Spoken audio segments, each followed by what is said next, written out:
East State Base West District slum. In an 8-square-meter cramped room, Lu Cheng was combing his hair in front of a car side mirror. He had picked this mirror up himself to use as a reflection. He pulled on a faded, washed white short-sleeve shirt. Although the reflection was exceptionally handsome, long-term malnutrition had left him looking somewhat gaunt. 7 days left. Lu Cheng muttered softly at his reflection. In 7 days, the triennial martial arts grand examination of the Great Xia Federation would begin. In this era of rampant savage beasts, humanity was forced to cower behind massive steel fortress walls. The concept of nations had long since evolved into base federations, and the federation Lu Cheng belonged to was Great Xia. The martial arts grand examination open to all citizens of Great Xia was no mere entrance exam.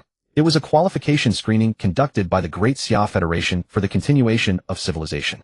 Those who placed well would enter the inner city's martial arts academy, monopolize cultivation resources, and become powerful upper-tier warriors. Those eliminated were dispatched straight to the city defense logistics department. When the next beast tide came, they would fill the front lines. Unfortunately, Lu Cheng was one of those cannon fodder destined to be eliminated. In the public origin awakening ceremony held half a month ago, his initial origin chi value had been a mere 0.6. 300 years ago, spatial rifts had suddenly appeared across the world, some large, some small. From within poured countless savage beasts. They possessed tremendous strength, fed on humans, and wielded various bizarre abilities. Human living space was compressed to the extreme. It was not until humanity's leadership discovered the special energy emanating from the rifts, a force they named Origin Chi. As Origin Chi dispersed into the world, humanity began to evolve. Through the relentless exploration of countless pioneers, humanity finally forged the path of martial arts based on Origin Chi. In the unified human classification standards, even the weakest F-tier Iron Warrior had to break past 1 in Origin Chi value. Some awakened directly past 10 in Origin Chi, immediately becoming F-tier warriors. Others were history failures, like Lu Cheng. Without exaggeration, even a sturdy old man would have an Origin Chi value of 0.8. Like old man Wong next door, a single swing of his cane could knock Lu Cheng flat. It's been half a month since transmigrating, and I haven't even seen what lies beyond the city walls. Now I have to go feed the savage beasts. Lu Cheng laughed bitterly at himself. He was not a native of this world. Half a month ago, he had still been an office worker on Blue Star who encountered a transmigration experience card while heading home from work. The next time he opened his eyes, he arrived in this dangerous world. Savage beasts ran rampant, resources were scarce, and hierarchies were rigid. He had simply appeared in this world out of nowhere. Precisely because he had transmigrated in his physical body, years of staying up late and overworking had left his body frail. Even though he had inexplicably merged into this world after transmigrating and undergone origin awakening, he was still a waste. Just as Lu Cheng was about to head out, a string of cold mechanical sounds rang out in his mind. Ding. System loading complete. Kill enemies, become God. System binding. Binding successful. This system is dedicated to assisting the host in ascending to the supreme divine throne by slaying living beings. Newbie quest issued. Please slay 10 living beings within 24 hours. Let blood forge the first step toward godhood. Quest reward experience points are settled based on kill count. Experience points can be used for leveling. Failure penalty, the system will unbind. Lu Cheng froze on the spot. A system? Ah, this is a cheat that came. But once Lu Cheng reviewed the newbie quest, his face immediately darkened. System, do you have some kind of misunderstanding about your handsome host? Lu Cheng communicated with the system in his mind. Look at this scrawny body of mine. My Origin Chi is only 0.6. Any random rat outside the city walls could gnaw me to pieces, and you want me to kill 10 in 24 hours. Who am I supposed to kill? The system's voice remained cold and mechanical, with no emotional fluctuation. Please locate targets independently. Quest countdown 23 hours, 59 minutes, 3 seconds. Lu Cheng took a deep breath, forcing himself to calm down. The system's target was 10 living beings, but it didn't restrict the strength or size of them. Living beings. As long as it's something with life, it should count, right? Bacteria, fungi, or perhaps. Lu Cheng stepped outside. The slum was filthy and chaotic. The narrow alley had no streetlights. There wasn't even basic pavement hardening. At this moment, a long blackish-red line was creeping out from the base of a wall. It was a nest of red fire ants. Lu Cheng looked at the densely packed ant nest, tens of thousands at least, and his eyes lit up slightly. Perfect. Lu Cheng grinned with an exaggerated arc. Without a word, he turned and went back inside, reaching under his bed to pull out an old iron pot. This was his immovable property picked up from a construction site. If he didn't hide it well, old man Wong might have swiped it. He arrived at an outdoor makeshift stove outside and filled the battered iron pot with water. Light the fire, boil the water. All in one smooth motion. 10 minutes later, the entire pot of water had come to a rolling boil, white steam rising into the air. Lu Cheng gripped the iron pot with both hands and strode toward the wall corner infested with red fire ants. He crouched down watching the dense army of ants carrying food. Sorry everyone. Lu Cheng uttered apologies while his hands moved without any hesitation, dumping the entire pot of boiling water onto the wall crack, an ant nest entrance in one ruthless pour. Hiss! White smoke rose, the heat mingled with an inexplicable fragrance, instantly filling the air. Tens of thousands of red fire ants didn't even get a chance to struggle before being scalded into corpses floating in the murky hot water. At the same time, a string of notification sounds exploded in Lu Cheng's mind. Ding. Killed living being X1 experience 1000 ding. Killed living being X2 experience 100 X2 ding. Killed living being X3 experience 100 X3. The notification sounds continued in Lu Cheng's mind like a string of firecrackers. Before Lu Cheng could be happy, the system's mechanical voice suddenly became urgent with widespread electronic noises and static. Killed living being X1 experience 100 X1 anomaly detected. Anomaly detected. Calculation interrupted. Calculation interrupted. Lu Cheng could even feel his brow heating faintly. Holding the empty iron pot, he blinked. System, can you hold on? If you can't handle it, stop for a moment. If you can't handle it, stop for a moment. The system couldn't hear him at all. Its mechanical voice had completely turned into piercing alarms. Error. Error. Correction. Correction failed. Correction failed. System vulnerability detected. Core main brain anomaly. Original system is logging off. Log off progress 100. Residual function module detected. New system generating. Boom. Lu Cheng only felt a tremendous explosion in his mind, but without any pain.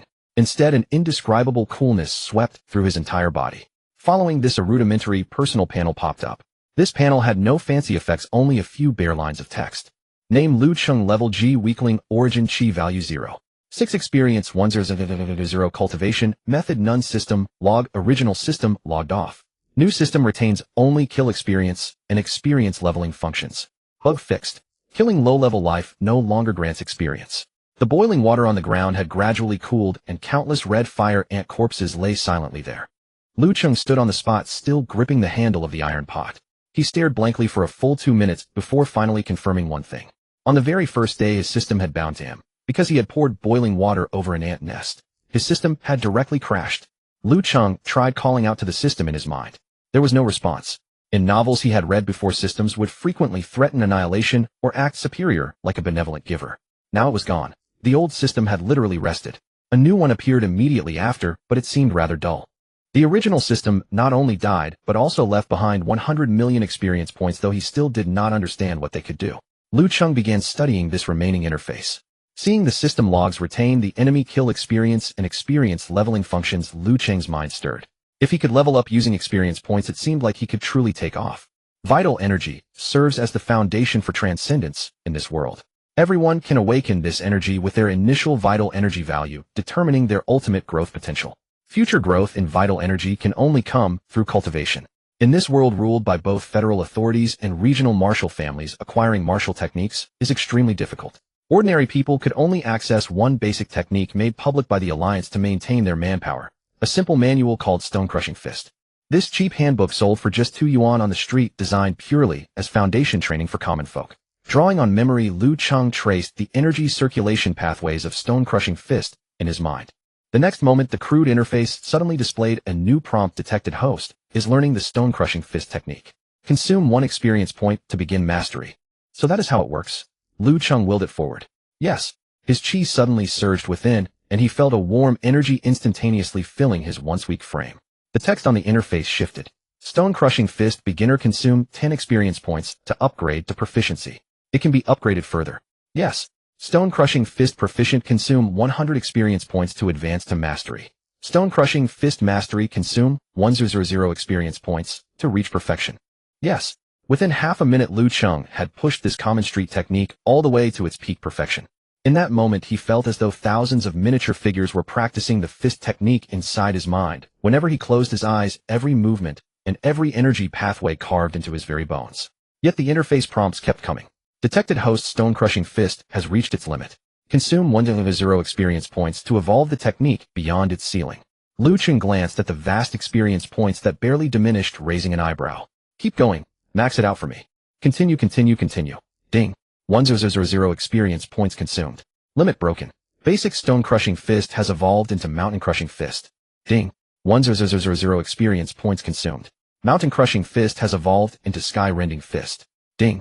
1000 experience points consumed. Evolved into Great Wasteland Star-Shattering Fist. Rumble.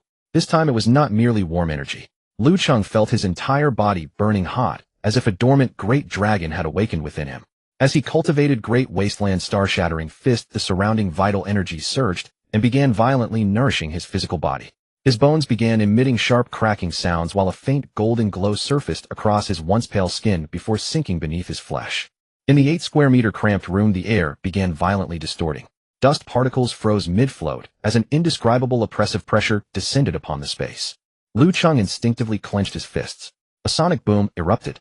His body felt incredibly refreshed, more satisfying than complete relief after a week of constipation. His mind clear and his entire being transparent. His pure physical strength had expanded to a terrifying degree beyond his own comprehension. Liu Cheng opened his personal interface. Name Liu Cheng. Rank D, Silver Martial Artist. Vital Energy 1003 increasing. Experience less than 10000000. Technique Great Wasteland Star-Shattering Fist. Liu Cheng blinked twice, toggling the interface open and closed to confirm the readings. Just moments ago he had been a nobody with merely 0.6 vital energy. Now he was a D-ranked Silver Martial Artist. The Great Xia Federation's martial ranks were defined entirely by vital energy values. F rank Iron Warrior 1 to 100, rank Bronze Warrior 100 to 100, D rank Silver Warrior 100 to 100, C rank Gold Warrior 100 to 100, B rank Lord Warrior over 100, A rank Nation Suppressing Warrior over 100. Beyond these ranks, Liu Cheng had never heard of anything higher. Liu Cheng tugged at his clothes, noticing the once-fitting short-sleeve shirt now felt tight. Fortunately, it was not the exaggerated bulk of a bodybuilder, just lean and muscular, a stark contrast to his previous emaciated state. Glancing at the cracked wall clock, barely 20 minutes had passed since he had scalded that ant nest. In such a short span, he had completely transformed. At that moment, bang bang bang, the battered wooden door was violently pounded. Liu Cheng, are you dead in there? If you are not, get your ass out here now. A harsh grating voice came from outside. Liu Cheng frowned slightly, walked over, and yanked the door open. Standing outside was a burly man in his early 30s, wearing a black tank top, his arms covered in tattoos, with a prominent knife scar running down his right forearm. The man was Zhao Long, a member of a local faction in this slum area, a mere thug. The slums were a chaotic mix of all sorts, yet populated by a large base of residents. This district fell under the jurisdiction of the Yuan family, one of the 10 great families of East State. But the families remained aloof, unwilling to manage such filthy slums, so they delegated control to local power brokers. Zhao Long stood at the doorway with a brutish face full of impatience. But when the door opened, and he saw Liu Cheng stepping out, an inexplicable shiver ran through him.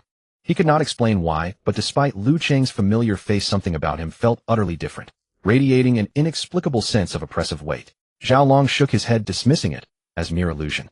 A worthless nobody with 0.6 vital energy, part of East State's refuse population. He could crush him with a few slaps.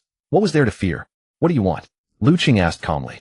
Zhao Long snorted contemptuously, pulled a stamped document from his pocket, and slapped it against Liu Cheng's chest. Don't play dumb with me. This is a deployment order from the City Defense Department. Given your pathetic vital energy of 0.6, you will never pass the martial exam. Higher-ups have decided to reassign you to the City Defense Logistics Corps early. Report to the East City Gate this afternoon. Liu Cheng took the document and glanced at it. The name was indeed his. The stamp bore the seal of East State Yuan family. Isn't the martial exam still 7 days away? The Federation sets a unified schedule. The assessment has not even begun yet. You are transferring people now. Does not that violate protocol? Liu Cheng said coldly. Rules. My word is the rule. Zhao Long spat on the ground, his vicious nature fully revealed. Let me be straight with you. The desolate beasts are in a tidal surge period right now. Last night a group of E-rank beasts attacked the city walls. Higher-ups urgently need people sent over. Someone with a worthless life like yours, and G-rank trash, should not you be going now? If you obediently go, I might help you get more paper money burned for your death benefits. But if you dare to disobey, I will break your legs right now and toss you outside the city walls to feed the desolate beasts. Zhao Long sneered, cracking his knuckles.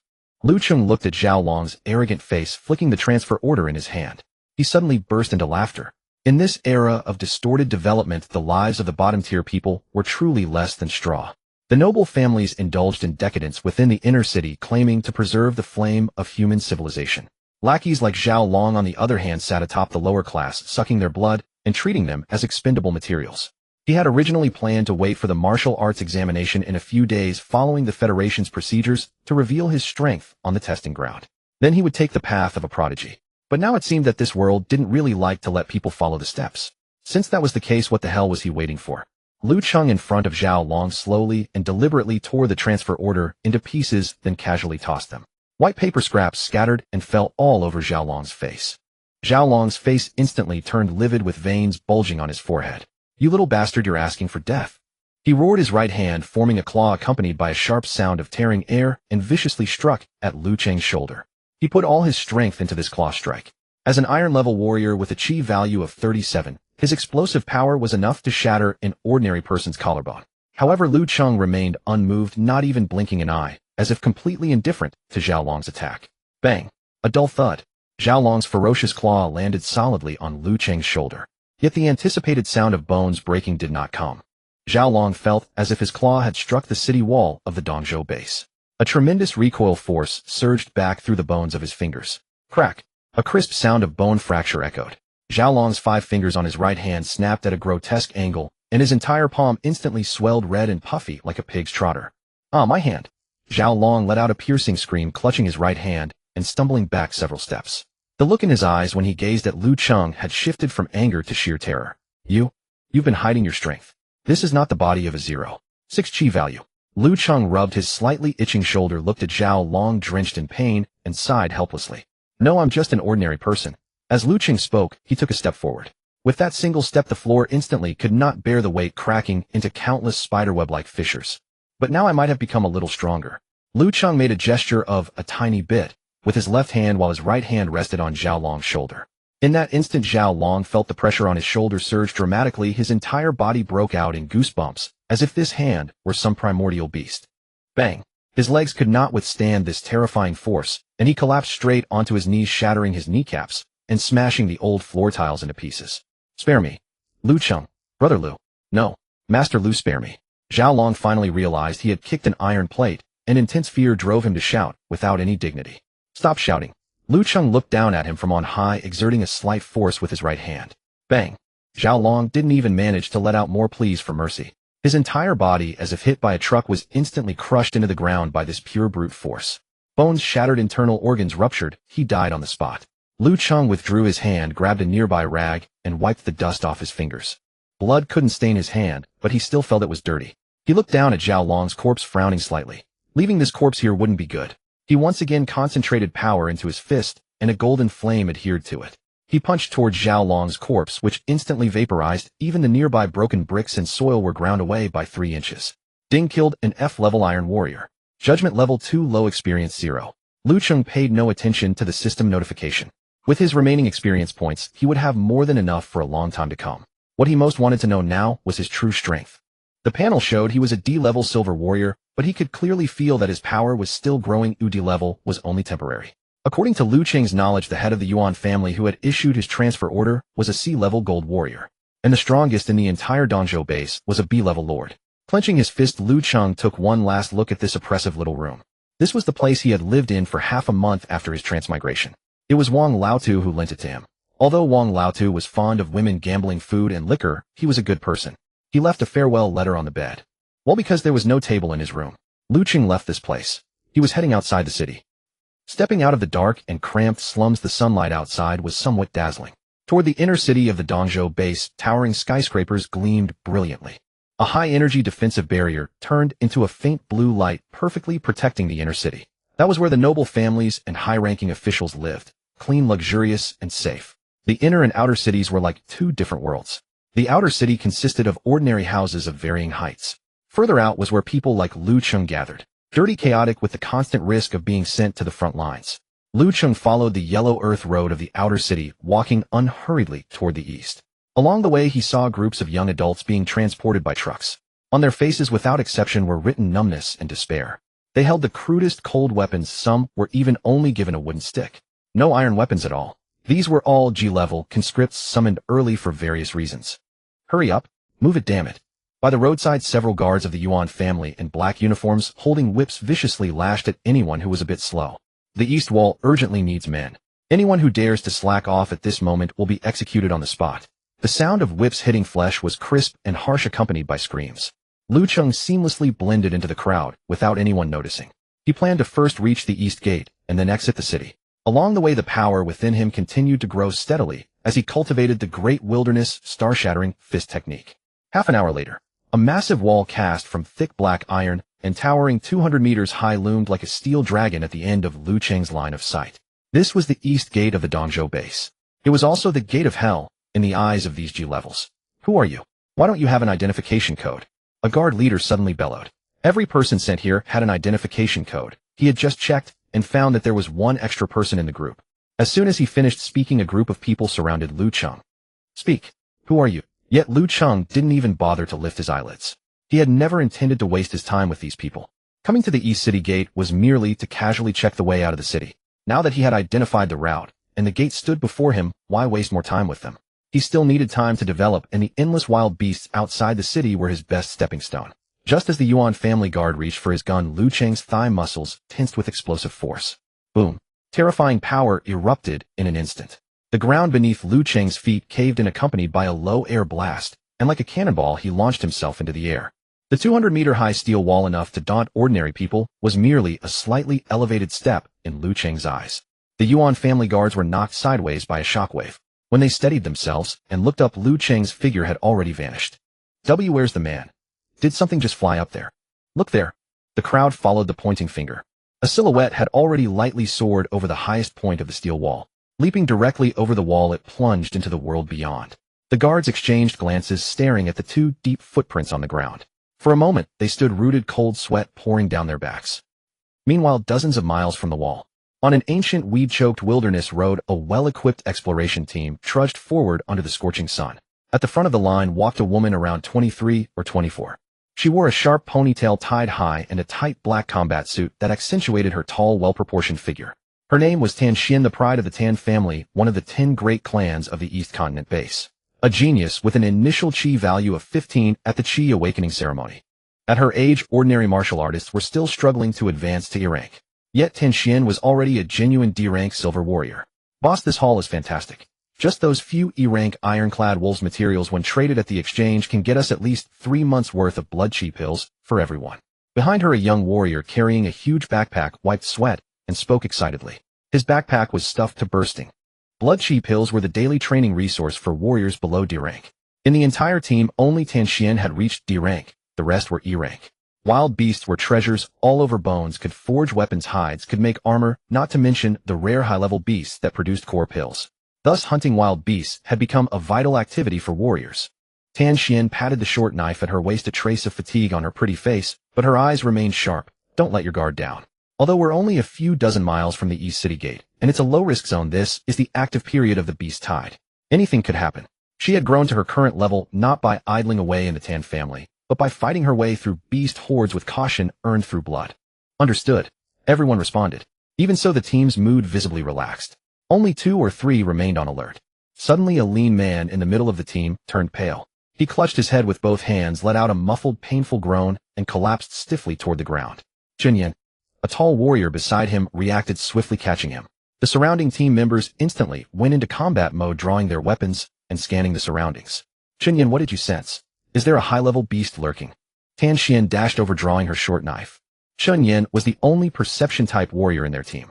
Though his Chen family wasn't a major clan, they had a hereditary sensing technique. In this perilous wilderness, Chen Yan had helped the team avoid countless catastrophic dangers countless times. For Chen Yan to be in such agony, clutching his head and kneeling, there were only 2 possibilities. 1, he hit his head. 2, a terrifying existence beyond their ability to contend with was nearby. I'm fine. Chen Yan shook his head hard, his forehead covered in cold sweat. He gasped for breath, weakly pulled out a bottle from his chest, shook out a few pills, and swallowed them in one gulp. Boss, sorry. I was on night duty at the camp yesterday and streamed too long watching the goddess's live video. Got a bit of a migraine. My spiritual energy wasn't focused just now. Kind of wavered. Chen Yan lowered his head in embarrassment. The tense companions froze for a moment, then the tall warrior who had caught him twitched a vein on his forehead and directly kicked Chen Yan's backside.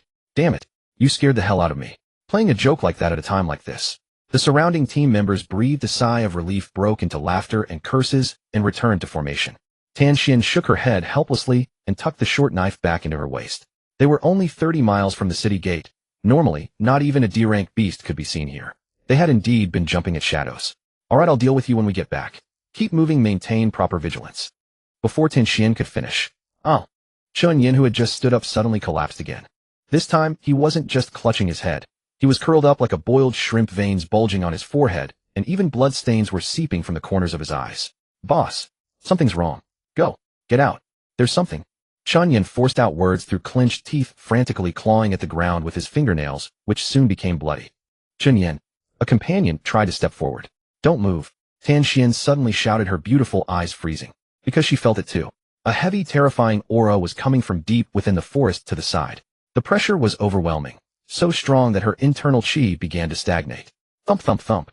The ground trembled, growing louder. The next moment, trees ahead fell and rose, revealing a black, giant silhouette 10 meters tall. It was a giant bear covered in black-red bristles. Its eyes were bloodshot, its mouth wide open with a huge white V-shaped patch of fur on its chest. With each breath, 2 streams of blood mist shot from its nostrils.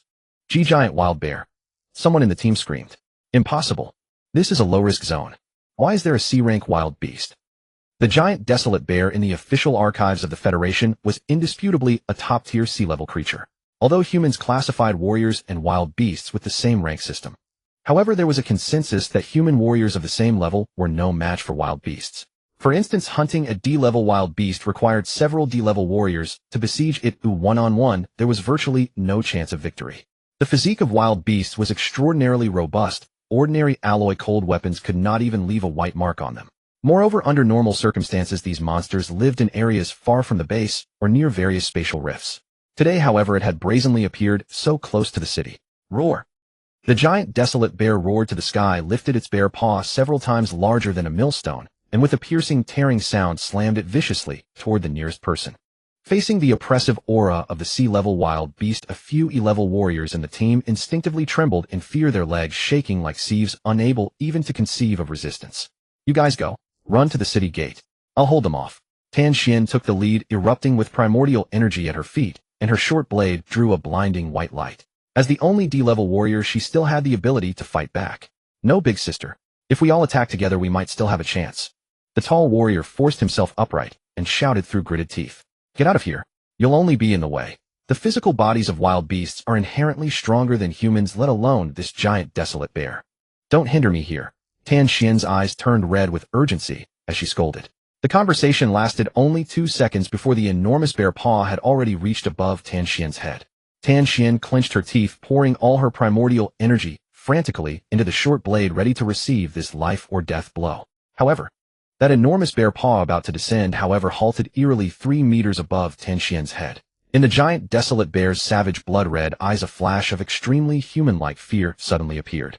Its massive body stiffened abruptly, and the inertia of its forward charge caused it to let out a painful wail. With a loud crash, this behemoth 10 meters tall toppled straight to the ground, its tremendous weight smashing a large pit into the earth and sending dust flying everywhere. Everyone was stunned. Tan Xian held her short blade, maintaining a defensive stance, staring blankly at the giant beast that had suddenly collapsed before them. The giant desolate bear lay on the ground motionless. Then a hair-raising scene unfolded. Its originally black-red bristles, the moment they touched the ground, began to dry and fall off at a visible speed. In just a few seconds, the giant desolate bear's true form was revealed, yet its body had already turned charcoal black. Tan Xian took a deep breath, suppressing her shock, and cautiously moved a couple of steps forward. She extended the tip of her short blade and gently touched the surface of the giant desolate bear. Crack! A crisp sound of shattering. That 10-meter-tall sea-level wild beast corpse with astonishing defensive power collapsed instantly upon the touch of the short blade, turning into a large pile of black ash. A gust of wind swept in, lifting the ashes into the air. Carbonized. The young warrior carrying a backpack rubbed his eyes vigorously, his voice trembling.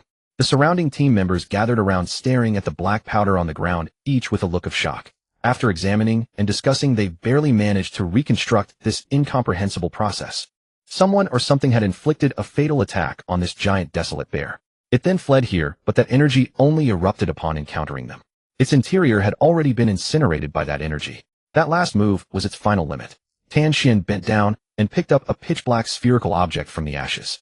She applied a slight force, and the sphere crumbled to dust. Terrible. Even the Yuan Dan of the giant desolate bear is completely carbonized. Tan Xian's voice carried an unmistakable tremor. The Yuan Dan, the essence of a wild beast's whole body, is even harder than its bones. Yet now even this hardest Yuan Dan had been burned to charcoal. Big sister, could it be that one of our human powerhouses did this, eh? Someone swallowed and whispered. Not likely. Tan Xian shook her head, quickly scanning through her memory of the experts in Dongzhou base and other bases. I've never heard of any warrior in Dongzhou base who is skilled in such terrifying fire-type techniques.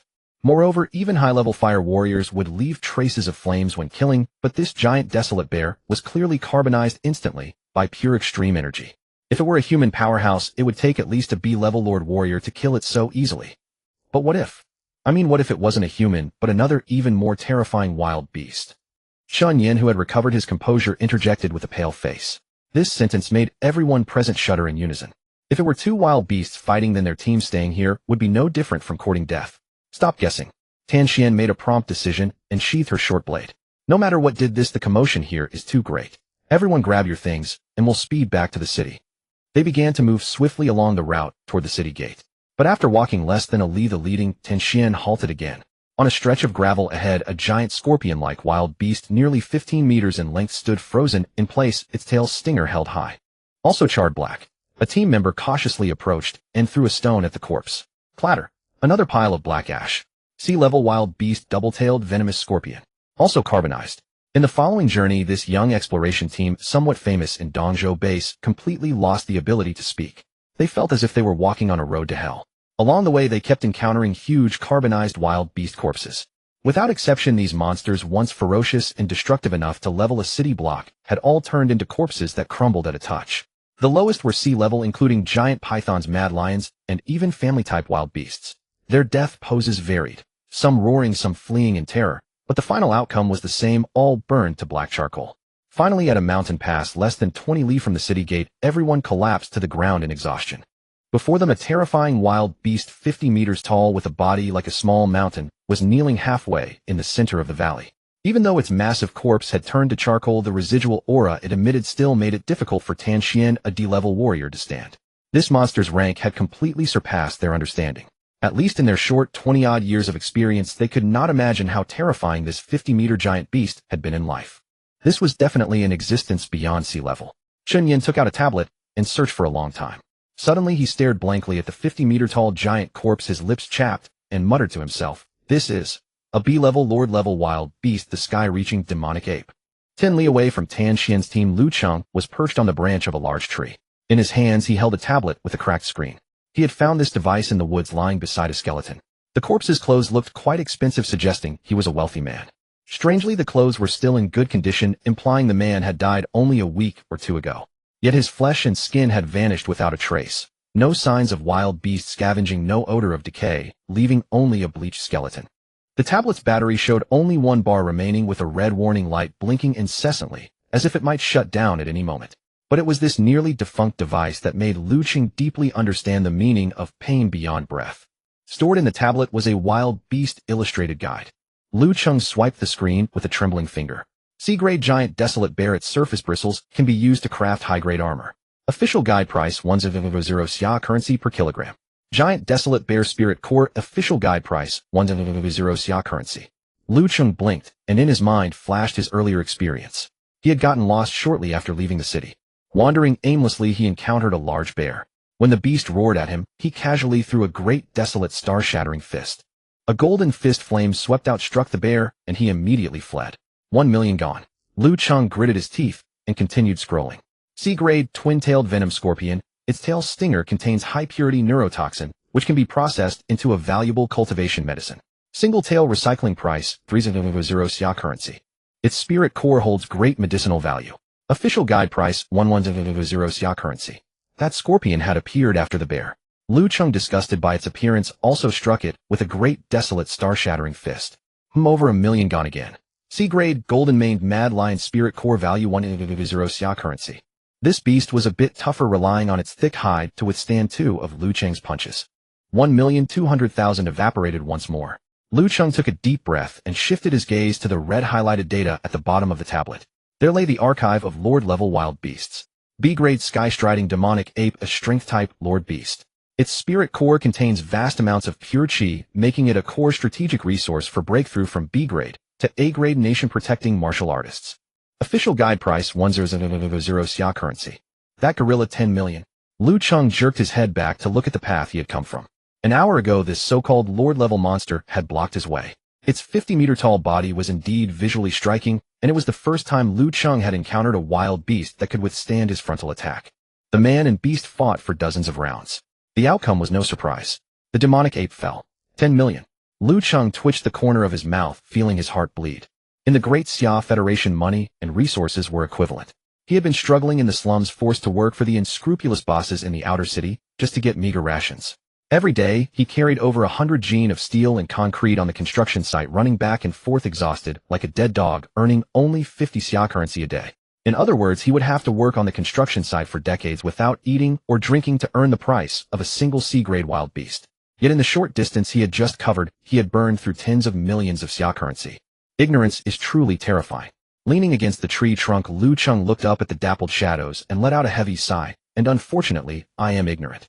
Knowledge of wild beasts was not publicly available. If Liu Cheng had actually joined the city defense logistics team, he might have learned some basic knowledge. Liu Cheng withdrew his gaze and opened his simple personal panel. In his journey, though he had lost a fortune, the settlement on the panel was very clear. When he killed the first C-grade giant desolate bear, the system gave positive feedback. Ding. Killed C-grade creature X1 EXP 1000 ding. Killed C-grade creature X1 EXP 1000 ding. Killed B-grade creature EXP 100. After mowing down enemies all the way, he realized how powerful his original system had been.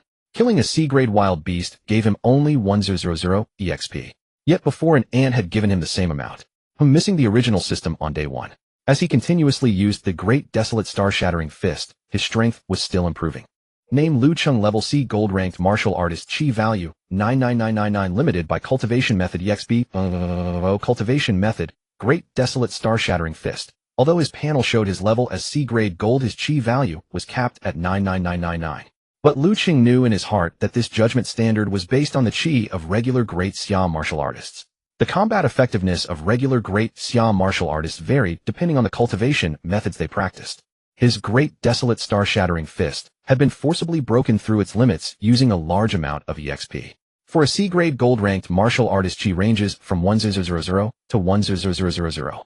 Liu Cheng's chi was locked at 99999. It seems I need more cultivation methods.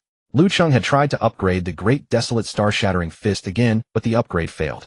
Currently, as a C-grade martial artist, he could easily kill a B-grade sky-striding demonic ape. Strength is enough, but I lack money. Liu Cheng stroked his chin. The light on the tablet screen flickered twice and finally went completely dark. Out of power. He casually stuffed the tablet into his backpack, which also belonged to the skeleton. It looked like a high-end product of very good quality. With this lesson learned, he needed to change his strategy for the next moves. He could no longer use the great desolate star-shattering fist as a normal attack.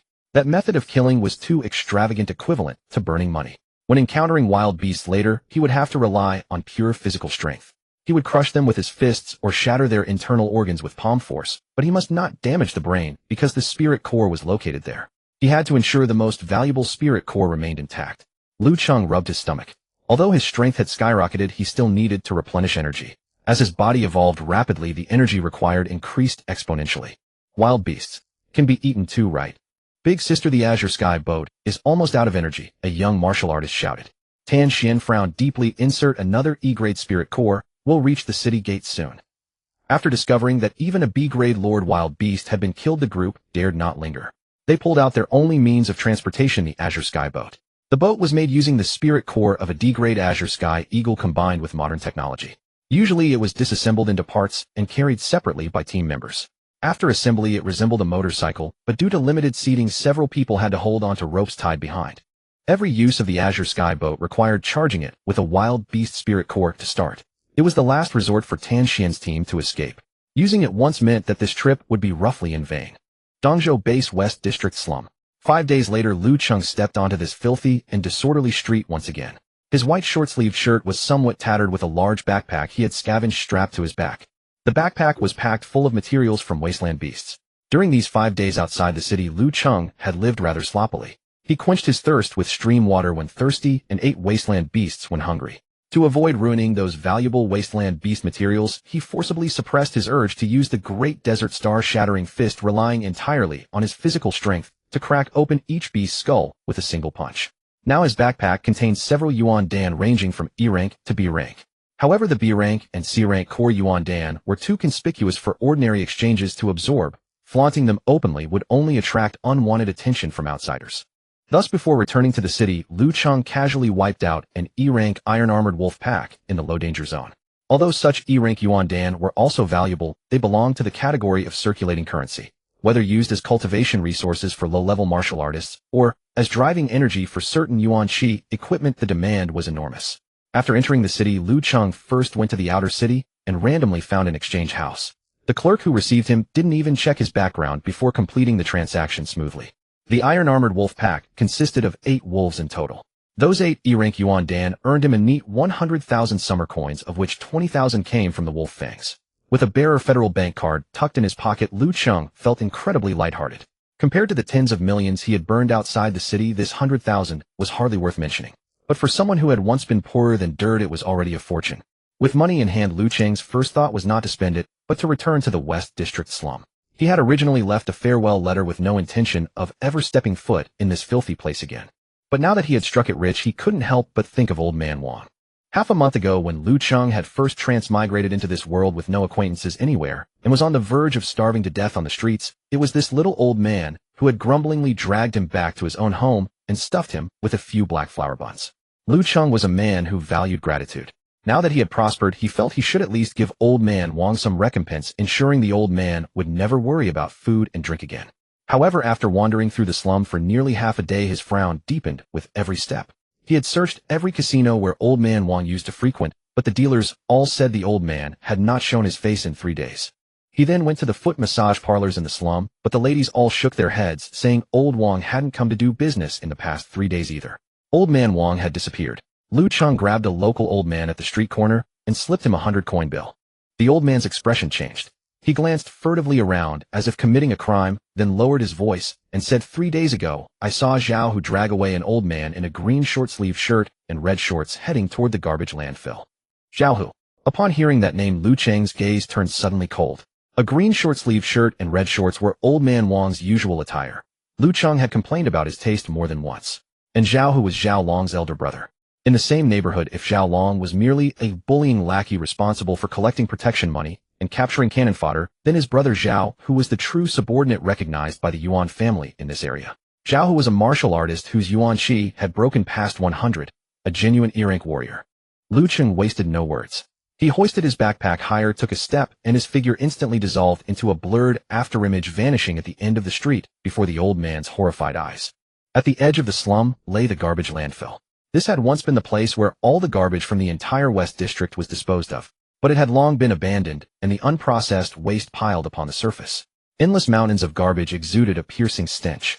In an open area formed by a pile of scrapped automobiles, cursing could faintly be heard. Tell me honestly, where the hell did that kid Lu Cheng go? A muscular man with bulging temples slammed his leg upward and kicked the balding old man squarely in the face. The old man flew through the air like a torn sack, rolling several times through the garbage-strewn mud before crashing into an abandoned car and coming to a stop. His face was covered in blood, his few remaining strands of white hair stuck to his scalp, and his once haggard face was severely swollen. His lips quivered, and he seemed to have more breath leaving than entering. Zhao Hu twisted his neck, his eyes full of contempt. After years of dominating the slum, this was something he had never encountered before. His own younger brother Zhao Long had gone a few days ago to capture a worthless fellow with a Yuan Qi value of merely 0.6 as cannon fodder, only to vanish without a trace as if he had never existed. Zhao Hu had searched Lu Cheng's small hut. Although there was a pit in the room, there were no obvious signs of a struggle. Relying on years of street-smart intuition, Zhao Hu was convinced that Zhao Long's disappearance was inextricably linked to that surnamed Lu kid. Since he could not catch Lu Cheng, he had settled for dragging over Old Man Wang, the person closest to him.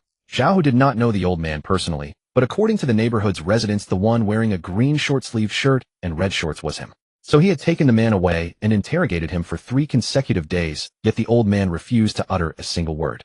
Zhao Hu's face twisted viciously. In a few strides, he reached the old man, bent down, and grabbed his collar, forcibly hoisting him up. You were the closest to that kid, weren't you? Speak. Where did he go? The old man opened his swollen eyes, blood foam constantly bubbling from his mouth. Damn it. Completely losing his patience, Zhao Hu swung his right arm and hurled the old man toward a pile of rusty rebar. Once he landed, the old man would be pierced through in an instant. Whoosh!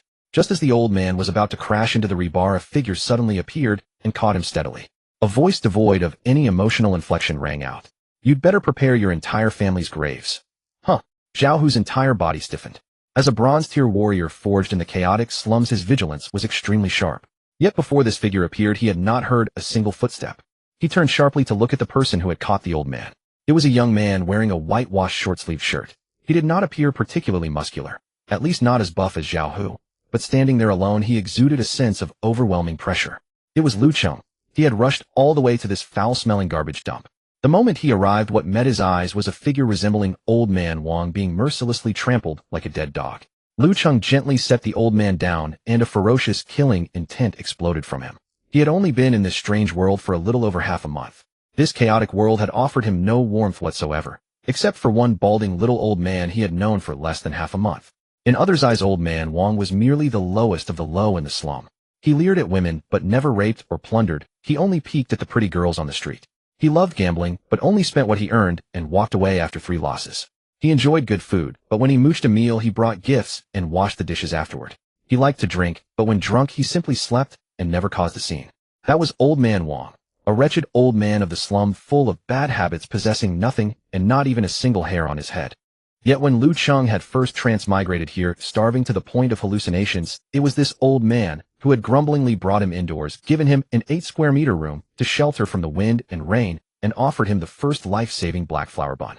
In this chaotic world, this penniless little old man had shown Lu Cheng, the stranger with an unknown origin, every ounce of goodwill he could muster.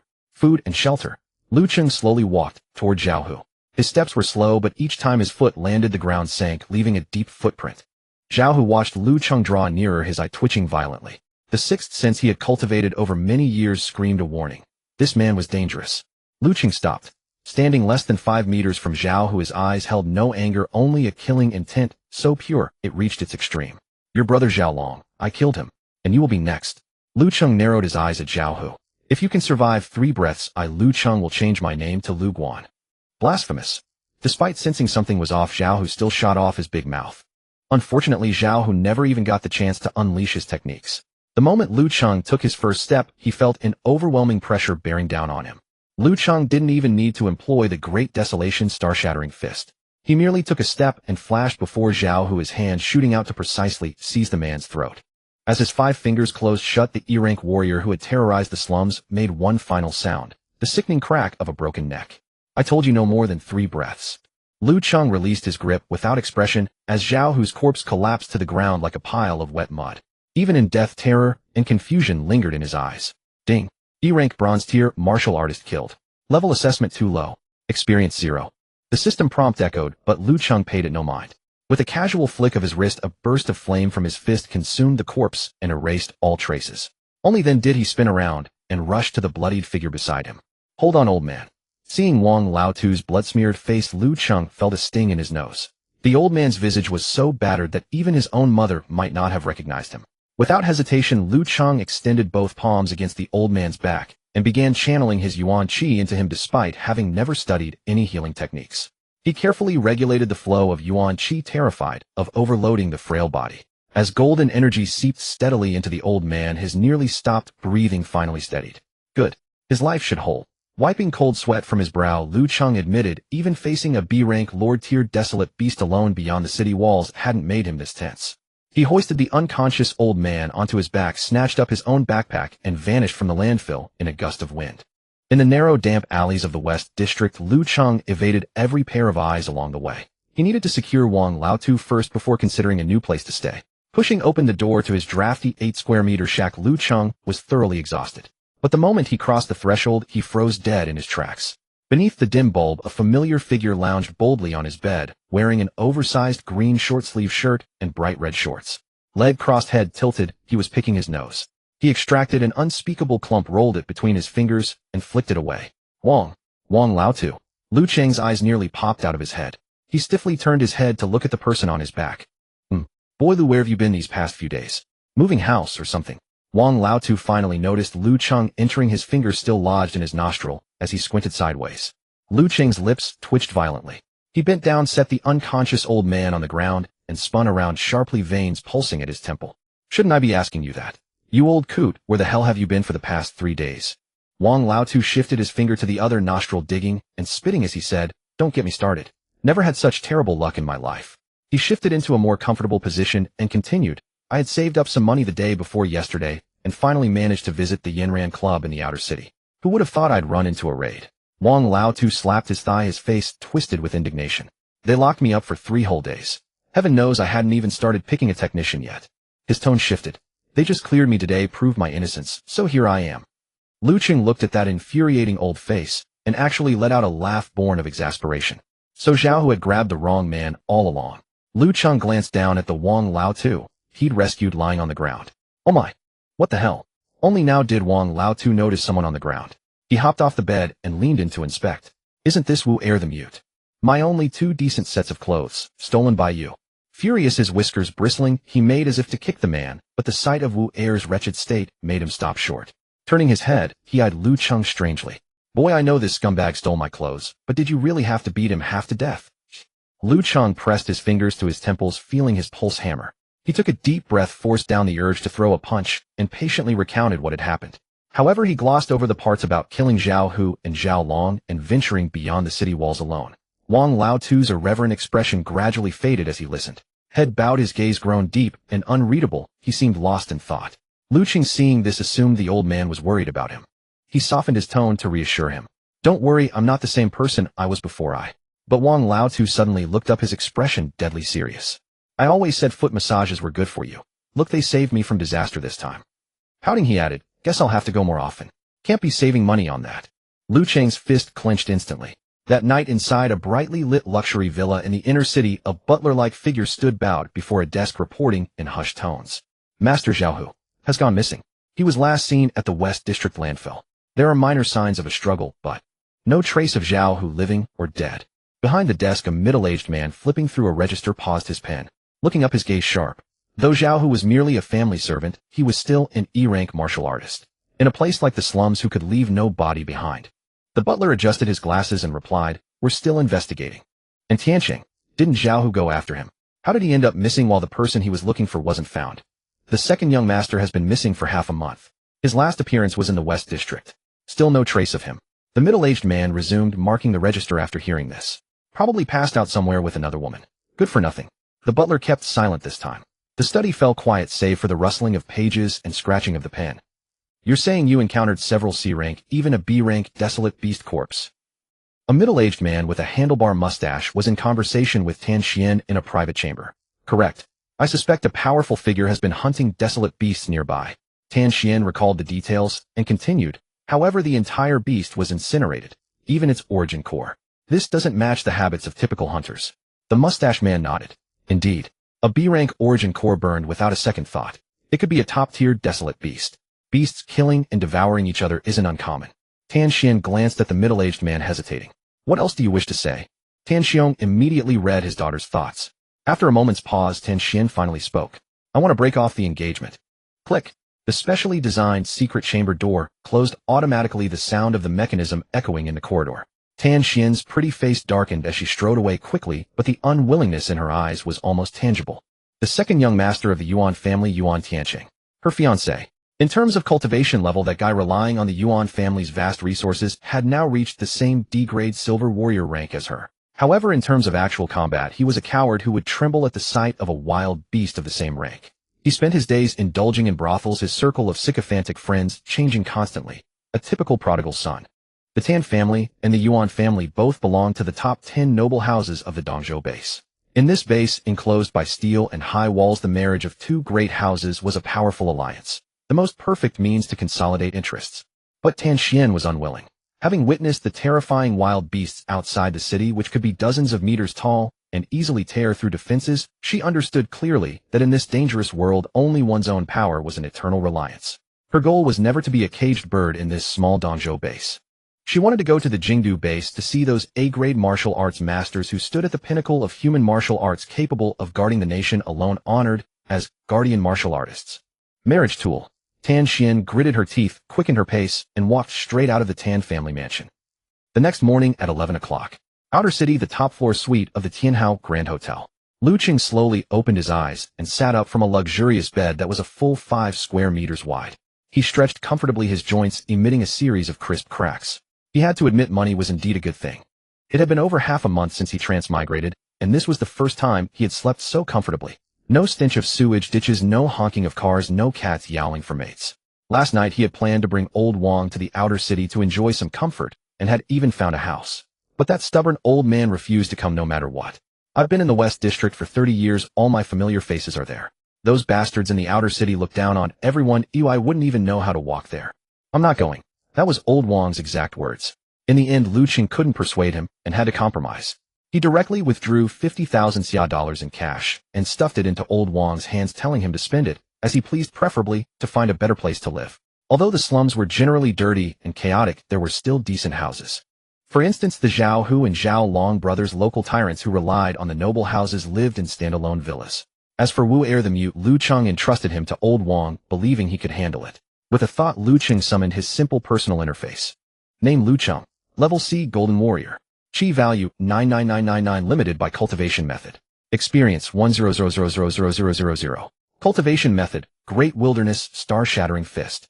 The Chi value was still stuck at 99999. Lacking a cultivation method. He calculated the time. He had spent 5 days outside the city, and today was the 6th day since his return. Tomorrow was the martial arts examination of the Great Xia Federation. With nearly 1000 Chi value, attending the martial arts exam and shining brilliantly is a certainty. Lu Cheng stroked his chin, a flicker of thought in his eyes. As long as he displayed extraordinary talent on the exam grounds, the Great Xia high-ups would certainly take notice. Then, as a federal genius receiving key cultivation, he would naturally obtain better cultivation methods. This was the safest choice. The other option was the wild beast cores in his backpack, among which there were even 3 B-grade cores. As long as he sold these things, buying a new cultivation method from the black market or a high-end auction house would be a piece of cake. Only children make choices. I want it all. Lu Cheng leaped up from the bed. He decided to obtain the cultivation method today, and then break through to B grade, or even A grade, as quickly as possible. Only by possessing absolute power could he have real influence in the Great Xia Federation. Pulling out a radish brings up the mud. Yesterday he killed Zhao Hu, and it might not be impossible that the Yuan family would be provoked. He had to prepare for the worst. The Yuan family behind Zhao Hu was definitely not as simple as it appeared on the surface. On the surface, the head of the Yuan family was just a C-grade golden warrior. But the Yuan family had stood in the Dongzhou base for over 100 years, surviving several devastating beast sieges. He didn't believe they didn't have some hidden cards up their sleeves. Still need time to develop. Lu Cheng stood up, changed into clean and fresh clothes, slung his backpack over his shoulder, and strode out the door. In the northern district of the outer city, there was a huge domed building. This was the largest auction house in the West District. Here, as long as you had the money, you could buy weapons, cultivation methods, and wild beast materials. Lu Cheng arrived at the main entrance of the auction house, looked at the 2 ornate doors, and was about to step inside. Stop! A security guard nearly 2 meters tall with bulging muscles stepped forward and coldly blocked Lu Cheng. He sized up Lu Cheng's outfit and said disdainfully, "This is not a place for you." Lu Cheng raised an eyebrow. "Is it time for me to show off?" However, before Lu Cheng could start showing off, what the hell? "You blind fool, get out of the way." A hoarse roar suddenly came from behind. Immediately after, a rotund fat man in a custom suit with a huge beer belly rushed over on his fat legs at a terrifying speed completely inconsistent with his build. Before the security guard could react, the fat man was already upon him. The fat man kicked out, landing a solid kick on the guard's rear. Bang! The security guard was kicked 3 meters away, rolling several times on the ground before dazedly getting up. "Sir, sorry. So sorry." The fat man didn't even glance at the guard, instantly switching to an almost fawning smile. "I am Chen Zhong, the chief manager of this auction house." Huff, puff. Chen Zhong frantically wiped the sweat from his forehead, while speaking extremely respectfully. "The staff here are ignorant. They offended you. I'm truly sorry. Sir, please follow me. I will personally lead the way." After saying that, he quickly turned sideways and made a gesture of invitation. Lu Cheng looked at the fat man with some surprise. He followed Chen Zhong deep into the building, his eyes scanning around. He had originally wanted to experience the legendary playing the pig to eat the tiger, but this fat man, as if foreseeing the future with a series of flustered and scrambling actions, forcibly cut short his moment of showing off. However, the other party's attitude was indeed impeccable. Soon Chen Zhong led Lu Cheng into a highly private VIP room. The VIP room was large with thick carpets laid out. A huge one-way floor-to-ceiling window provided a clear view of the auction stage below. "Sir, please rest and try our auction house's special fog tea." Chen Zhong hunched his back, guided Lu Cheng to a leather sofa, and then withdrew. Soon a young waitress in a high-slit cheongsam entered, carrying a delicate tea set, gracefully pouring a cup of tea for Lu Cheng. Lu Cheng picked it up and took a sip. He smacked his lips, not feeling much difference from the tea in the slums. Creak. The door was pushed open again. Chen Zhong, who had freshened up, walked in with a beaming smile. He waved his hand, signaling the female attendant to leave. When only the two of them remained in the VIP room, Cheng spoke with a fawning smile. "May I ask, sir, have you come today to auction some items or to participate in bidding?" Lu Cheng placed the cup which he had only taken one sip from on the coffee table. He looked at the fat man who was acting extremely humble and decided not to beat around the bush any longer. "I have something to sell." As he spoke, he reached into his backpack. Cheng Zhong's eyes instinctively lit up, and he continued, "No problem, our auction house has a professional appraisal team. May I ask what item you wish to sell? We will conduct a preliminary valuation." This. Lu Cheng uttered a single word indifferently, pulling his right hand out of the backpack. What appeared was a sphere the size of a fist, emitting a faint blue glow, all over which he casually tossed onto the fruit plate on the coffee table. The surface of the sphere faintly flickered with tiny arcs of electricity. The moment it appeared, the air in the VIP room inexplicably became heavier. Cheng Zhong's round face, originally covered with a professional smile, instantly froze. His eyes bulged. C-grade wild beast core. A C-grade beast core. Cheng Zhong stared at the perfectly round sphere, his voice involuntarily rising. As the chief manager of the West District Underground Auction House, he had seen many fine items. But a C-grade core with such pristine preservation, with no leakage of energy whatsoever, was still a rare treasure. After a brief shock, Cheng Zhong silently thanked the ancestors of his Chen family once again. This nameless family cultivation art was truly the foundation of their lineage. He had repeatedly warned his son that the path of martial arts was perilous, and joining hunting teams to fight wild beasts outside the city might one day end up as food for those creatures. Instead, it was better to follow his own path, mastering this family art which was exceptionally sensitive to energy fluctuations, especially beast materials. Working as an appraisal expert in major exchanges and auction houses, safely earning a share without risking life and limb, that was far better. Recalling 20 minutes ago, he had just parked his car in the underground garage. As he stepped out, his cultivation art suddenly began to issue a frantic warning. In his perception, a terrifying aura comparable to a B-grade Lord-level monster was nearby. Cheng Zhong surveyed the area and finally pinpointed the source to the young man before him. That was why he had rushed to the entrance to personally receive this young man. Now it seemed his intuition and the art's judgment had not erred. The esteemed figure before him had produced a nearly perfect C-grade core. Lu Cheng sat on the leather sofa, his expression calm as he watched the trembling, portly manager whose face shifted colors. Without further ado, he reached into his backpack again and gently pulled out. Thud thud. With two soft sounds, two more cores, each radiating a faint glow and of similar size, were tossed onto the coffee table by Lu Cheng. A total of 3 C-grade beast cores. As for the more valuable B-grade lord cores, Lu Cheng had no intention of revealing them now. One must be cautious about flaunting wealth. He could not expose everything. Though C-grade cores were precious, they were still traceable in the black market of Dongzhou base and among the major families. But if he produced a B-grade core, the situation would change entirely. Tomorrow was the martial arts exam. If he revealed a B-grade core, now someone would surely investigate him. Until he completely broke through the 9,900 chi limit, Lu Cheng did not want unnecessary trouble. Th3. Cheng Zhong gasped, his corpulent body trembling violently, nearly sliding to his knees. He stared at the fruit bowl, his heart racing wildly. The official guidance price from the Daxiao Federation for a C-grade beast core was about 1 million xia coins each. But in reality, such items were virtually unavailable in the market. Wild beasts were common, but cores successfully extracted from kills were extremely rare. Great families needed them to nurture their younger members, the military needed them as strategic reserves, and ordinary martial artists sought them to break through bottlenecks. Hence, actual transaction prices could only be higher than the official guidance, never lower. "Sir, are you planning to auction these 3 cores at tonight's Martial Resources special session?" Cheng Zhong lowered his head, forcing his voice to sound professional as he inquired. Lu Cheng frowned slightly and asked, "How long will tonight's auction take?" Cheng Zhong quickly wiped the sweat from his brow with a handkerchief and replied with a flattering smile, "According to past practice, the martial materials session starts at 8 in the evening and lasts 3 hours. If your 3 cores appear as the final lots, they should be sold by around 11 tonight." "Too slow. I can't wait that long." Lu Cheng shook his head directly. Tomorrow was the Federation's martial arts exam. He had to obtain the cultivation art before tonight and go into seclusion to break the chi restriction. Every extra hour was a variable he couldn't afford. This. Cheng Zhong's face showed difficulty, his mind racing. He knew that if these 3 pristine C-grade cores went to the evening auction, the major families desperate for resources would drive up the price perhaps to several million xia coins each. Especially since Lu Cheng was too impatient to wait. This was an excellent opportunity for the auction house to directly acquire the goods.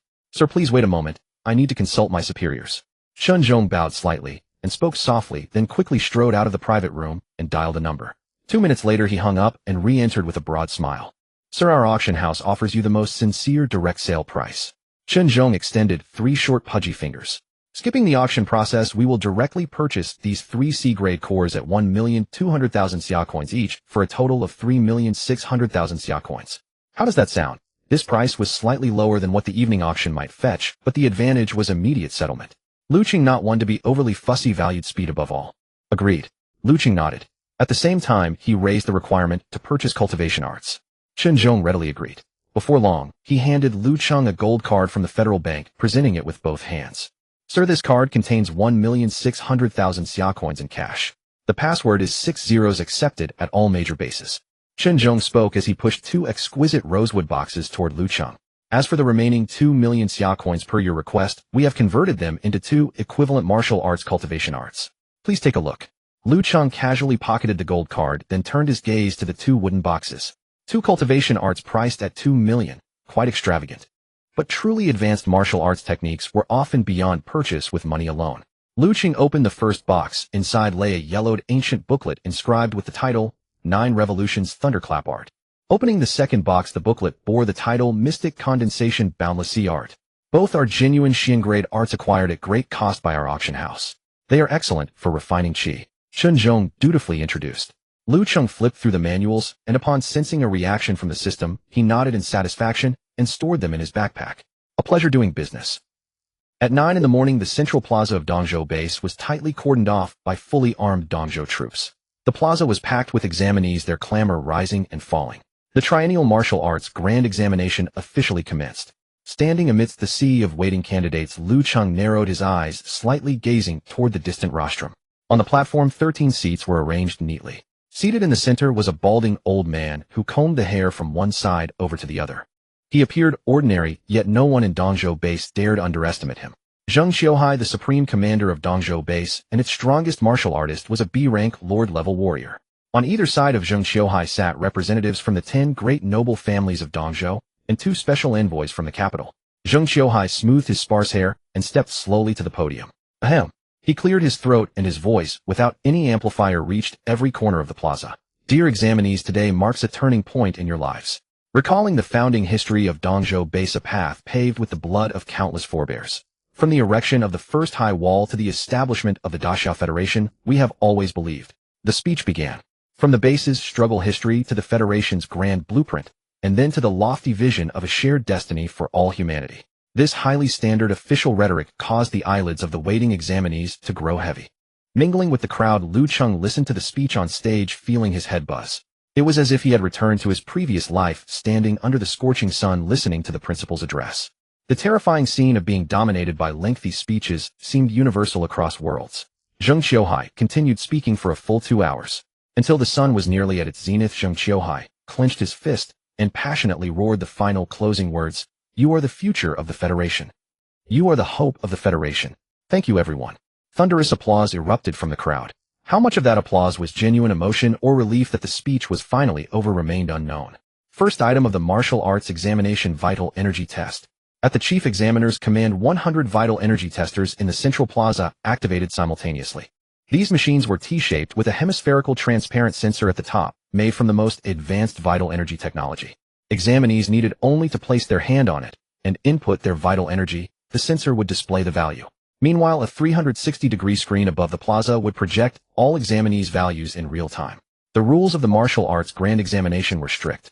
Participants had to be newcomers who had undergone the vital energy awakening ceremony the same year. Seasoned practitioners who had cultivated for years were not allowed to sneak in.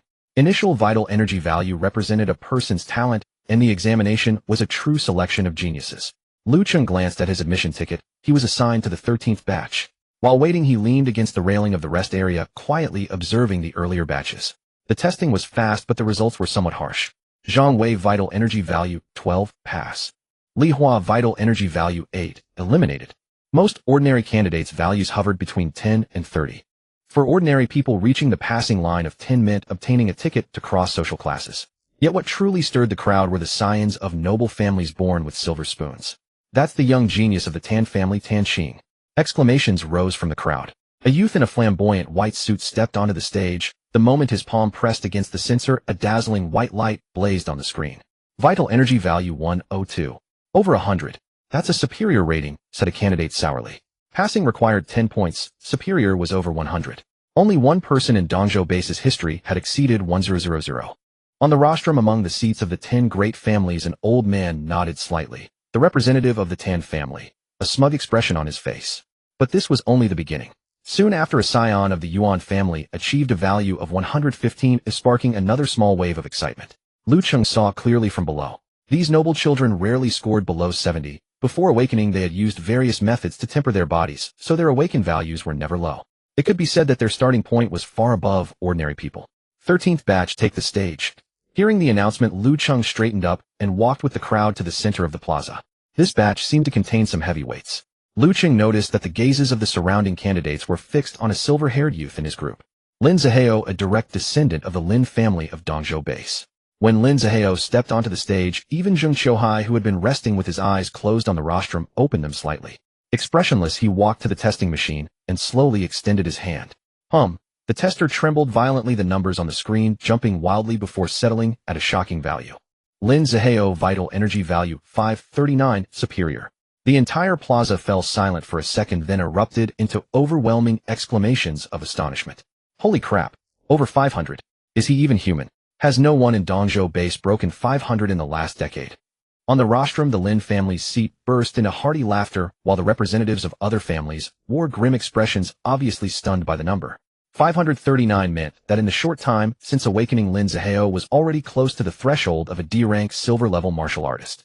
Lin Zihao withdrew his hand, crossed his arms, and strolled leisurely off the stage. Lu Cheng approached tester No. 067. He looked at the transparent sensor, pondering something. Last night, after returning to the hotel, he had immediately studied 2 Xin-level cultivation techniques. As he expected, his vital energy, which had been stuck at 99999, surged like a floodgate, opening the moment he followed the new technique's energy circulation.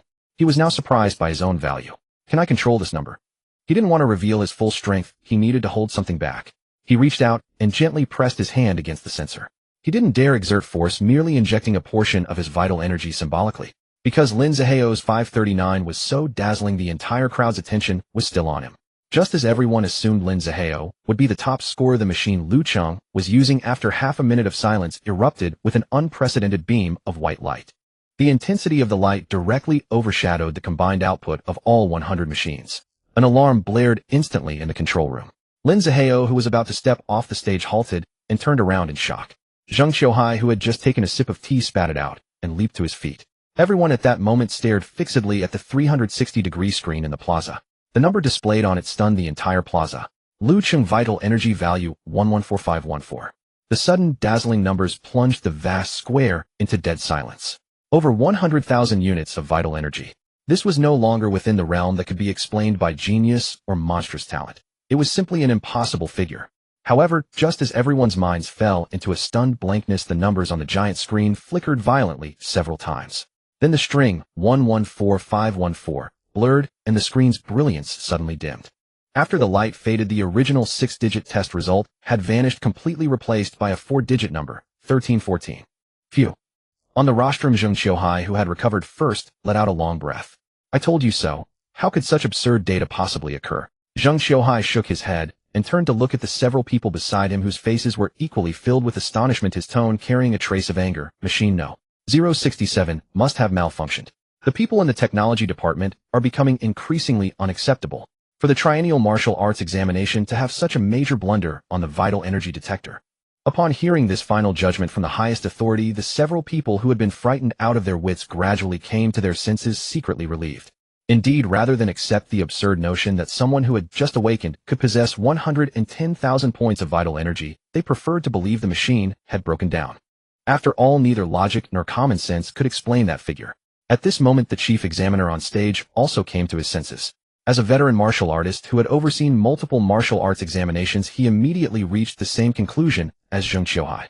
He immediately announced loudly, Candidate No. 067 of the 13th batch. Due to a malfunction of the testing equipment, the results of this examination are hereby declared invalid. Please have the candidate immediately switch machines and re-enter their vital energy for testing. Upon hearing the chief examiner's announcement, Lu Cheng, who was standing before machine No. 067, secretly breathed a sigh of relief. What a close call, nearly ruined everything. Lu Cheng calmly withdrew his hand, drawing the golden vital energy from his palm back into his body. The previous night at the hotel he had continuously used the system to cultivate 2 grade Xian level techniques, causing the vital energy within his body to surge wildly. During the test just now he had already exerted himself to control his output, but since it was his first time facing this kind of vital energy detector, he momentarily failed to gauge the right measure. Fortunately, they had attributed it to a malfunction. After all, over 1,000 units of vital energy marked someone as a genius, so over 110,000 units being mistaken for a barren beast wasn't strange at all. Candidate 13 to 67, please proceed to machine no. 075 to begin re-examination. The chief examiner's voice rang out once more. To ensure absolute certainty, the chief examiner not only had Lu Cheng retake the test, but also had 3 additional machines randomly assigned. Lu Cheng walked calmly toward the 3 testing machines under the gaze of tens of thousands of eyes in the venue. All 3 ultimately displayed 1314. This number was deliberately chosen by Lu Cheng, the result of precise control. As far as he knew in the history of East Province Base, only one candidate had ever exceeded the 1,000 mark in the martial arts examination's vital energy value. That person had long since become a pillar of the capital base. By setting the number at 1314, Lu Cheng could firmly surpass all other candidates without appearing as implausible as the 1100 from before. Hiss. Even if the machine wasn't broken, he's still first. Good heavens, he surpassed that person. After all these years, East Province Base has produced another monster who broke through the 1,000 barrier. Terrifying. I can't believe I'm taking the martial examination in the same year as someone destined to be recorded in history. This is enough for me to boast about for the rest of my life. Within 2 minutes, I want all contact information for this man. I want to bear his children. The overwhelming chorus of discussion rose and fell like tidal waves. Lin Zihao, the eldest son of the Lin family who had been basking in the adoration of others with his 539 vital energy points, now felt as though struck by lightning. He glared fiercely at Lu Cheng in the distance, the arrogance on his face completely gone in this moment. Though his 539 points were impressive, they paled into insignificance before 1314 points. At this moment, the representatives of the major clans on the rostrum could no longer restrain themselves and erupted completely. Investigate. Immediately use family resources to look into this. What is this young man's background? Is he a hidden legitimate heir from some martial arts clan, or a secret seedling cultivated by the military? The clan representatives exchanged intelligence with one another, their expressions growing increasingly grim. For them, an unknown genius emerging uncontrollably meant that the future distribution of interests might very well be redrawn. Meanwhile, the 2 special envoys from the capital seated at the far ends of the 13 positions appeared somewhat out of place. They did not join the heated discussions among the clan representatives, merely holding teacups with inexplicable expressions and drinking slowly. Their eyes narrowed slightly, their gaze crossing the long steps to fix upon Lu Cheng. 2 hours later, in the center of the square, the first examination concluded. No matter how impressive Lin Zihao's 539 points might seem in the face of Lu Cheng, whose strength had been confirmed by 3 consecutive machines, it could only pale in comparison. No subsequent candidates exceeded 500 points. The chief examiner took a deep breath, forcibly suppressing the turmoil within, and announced loudly. The first event of this martial arts examination, vital energy testing. First place, Lu Cheng. As the announcement echoed Lu Cheng's name, and the 4-digit vital energy value on the giant screen instantly rose to the top, radiating dazzling brilliance. With a calm expression, Lu Cheng bore the intense, jealous, and admiring gazes from countless eyes as he leisurely retreated to the resting area. For him, taking first place was merely incidental. Silence. The chief examiner raised both hands and pressed downward, signaling the entire venue to be quiet. The first test only represents your initial foundation at the time of awakening. But on the path of martial arts, how far you can go and how high you can climb is ultimately determined not by temporary values, but by your cultivation. The chief examiner pointed to the 360-degree screen above and continued, and the growth of cultivation is determined by a martial artist's comprehension. Comprehension determines the efficiency with which you will decipher advanced techniques and combat skills in the future. With the same secret manual, those with high comprehension can master it in 3 days and achieve greatness in 100. Those with low comprehension will barely scratch the surface throughout their lives. Therefore, the second event of the martial examination is comprehension testing. As soon as he finished speaking, all the scores on the giant screen instantly vanished, and then the covers of over a dozen different cultivation techniques lit up. These techniques covered various directions, including fists, palms, blades, and swords, all of which were examination manuals prepared by the federal authorities. For this examination, one technique will be randomly selected as the topic. After selection is complete, the examination venue will distribute corresponding technique copies to each candidate. You will have 2 hours to study and comprehend them on the spot, and the examiners will ultimately grade you based on your level of mastery. The techniques on the screen began to cycle frantically. A few seconds later, with a crisp chime, a dark gold cover froze at the center of the screen. Dragon Elephant Art. Dragon Elephant Art. After the examination technique was announced, the representatives of the aristocratic families on the rostrum exchanged ambiguous glances. Are they insane? The comprehension test actually drew this one. A representative slammed the table and stood up, his eyes full of disbelief. Who input this technique? How can it be used as an examination technique? Director Jin Hong himself. Zheng Qiuhai said bluntly. Jin Hong, an A-rank National Guardian martial artist of the Great Xia Federation. The Dragon Elephant Art was the Earth grade technique he primarily cultivated. Techniques were divided into 5 grades: Mortal, Yellow, Profound, Earth, and Heaven. Earth grade techniques were the standard for National Guardian powerhouses. Logically, in a venue like the Martial Arts College entrance exam for selecting newcomers, the highest grade used would be at most Profound. Yet no one expected that the Dragon Elephant Art would be mixed among a pile of low-grade techniques and randomly selected. However, after a brief moment of shock, the crowd on the seats fell into an eerie silence. Their gazes toward the square carried not a trace of envy, but rather a hint of amusement. Dragon Elephant Art. This technique tests comprehension. A family representative shook his head with a wry smile. The reason no one coveted this Earth grade technique was that the Dragon Elephant Art was too special. Its cultivation was extremely simple. Just keep circulating the technique and temper the body.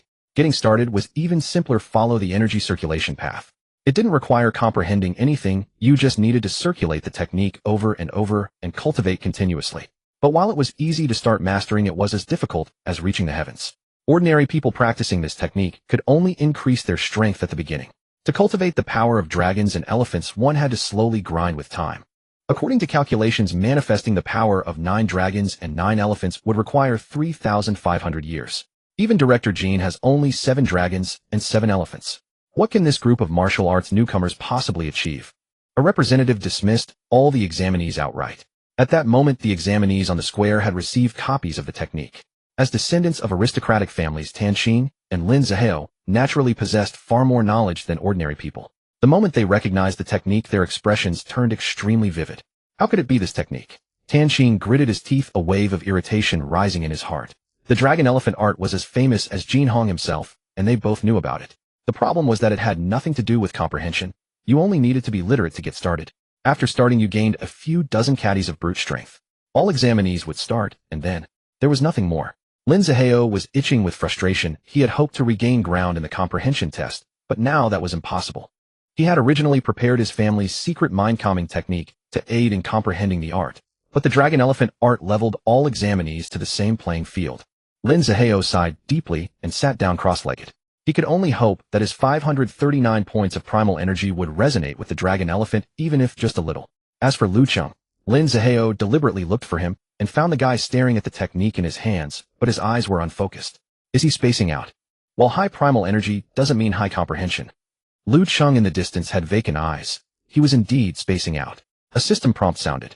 Detected. The host is learning the technique, Dragon Elephant Art. Would you like to consume 100 experience points to get started? Yes. Dragon Elephant Art entry level. Would you like to consume 100 experience points to advance to mastery? What the heck? Entry costs 100, but mastery needs 10,000. The previous Crushing Stone Fist only needed 10. Lu Cheng noticed this. He remembered clearly that when he practiced the Crushing Stone Fist, going from entry to perfection had only cost over 1,000 experience points. Even the 2 profound grade techniques he obtained last night had upgrade costs within his acceptable range. But now this Dragon Elephant Art alone demanded 10,000 points just to go from entry to mastery. Would the following mastery and perfection be even more exorbitant? However, Lu Cheng quickly calmed down. As the saying goes, you get what you pay for. Although the system now was rigid, its judgment was still accurate. That meant the value of this Dragon Elephant Art far exceeded his imagination. He glanced at his experience balance. Isn't it just 10,000 points? Experience is the last thing I lack right now. Lu Cheng directly had the system deduct 10,000. Ding. Consumed 10000 experience points. Dragon Elephant Art advanced to mastery. Lu Cheng felt the primal energy within his body instantly boil. Boom. Just as the other examinees were still starting the Dragon Elephant Art, 2 soul-stirring sounds rang out. Roar, trumpet.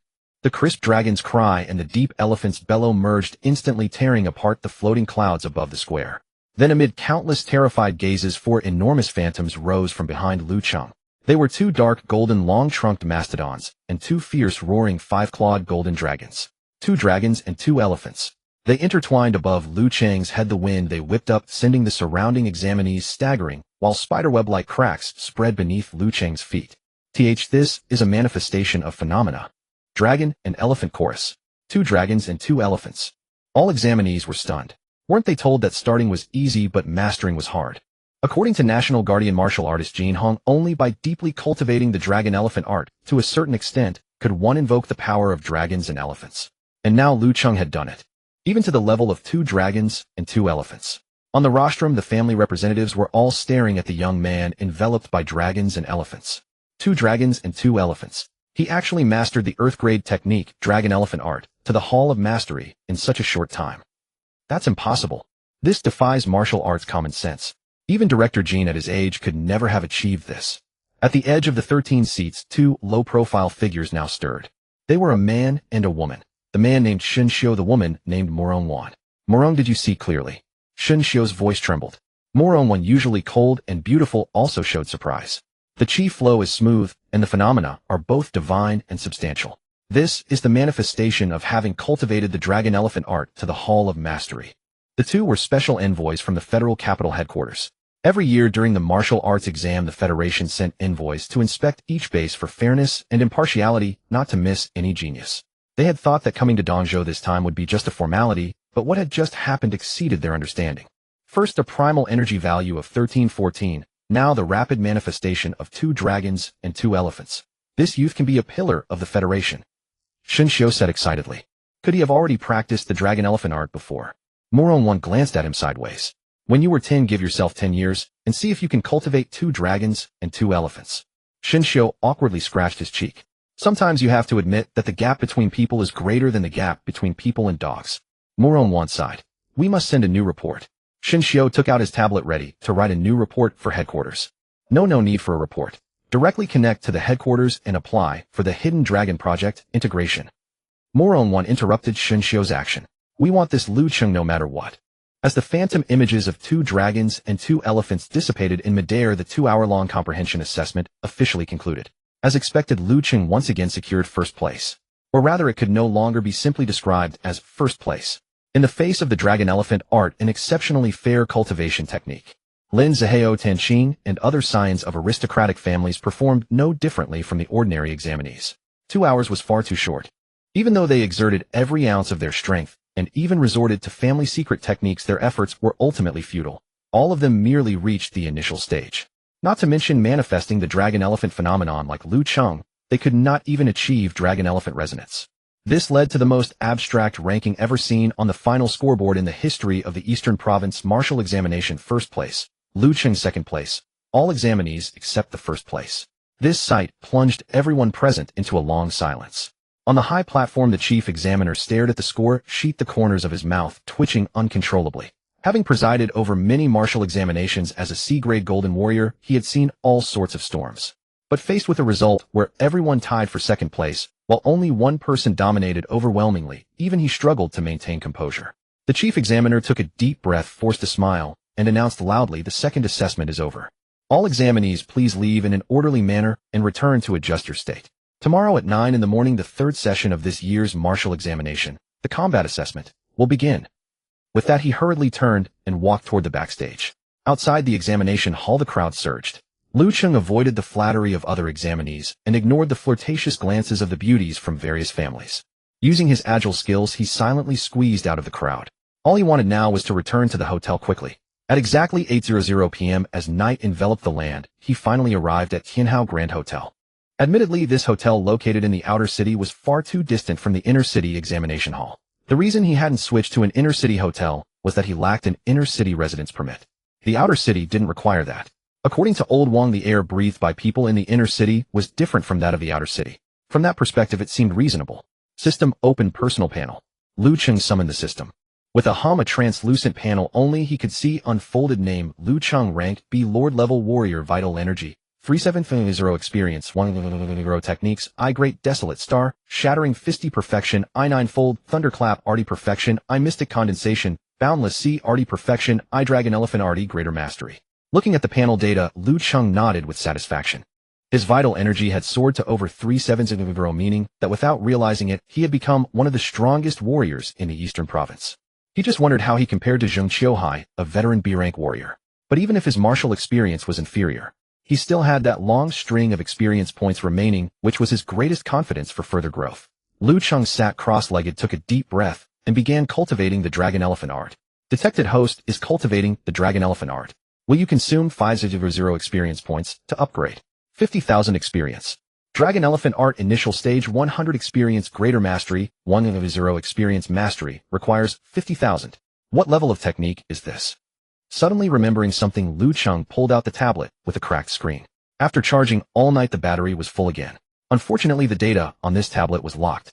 He had tried to transfer it to another device, but was immediately warned that copying would trigger data self-destruction. Looks like that Godhood is no ordinary person.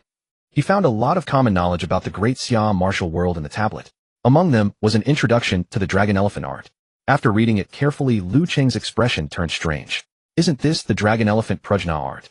It was a top-tier martial art from a novel in his past life. Supposedly, if someone could live for thousands of years, they could train it to the 13th layer.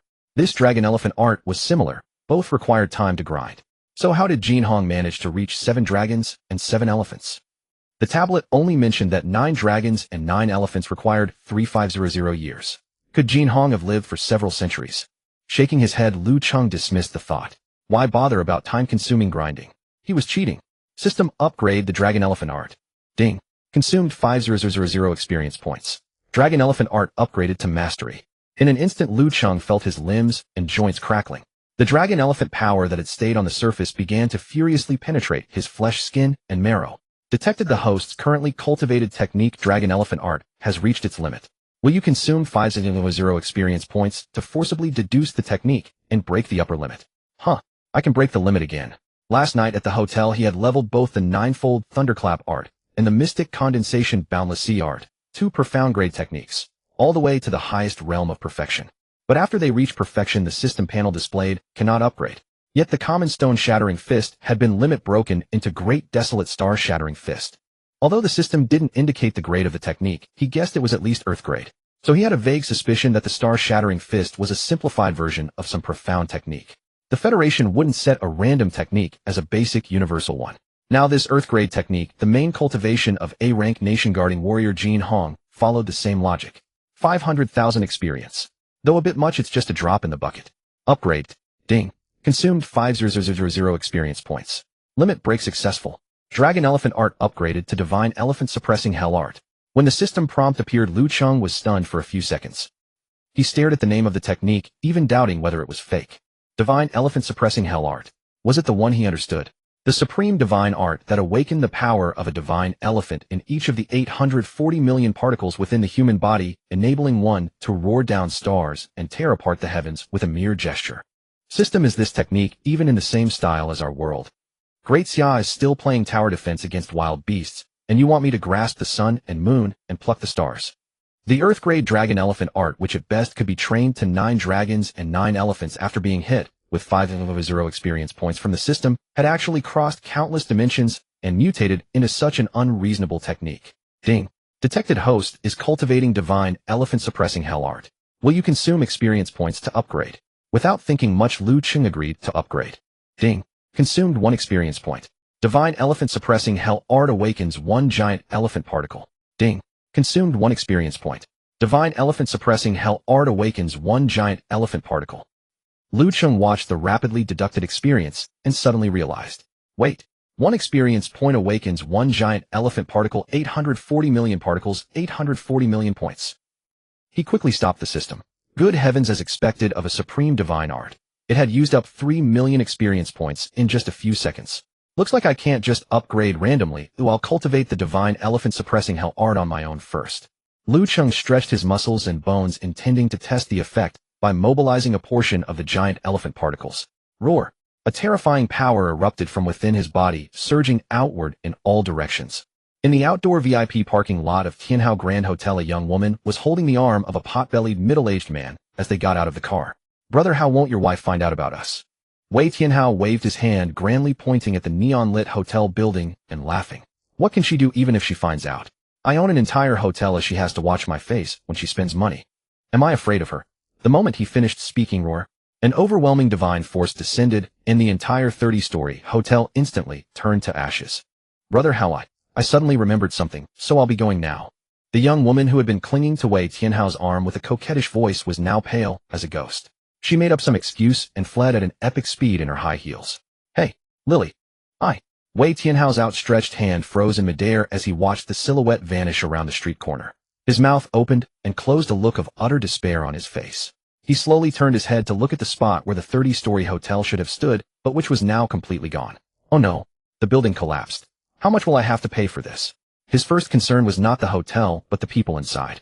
Wei Tianhao tremblingly pulled out his phone from his pocket and opened the back-end management system of Tianhao Grand Hotel to check today's guest and staff attendance data.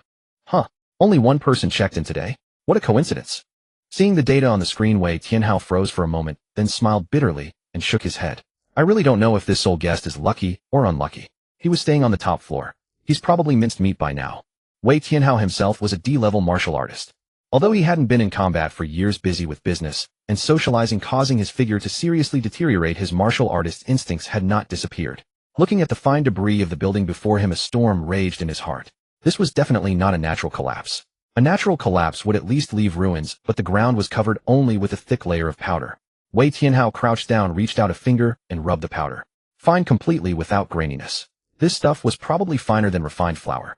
What kind of method could reduce a building to ashes? Sorry, I might not be able to afford to pay for this building. A calm voice suddenly sounded in Wei Tianhao's ear. What the hell? Who? Wei Tianhao jolted and leaped backward. Although he was just an ordinary D-level martial artist, his warrior's alertness remained. But before this person appeared, he had sensed no sign whatsoever. This person had simply materialized out of thin air before him. That speed was almost comparable to his wife's teleportation-like ability to catch him every time he tried to sneak off for some fun. The person who appeared before Wei Tianhao was naturally Lu Cheng. He looked at the accidental masterpiece he had created and felt a headache coming on. Under the automatic activation of the divine elephant-suppressing hell art, the 840 million particles within his body transformed into giant elephants one by one, and the unleashed might directly shatter the building. Fortunately, he reacted quickly and used his vital energy to protect his backpack and the staff inside the building, preventing everything from being reduced to dust. Lu Cheng's side reached into his backpack and pulled out a sphere the size of an infant's head. How about I compensate you with this first, and we'll make up the difference later? Lu Cheng extended his hand. Wei Tianhao was still simmering with anger. Although he didn't know where this suddenly appearing young man had come from his words, it seemed he was the one who had collapsed his 30-story hotel. He took a deep breath, ready to raise his eyebrows and put on a show of authority. However, when his gaze fell on the sphere in Lu Cheng's palm, his eyes went wide instantly. B level. Lord's here, wild beast inner core. Senior Lu, what do you think of this villa? Wei Tianhao bowed at the waist, a flattering smile on his face, standing respectfully in the first-floor hall of the villa. Mr. Wei, I've told you I sincerely want to compensate you for your loss. Hey, no, absolutely not. On hearing this, Wei Tianhao shook his head like a rattle drum, causing his flabby body to jiggle. Those who achieve mastery become teachers. Senior Lu, just call me Xiao Wei. That hotel was just a minor establishment in the outer city, worthless. I have plenty more hotels like that. Wei Tianhao continued. My subordinates have already checked, there are no casualties. Mere material possessions lost is lost. At this point, Wei Tianhao's expression became fervent, and his breathing even grew heavier. That shabby building of mine was fortunate to have served as a test for your technique today. It was its destiny. If you find this villa acceptable, I on my own authority shall present it to you as a gift. As he spoke, Wei Tianhao pulled an ultra-thin phone from his pocket and handed it over with both hands. Senior, this is my business card. Lu Cheng looked at the phone, offered to him, a flicker of confusion in his eyes. Wei Tianhao quickly explained. Inside is my contact information. Please take it, whether you use it or discard it, it's entirely up to you. Lu Cheng looked at the fervent Wei Tianhao and finally accepted the villa. After all, finding his own place would also take time. Alright, I'll take it. I owe you a favor. At the word favor, a brilliant light burst from Wei Tianhao's eyes. He quickly suppressed his excitement. Then he slowly walked to the villa's main entrance, turned around respectfully. Senior, please rest well. I shall not disturb you any further. If you have any needs, feel free to instruct the villa's dedicated butler or contact me directly. Lu Cheng stood up to see him off. Seeing this, Wei Tianhao was flattered and repeatedly waved his hand to decline Lu Cheng's farewell. He kept saying, stay, please stay, while bowing, and left the villa courtyard alone. Wei Tianhao returned to his car. The moment the door closed, the smile on his face vanished instantly. He gripped the steering wheel tightly, his eyes wide. My springtime has finally arrived. Though he was no powerhouse, merely a merchant drifting in the outer city, thanks to his background, his family had some connection to the Wei family, one of the 10 great clans of the Eastern Prefecture base. Because of this connection, he had access to some private information channels. This afternoon he had already learned through those channels some inside information about the martial arts examination. A terrifying prodigy had emerged from this exam. His initial vital energy value had broken the record, measuring 1314 points. Even more astonishing was that in the second aptitude test, that person had mastered Jin Han's dragon elephant art to the level of 2 dragons and 2 elephants in less than 2 hours. The prodigy of the martial exam, the hotel reduced to nothingness, and the B-level core casually given. Combining the three, Wei Tianhao's eyes narrowed slightly, and a terrifying conclusion formed in his mind that he dared not believe. The 110 vital energy value during the exam might not have been a machine malfunction. This Lu Cheng's true strength was at least that of a B-level Lord-tier martial artist. The night gave me black eyes, yet I used them to seek the light. A phone ringtone suddenly sounded. Wei Tianhao shivered, snapped out of his thoughts. He glanced at the caller ID, and his expression changed. Hello, honey. Yes, something came up at the hotel. Yeah, it's quite big. Fox Spirit. What Fox Spirit? I'm dealing with something at the hotel, I'll be home later. I'm home. The next morning at East Region Central Square, thousands of examinees gathered following yesterday's extreme aptitude assessment. Most examinees now looked at Lu Cheng with reverence, and even a trace of fear rather than jealousy. Silence. The lead examiner's figure reappeared on the raised platform. All examinees step into the circle in the center. Lu Cheng glanced at the plaza floor and confirmed the enormous circle marked the center. Once all examinees entered the circle, the examiner pressed a switch. Following an ear-piercing mechanical grinding sound, the entire plaza began to shake. Amidst countless gasps, the ground within the circle began descending like a massive elevator, steadily moving downward. The descent accelerated as reinforced concrete walls rushed past. With increasing depth, atmospheric pressure shifted subtly, and the air grew cold and damp. Lu Cheng recognized that familiar scent from his days outside the city. After approximately 3 minutes, the elevator finally stopped. Before them stood a massive wall. Its enormous metal gate slowly opened to reveal an unimaginable underground world. This vast space lay thousands of meters underground, towering over 100 meters high, with no visible boundaries. Giant luminous panels covered the ceiling, illuminating the entire underground realm. This is East Region Base's largest underground wild beast ecological park. The examiner's voice echoed through the empty space, though he remained invisible. This is your third practical combat examination arena. Lu Cheng narrowed his eyes, surveying the surroundings. For a trial exam, this is quite substantial. The facility was designed as a fully enclosed space replicating multiple wild beast habitats, including humid swamps, rocky valleys, and dense forests. Low growls echoed from shadowy corners. Now announcing the examination rules, the examiner's voice rang out again. Scores are based on wild beast eliminations.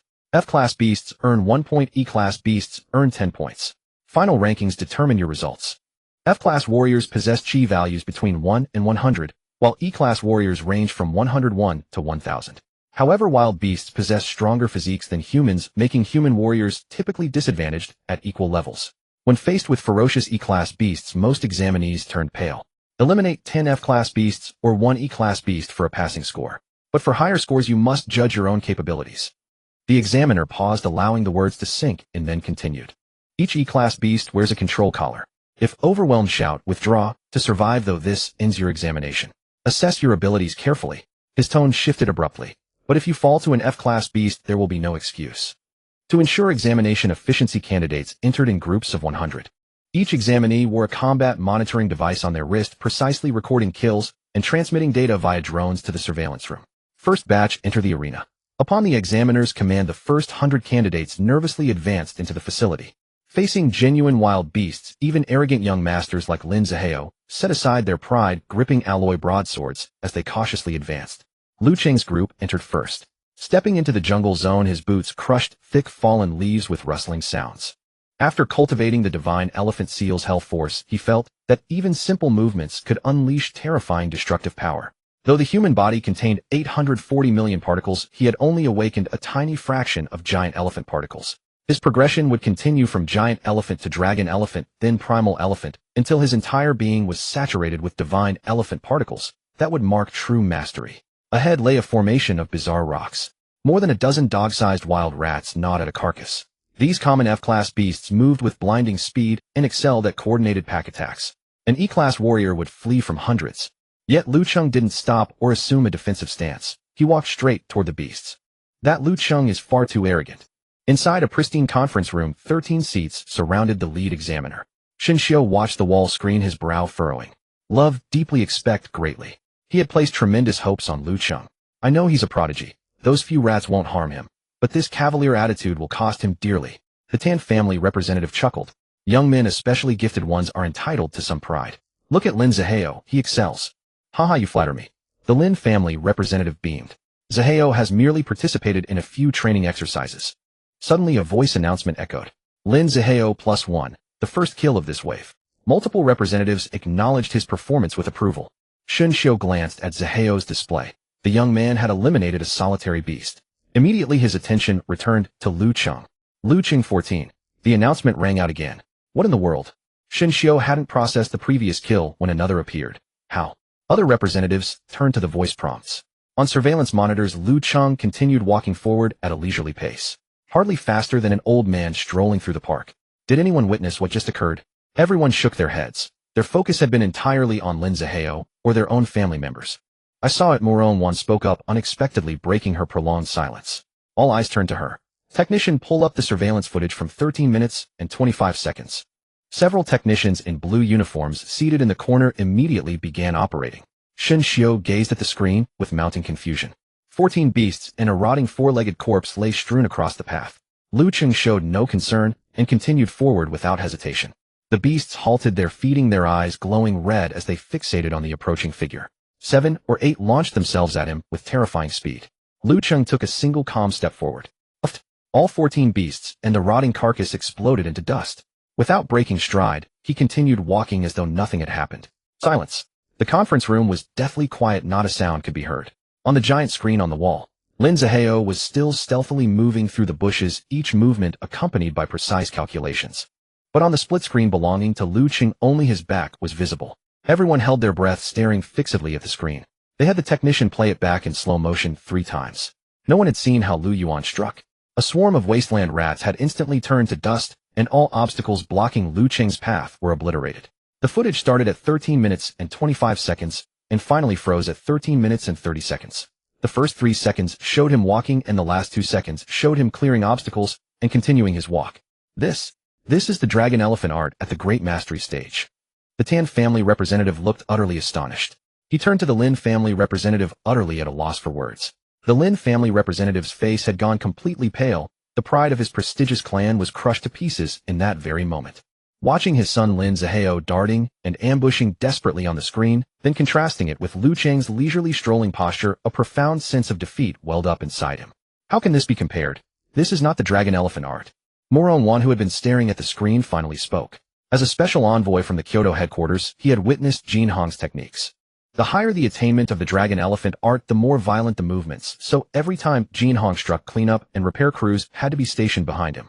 Under Jin Hong's 7 dragons and 7 elephants, the wasteland rats would indeed be reduced to ashes, but a vast expanse of land ahead would also vanish. Not like Lu Cheng, who controlled his power with such precision. The path remained unchanged, yet every obstacle was flawlessly cleared. Inside him, there is a kind of power we completely do not understand. Shun Xiu took a deep breath, turned to the technician in the corner, and said in a low voice, pull up the spiritual energy fluctuation data from Lu Cheng's earlier performance. I want to see his energy level reaction. The technician's fingers flew across the keyboard, and a virtual screen unfolded on the opposite wall. Dense curves of graphs instantly covered more than half of the display. After filtering through the data, they finally found Lu Cheng's line. It was a perfectly straight, flat, horizontal line with no fluctuations whatsoever, leaving everyone stunned simultaneously. Report. The data shows no change. This technician also found it hard to believe. Lu Cheng's wrist monitor indicates that his spiritual energy fluctuation has remained constant at 13-14 points, with absolutely no increase or decrease. What did you say? Shun Xiu abruptly stood up, his usual composed expression finally breaking. He had killed 14 wasteland rats, reducing their corpses to rubble, yet his inner spiritual energy showed not even a ripple. This could only indicate 2 possibilities. Either the monitoring device is faulty, or Lu Cheng's emitted spiritual energy was so precisely controlled that the monitor couldn't detect any fluctuation. But how could that be? Even Zheng Qiuhai, a B-rank martial artist, couldn't achieve this. Especially since Lu Cheng practiced the dragon elephant art, which involves broad and sweeping movements, it was impossible that nothing was detected. In the other area, the underground ecological park's jungle zone, Lu Cheng had no idea that the people in the conference room were nearly driven mad by him. As he walked forward, he felt a small portion of the giant elephant particles that had been cultivated within his body. The divine elephant prison suppressing art was extraordinarily terrifying. Now having only just initially entered the first stage of giant elephant, his physical strength had already reached an unimaginable level. All it would take was a mere wisp of his power to crush the earlier group of wasteland rats. Tisk still not proficient enough. Lu Cheng thought, shaking his head inwardly. Actually, he hadn't quite managed it properly. He had intended to crush only the wasteland rats and preserve the rotting corpse because he wanted to see exactly what that body was. Unfortunately, they were both destroyed together. However, this indirectly proved the power of this divine art if he were to convert it all into divine elephant particles. Then when he stepped on something, wouldn't this planet crack right in half on the spot? Roar! Suddenly the dense thicket ahead was thrown aside. A rhinoceros the size of a truck, clad in thick black armor and bearing a sharp single horn on its forehead, charged out with a furious bellow. Around its neck was a mechanical collar emitting a red glow, an official safety lock designed to prevent it from going out of control and dying. The black-armored rhinoceros fixed its huge eyes on Lu Cheng with an extremely ferocious aura, spread its 4 legs, stamping the ground with thunderous roars, and charged straight at him. It's an E-rank wasteland beast, the black-armored rhinoceros. In the conference room, Shenxiu was still watching Lu Cheng. With his rich experience, he immediately identified the wasteland beast attacking Lu Cheng. Zheng Qiuhai nodded. And among the E-rank, it belongs to the strongest batch. Its defense is already comparable to D-rank wasteland beasts. The other representatives were also drawn over by the commotion. All were eager to see Lu Cheng's performance. On the other side, Lu Cheng's brows furrowed slightly. The giant elephant particles within his body resonated, and a pressure slowly emanated outward. The black-armored rhinoceros, which had been in a frenzied state, suddenly stiffened its massive body in a bizarre manner when it was still 10 meters away from Lu Cheng. A mournful whimper came from its throat. In the next instant, ploppy, its momentum carried the huge body sliding forward another few meters, and it came to a stop 3 meters in front of Lu Cheng. Then, to the astonished gazes of everyone in the conference room, this top-tier E-rank wasteland beast simply crashed to the ground. An announcement echoed through the conference room. Lu Cheng 10. In the monitoring room, the chief examiner and the representatives of the major families looked at each other in bewilderment. Who saw how he made his move? The Tan family representative asked flatly. Everyone shook their heads, and the conference room fell into a prolonged silence. Half an hour later, the meeting room was silent as a grave. Only the continuous announcement voices could be heard. Lu Cheng 10. Lu Cheng 16. Lu Cheng 10. Seeing Lu Cheng's accumulated score had reached 981. The chief examiner wiped the sweat from his forehead, his mouth tinged with bitterness. Everyone, this examination really cannot continue. In the areas Lu Cheng has passed through, whether F-rank or E-rank, none can withstand even one of his strikes. If he continued like this after today's exam, the wasteland beasts in the Dongzhou Underground Ecological Park would likely go extinct. It should be known that these wasteland beasts were painstakingly captured by the hunting teams. Killing them is easy, capturing them alive is difficult. They had saved up for 3 years to fund a single martial arts examination, and now they would probably be ruined by Lu Cheng. More importantly, with such a monster walking around inside, the other examinees simply couldn't take the exam normally. Wherever Lu Cheng passed, the wasteland beasts were dead, leaving other examinees no monsters to kill. Zheng Qiuhai exchanged glances with the 2 special envoys, and upon receiving their consent, he turned to the chief examiner. Terminate Lu Cheng's practical examination. The chief examiner paused. What about the ranking? Does this even require ranking?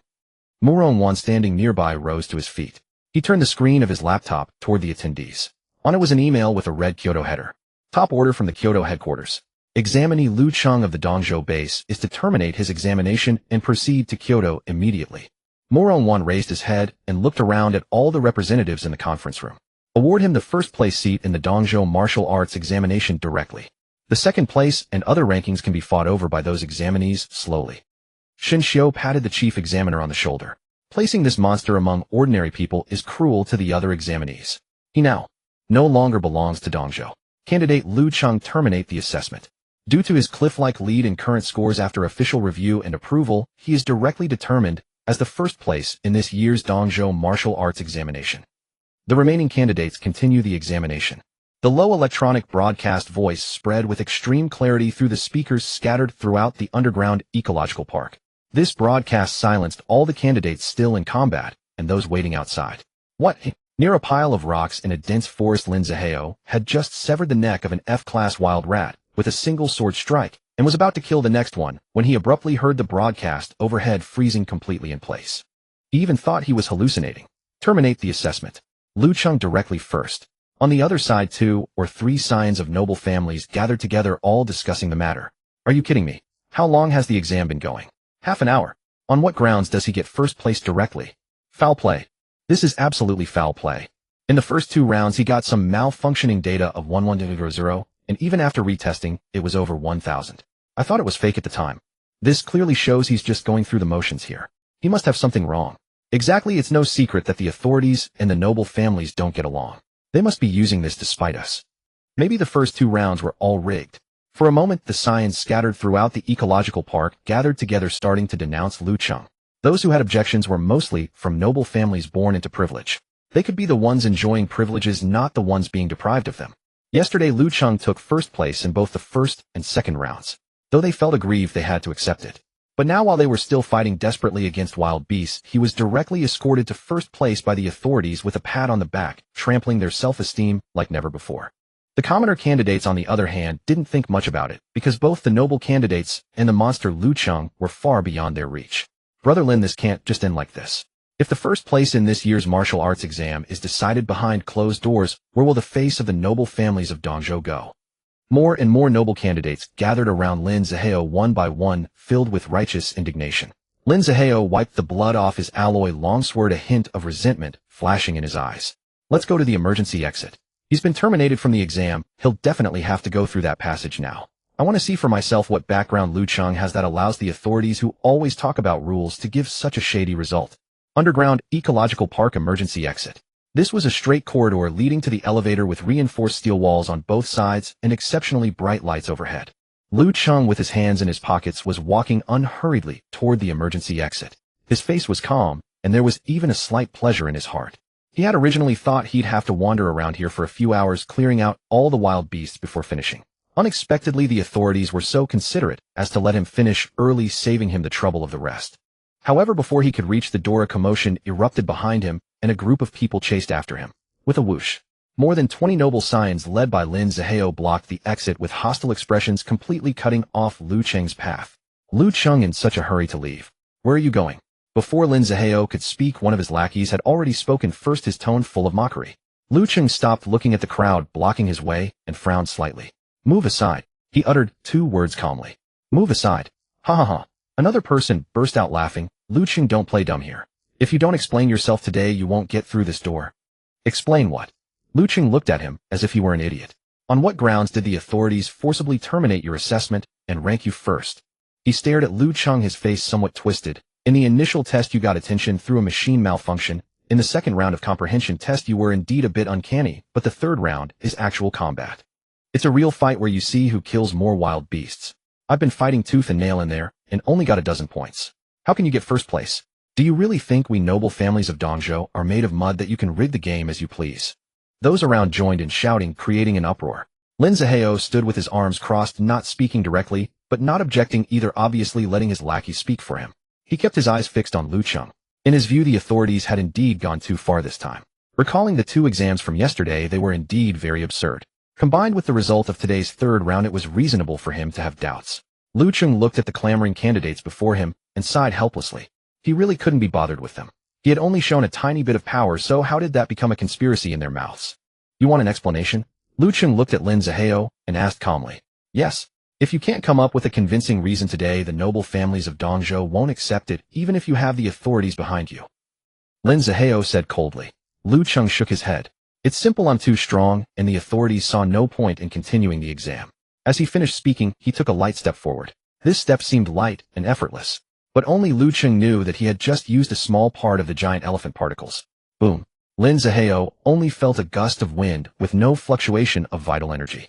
Yet the surrounding space seemed to be sucked into a vacuum in an instant, and the ground collapsed instantly. A terrifying force seemed to directly grip their hearts. This was absolute suppression at the level of life itself. Thud. Lin Zihao, the leader, couldn't hold on for even a second. At the moment the crushing pressure descended, his mind went blank, and his bones emitted brittle cracking sounds under the unbearable weight. His knees slammed uncontrollably into the ground. The force was so great that it cracked the floor into a dense web of spider-like patterns. Then came the others behind him, the more than 20 noble scions who had been shouting just moments ago. They were flung back by a shockwave, scattering in disarray, landing in different places. If you had just asked about my score, you wouldn't have come to me like this. Lu Cheng curled his lips. He turned and ducked into the corridor, heading out of the ecological park. Lin Zihao, his legs trembling, struggled to his feet. Can we check his score? One of the lackeys came over, clutching his chest. Yes, boss. We can look it up using the monitor device on our wrist. However, when everyone saw Lu Cheng's score, they all scattered in an instant, leaving Lin Zihao alone stunned. 981. Before the emergency exit, the light was a ghastly white. Lin Zihao stood alone on the spot. The ground beneath him collapsed. He had no idea how Lu Cheng had made his move. All he felt was an overwhelming pressure that made breathing difficult. Then came the kill tally. 981. What did that mean? According to the scoring system, one F-grade desolate beast counted as 1 point, while an E-grade beast counted as 10. In just half an hour of the exam, he had killed nearly 100 E-grade desolate beasts. Even if he had specifically targeted F-grade ones, that would still be close to 1,000. Even if they were lined up for him to slaughter, it wouldn't have been this fast. Lin Zihao looked down at his disheveled appearance, grass blades, mud spots, and bloodstains. He prided himself on being the leading figure of the younger generation in Dongzhou, yet before Lu Cheng, he couldn't even stand his ground. The gap. Is it really this vast? Lin Zihao gave a self-deprecating smile. Earlier he had arrogantly believed that the authorities were rigging the exam and showing favoritism. Only now, having truly experienced Lu Cheng's strength, did he realize the truth. Allowing Lu Cheng to continue the exam was the greatest injustice of all. In the outer city's luxurious villa district, night fell, and the entire outer city was ablaze with lights bright as day except for this villa area where the lights were sparse. Wei Tianhao drove here once again. The moment the car came to a stop, he eagerly pushed open the door and, laden with bags, rushed into the villa compound. In the living room, Lu Cheng sat on the sofa scrolling through videos on his customized phone. They were all about martial arts knowledge. Senior Lu. Wei Tianhao entered the room, his face immediately breaking into a respectful smile. Lu Cheng looked up. Mr. Wei, is there something you need? No, I just came to deliver some daily necessities. Wei Tianhao placed the items on the sofa. Mr. Lu, these are some tonics, clothes, and such. You're thoughtful, boss Wei, but there's no need. I'm leaving tonight. Lu Cheng interrupted him. Leaving? Where to? Wei Tianhao was stunned. Before Lu Cheng could answer, a sudden screech of brakes came from outside the villa's main gate. Then two imposing figures strode into the living room. The leading man, with a burly frame and lightning-like eyes, was Shun Xiu, the special envoy from the capital. At his side was Muron Wan, clad in a black trench coat, tall and exquisitely cold. The moment Wei Tianhao saw Shun Xiu and Muron Wan, he felt his hair stand on end. C-grade. No B-grade experts. Wei Tianhao froze in place, not daring to breathe. Lu Cheng, the car is waiting outside. Let's go. Shun Xiu completely ignored Wei Tianhao and nodded at Lu Cheng. Okay. Lu Cheng stood up and grabbed his backpack with one hand. Just as he was about to sling it on and leave, something occurred to him. He took out a yuan dan and handed it to Wei Tianhao. The favor I mentioned before still stands. Consider this a token of gratitude for letting me stay these past 2 days. Before Wei Tianhao could refuse, Lu Cheng pressed the yuan dan into his hand. Shun Xiu and Muron Wan exchanged a glance, surprised at Lu Cheng's generosity in casually giving away a C-grade yuan dan. But it was Lu Cheng's own affair, so they didn't pry. B-grade experts. Personally coming to pick someone up. Truly. Watching the black car speed away, Wei Tianhao was overcome with emotion. Half an hour later, the vehicle entered a secret military restricted zone. All around were towering electrified alloy fences, and squads of elite soldiers in exoskeleton armor patrolled back and forth. They arrived at a helipad where a pitch-black military helicopter was already running, its massive rotors roaring and kicking up gusts of wind. Get on. Shun Xiu patted Lu Cheng on the shoulder and boarded first. Lu Cheng followed with his backpack, while Muron Wan sat across from them. As the hatch closed, the helicopter lifted off, heading straight for the heart of Daxia, the capital. The cabin was exceptionally soundproof, and Lu Cheng closed his eyes to rest. Shun Xiu turned to look at the composed Lu Cheng, his expression complex. Lu Cheng, do you know that because of you, the higher-ups of the entire Daxiao martial arts department are in an uproar? He pulled out a pack of cigarettes from his pocket, then glanced at Muron Wan across from him and put it back. Because of the 981 points. Lu Cheng raised an eyebrow. It's not just the score. Muron Wan took over, her cold, beautiful eyes fixed on Lu Cheng. The score is only the surface. The Daxia High Command values your overall quality. Shun Xiu's expression turned serious. To be honest, the direct order this time came from none other than one of the nation-guarding warriors' director, Jin Hong himself. Hearing the name, Jin Hong, a flicker of emotion passed through Lu Cheng's eyes, but he didn't show much surprise. Actually, since yesterday after Muron and I reported your exam scene to headquarters, Director Jin has been keeping a close eye on you. During today's practical test, he canceled all his frontline war meetings to watch your performance the entire time. Shun Xiu stared at Lu Cheng and continued. After watching, Director Jin overruled all objections on the spot and issued this order. Lu Cheng leaned back in his seat, resting his head on one hand, gazing at the rapidly passing scenery outside the window. He understood in his heart. Jin Hong had probably seen through something. As the supreme divine art, the divine elephant suppressing hell art was naturally far more profound than the dragon elephant art. Although he had only initially awakened a small fraction of the giant elephant particles, the evolutionary leap at the life level was enough to drive the world's top experts wild with obsession. The military helicopter was extremely fast, but the capital was not close to Dongzhou.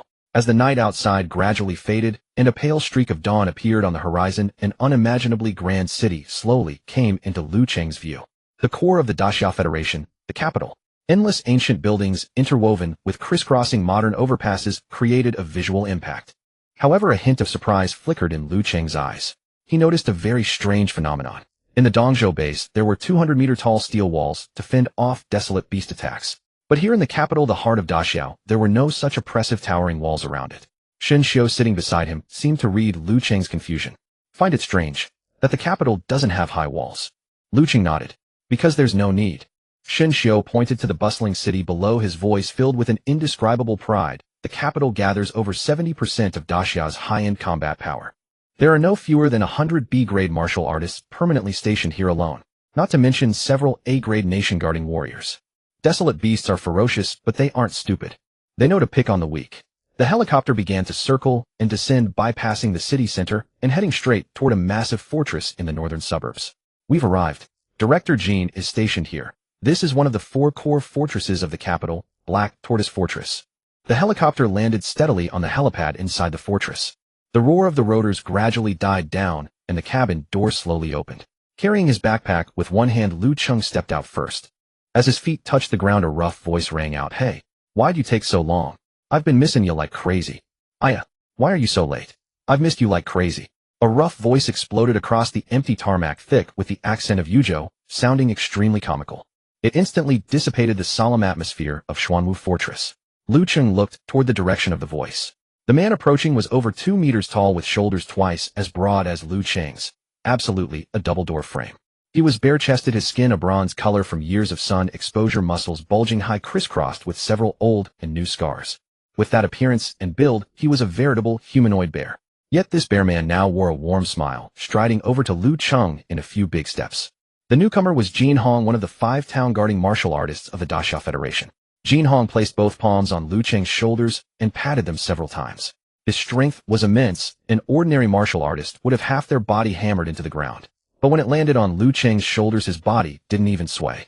Jin Hong's eyes brightened further, grinning to reveal a set of white teeth, and gave a thumbs up. Zhong. Really, Zhong. As expected of the man, old Jin had his eye on this body, is rock solid. Director Jin. Shen Xiao and Murong, one who had followed behind, hastily bowed in salute, their expressions respectful.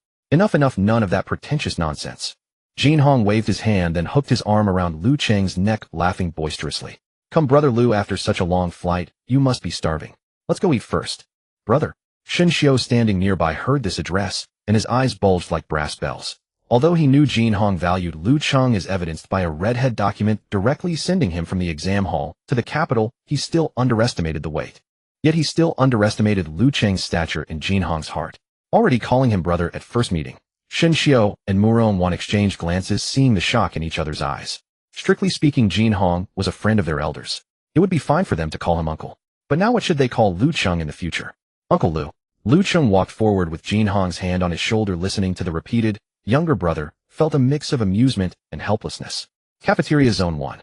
Though it was called a cafeteria, it was actually more like a huge banquet hall. Come, little brother, try this. These are the kidneys of a D-grade feigned boar just shipped from the northern front. Great tonic. This is the tiger penis wine from a D-grade leopard tiger. Good stuff. And this a clear soup made from the antlers of a D-grade venomous saliva deer and the penis of a D-grade northern abyss bull. Jin Hong introduced each dish to Lu Cheng, but the more Lu Cheng listened, the more uneasy he felt. Eating all of this would not only make his nose bleed, but also blow a hole through the ceiling. Jin Hong saw Lu Cheng's embarrassment and burst out laughing. Brother Lu, you're overthinking. Different parts of the aberrant beast have different effects. These items have the most vital energy. Eating them is greatly beneficial for martial artists. Lu Cheng was merely surprised, but he didn't stand on ceremony with Jin Hong. He hadn't yet achieved Anidia, and the operation of the divine elephant-suppressing hell force consumed an enormous amount of physical energy. These aberrant beast meats, rich in energy, perfectly replenished his body's needs. He picked up various dishes, eating slowly and deliberately, his movements almost elegant. But strangely, he swallowed extremely fast. Several pounds of aberrant beast meat went down, yet his stomach showed no change. Jin Hong chewed large pieces of meat, but his peripheral vision remained on Lu Cheng. Seeing Lu Cheng's bottomless digestive speed, the gleam in his eyes grew brighter. He's a damn monster. Jin Hong suppressed his excitement. Ordinary martial artists, when eating this grade of aberrant beast meat, would have to circulate their techniques to digest even one piece, but Lu Cheng did it with ease. What did that mean? It meant the kid's physical foundation was even more terrifying than he had imagined. Satisfied with food and drink, Jin Hong wiped the grease from his mouth and stood up. Come, little brother, after a full meal one thinks of. After eating, we need to stretch our limbs. I'll take you to a good place. Half an hour later, led by Jin Hong, Lu Cheng took a special elevator to the underground training ground of Xuanwu Fortress. As the elevator doors opened, a cold wind rushed in. This was a vast underground space, several football fields in size, divided into multiple zones. The surrounding walls and ceiling were cast entirely from high-strength special concrete, with an additional thick layer of anti-seismic alloy armor on the surface. Even a heavy missile exploding here would not budge it. In one area of the training ground, 3 enormous machines stood silently. They were 3 huge quadrupedal alloy mechanical beasts radiating a metallic luster. Little brother, see those 3 big iron lumps? Jin Hong crossed his arms and lifted his chin toward the distant alloy beast models. These are the latest generation testing machines developed by the Daxia Federation Martial Arts Research Institute using countless precious materials and are only available to the 4 fortresses. Jin Hong continued, these things are different from the instruments you used in the Dongzhou martial arts exam. After you attack them, they will perfectly record your vital energy value. The test range and precision are far superior to those in Dongzhou. Shen Xiu and Murong, one had also followed, standing behind the safety line. Most importantly, they can be activated independently, corresponding to a peak B rank Lord Aberrant Beast. Except for being less agile and intelligent than real aberrant beasts, they are not much different from a real lord. So brother Lu, go ahead and give them everything you've got. Don't hold back, these things are durable. Even if Shen Xiu slashed at it for 3 days and nights, he couldn't break it.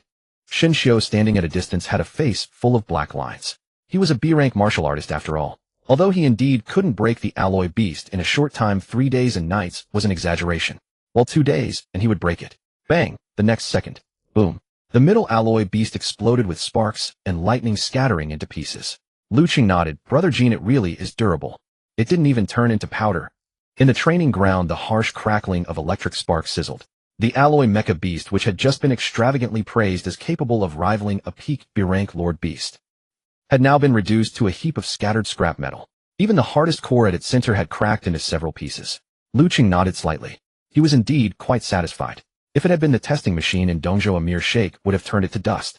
He would have had to carefully measure his strength. The fact that this quadrupedal mecha beast could leave such large fragments meant it was indeed durable. Hiss! Beyond the safety line, Shen Xiu sharply inhaled a breath of cold air. After all, he was a B-rank martial artist and had seen much in Jingdu. He had been present at the first test of the quadrupedal mecha beast developed by the Martial Arts Research Institute. 10 B-rank martial artists had attacked with all their might, only managing to create slight dents on the surface. Now in the blink of an eye, Lu Cheng had shattered it. And more importantly, how had he even struck? Why couldn't he see it every time? Shen Xiu turned to look at Murong, one beside him. This ice-cold beauty, usually aloof and indifferent to everything, now had her red lips slightly parted, clearly stunned as well. Did you see how he attacked? Murong one shook her head. No. Shen Xiu felt a little better. At least he wasn't the only one who couldn't see it. Jin Hong, standing beside Lu Cheng, though not losing his composure, was still frozen by the move for a few seconds. He looked at the relaxed Lu Cheng. Suddenly a glint flashed in his eyes. He nudged Lu Cheng with his elbow. Brother, you're really something. $500 million just thrown away like that. Lu Cheng was about to modestly decline when he caught the latter half. Wait, how much? Jin Hong flashed a mouthful of white teeth. This quadrupedal mecha beast costs $50 million to build, he added, and that's not including maintenance and energy costs. Lu Cheng stared in shock, unable to believe Jin Hong. You said I could go wild. Jin Hong grinned at his expression of being cheated. All right, just kidding. As he spoke, he turned and shouted to Shen Xiu beyond the safety line. Shen boy. Yes, Director Jin, what are your orders? Shen Xiu shuddered and quickly straightened his back. Quick. Delete the training ground footage from the last 10 minutes. Now. Immediately. Jin Hong waved his hand. Shen Xiu was stunned. Huh my ass. Just go. Jin Hong flickered and appeared beside Shen Xiu. He kicked him and glared. Are you stupid? If those old farts at the Institute see the footage and know I brought someone who broke the machine, they'll cut our tech allocation at Xuanwu Fortress. Get on it. Shen Xiu's face darkened. But seeing Jin Hong's murderous glare, he shrank his neck and dared not argue. Yes. Shen Xiu sighed, resigned, and turned to run toward the monitoring room. All right, brother, it's settled. Let's find a quieter place to talk. Jin Hong didn't even glance at the pile of scrap on the ground. He put an arm around Lu Cheng's shoulder and headed for the elevator. He didn't even look at the remaining two alloy mecha beasts. If the middle one was reduced to that, the other two probably couldn't withstand Lu Cheng's abuse either. Morong Wan watched them leave. She looked at Lu Cheng's upright figure, reevaluating the young man. Ever since she learned of him, he had consistently shattered her previous understanding. It was simply unbelievable. 10 minutes later, in Jin Hong's private office at the top of Xuanwu Fortress. The decor was extremely rugged with no pretentious furniture or paintings. Only a few giant battle axes with notched blades hung on the wall, and a massive beast hide carpeted the floor. Jin Hong plopped onto his specially made spacious sofa, pulled out a jar of wine from under the table, and poured a large glass for Lu Cheng. Brother, give me a straight answer. Jin Hong shed his earlier casual demeanor, his face serious and voice low. My dragon elephant art is all about grand sweeping moves with chi surging like raging rivers and seas. The movements are extremely loud, but your every strike is silent and subtle with pinpoint precision. Maintaining such control while releasing sufficient chi. That's not the dragon elephant art. Not even the great achievement dragon elephant art of 9 dragons and 9 elephants could do it. Jin Hong stared intently at Lu Cheng, his breathing slightly heavy. Just now in the training ground, I was the closest. The moment you struck, the chi within my body was affected, briefly disrupted. His eyes narrowed. Lu Cheng waited for what came next. Are you human? This question concerned the future of all Daxia. Lu Cheng met Jin Hong's gaze and suddenly smiled casually. Of course. Silence fell in the office. After a long moment, Jin Hong suddenly burst into laughter. Good. That answer is enough. Then Jin Hong personally poured wine, and the two drank and talked. Mostly Lu Cheng asked, and Jin Hong answered. Lu Cheng learned that there were even stronger beings above A rank. The S rank martial saint. It's been a long time since a new martial saint appeared. Jin Hong's eyes were full of anticipation. And you, I think, are the most likely to reach that realm. Lu Cheng made no comment. As long as the path existed, he could keep breaking through. Seeing Lu Cheng's indifference, Jin Hong helplessly downed his wine in one gulp. Suddenly, the red communicator on his belt flashed. Jin Hong frowned, his smile vanishing instantly. He took off the communicator. What's up? On the other end came Shen Xiu's extremely anxious voice. Director Jin. Trouble. A massive ground collapse has suddenly occurred on the northern front line. A dormant pseudo-rank beast, the Jade-Armored Golden Dragon King, has been awakened and is leading over 1,000 Jade-Armored Golden Dragons to assault our line. The 2 squads stationed there are barely holding on, requesting high-rank martial artist support. What? The Jade-Armored Golden Dragon King. Jin Hong's pupils contracted sharply. This beast was not only enormous in size, but most terrifyingly, its entire body was covered in a peculiar jade-like carapace, making its defense nearly invincible among beasts of the same rank. And the Beast King could command the ordinary C-rank Jade-Armored Golden Dragons. 1,000 Jade-Armored Golden Dragons. That was already the scale of a medium-sized beast tide. Hold on. I'll be right there. Jin Hong ended the call. He stood up, his muscular frame exuding a tangible killing intent. He walked to the wall and pulled down a giant battle axe gleaming with dark gold cold light. Brother, sorry. We'll have to talk later. Those bastards at the front line are coming to raise hell. Lu Cheng drained his wine and slowly rose. I've just eaten so many good things and wrecked the training ground too. Let me join you, brother, and take a look. Lu Cheng gave a faint smile. Haha, deal. Let's go. The roar of the helicopter's rotors swept rapidly over the outskirts of Jingdu. Lu Cheng sat by the cabin door, gazing downward at an oblique angle. Jingdu indeed lacked the towering walls of Dongzhou, yet it still possessed low, sturdy ramparts built from materials far superior to those of Dongzhou, their surfaces gleaming with a radically different luster. However, the true backbone of Jingdu's defense lay not in its walls, but in its reserve of martial artists. For great fortresses guarded the 4 gates of Jingdu, not only protecting the city, but also extending their control outward. For instance, the Xuanwu Fortress had already stretched its reach over 300 li beyond the city. The land within this 300 li radius could still be developed, providing Jingdu with additional resources, a situation far superior to Dongzhou, which was like an isolated island. The helicopter continued onward, and the undulating Taibai Mountains came into view. The mountain pass here was built along the slopes, its terrain treacherous and easy to defend, but hard to attack. Under the years of relentless effort by Jingdu's martial artists, it had become the city's most formidable natural fortress. But now this fortress was enduring violent assaults. A sharp, piercing roar echoed from the distant canyon before the helicopter had even fully descended.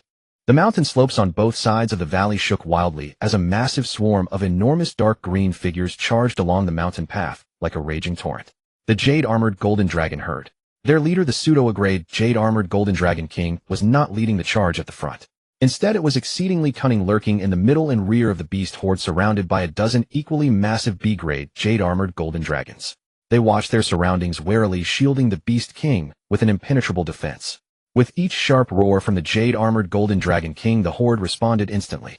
It commanded the entire herde's movements with precision, steering them away from areas dense with defensive firepower. The helicopter landed steadily on the helipad atop the city wall. Jin Hong, shouldering a massive battle axe, strode with Lu Cheng onto the battlements. The atmosphere on the wall was tense. Over 30 C-grade martial artists and 7 B-grade martial artists stood ready in formation. Lu Cheng walked to the edge and looked out. Below, a dark, sprawling mass. At least 1,000 jade-armored golden dragons. So these are jade-armored golden dragons. Lu Cheng raised an eyebrow. They were called dragons, but looked more like colossal lizards. Their bodies averaged about 10 meters in length, while the Beast King and its guards exceeded 50 meters. They moved on all fours, crawling at tremendous speed. Most peculiar was the layer of fine, dense scales covering their bodies, refracting a jade-like sheen under the light. To describe them, it was as if a giant lizard had merged with a pangolin. Jin Hong stood beside Lu Cheng, his thick brows knitted together, his expression grim. Lu Cheng turned to look at his expression and asked, puzzled, "Brother Jin, with your strength, killing that jade-armored golden dragon king should be no problem at all, right?" Jin Hong nodded at this. "You're right. I could easily lop its head off." Jin Hong paused, his tone laden with deep helplessness. "But the problem is I'm confident I can kill that beast, yet I can't eliminate such a massive horde in a short time." "Why?" "Once the Beast King dies, the horde loses its commander and scatters, doesn't it?" Lu Cheng asked. "The jade-armored golden dragon is a typical clan-type wild beast." Jin Hong shook his head. "Once their king dies, the remaining horde flees in all directions. After they return, the clan will awaken a new jade-armored golden dragon king in a short time. Before awakening, it might be just an ordinary C-grade or even D-grade. But once awakened, it will evolve into B-grade in an extremely short time and then surge all the way to B-grade peak before stopping. In other words, unless we wipe out the entire beast horde root and branch, they will continuously produce new beast kings, triggering beast tides again to harass us." Hearing this, a B-grade martial artist behind them also sighed. "Yes, we've suffered such losses several times before. Kill the Beast King, and the horde scatters. Within a month they return with an even larger horde, like cutting leaks. They can never be completely eradicated." Lu Cheng frowned slightly. It did sound quite troublesome.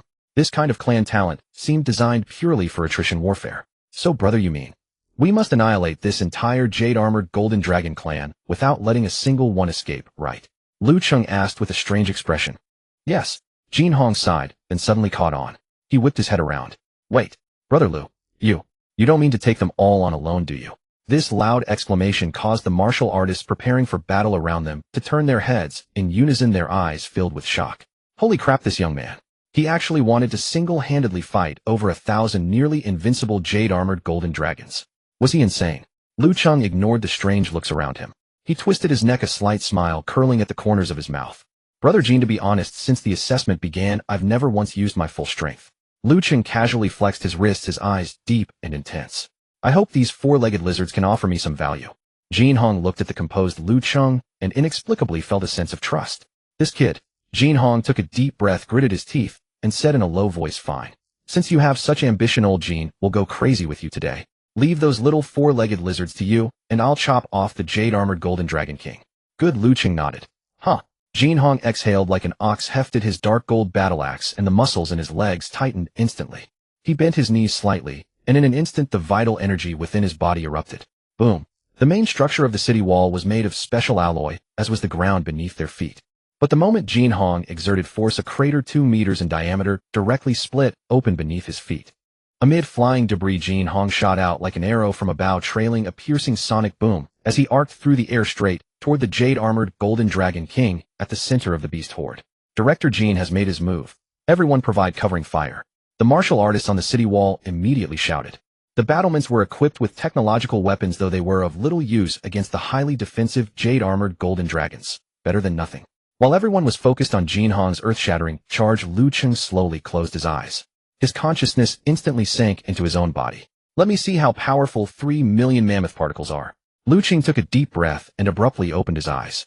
In that instant, deep within his pupils, it seemed as if 3 million ancient mammoths were simultaneously roaring toward the sky. He repeated Jin Hong's earlier motion. He bent his legs slightly. Boom. Another crater, even larger than Jin Hong's, appeared on the alloy floor. The ground shook violently. And Lu Cheng's figure had already vanished from where he stood, blasting toward the jade-armored golden dragon horde that covered the mountainside with a thunderous explosion. In the eastern prefecture within the inner city stood the Yuan family manor. As one of the 10 most prestigious lineages in the East Prefecture, the Yuan family occupied an expansive territory. In this land-scarce inner city, the Yuan family not only possessed a vast vintage estate with artificial hills and flowing streams, but also had fully armed martial guardians patrolling day and night. At that moment, inside the study of the main hall, the atmosphere was somewhat oppressive. Rays of light streamed through the intricately carved wooden windows, illuminating the rosewood desk. Yuan Ning, the current head of the Yuan family, sat upright in a grand armchair, holding a cup of warm tea. His narrow eyes narrowed slightly, exuding the cold, authoritative demeanor of a ruler. Before the desk stood a middle-aged man in a black suit, his temples graying. He was the chief steward of the Yuan family, Yuan Fu. You mean you found traces of the second young master?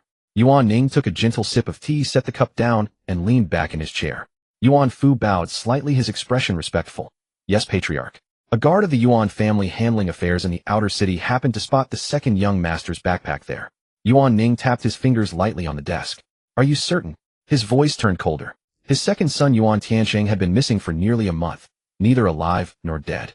At first he thought the prodigal scion was merely indulging himself somewhere. But the Yuan family had deployed countless men to search only to find nothing. Now a clue had finally surfaced in the outer city. Absolutely certain, Yuan Fu said with unwavering conviction. I personally verified it. That backpack was custom ordered by the second young master at a high price, made from the hide of a C-ranked desolate beast, the giant-toothed ghost wolf. It bore the unique anti-counterfeit mark of the manufacturer. Yuan Ning snorted coldly. Where's the backpack now? It's with a young man, Yuan Fu replied. A young man. Yuan Ning's brow furrowed, a murderous glint flashing in his eyes. Are you saying Tiancheng's disappearance is related to this person? Who is he? What is his background? Yuan Fu hesitated. Patriarch, we cannot be entirely certain yet. However, I traced the path the young man took, and eventually confirmed that he had stayed for a few days at the Tianhao Grand Hotel in the outer city. But by the time I led my men there, we discovered. Yuan Fu paused, his expression turning odd. Discovered what? Speak. Yuan Ning grew impatient. That Tianhao Grand Hotel had collapsed. The entire building had vanished, not even a single intact wall remained. Yuan Ning laughed coldly. Collapsed? It couldn't have chosen a worse time. Who owns the hotel? Wei Tianhao. Yuan Fu quickly replied. A moderately known merchant in the outer city, a distant branch of the Wei family. I've already procured the hotel's cloud surveillance footage. With that, Yuan Fu pulled out a tablet. He swiped a few times on the screen and presented a magnified surveillance screenshot to Yuan Ning. Patriarch, look. This is the man. Every time he entered or exited the hotel, he was carrying the second young master's backpack. Yuan Ning followed the screen. The angle was not perfect, but the hotel's ample lighting captured the young man's face clearly. The moment Yuan Ning saw the face, he shot to his feet, his expression instantly turning grave. It's him. In the outer city, inside a luxurious villa, Wei Tianhao paced back and forth, frantic with anxiety. Slap. He viciously slapped himself. Damn it. I'm such a fool. Wei Tianhao gritted his teeth, wanting to slap himself to death, but unable to bring himself to do it. Just an hour ago, Yuan Fu, the steward of the Yuan family, arrived with a squad of high-level martial artists demanding information about Lu Cheng. That was the Yuan family, one of the 10 dynasties at the pinnacle of the East Prefecture. Facing such a behemoth, Wei Tianhao was nothing but an ant. Though he was extremely reluctant, he ultimately lacked the courage to risk his life against the Yuan family. In the end, he had no choice but to compromise and hand over the cloud surveillance footage from the Tianhao Grand Hotel's front desk. However, he never mentioned that Lu Cheng had caused the hotel building to collapse. When Yuan Fu asked about the cause, he simply explained it as an accident. But even so, Wei Tianhao was still in a panic. This was Lu Cheng, a ruthless man who had swept through the martial arts examination and could even shatter a dozen-story hotel building into dust with a single wave. Wei Tianhao had barely managed to leave a good impression on Lu Cheng by giving him a phone and a place to stay, hoping to latch onto this super golden thigh. Once Lu Cheng grew stronger, not just in the East Prefecture, but even in the capital teeming with formidable experts, he would surely thrive. By then, even a tiny fraction of resources that Lu Cheng let slip through his fingers would be enough to benefit Wei Tianhao's entire family, even his entire clan. But now he had leaked information about Lu Cheng's whereabouts. If Lu Cheng found out, he would be disappointed, abandon him, or even retaliate. Then he was finished. Slap. The more he thought, the more anxious and angry he became. Wei Tianhao couldn't help but raise his hand and slap himself again on the other side. Feeling the two sides balanced, he resumed pacing. Was my brain filled with crap before? Why didn't I delete all the records in the cloud? Then when the Yuan family came to investigate, I could have simply said the surveillance was down. Why am I so stupid? Wei Tianhao paced restlessly in the villa, even hanging up on his wife twice. No. I can't just sit here and wait for death. He took a few deep breaths, forcing himself to calm down. Since it had already happened, the Yuan family would get the surveillance and trace Lu Cheng. The Yuan family held sway over the East Prefecture and was said to have connections reaching the capital. They wouldn't be looking for Lu Cheng to give him money or benefits, It was likely something bad, which was why he was so panicked. Wei Tianhao felt he had to do something to make amends. Right call. Warn Lu Cheng. Tell him that the Yuan family was investigating him, so he could be prepared. That way, even though he had handed over the surveillance, he could at least claim some merit to offset his crime, and not be dismissed by Lu Cheng. The custom phone he had given Lu Cheng was personally selected by him, so he naturally kept Lu Cheng's number. Usually he didn't want to disturb Lu Cheng and hadn't even sent a text, but now the situation was urgent, and he could no longer care. Wei Tianhao pulled out his phone, found the contact labeled Thai Lu, hesitated for a few seconds, then dialed. Beep. Beep. Beep. It connected, but no one answered. Wei Tianhao pressed the phone tightly to his ear, his heart rising to his throat. He held his breath and muttered inwardly, "Answer, please answer. Mr. Lu, pick up." Yet a minute passed, and until the automated voice announced that no one was available, there was no response. Wei Tianhao broke out in a cold sweat and hung up. He immediately redialed. The second time, no answer. The third time, still the cold mechanical female voice. The fourth, the fifth. Wei Tianhao's forehead was covered in cold sweat. He kept hanging up and redialing. On the sixth persistent attempt, after the phone rang for over 10 seconds, someone finally answered. "Hello? Who's this? I'm in the middle of a game." Inside a luxurious villa in the outer city. Wei Tianhao was taken aback by the reply from the other end of the phone. Lu Cheng was playing games. However, Wei Tianhao had no time to delve into it at the moment. He took a deep breath and quickly recounted the matter of the Yuan family investigating him. In the course of his narration, Wei Tianhao dared not conceal anything. "That's the situation, Mr. Lu. According to the information I obtained from the Wei family, the Yuan family not only holds great power in Dongzhou, but also has influence in Jingdu. I fear they might act against you. You must be cautious in Jingdu." Wei Tianhao finished speaking, held his breath, and waited for Lu Cheng's reply. On the other end of the phone, faint sounds of impact could be heard with great noise, making it rather chaotic. Lu Cheng casually slew a jade-armored golden dragon, somewhat puzzled. The Yuan family was investigating him. Could it be because he killed the two brothers Zhao Hu and Zhao Long? But these two were merely lackeys of the Yuan family. Were they worth such a major effort? Or did the Yuan family feel they had lost face and wanted to get it back? Lu Cheng did not dwell on this matter for long. He would deal with whatever came his way. His strength was changing every day, let alone the Yuan family of Dongzhou. Even if they truly had connections in Jingdu, it could not make him feel any sense of crisis. "Alright, I understand." Lu Cheng's voice was calm, without the worry or anger Wei Tianhao had imagined. "Thank you for informing me specially." Hearing this, Wei Tianhao's hanging heart finally settled back into his stomach. "You're too kind, Mr. Lu. This is all I should do." "Then you go ahead, I won't disturb you," Wei Tianhao said respectfully. Hang up. The call was then disconnected. Wei Tianhao slowly put down his phone, leaning weakly on the sofa. The matter was handled, but he still had some doubts. Just now during the call, he clearly heard a bone-chilling beast roar mixed in with the noise on the other end. Could Mr. Lu be in a battle? But it didn't seem like it. How could he answer the phone while fighting? "Mr. Lu, what game is he playing?" Wei Tianhao muttered to himself, unable to figure it out. Taibai Mountain Battlefield. Lu Cheng had just hung up Wei Tianhao's call when he casually smashed a charging C-rank jade-armored golden dragon into pieces, getting its flesh on his hand. Ding. Slayed C-rank creature X1, experience 100. Lu Cheng frowned disdainfully, shook his hand to clean the flesh off his phone, then put it into his pocket. The Yuan family. Ridiculous. Lu Cheng muttered, then looked ahead. In the middle and rear of the beast-tide, the battle had reached a fever pitch. A jade-armored golden dragon, fully 80 meters in size with golden stripes all over its jade scales, was the leader of this beast-tide, the jade-armored golden dragon king. Around it were 15 slightly smaller B-rank jade-armored golden dragon guards, each about 50 meters long. "Beast, get the hell out of here." A thunderous roar exploded across the field. Jin Hong's muscles bulged and golden qi surged wildly over his bronze skin. He gripped a giant battle axe with both hands, turning into a blur as he charged madly toward the jade-armored golden dragon king. Several guard dragons quickly blocked the dragon king's path. Jin Hong's arm strength exploded in an instant. The giant axe, with a sharp whistle tearing through the air, struck with a horizontal slash. Boom. The heavy axe blade slammed fiercely into the head of a B-rank guard, sending out sparks. The guard dragon was sent flying dozens of meters, crushing several ordinary jade-armored golden dragons to death. However, the guard dragon that had been knocked back quickly stood up, shook its head, and ran back again. Except for some cracks in its jade armor, it had not suffered fatal damage, a testament to its defense. At the same time, several more B-rank guard dragons surrounded him, their blue eyes fixed on Jin Hong as they pounced from all directions. Bang! Lu Cheng smashed a jade-armored golden dragon with a punch. No fancy moves, just pure extreme power and speed. The moment his fist touched the jade-armored golden dragon, the creature renowned for its defense exploded like a potato chip, turning into flying bits of flesh. Ding! Slayed D-rank creature X1, level 2 low experience 0. Liu Cheng's figure flickered, leaving several afterimages. Boom, boom, boom. 3 consecutive dull explosions. Liu Cheng swung his fists 1 punch per creature. Ding. Slayed C-rank creature X1 experience 1000. Ding. Slayed C-rank creature X1 experience 1000. No matter whether it was D-rank or C-rank that pounced, as long as his fist touched it, it would be shattered instantly. The warriors on the wall were all dumbfounded. The C-rank wild beasts that they usually needed several people, or even a team to barely kill, were being swatted to death by that young man like mosquitoes. Liu Cheng did not stop. His figure moved through the beast tide, each strike claiming a jade-armored golden dragon. Just as the battle below was in full swing on a nearby cliff. At the edge of the steep cliff, the mountain wind was biting. A man and a woman stood side by side.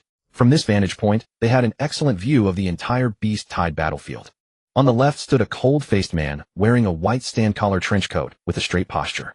The most striking thing was that his right hand had been gripping the sword hilt at his waist the entire time. White Tiger Fortress A-rank guardian of the nation Guanhe. Beside Guanhe stood a tall woman. She wore a tight black vest which accentuated her stunning figure curves. At this moment she crossed her arms in front of her chest, creating a breathtakingly full curve. Vermilion Bird Fortress A-rank guardian of the nation Nalan Qing. Is this the new genius from the Dongzhou base? Nalan Qing raised a delicate eyebrow. He's quite handsome. I'm really into this look. Guanhe looked down at Liu Cheng, who was cutting through the beast tide like it was nothing, and lightly rubbed his fingers on the sword hilt, his voice hoarse and cold. Liu Cheng. Nalan Qing's red lips parted slightly. According to the data, this kid not only has an extraordinary level of qi, but also possesses terrifying comprehension. He directly comprehended Jin Hong's dragon elephant art within 2 hours. As she said this, a hint of awe crept into Nalan Qing's voice. And it wasn't just a basic entry, he directly manifested double dragons and double elephants. It took Jin Hong 3 whole years to reach that level. Guanhe remained silent. 2 hours to comprehend the dragon elephant art and manifest double dragons and double elephants. Such talent was unprecedented even in the Jingdu Warrior University, which was full of geniuses. However, after watching the battle below for a while, he slowly frowned. His current attack method doesn't resemble the dragon elephant art.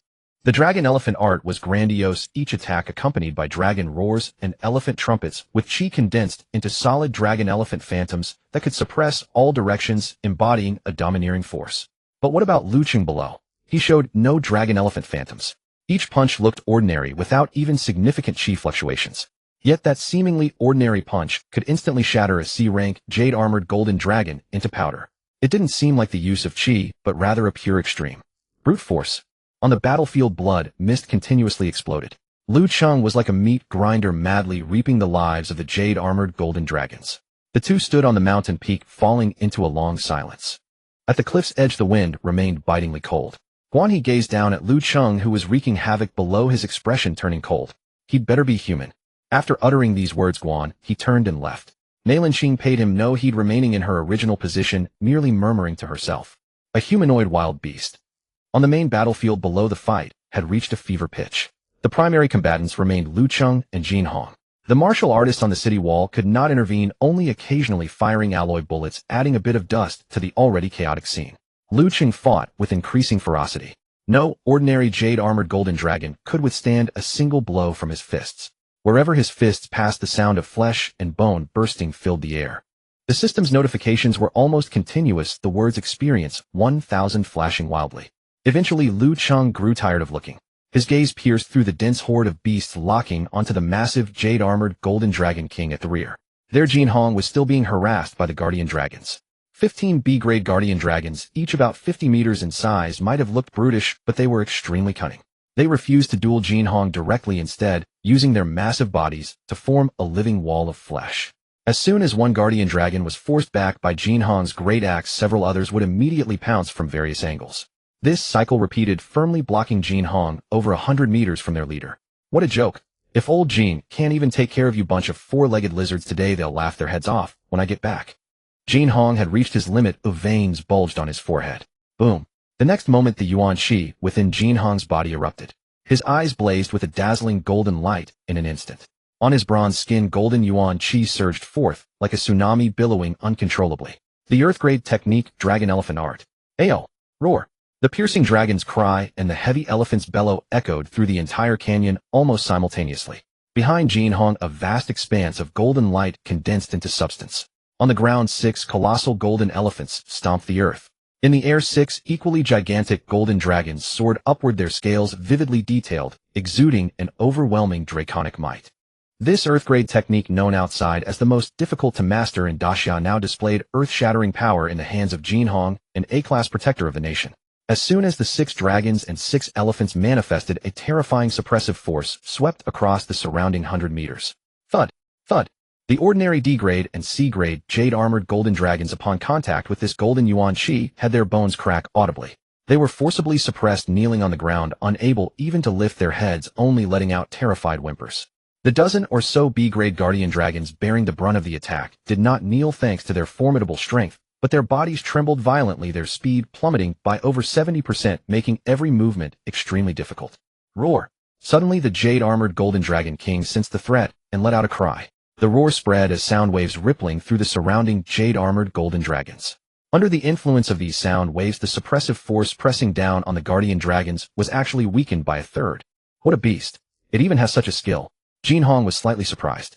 This pseudo-grade golden dragon king possessed intelligence comparable to that of an adult human. Looks like I'll have to finish this quickly. Jin Hong's eye sharpened. He stomped the ground with both feet, and his entire body, wrapped in a torrent of golden yuan qi, resembled a moving golden flame. Dragging his giant axe, he charged toward the Beast King with thunderous momentum. The Beast King let out another low growl. Receiving the command, several B-grade guardian dragons converged, using their flesh to form a barrier in front of the golden dragon king. Die for me. With the enhancement of the 6 dragons and 6 elephants, Jin Hong's combat prowess soared to an unimaginable level.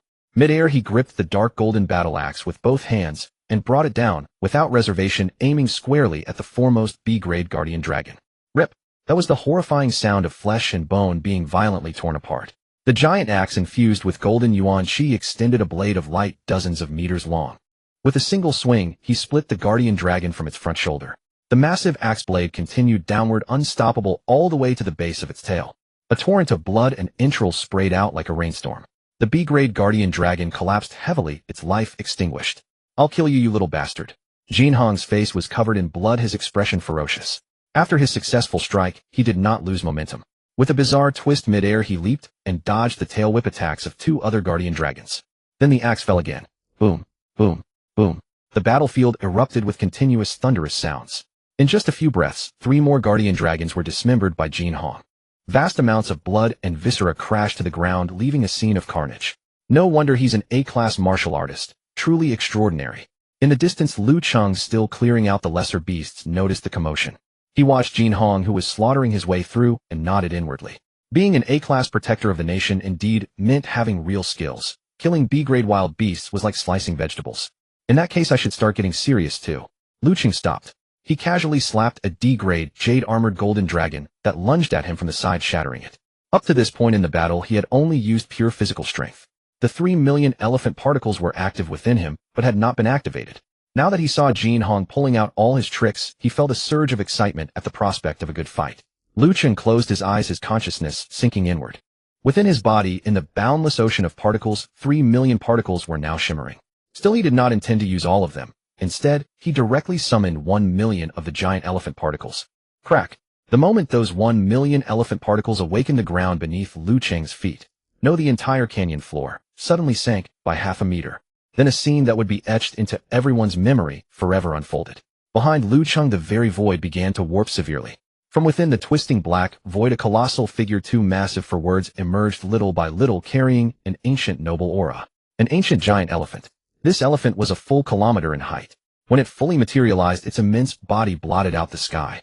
Before this titanic ancient giant elephant, Jin Hong's proud 6-dragon 6-elephant manifestation paled in both size and oppressive presence. In that moment, the entire canyon fell into absolute silence. All the wild beasts, including the 80-meter-long jade-armored golden dragon king, had their eyes clear of cruelty and cunning, in an instant replaced by instinctive fear at the sight of this ancient giant elephant. They felt the pressure of a superior being. Lu Cheng paid no attention to the beasts, paralyzed with terror around him. He slowly opened his eyes, his pupils cold and indifferent. He took a step forward with his left leg slightly crouching and swung his right fist upward. Then he drove his fist down toward the ground. Aoong. The moment Lu Cheng threw the punch, the ancient giant elephant behind him reared its head and let out a long cry that pierced the heavens. Then the ancient giant elephant's 2 front legs rose and came crashing down, following the motion of Lu Cheng's fist, stamping heavily onto the earth. Meanwhile, at the Golden Dragon King's side, Jin Hong had already slain 7 B-grade guardian dragons in succession. His Yuan Shi was burning at its peak, and he was just a mere dozen meters away from the jade-armored Golden Dragon King. However, just as he was about to strike the Golden Dragon King, the skin on Jin Hong's back suddenly tightened, and every hair on his body stood on end. It was a deadly sense of crisis that he had not experienced in over a decade since advancing to A-class protector. Death, death, death. If he stayed here, he would surely die. Jin Hong had no idea what was happening, but he trusted his instincts unconditionally. In that split second, Jin Hong forcibly aborted his charging motion. The Yuan Shi within his body reversed in an instant. Using the violent reverse flow, he transformed into a streak of golden light, desperately shooting toward the outermost edge of the beast tide. Lu Cheng's right fist crashed down, and the air around him instantly solidified. At the same moment, the colossal ancient elephant behind him, towering 1,000 meters high, slammed its 2 feet onto the ground. A dull, low-frequency hum erupted as this strike landed on the earth, bizarrely devoid of the expected deafening explosion. The instant Lu Cheng's fist touched the ground, the entire canyon began to sink and collapse. A visible shockwave radiated outward from Lu Cheng, spreading across the area. With a deep thud, the shockwave raced across the surface, vaporizing any wild beast in its path before they could even react. The remaining few B-rank guardian dragons, slightly stronger first, had their bodies shattered, then were ground into dust. The shockwave finally reached the pseudo-rank leader, the jade-armored Golden Dragon King. The Golden Dragon King's eyes bulged wide, fear giving way to rage. Glaring fiercely, its eyes ignited with a blue-violet light. It condensed 3 layers of dark golden shields around itself, desperately trying to withstand the shockwave. Yet the moment the shields touched the shockwave, they shattered instantly. Then even the jade armor, strong enough to withstand attacks from A-rank warriors, crumbled like biscuits, peeling off inch by inch within a single breath. The shockwave spread continuously, pulverizing every wild beast in its path. The entire canyon fell into a deathly silence as the sound of the shockwave was beyond the range of human hearing. Finally, the shockwave reached the cliffs on both sides. Its terrifying force caused the rocky walls to tremble violently, and unable to bear the strain, the entire mountain collapsed. Massive boulders tumbled down, mingling with the shattered rock on the ground. Meanwhile, on a mountain peak not far from the battlefield, the violent tremors spread to this location. Nalan Cheng, who had been standing firmly on the edge of the cliff, sensed the aftermath as it reached the foot of the mountain. In the blink of an eye, the cliff beneath her began to crumble, as well, caught in the residual force of that punch. Huge rocks plunged downward, kicking up clouds of dust. The smile on Nalan Cheng's face had long vanished without a trace. She leaped gracefully, stepping lightly on the falling stones, using them as footholds in midair. Whoosh, whoosh. With a few bounds, she landed steadily on a safe patch of flat ground. After regaining her footing, Nalan Cheng paid no attention to the collapsing cliff, her mind occupied by only 2 words. Holy shit. Countless rocks tumbled from above and below, raising vast clouds of dust, rendering everything invisible for a time. 10 minutes later, the valley gradually calmed. The cliffs had completely collapsed, and the wind swept through unimpeded. The dust was blown away, revealing the true appearance of the valley once more. The entire valley now bore a massive crater 1,000 meters wide, created by Lu Cheng's strike, which was then filled by the fallen rocks. Not a single jade-armored golden dragon remained, not even a fragment of their limbs, including the jade-armored Golden Dragon King. In the pile of rubble at the outermost edge of the battlefield, a heap of broken stones suddenly shook apart. With a clatter, a large figure crawled out, cursing and grumbling. It was the disheveled Jin Hong. His body was covered in dust and dirt, the lower half of his clothes torn into strips that hung loosely from him. His giant battle axe was nowhere to be found. In the final moment, sensing a fatal crisis, he had desperately reversed the flow of his inner energy, even at the cost of damaging his meridians, to escape to the periphery of the beast tide. But even so, he was flung away by the terrifying aftermath of Lu Cheng's punch and buried alive. While spitting out sand and mud, Jin Hong stared blankly in the direction of the battlefield. Holy mother! What the hell is this? Jin Hong was utterly dumbfounded. Bare chaotic rocks surrounded Lu Cheng, but the area around him was pristine, marked only by a ring of crystallized ground. Lu Cheng stood there, the hem of his clothes slightly soiled. Jin Hong swallowed hard, his shock beyond words. He asked himself, even if he unleashed the full power of the dragon elephant art with 7 dragons and 7 elephants, or even the perfected 9 dragons and 9 elephants, he could never achieve such a level. He was a martial artist wielding martial arts, but that punch from Lu Cheng, that was a natural disaster. At that moment, in the center of the battlefield, Lu Cheng was checking the system log. Ding.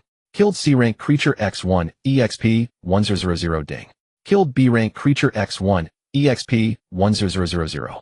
Ding. Killed C-rank creature X1, EXP, 1000. Ding. Killed B-rank creature X1, EXP, 1000. He noted with regret that the so-called pseudo-rank Jade-Armored Golden Dragon King was still classified as B rank by the system, granting the same EXP as ordinary B rank creatures. D rank creatures gave no EXP rewards. The remaining C rank wild beasts totaled 510 kills and B rank 9, including the leader. Each C rank gave 1000 EXP, so 510 of them yielded 51000 EXP. Adding the 9000 from B rank, the total was 600 EXP. After reviewing the log, Lu Cheng closed the panel. Even 600 EXP failed to capture his interest. He was more concerned with the feel of that punch. The power of 1,000,000 elephant particles exceeded his expectations, and since it was his first time unleashing such force, he seemed to have lost control, nearly blowing up his allies. Lu Cheng glanced toward the city wall, which was now covered in cracks. The warriors who had been standing on the wall were now slumped on the ground, their bodies trembling uncontrollably. The shockwave from that punch had nearly shattered the city wall, made of special alloy. The wall's surface now bore several massive cracks, several feet deep.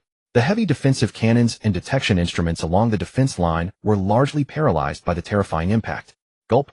An old warrior who had garrisoned the wall for over a decade swallowed hard. Was this still human? In the observation post responsible for recording battlefield data, a warrior typed with trembling fingers. At that moment, all radar and monitoring equipment had been knocked out. They could only pull up satellite surveillance to transmit what had happened to headquarters. Xuanwu Northern Front Battle Report, Jade-Armored Golden Dragon Beast, tied completely eliminated. Leader Pseudo-A-Rank, Jade-Armored Golden Dragon King, 15 B-Rank Guardian Dragons, and over 1,000 C-Rank and D-Rank main wild beasts, all annihilated. Primary combatants, Xuanwu Fortress, Jinhong Dongzhou Lu Cheng. Friendly casualties, 0 dead injured. The warrior glanced at Jinhong, who was still searching for his axe, and saw numerous scrapes on his body. He continued typing. Injured 1. Supplementary note: Northern Front Wall monitoring equipment severely damaged. Wall severely damaged. Request maintenance dispatch. This brief battle report sent through a special channel immediately set the entire capital ablaze. In the Yuan family estate in Dongzhou, inside the study, curtains drawn tightly, the light somewhat dim. Yuan Ning sat behind a redwood desk with Lu Cheng's file placed before him. Only a simple name, with his power still at the 1314 spiritual energy value from the test. Nothing else was known. Yuan Ning stared at it for a long time, a trace of sinister sharpness flashing in his narrow eyes. He took out a private encrypted phone from the drawer and dialed a number. Hello, third uncle, this is Yuan Ning. In Jingdu, White Tiger Fortress. As one of the 4 great fortresses guarding Jingdu, White Tiger Fortress was not only of extremely important geographical significance, but its internal combat strength configuration was also exceptionally formidable. The supreme commander of the fortress was Guanhe, an A-class National Guardian warrior, and below him were 5 general captains. These 5 general captains each controlled various core departments of White Tiger Fortress, each an outstanding figure among B-class warriors. A perfect balance of strength and authority. Yuan Ming was one of them. At this moment, in a spacious office, Yuan Ming sat at his desk, holding several reports on fortress logistics allocation. Beep.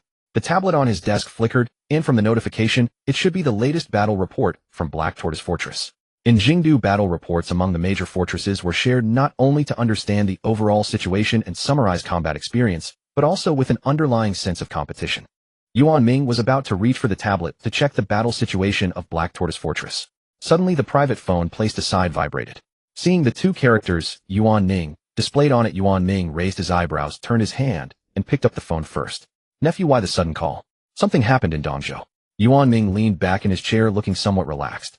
Third uncle, there are some matters that might need your help to investigate. On the other end of the phone, Yuan Ning briefly explained about Yuan Tianqing's disappearance and the matter involving Lu Cheng. Lu Cheng, you mean your son might have been harmed by him? Yes, the Yuan family headquarters is in Dongzhou, too far from Jingdu to reach, so I can only ask for third uncle's help. Yuan Ming listened, his expression unchanged.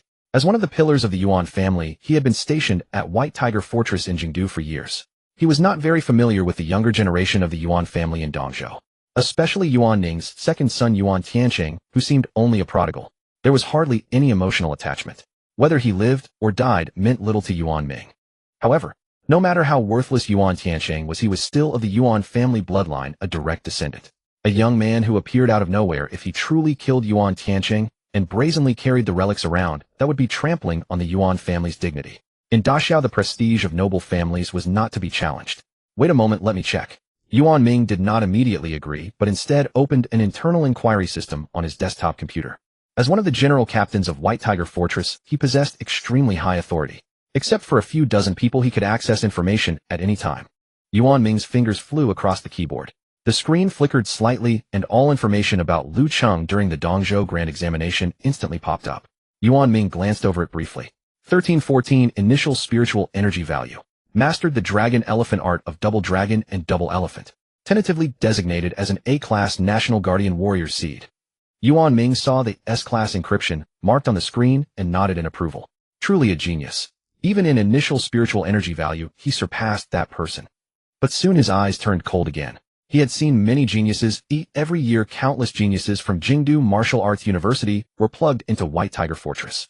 But a genius who hasn't grown into one is nothing. Alright, I know about this matter now. Yuan Ming said to Yuan Ning indifferently. You don't need to worry about it, I'll have someone handle it. Wait until there are results, then I'll notify you. Thank you, third uncle. Yuan Ning said gratefully over the phone.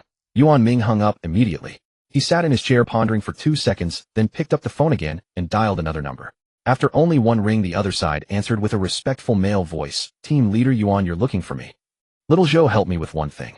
Yuan Ming leaned back in his chair, fingers lightly tapping on the desk, his tone casual. Dongzhou sent over a new recruit named Lu Cheng, who should now be at Black Tortoise Fortress. He might be involved in a murder case within my Yuan family. Take a few brothers over, find an opportunity to interrogate him. Yuan Ming paused, his eyes cold. Follow the old rules, whether he did it or not. Beat him to a pulp first, then ask. Zhou Mo on the other end was his confidant, so Yuan Ming was very confident in trusting this task to him. Understood, Team Leader Yuan. I'm hanging up. After giving the order, Yuan Ming threw the phone onto the desk, not particularly caring about the matter. The office fell quiet again. Only then did Yuan Ming absent-mindedly check the battle report from Black Tortoise Fortress. He heard it was a beast tide led by a pseudo-A-class Jade Armored Golden Dragon King.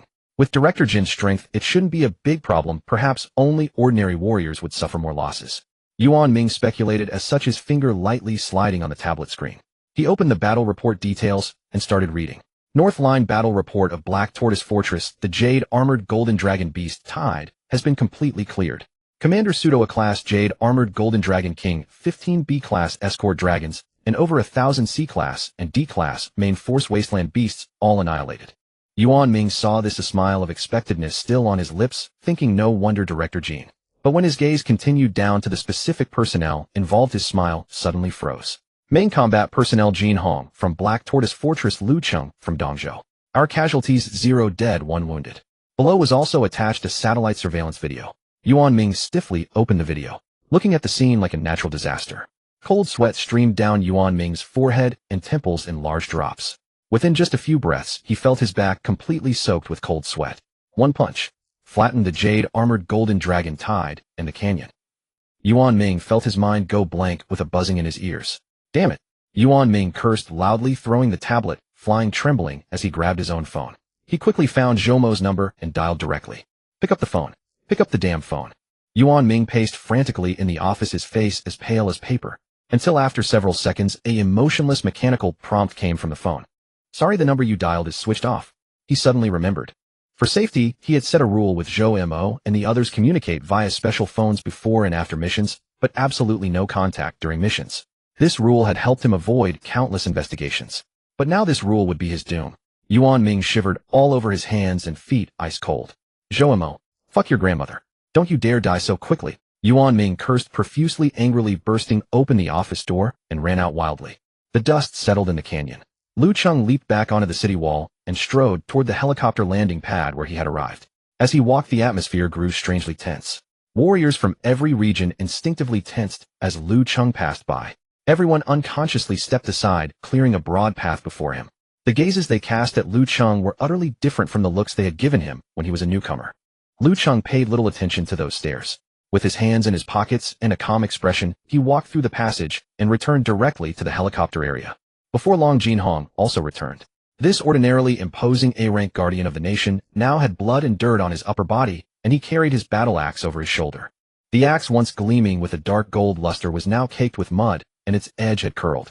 Even though he had burst out of the beast tide, the shockwave from Lu Cheng's terrifying punch had severely damaged this special battle axe forged from a B-rank desolate beast's bones.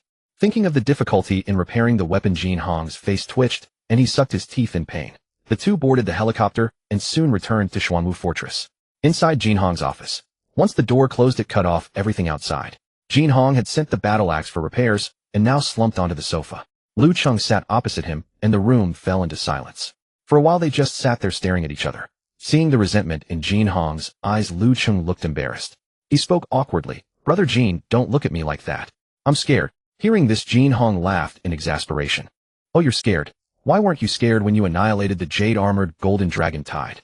Lu Cheng's voice was weak. It's my first time I didn't gauge my strength well. Didn't gauge his strength. He had flattened an entire beast tide in a canyon with one punch. If he had gauged it well, would Xuanwu Fortress have been sent flying? Trembling Jin Hong pulled a cigarette from his pocket, lit it, took a deep drag, and exhaled a thick cloud of smoke before saying, Master Lu, do you have any idea how much a pseudo-A-rank jade-armored golden dragon king's spirit core is worth? Lu Cheng blinked, recalling the price he had learned, and hesitantly raised 2 fingers. 20 million. The market price of an ordinary B-rank desolate beast spirit core was about 10 million. Although this jade-armored golden dragon king was labeled pseudo-A-rank, the system still classified it as B-rank. Lu Cheng thought doubling the price would be reasonable. Seeing Lu Cheng's innocent expression, Jin Hong slapped his forehead and let out a long sigh. 20 million. He took another drag and raised 3 fingers. A pseudo-A-rank desolate beast core is a treasure that truly has a price, but no market. The official minimum purchase price is 30 million. And there were 15 B-rank guardian dragons, each worth 10 million in cores alone. That totals 180 million. Jin Hong grew more agitated, tapping the coffee table loudly. Besides the cores, the most valuable part of the jade-armored golden dragon is its jade armor, which can be used to forge high-grade weapons and armor. If all the cores and jade armor from the jade-armored golden dragons had been brought back intact, they could have been sold for at least 200 million. At this point, Jin Hong looked at Lu Cheng with an expression of utter reproach. And that doesn't even include the damage to the northern wall, the extensive paralysis of heavy monitoring equipment and high-precision weapon systems. Oh. After hearing Jin Hong's accounting, Lu Cheng scratched his cheek awkwardly and gave a dry laugh. On reflection, he had indeed been somewhat wasteful. No sooner had he arrived at Xuanwu Fortress than he punched a costly quadrupedal training machine to pieces. And today he had smashed 200 million worth of loot. Seeing Lu Cheng's embarrassed look, Jin Hong smiled helplessly. In truth, he didn't blame Lu Cheng. On the contrary, the casualty rate for this battle was nearly 0. Had it not been for Lu Cheng, they would have had to sacrifice other warriors' lives. He could have controlled the Beast King, but the other C-rank and D-rank jade-armored golden dragons rampaging everywhere would have caused losses he didn't want to imagine. That speech was more of a reminder to Lu Cheng. Jin Hong waved his hand, leaned back on the sofa, and looked at Lu Cheng with a grave expression. Speaking of which, your strength far exceeds my expectations. I really don't know what rank to assign you. Jin Hong laughed self-deprecatingly. At least if I, an A-rank warrior, took that punch of yours, I wouldn't fare much better than that jade-armored golden dragon king. Lu Cheng shrugged nonchalantly. It doesn't matter what rank you assign. I'm not part of the Xia military armament department, and I don't need a title. He truly didn't care about such empty reputations. Compared to the official rating from Great Xia, he valued actual power more. Hearing this, Jin Hong laughed. Don't say that. You're too young, you don't know Great Xia's rules. In our Great Xia, a warrior's rank is not just a title, it comes with tangible official subsidies. Lu Cheng's eyes lit up. He leaned forward. How much? Jin Hong gestured with his fingers. Once you pass the headquarters official ranking for a B-rank warrior, it's 1 million per month and an 80 discount on military armament resources. For an A-rank guardian of the nation, it's 10 million per month and a 50 discount. And, please by all means rank me. Lu Cheng interrupted, his face utterly sincere. That money was free to take, and he wouldn't refuse it. Moreover, some resources were not easy for him to gather on his own. It would be best to purchase them from the armament depot. Jin Hong was amused by his lightning-fast change of attitude and slapped the coffee table in mock anger. You're dreaming. Do you think Great Xia's subsidies are easy to get? If you take official money, you have to bear the corresponding responsibilities. Jin Hong's expression turned serious as he continued. Great Xia's mission levels are fully tied to the warrior's rank. Once you are officially ranked as an A-rank guardian of the nation, you must accept at least 1 A-rank mission per year. An A-rank mission means that the target will inevitably involve an A-rank desolate beast. Such missions are extremely dangerous and require at least 2 A-rank warriors to team up. Solo departure is absolutely forbidden. Finally, the spoils from the mission, whether cores or materials, are split 50-50 between the warrior and Great Xia. After hearing this explanation, Lu Cheng frowned slightly and asked the doubt in his mind. In that case, why don't warriors just go out on their own? Why take official missions and give away half the spoils? A B-rank core is worth 10 million, wouldn't they make more on their own? At this question, Jin Hong extinguished his cigarette, but on his chest. He looked up and stared deeply at Lu Cheng. Lu Cheng, never underestimate the power of Great Xia. There are things that simply haven't been revealed yet. Jin Hong's face was grave. The power of warriors is too great. If the authorities don't regulate it, powerful warriors will fight for their own interests, and Great Xia will fall into chaos. Do you know what's happening in the Black Continent across the ocean? The government is in disarray, powerful warriors rule by force, battling endlessly for resources, a scene of utter turmoil. Jin Hong sighed. The reason our great Xia has maintained a certain degree of stability over the centuries since the resurgence of desolate beasts allowing ordinary people to live normal lives is that we adhere to basic rules. Lu Cheng sat up straight, listening to Jin Hong's words, and nodded silently. He didn't claim to be an altruistic saint, but the logic Jin Hong presented was straightforward. A stable order was far better than degenerating into the law of the jungle like the Black Continent. For instance, in his own eastern province, although the aristocratic families monopolized major resources, commoners still had a way to survive. Back then he could even earn a meal by working under the table. And maintaining that baseline was certainly not a matter of simple warrior self-discipline. More likely it was due to the actual strength of the authorities. Thinking of this, Lu Cheng turned to Jin Hong. Brother Jin, is there a higher realm beyond the A rank? Jin Hong was taken aback, then a look of longing appeared in his eyes. Of course there is. Where? The front line. Lu Cheng raised an eyebrow, puzzled. The front line? Isn't this the front line? Jin Hong shook his head, his longing growing even stronger. He looked out the window. Not this front line, but the Forbidden Zone front line. Forbidden Zone. Lu Cheng was hearing this term for the first time. Jin Hong sighed, rose from the sofa, and walked to the window. Beyond the window lay the brightly lit core area of Xuanwu Fortress, while in the distance the Taibai mountain range lay concealed in the night like a colossal beast at rest. Yes, the Forbidden Zone. Jin Hong gazed out the window, his voice somewhat distant. You should know that 300 years ago Earth underwent a catastrophic upheaval. Lu Cheng nodded. Indeed, it is said to mark the beginning of the revival of Yuanxi. Precisely. 300 years ago, countless spatial rifts suddenly appeared across the Earth.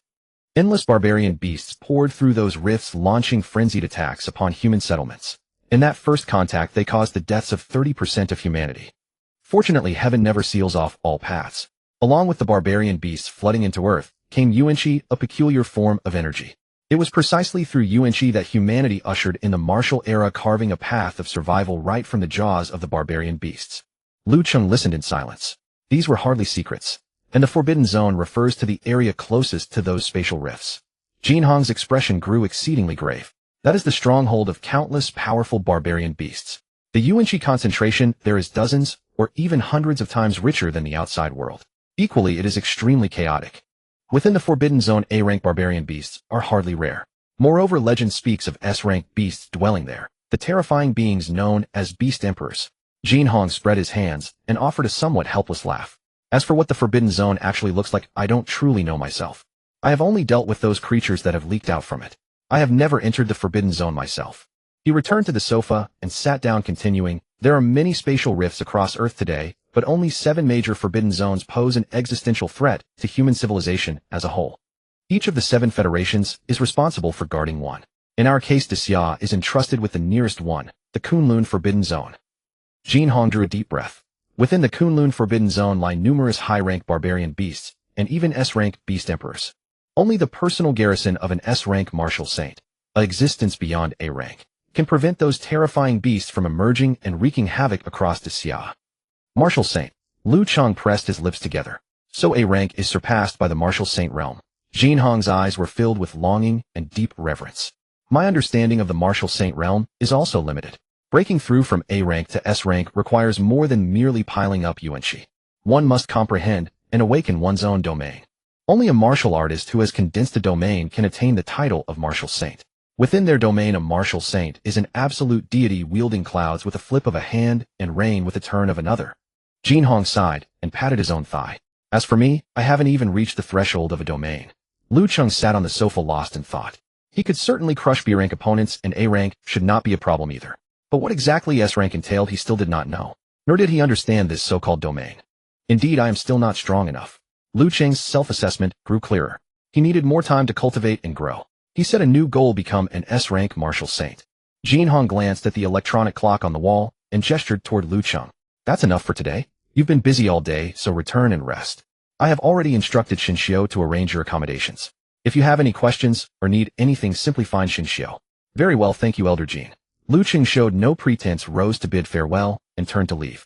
Just as he was about to step away, he stopped suddenly. By the way, take these. It's my compensation for Xuanwu Fortress. Lu Cheng reached into his backpack and pulled out 2 Barank Yuan pills, intending to hand them to Jin Hong to make amends for the fortress's losses. After all, setting aside the losses along the northern defensive line, a single quadrupedal mechanical beast training drone alone cost 50 million.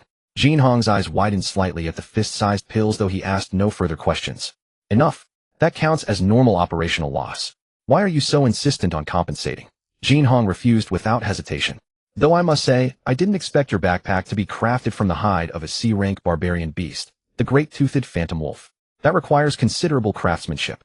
Jin Hong teased. Lu Cheng was momentarily startled. This backpack had been found in the forest beyond Dongzhou among a scattered pile of belongings. However, he had no time to dwell on it now.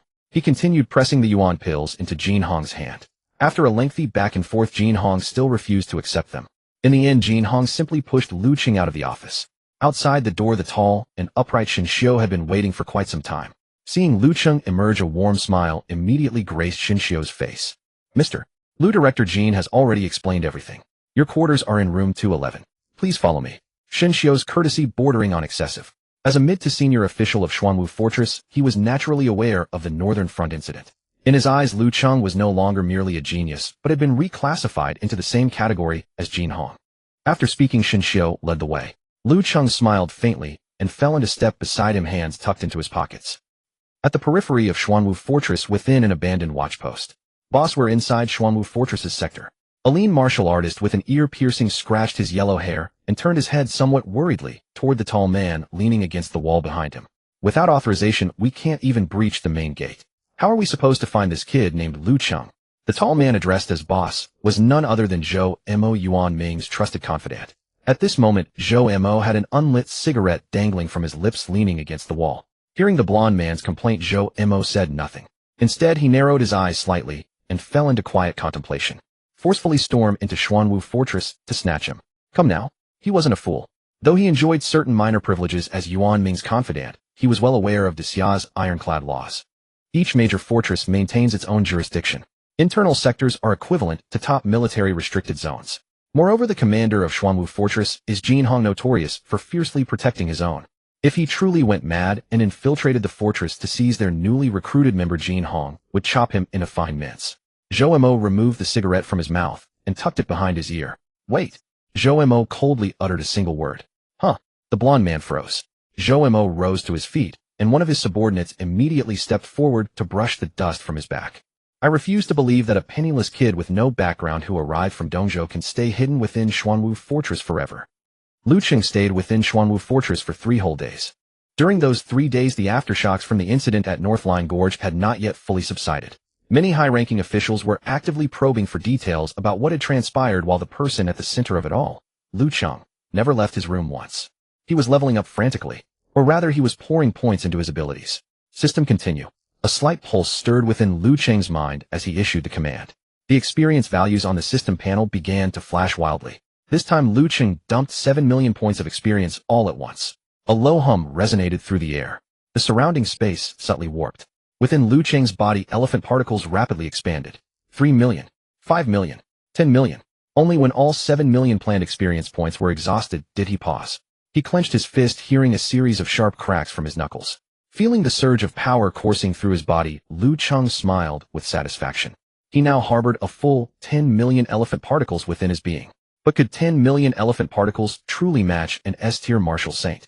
Lu Cheng was uncertain, at least until he had experienced the full force of a domain firsthand. Still, as his strength surged dramatically once more, he also noticed an urgent problem looming ahead. His accumulated experience simply could not sustain further advancement of the divine elephant suppression art. Even investing nearly 100 million experience points fell short of unlocking the 84 million particles required. Perhaps I should search for other cultivation techniques, ones that can be continuously upgraded, so I might eventually forge an even more powerful art. With that thought in mind, Lu Cheng ceased his idle sitting. He rose from his seat and stepped outside. Soon after, he located Shen Xiu at the intelligence center, where the man had ensured every detail of Lu Cheng's stay over these past 3 days was attended to with meticulous care. Upon seeing Lu Cheng approach, Shen Xiu immediately set down his documents and stood. Mr. Lu, is there a problem? Lu Cheng shook his head and spoke directly. Senior brother Shen, I came today because I'm looking for some higher-level cultivation techniques, preferably at least Xian grade. Shen Xiu paused briefly at the request, then offered a wry smile and shook his head. Mr. Lu, you've truly stumped me. Shen Xiu poured him a glass of water and explained Xuanwu Fortress is fundamentally a military stronghold built for war. We simply do not stock cultivation techniques here. If you're looking for techniques, especially advanced ones, I have 2 suggestions. Lu Cheng raised an eyebrow. Please proceed. First, the library at Kyoto Martial Arts University. Shinshio held up one finger. Kyoto Martial Arts University is the premier institution for martial arts in Dacia. Countless prodigies have emerged from its halls, and their cultivation notes and techniques donated back to the university are as numerous as the hairs on an ox. As for the second option, that would be the Arsenal Pavilion in Kyoto. At this point, Shinshio grew more serious. The Arsenal Pavilion operates directly under the Ministry of Defense, housing an even more comprehensive collection than the university, including heaven-grade techniques. However, access restrictions are extremely stringent. Lu Cheng stroked his chin, pondering the information. To view the techniques within, one must redeem access through mission merit earned from the ministry. Kyoto Martial Arts University's library and the Kyoto Arsenal Pavilion. If advanced techniques were available, that would be ideal, but even without them, he could upgrade them himself. What he truly needed was comprehensiveness. The more thorough the collection, the higher the likelihood of discovering techniques with extraordinary potential, and the greater his chances of ascending to heavenly level arts. With both avenues open, it made sense to explore both opportunities. I understand. Lu Cheng looked up at Shinshio. Is senior brother Jean in his office? I'd like to discuss this matter with him. He is. Director Jean just finished a meeting. Please go right in. Shinshio gestured toward the door. 5 minutes later, inside Director Jean Hong's office. Upon hearing Lu Cheng's request for advanced techniques, Jean Hong burst into laughter. You young man already as powerful as you are, and you're still not satisfied. Despite his teasing words, Jean Hong's eyes sparkled with genuine admiration. The greatest danger for any martial artist is becoming complacent once they gain strength. The fact that Lu Cheng maintained this relentless drive suggested his future held unlimited potential. Jean Hong opened his drawer, rummaged through it, and produced a black ID card with gold lettering, handing it directly to Lu Cheng. Take this, Jean Hong said. Lu Cheng accepted the card, noting its substantial weight. The Federation emblem on the front, his name in the lower right corner, and an ancient seal script character for martial on the reverse. This is my personal ID card, Jean Hong continued, lighting a cigarette. Take this directly to the Kyoto Martial Arts University president. State your requirements clearly, and he will naturally grant you library access. Lu Cheng tucked the card inside his coat and offered a sincere thank you. Thanks, senior brother Jean. With this credential, gaining entry to the university library should present no obstacles. As for the Arsenal Pavilion, Jean Hong's expression sobered as he regarded Lu Cheng. You could seek admission there as well, but you currently lack any formal martial ranking. In the eyes of the Dacia Ministry of Defense, you're still a civilian. You have no access to missions for merit points. Understanding the implications, Lu Cheng promptly asked, what are the requirements for obtaining a martial rank? Take your time. I can handle assessments below C rank, but you clearly exceed that threshold. Higher C rank evaluations require ministry review. However, I can arrange a direct introduction for you, bypassing the preliminary procedures entirely. The ministry will dispatch professional evaluators for a final assessment. Jean Hong paused before continuing. If your schedule permits, you could take the assessment in a couple of days. Very well.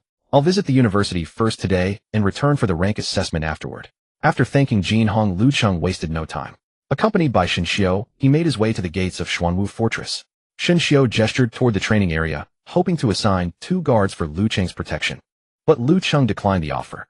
Who was protecting whom anyway? The location of Kyoto Martial Arts University lay precisely at the boundary between the inner and outer cities of Kyoto.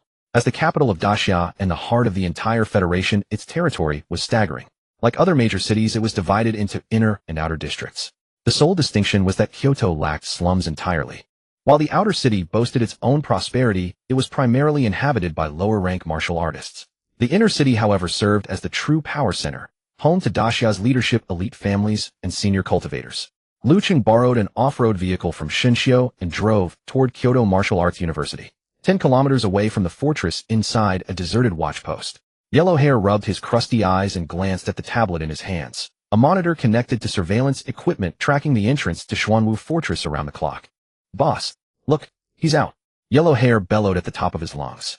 Zhou Mo, who had been waiting in the dilapidated outpost for 3 full days, was growing increasingly restless. At the sound of Yellow Hair's voice, his spirits lifted. Zhou Mo hurried over and snatched the tablet from his hands. Damn it, he's finally coming out. Zhou Mo spat forcefully. These past 3 days had been miserable, squatting in this ruin while mosquitoes fed on them, surviving on dry ration biscuits. If Lu Cheng didn't appear soon, Zhou Mo feared he might actually grow mold himself. Boss, based on his route, he seems to be heading toward the inner city. Should we intercept him directly? No need to rush. Zhou Mo sneered. We're still too close to Xuanwu Fortress. Making a move here would raise too much commotion. Jean Hong could arrive within minutes. He turned to his men huddled inside the shelter and signaled them. Pack everything up. Get in the car. Follow him at a distance. Xuanwu Fortress, situated on the northern outskirts of Jingdu. Lu Cheng drove his off-road vehicle out of the fortress onto a dirt road stretching for dozens of kilometers.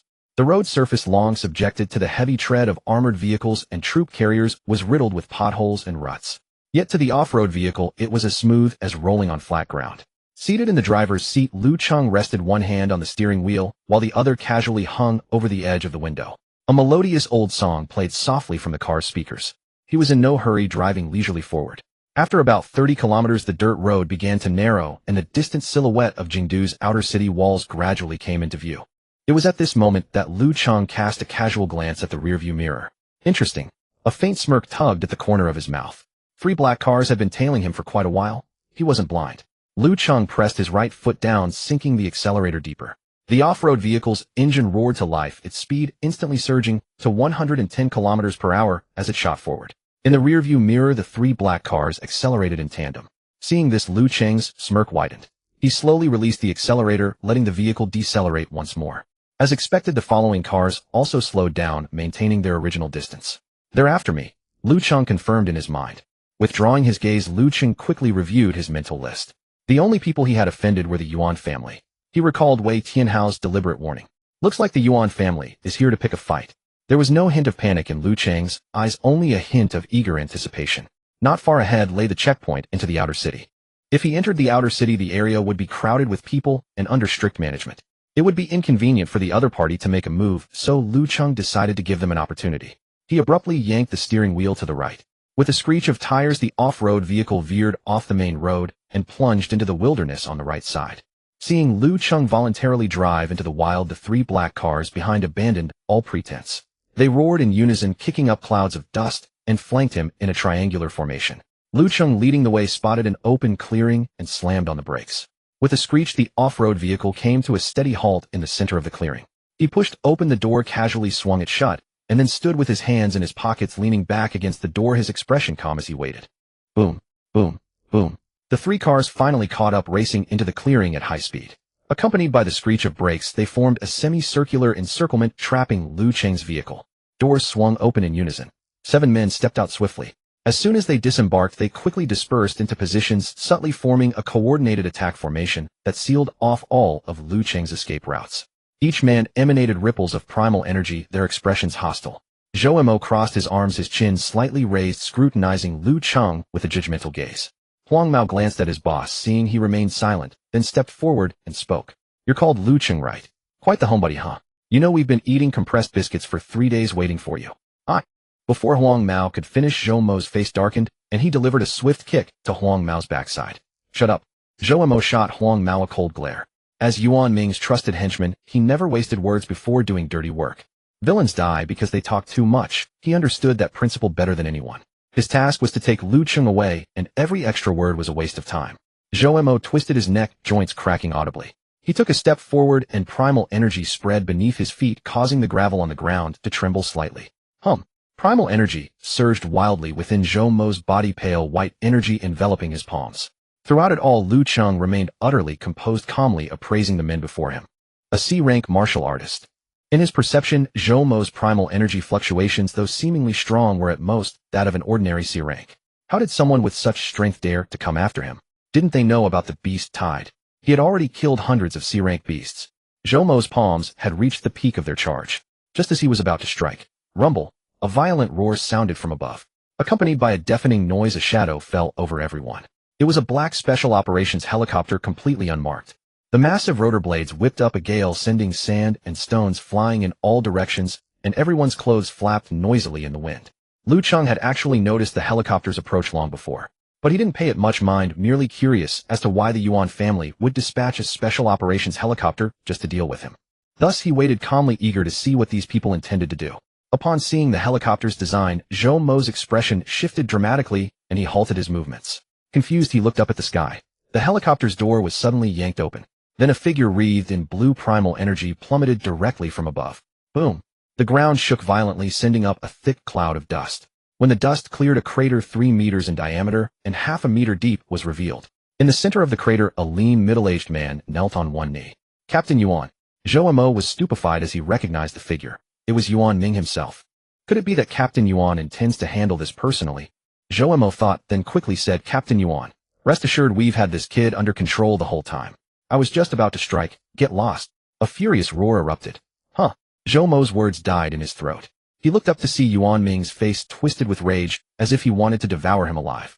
Didn't you hear me? Take your men and get the hell out of here now immediately. Yuan Ming bellowed, his voice nearly cracking. Zhou Mo and his subordinates were utterly bewildered. Had the plan changed? But even if it had, why would Captain Yuan come personally and be this furious? Boss Wei. Huang Mao swallowed nervously and whispered, "Shut up." Though Zhou Mo didn't know exactly what had happened, as a longtime confidant of Yuan Ming, he could sense something was seriously wrong. Without another word, he gestured for his men to get back in the cars and leave. Watching the 3 cars turn around and drive away, Yuan Ming turned to face Lu Cheng. He had actually arrived 3 days earlier, intending to enter Xuanwu Fortress directly and apologize to Lu Cheng. But doing so would have publicly revealed the conflict between the Yuan family and Lu Cheng. He still preferred to settle things privately, so he had waited quietly for Lu Cheng to leave the fortress, then followed him all the way here. Yuan Ming tried his best to appear amiable, forcing a smile as he approached. He bowed slightly, rubbed his hands together, and adopted an extremely low posture, even with a hint of ingratiation. Mr. Lu, it's all a misunderstanding. Misunderstanding. There was no discernible emotion in Lu Cheng's tone. Yet to Yuan Ming's ears it sent another chill down his spine. The mere thought of the carnage at the Northern Line Canyon made Yuan Ming's neck feel cold. Yes, it's a misunderstanding, a colossal misunderstanding. Yuan Ming nodded, frantically rushing to explain, his words tumbling out faster than usual, as if a single second's delay would provoke the fearsome man before him. Mr. Lu, to be honest, this whole mess is entirely because of my wayward nephew. Yuan Ming organized his thoughts before continuing. That nephew of mine is Yuan Ming, the current head of the Yuan family in Dongzhou. A while ago his son Yuan Tianqing vanished, neither alive nor dead. He investigated and eventually discovered that you were carrying his son's backpack. As he spoke, his gaze cautiously flickered toward the off-road vehicle. That backpack was on the passenger seat. So, Yuan Ming suspected your involvement in his son's disappearance, but since you had already arrived at Xuanwu Fortress, he begged me to look into the matter. Yuan Ming spoke with utmost sincerity, recounting the entire affair without holding back. After hearing Yuan Ming's explanation, Lu Cheng finally understood. So all this fuss wasn't about the Zhao brothers' matter. He had thought that the Yuan family, as one of the top 10 clans of Dongzhou, wouldn't bother chasing him all the way to Jingdu over 2 insignificant nobodies. Now with Yuan Ming's words, everything clicked into place. The place where he had found the tablet and backpack had a skeleton, which must have been Yuan Tianqing. No wonder the clothes were pristine, and the tablet contained knowledge of wild beasts inaccessible to ordinary people. If the deceased was a scion of a noble family, it made perfect sense. Lu Cheng didn't beat around the bush and explained the origin of the backpack to Yuan Ming. I didn't kill his son. I found that backpack on the outskirts of Dongzhou base. There was also a skeleton near the backpack. If Yuan Ming really wants to find his son's remains, he should send people to search carefully within a 30-li radius outside the east gate of the city. A skeleton. Hearing this, Yuan Ming's brow furrowed. He remembered Yuan Ming saying that Yuan Tianqing had been missing for only about half a month. Half a month, and he had turned into a skeleton. Was he devoured by wild beasts? Lu Cheng, sensing his thoughts, added, "It wasn't wild beasts. The clothes were still intact, but the flesh was gone. Only bones remained." Yuan Ming grew even more puzzled. Yuan Tianqing's death was clearly no ordinary affair. He didn't doubt Lu Cheng's words, because in the face of absolute power, all suspicion was meaningless. Yuan Ming knew better than anyone that with Lu Cheng's terrifying strength, capable of obliterating a tide of wild beasts with a single punch, if he had truly killed Yuan Ming's son, he would have no need to fabricate stories. If Lu Cheng had indeed killed him, he could simply admit it, and then with a backhand slap strike down this Yuan family member on the spot. Neither Baihu Fortress nor the Jingdu High Command would say a word. Yuan Ming, now a high-level B-rank warrior and the strongest in his entire clan, knew he couldn't even withstand a single blow from Lu Cheng. If Lu Cheng truly harbored murderous intent, the entire Yuan family wouldn't be enough to satisfy his bloodlust. I understand. Thank you for your guidance, Mr. Lu. Yuan Ming's face softened. He bowed solemnly to Lu Cheng. With the clues you've provided, I'll call Yuan Ming immediately and have him search for Yuan Tianqing's remains. With that, he pulled out a black card with dark gold patterns from his pocket. Yuan Ming held the card with both hands and respectfully presented it to Lu Cheng. Mr. Lu, at the root of today's incident, it was our Yuan family's insufficient investigation that led to this offense and wasted your valuable time. To express our most sincere apology, here is 5 million daxia currency. Please forgive our rudeness. Yuan Ming's tone was earnest as he bowed even lower. I implore you to accept it. Lu Cheng raised an eyebrow at the bank card extended before him. 5 million daxia currency. That was no small sum. Enough to buy a house in the outer city of Dongzhou base. Figuring that money delivered to his doorstep was not to be refused, Lu Cheng didn't stand on ceremony. He took the black card and casually slipped it into his pocket. Seeing Lu Cheng accept the card, Yuan Ming breathed a sigh of relief. Accepting it was good, our refusing would have been far worse. The money meant that today's calamity was truly over. Mr. Lu, if you ever need anything from me, please don't hesitate to ask. Yuan Ming pulled out a business card from his pocket and handed it over with both hands. This is my card. I'm truly sorry for disturbing your journey today. Here in Jingdu, if there's anything I, Yuan Ming, can do for you, feel free to contact me anytime. Lu Cheng took the card and glanced at it. On it was embossed in gold, Captain General of Baihu Fortress, Jingdu Daxia Federation, Yuan Ming. Captain General of Baihu Fortress. Lu Cheng's eyes flickered. Having stayed in Xuanwu Fortress for a few days, he had learned about the power structure of the four great fortresses. The capital of the Daxia Federation was home to four core fortresses, Qinglong, Baihu, Zhuqiue, and Xuanwu. The highest authority in each fortress was called the Director. Each fortress had only one director. For instance, Jin Hong was the director of Xuanwu Fortress. Beneath the director were 5 captain generals. To hold the position of captain general in a fortress, there was a hard requirement: one's strength must be at least at the B-rank warrior level. A captain general not only possessed formidable personal power, but also commanded military authority over the fortress's warrior forces, a truly prestigious post where power and strength coexisted. For instance, Shen Xiu and Murong were captain generals of Xuanwu Fortress. A clan from the Dongzhou base actually had a member serving as captain general in the capital's fortress. It must be said that the Yuan family's foundation was indeed deep. Alright, I'll keep the card. Let's consider today's matter settled. Lu Cheng put away the card together with the gold card, nodding to Yuan Ming. Yes, then I shall take my leave. Yuan Ming bowed once more. Without any further hesitation, he channeled his Yuan Qi, leaped into the air, and grabbed the helicopter's rope ladder with one hand. The helicopter then turned around and swiftly flew away along the route it had come. Standing by the off-road vehicle, Lu Cheng watched until the helicopter became a black dot on the horizon before withdrawing his gaze. He opened the door, sat back in the driver's seat, glanced at the backpack on the passenger seat, and resumed the car's music, which happened to move to the next track. Lu Cheng started the vehicle and continued driving toward the outer city checkpoint of Jingdu. Thanks to Shen Xiu's private vehicle, Lu Cheng had a smooth journey after entering the outer city. After traversing more than half of the capital, he finally arrived at the Jingdu Martial Arts University, located at the boundary between the inner and outer cities. As the premier breeding ground for martial artists in the Grand Xia Federation, the campus entrance of Jingwu University stood with imposing grandeur. A massive archway spanning dozens of meters in traditional ancient Chinese architectural style stretched across the entrance, flanked by towering pagodas adorned with intricately carved beams and painted rafters, exuding an air of timeless elegance. Lu Cheng walked alone to the guard booth on one side of the main gate. Inside stood a young man. His uniform was crisp and neat, his posture upright and commanding. Lu Cheng tapped on the glass. The young man turned his head, slid open the window, and asked in a matter-of-fact tone, "Hello, how may I assist you?" "Hello, I'm here to see the principal." Lu Cheng spoke calmly. Upon hearing these words, Wang Xian's brow furrowed noticeably, a flicker of confusion flashing across his eyes. Going straight for the principal on the first word spoken, Wang Xian scrutinized the young man before him. Judging by his age, he appeared to be roughly the same as the students on campus. But if he were a student, he would certainly go through the counselor or the college office to request a meeting with the principal, never bothering to come to the guard booth at the main gate. Looking at Lu Cheng's attire again, he wore an ordinary black short-sleeved shirt on top, plain trousers on the bottom, and a pair of sneakers on his feet, slightly stained with soil. Except for the backpack on his back that appeared quite valuable, the rest of his attire seemed overly plain. He was handsome with a tall, upright build, but under no circumstances did he resemble a scion of an aristocratic family from the capital. "Who are you? Do you have an appointment?" A hint of wariness crept into Wang Xian's tone. Lu Cheng shook his head. "No." Seeing this, Xiao Wang maintained his tone. "I'm sorry, but since you have no appointment, and are neither a student nor faculty member, school regulations prohibit me from letting you in." As the two were speaking, an elderly man in a guard's overcoat strolled over from inside the main gate. Having served as a veteran guard at Jingwu University for a full 30 years old, his seniority and razor-sharp discernment were legendary throughout the entire university logistics department. To put it plainly, if a calico cat happened to walk past the school gate, a single glance from him would reveal how many romantic interests that cat kept.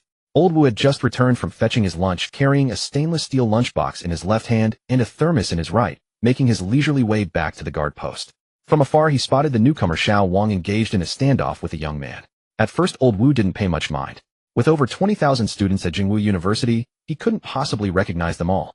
Every day, countless students were turned away at the main gate for forgetting their student cards. It was nothing unusual. But as Old Wu drew closer and took a careful look at Lu Cheng's face, his heart gave an involuntary jolt. The young man was strikingly handsome, yet his clothing was almost too ordinary.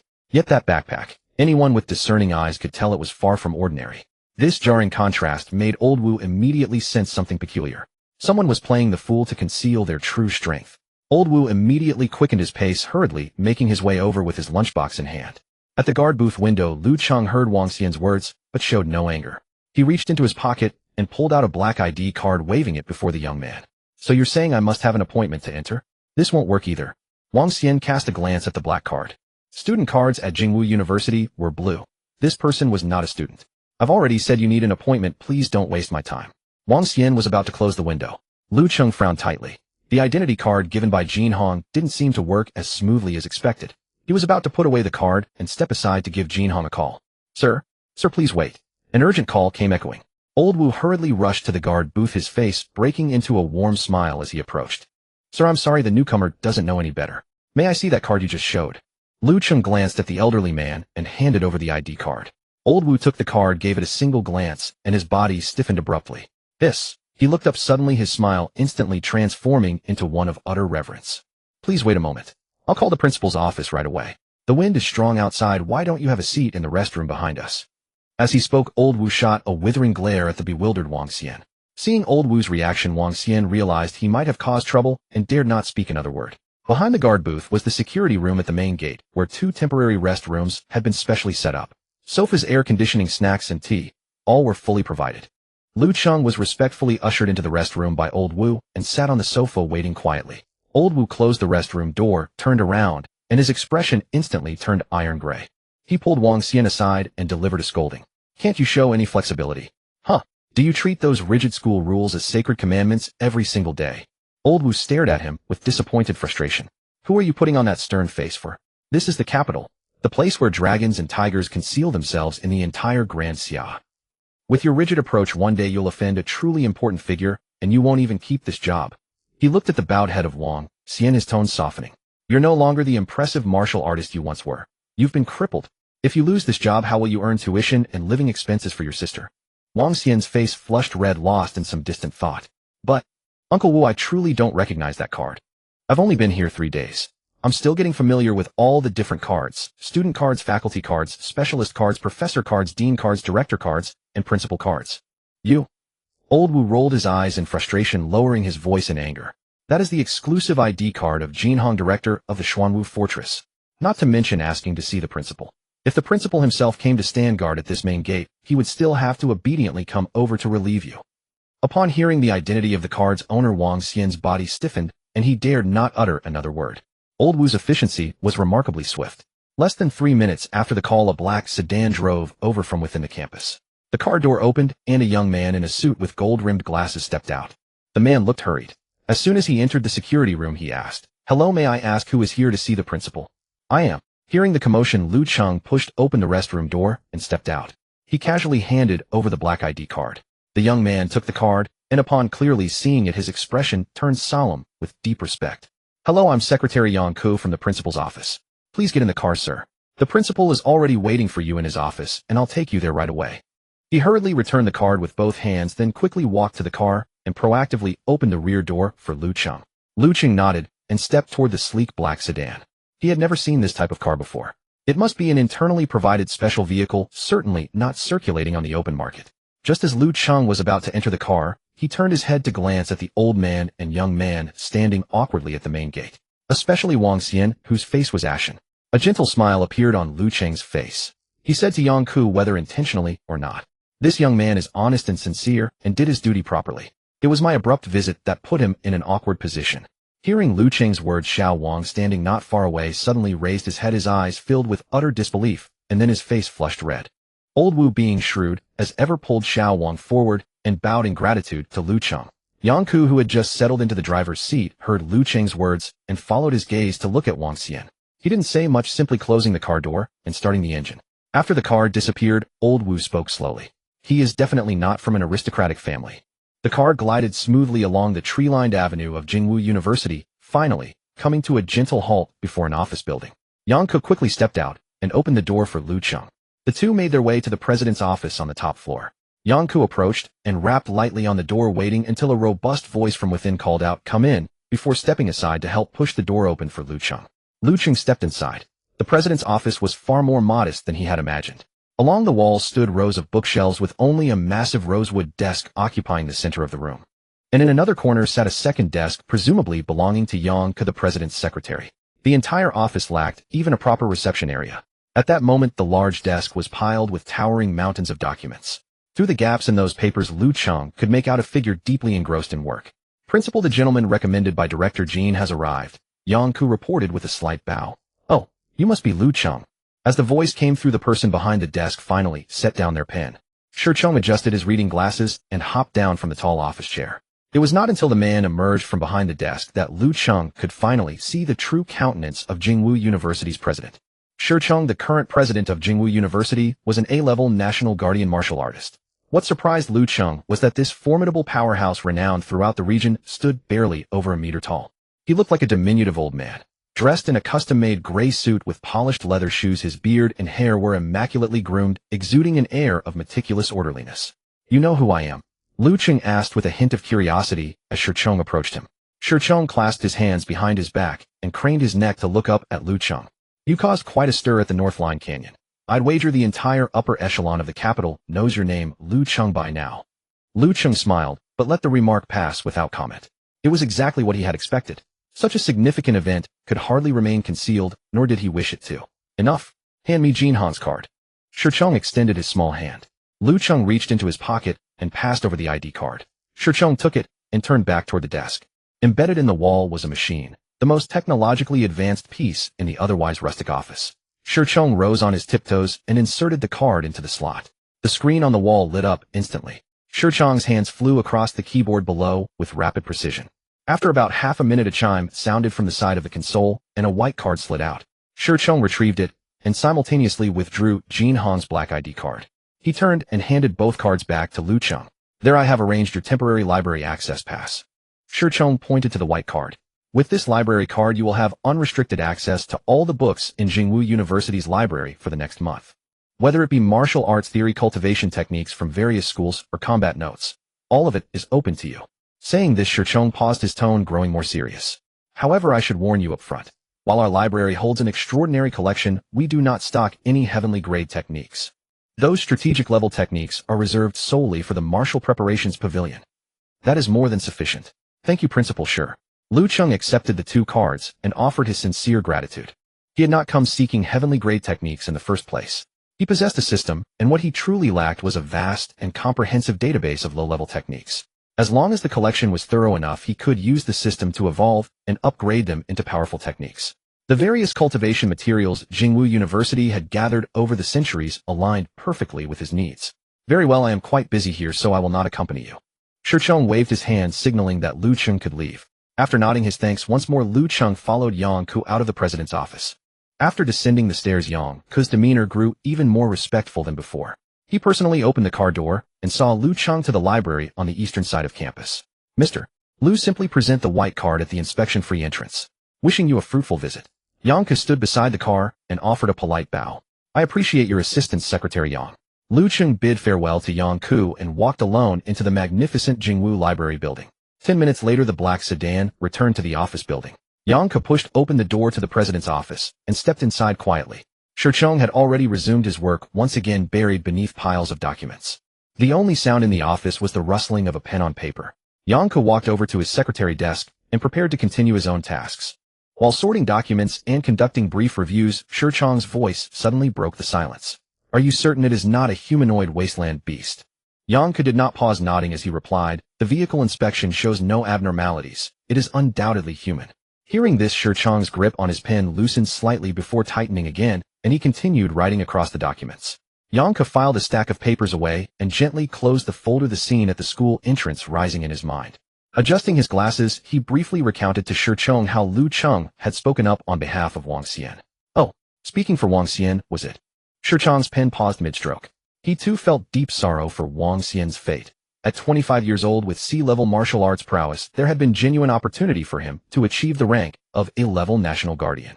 Such a waste. Yang Ke mentioned it in passing and returned to his work without further comment. Yet as he finished signing a document and looked up, he caught sight of a faint smile on Cheng's face, clearly in good spirits. An interesting young man, Cheng judged silently to himself. Jin Hong with all his brute strength has actually struck gold this time. Cheng smiled and accelerated his writing. The Yuan family estate in Dongzhou. Very well, third uncle, I understand. Yuan Ning ended the call and tossed his phone onto the desk. Resting his chin on both hands, he fell into silent contemplation. The steward Yuan Fu noticed his troubled expression and asked, "Master, have you received news from the capital?" Yuan Ning remained silent. After a long while he spoke. "F you. Dispatch a D-level investigation team to search near the eastern city gate about 30 li away for Tianqing's remains." Yuan Fu bowed in acknowledgement, though his mind churned with shock. The second young master was truly dead. He asked no further questions and turned to leave the study. "Wait." Yuan Fu froze mid-step. "Send a C-level martial artist to lead the team." Yuan Fu was startled. A C-level martial artist already belonged to the Yuan family's elite combat ranks. After all, the family head Yuan Ning himself was C-level. This meant the second young master's death would not be so straightforward. Within 50 li of the base's perimeter was considered a low-risk zone. Encountering even a D-level wasteland beast would be the utmost extreme. Though investigation teams had recently reported finding a C-level wasteland beast corpse, such occurrences were not commonplace. Experts later analyzed that it had likely been driven there by something else. Yuan Fu hurried out of the study. Only Yuan Ning remained sitting in silence and staring blankly at the desk. The moment Lu Cheng stepped into the library of Jingwu University, he could not help but slow his pace. The building spanned an enormous area with lighting fixtures both overt and concealed, illuminating the interior as brightly as midday. Although numerous students moved about in the hall apart from the occasional soft footstep, there was barely a whisper of conversation to be heard. Lu Cheng looked around in awe, feeling like an innocent country mouse beholding a grand metropolis. Everywhere his gaze fell, massive bookshelves crafted from special materials stretched out in orderly rows. These towering bookshelves were embedded into the floor with their tops reaching all the way to the 10-meter-high ceiling. Lu Cheng noticed that students here never needed to fetch ladders to access books on the highest shelves. An intelligent display screen was embedded at the base of each massive bookshelf. Students merely needed to search for their desired book on the screen, and it would then glide smoothly along the built-in channels within the bookshelf to emerge at the dispensing outlet at the bottom. Watching this scene, Lu Cheng could not help but admire it in silence. For such a massive floor, the daily maintenance costs for these bookshelves alone must surely amount to an astronomical figure that would make one's jaw drop. As a top-tier martial arts academy, Jingwu University's profound strength and accumulated resources were displayed to perfection in places like this. Behind the information desk at the center of the hall, an elderly woman wearing a gray knit sweater and thick reading glasses sat in a traditional armchair, engrossed in a magazine she held in her hands. Lu Cheng walked over and stopped in front of the desk, then politely asked, "Excuse me, may I ask where the martial arts techniques are stored?" Hearing the voice, the old woman lifted her eyelids slightly, her gaze sweeping over Lu Cheng through the frames of her reading glasses. She did not say much, merely raising her finger to point toward a row of elevator doors on the left side of the hall. "Go upstairs and look for the signs yourself," the old woman said before lowering her head again to continue reading her magazine. "Thank you." Lu Cheng offered his gratitude and turned toward the elevators. Standing before the elevator, Lu Cheng glanced at the guide map beside it. The library at Jingwu University was divided into distinct sections by structure, with martial arts materials concentrated on the upper floors. The first floor contained ordinary books and foundational theories for all students. The second floor held martial practitioners' cultivation notes collected by the school, and the third floor stored yellow grade and black grade techniques. Each floor required a card swipe to activate the elevator buttons, and which level one could access depended entirely on the card's permission level. Most ordinary students could only move between the first and second floors during regular time. To reach the third floor, they needed to spend campus points or possess specific permissions. Only during freshman enrollment did students get one chance to select techniques free of charge. Lu Cheng reached into his pocket and pulled out the white temporary borrowing card Cheng had given him. Though valid for only 1 month, this card carried exceptionally high permissions. Lu Cheng tapped the white card against the elevator's sensor area, and with a crisp beep, the button for the third floor on the elevator panel lit up green. Almost immediately after the elevator doors closed, the old woman at the information desk removed her reading glasses. She watched as the indicator lights skipped past the second floor and stopped directly at the third. The old woman shook her head with a touch of helplessness. These young ones nowadays, all rushing straight to the third floor without even visiting the second. Another ignorant kid who knows nothing. She mumbled to herself and paid no more attention. Over the decades, she had seen too many self-proclaimed geniuses in this library who eventually came back to study fundamentals after hitting dead ends, so she had long grown accustomed to it. She blew away the dust from her glasses, put them back on, and continued reading her magazine. Lu Cheng's decision to skip the second floor naturally stemmed from his own considerations. He well understood how precious martial practitioners' cultivation notes and insights could be, especially since this was the Capital Martial Arts University. The second floor's collection likely contained rare notes left behind by A-grade National Guarding warriors. For ordinary martial artists, those notes served as guiding lamps that could save them from countless detours on their cultivation path. If he were a normal practitioner who needed to follow a systematic approach, he would certainly visit the second floor first. But the problem was he was a man blessed with a cheat. Lu Cheng knew his own talents all too clearly. Back in his past life, he could not even master the heavenly grade technique called advanced mathematics. So what made him think he could learn otherworldly martial arts techniques? Come on, he did not even know what meridians were. He only needed these techniques to level them up into higher grade versions. After being upgraded by the system, they would transform into something. He had no idea what exactly. For Lu Cheng, it was simple brute strength prevailed. If he ever hit a bottleneck, there was only one reason. His experience points were not sufficient yet. With a ding, the elevator doors slowly opened on the third floor. Stepping out, Lu Cheng noticed the crowd had thinned considerably on this level. Compared to the first floor, there were significantly fewer bookshelves here with wider spacing between them. Looking around, Lu Cheng guessed there were probably fewer than 30 students scattered across the entire third floor. Walking between the shelves, Lu Cheng observed the cultivation manuals neatly arranged in their compartments. These books were nearly identical in length, width, and thickness, with gold-stamped characters on the spines indicating each technique's rank and name. He could not help but find it strange that all the books were the same size and thickness. It was not until he picked up a yellow-grade technique called hurricane slash that he began to understand. The meridian pathways and handwriting inside were clearly printed, not handwritten. I see. These displayed on the shelves were all copies, not the original manuscripts. But after a moment's thought, Lu Cheng found it reasonable. Original works were often the life's work of a martial artist, so the school could hardly display them carelessly on open shelves. No technique in the world appeared out of nowhere. Behind every martial arts manual lay the lifelong dedication of one or more warriors. Lu Cheng placed the hurricane slash back where it belonged and was about to carefully browse the techniques when a familiar system notification chimed in his mind. Ding! Detected 1386 yellow grade techniques and 357 black grade techniques in the current area. Would you like to activate Heaven and Earth Furnace mode? Note: in Heaven and Earth Furnace mode, low-grade techniques can be automatically merged, preserving their essence while discarding the dross to craft a custom technique exclusively for the host. Upon hearing the familiar electronic voice, a flash of surprise crossed Lu Cheng's face. The legacy of the old system is finally paying off. He remembered it clearly. After the old system was destroyed, the new one had become extremely streamlined, retaining only the functions of gaining experience through killing enemies and leveling up through experience points. He never expected new features to emerge. The Heaven and Earth Furnace. Just the name alone suggested it was something remarkable. Then what are we waiting for? Activate it now. Lu Cheng eagerly issued the command. Ding. Activation failed. Prerequisites not met. Please have the host personally flip through 1,000 yellow grade techniques and 100 black grade techniques before the Heaven and Earth Furnace function can be officially activated. Hearing this prompt, the smile on Lu Cheng's face froze for a moment. He slowly turned his head to look at the rows of towering bookshelves where the techniques were neatly arranged. 1,000 yellow grade techniques, 100 black grade techniques. Even just skimming through the pages would be a monumental task. Good reading, read good books, and reading is good. Truly terrifying. A bitter wind howled through the valley. Yuan Lin stood atop a ridge, gazing downward where a colossal corpse loomed in the valley below. As a C-grade fighter of the Yuan clan, Yuan Lin was already considered a formidable warrior within the entire Dongzhou base. Having engaged in hundreds of battles against wilderness beasts, both great and small, he believed himself well accustomed to the sight of death.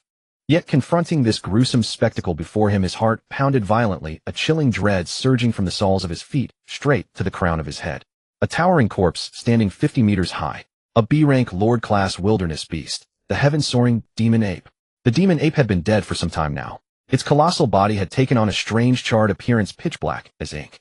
Perhaps benefiting from the might it had wielded in life despite the ravages of wind and rain, this gargantuan entity still maintained a half-kneeling posture, showing no sign of collapsing.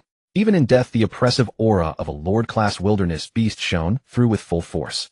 Within a radius of several li centered on this corpse, no low-tier beast dared approach. Yuan Lin had received orders from the Yuan clan patriarch to lead a team to the east of the city in search of Yuan Tiancheng, the patriarch's second young master. The clue provided by the clan patriarch pointed to an area near 30 li outside the eastern city gate, but Yuan Lin's team had barely advanced 20 li when they stumbled upon this horrifying demon ape corpse. Recently, rumors had circulated within Dongzhou base that Team Tin Xian of the Tan clan had encountered several high-tier wilderness beast corpses of unknown cause during an outdoor mission. When Yuan Lin had first heard this news, he had treated it as mere gossip and paid it little mind. After all, instances of wilderness beasts fiercely fighting over territory and turning on one another were far from uncommon. But now, with his own eyes witnessing a genuine B-rank Lord-class corpse, only sheer astonishment remained in his heart. To reduce a heaven-soaring demon ape renowned for its ferocious strength and impenetrable defenses to a state of complete carbonization. Just how terrifying must the entity behind such an act truly be? Since these high-tier wilderness beast corpses had begun appearing in low-risk zones, all hunting parties active around Dongzhou City had grown considerably more cautious. No one could guarantee whether it was a human or another beast responsible for the killings. Every expedition member ventured forward with utmost vigilance once outside the city. None wished to encounter something monstrous and suffer total annihilation. Yuan Lin withdrew his awestruck gaze and lingered no longer at the scene. He cast a glance at the overcast sky, waved his hand, and signaled for everyone to bypass the colossal corpse and continue deeper into the wilderness. This was an elite squad composed of 50 members. Apart from Yuan Lin, the C-grade warrior leading the charge, the remaining 49 had all reached the D rank. Deploying so many D-grade or above warriors in a single expedition was a clear testament to the depth of Yuan Ning's attention to this mission. The team moved past the demon apes' remains, pressing onward through the dense forest. Ever since the resurgence of spiritual energy, plants and animals had grown unchecked, and areas once developed by humanity had long since surrendered to the wilderness overrun with thickets and trees. After traveling some distance further, they gradually approached their destination. Alert! Yuan Lin at the vanguard suddenly brought his foot to a halt, raised his right arm high, and barked a sharp command. Swish! The 49 warriors behind him reacted with astonishing speed. Almost the instant the order was given, they fanned out into their designated formation. All kept their guard fully raised, watching every movement around them. Several minutes passed with no activity from their surroundings. Yuan Xiaoming. Yuan Lin, never dropping his guard, called out in a stern voice. Captain Yuan. No anomalous life forms detected. The high-frequency energy radar is also showing no response. From the center of the formation, a young man immediately replied. Yuan Xiaoming was a veteran scout within this squad, spending most of years tracking wilderness beasts and averting unknown dangers. His scouting abilities were recognized and trusted by every member of the team. Hearing Yuan Xiaoming's report, Yuan Lin breathed a slight sigh of relief, yet his brows remained deeply furrowed. This area should be where the remains of the second young master were located. Yuan Lin straightened his posture and gestured to the group, issuing his orders: spread out from this location in teams of 5, forming 10 groups, and begin searching for the target. Regardless of whether you find anything, you must return here and regroup in half an hour. Yes. Everyone responded in unison and dispersed in orderly fashion.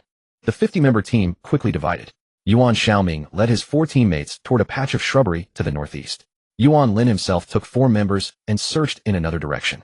30 minutes later, Yuan Lin, having completed his circuit with his team, had found no trace of Yuan Tiancheng whatsoever. As time was running short, a frustrated Yuan Lin sighed and led his men back to the clearing where they had originally dispersed. By now, several other groups were already waiting there. The team members exchanged glances and shook their heads in turn. Yuan Lin stood in place and glanced at his watch. 5 more minutes passed. Everyone. Yuan Lin's expression turned grave. Assemble and report. 41. 42. Loud counting voices rang out in succession as the warriors stood at attention. 44. As the final count fell, silent stillness descended around them. Yuan Lin's brows knitted together, his sharp gaze fixed on the warrior who had just reported 44. The space beside that warrior was utterly empty. There was no one behind him. A dark foreboding rose within Yuan Lin's heart. He stepped forward and swept his eyes back and forth across the formation 2 or 3 times. Where is Yuan Xiaoming's team? Everyone looked at one another in confusion, glancing sideways at the comrades beside them, and then collectively shook their heads. During the earlier search, each group had maintained a certain distance from the others, and no one had noticed Yuan Xiaoming's team. Logistics report the status of Yuan Xiaoming's team locator. Yuan Lin sharply turned his head toward the rear of the formation. A man with a buzz cut hastily pulled an instrument from his backpack. His fingers flew across the screen with practiced speed. Captain Yuan, the 5 locators are still active, but they show no movement. Their location is less than a kilometer from here. Damn it. Move. Everyone follow me. Weapons ready. Find Yuan Xiaoming's team. Yuan Lin drew the alloy longsword from his waist and exchanged a glance with the buzzcut man to confirm the direction. The remaining 44 warriors also sensed the gravity of the situation and fell in close behind him. A distance of a kilometer meant nothing to a group of warriors, each at least D rank, and they covered it rapidly. But when Yuan Lin and his men burst over a low rise and caught sight of what lay ahead, their frantic charges came to an abrupt halt.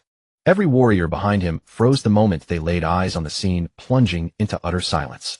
On a stretch of emerald green grassland, The surrounding wild grass grew luxuriant, rippling like waves of green in the gentle breeze. Yet lying bizarrely amid this vibrant expanse were 6 sets of white bones. 5 of them were dressed in the same uniforms as theirs. On the 3rd floor of the library at Jingdu Martial Arts University, an extremely bizarre scene was unfolding in the spacious hall. A young man was moving between the bookshelves. He reached out his hand, swiftly pulled out a book, and then flipped through the pages at a blurring speed, producing a crisp rustling sound. Judging by his appearance, he seemed to make no distinction between the grades or attributes of the techniques. To say he was reading 10 lines at a glance would be an understatement. A martial arts manual as thick as 2 fingers once in his hands would be flipped through in about a minute.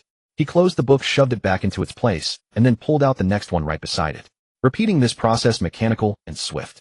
The 3rd floor hall was already sparsely populated, and the high-frequency sound of flipping pages echoed through the air, quickly drawing the attention of nearby students. "What is that guy doing?" A boy sitting at a desk nudged his companion's arm and asked in a low voice. The companion looked up, his eyes also filled with confusion. "No idea, maybe he's looking for a suitable technique." "Come on, since when does someone look for a technique without even glancing at the cover?" A girl nearby leaned and pursed her lips and said, "I think this is some new kind of performance art. Those idle aristocratic kids in the capital love doing stuff like this, don't they, eh? Aren't we aristocrats ourselves?" Another small group was also discussing. "I think this is some kind of stereotypical behavior." Another girl with twin tails said with great certainty, "My Pippi did something similar before. It once peed under every single tree in the park." The people around turned to look at her. "Who's Pippi?" "My husky." The chatter of these Jingdu martial arts elites could not affect Lu Cheng at all at this moment. Because he had no spare energy to care about what others thought, he was fully immersed in this massive book-flipping project.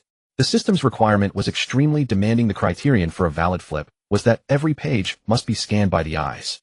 This meant that Lu Cheng could not cut corners. He couldn't just open and close a book to get away with it. He had to actually flip through every single page bearing text and meridian circulation diagrams before the system would register the technique. Only after completing this tedious prerequisite task would the heaven and earth furnace permission be formally unlocked. The 317th yellow grade technique.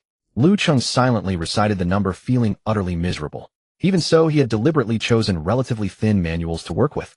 Even if he only spent 1 minute per manual to reach the total target of 1,000 yellow grade techniques and 100 mysterious grade techniques, he would need a full 1100 minutes. That works out to nearly 18 hours. During this time, his hands would have to keep flipping and his eyes would have to keep staring at the pages. Lu Cheng shook his slightly sore right wrist. This was more exhausting than fighting a tide of wild beasts. He pulled another technique manual from the shelf side and continued flipping.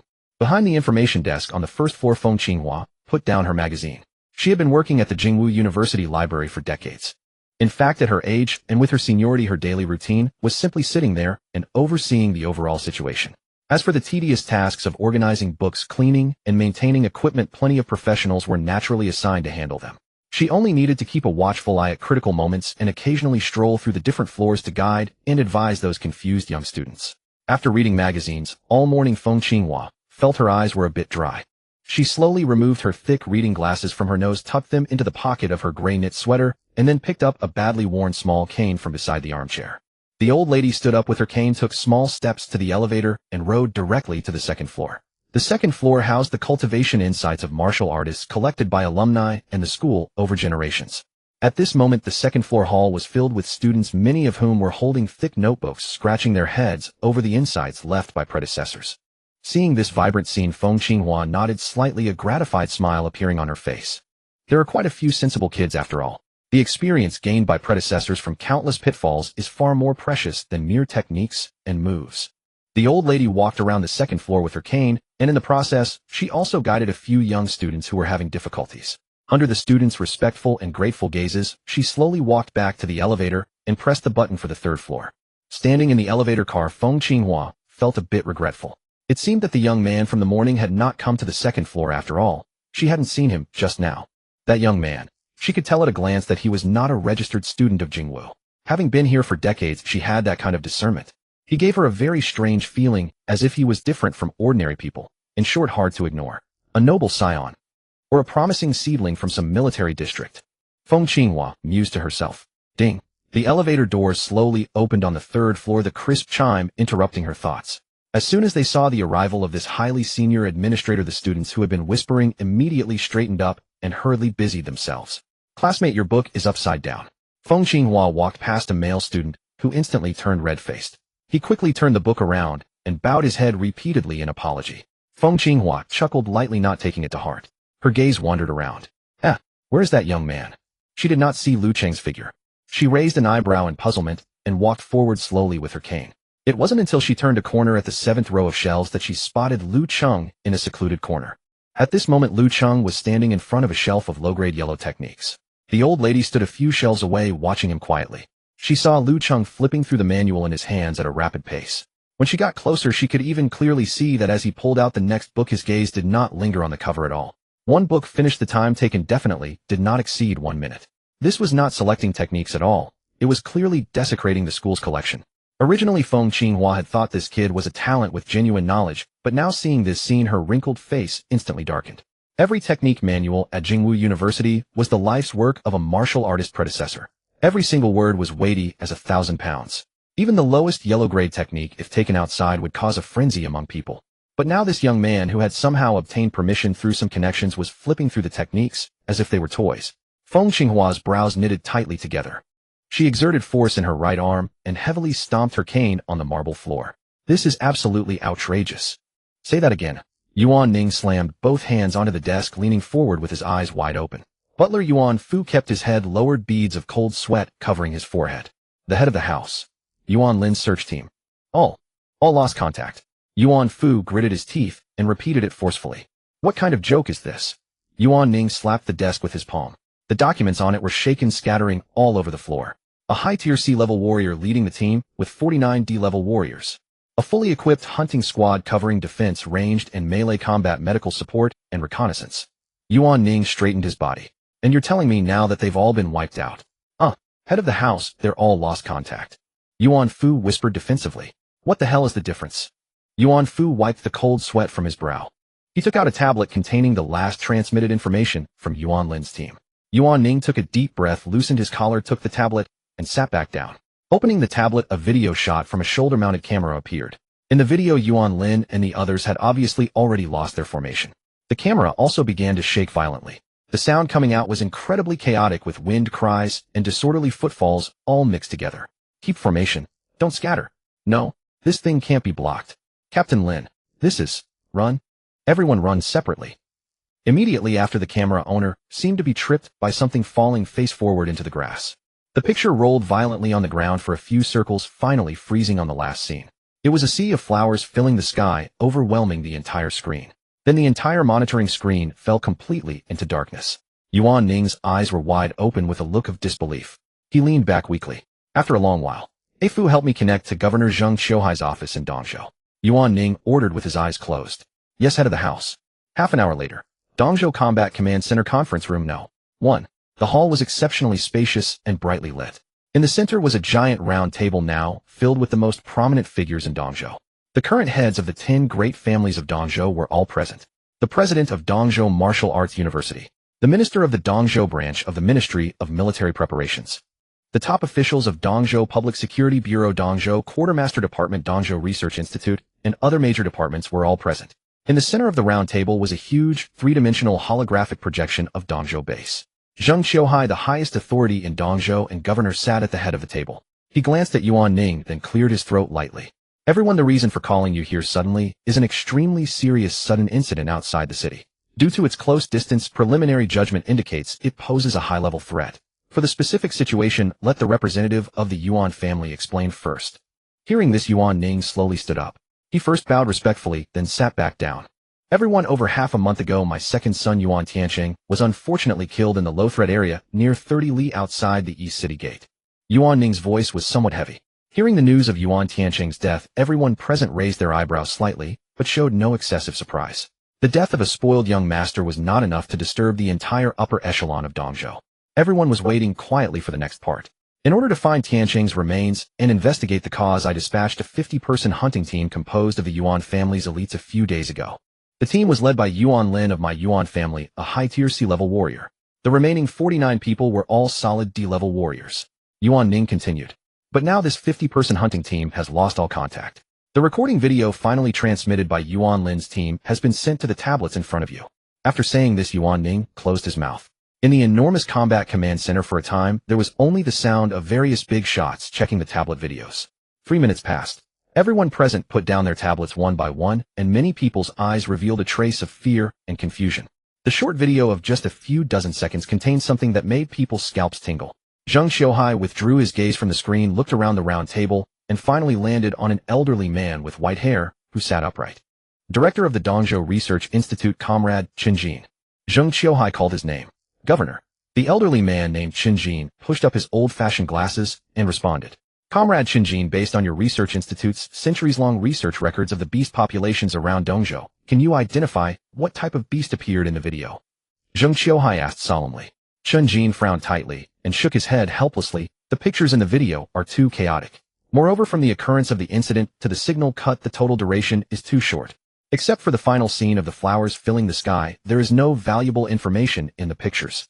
The old man paused, tapping the tablet on the table with his finger. However, we can preliminarily consider plant-type beasts. At this time, the Tan family representative, sitting on the left side of the round table, suddenly spoke up. Everyone knows Yuan Lin's strength.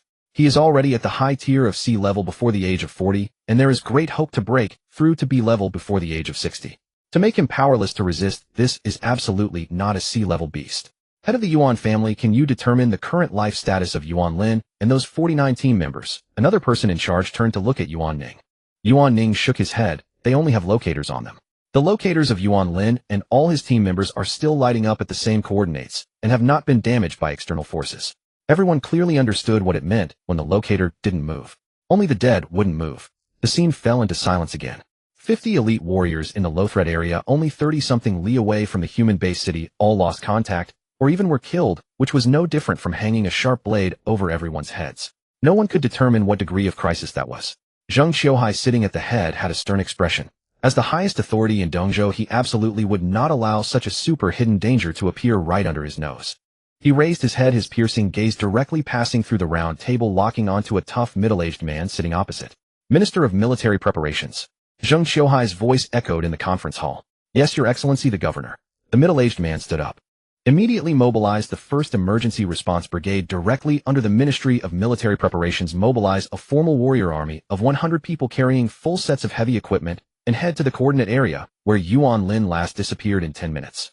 Zheng Xiuhai paused slightly here. Carry 10 Hound 4 high-precision mechanical dogs. After arriving near the destination, avoid blindly approaching. Only dispatch mechanical dogs for investigation. Yes, Your Excellency the Governor.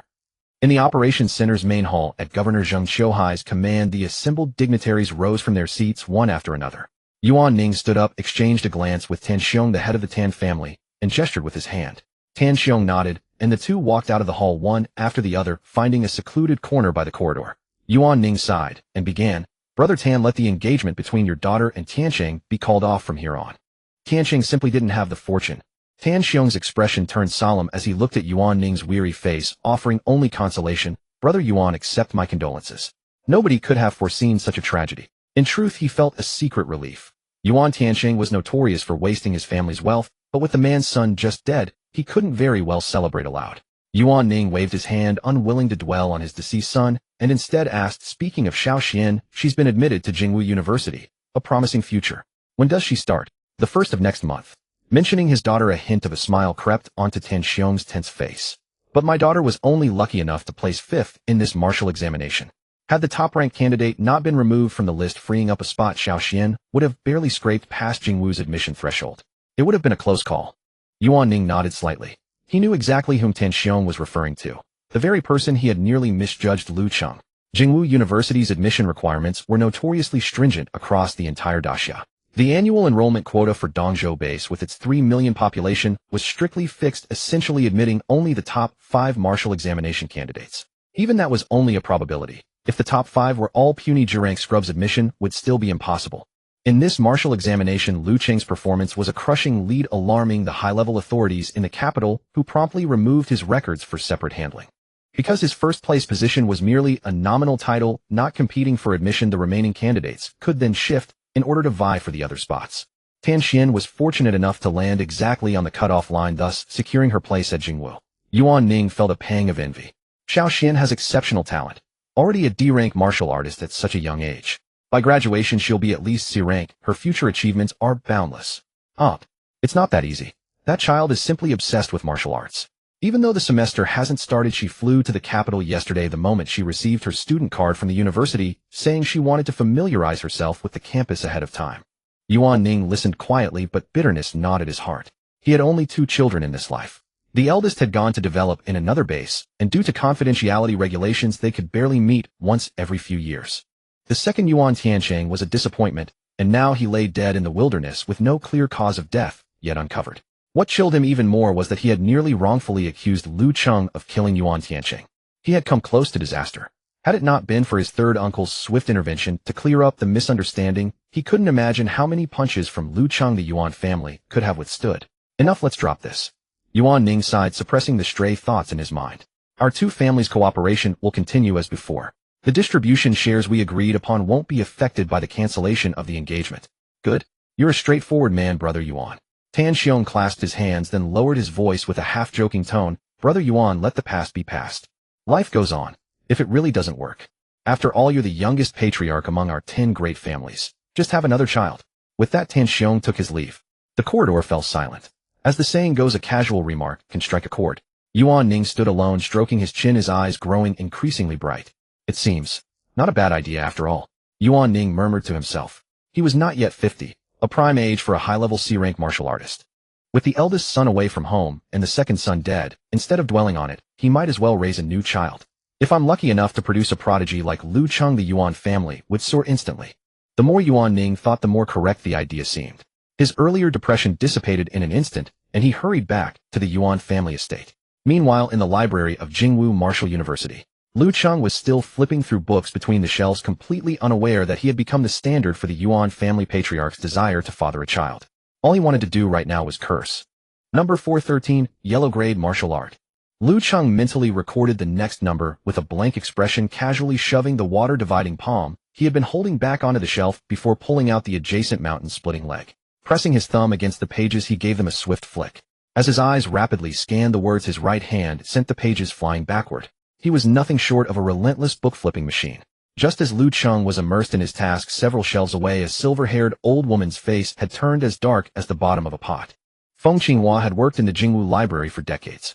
She had seen geniuses who could read 10 lines at a glance, and also dull students who stared at a single martial art manual for an entire day. But in all her years, she had never seen anyone flipping through books as if they were playing a game.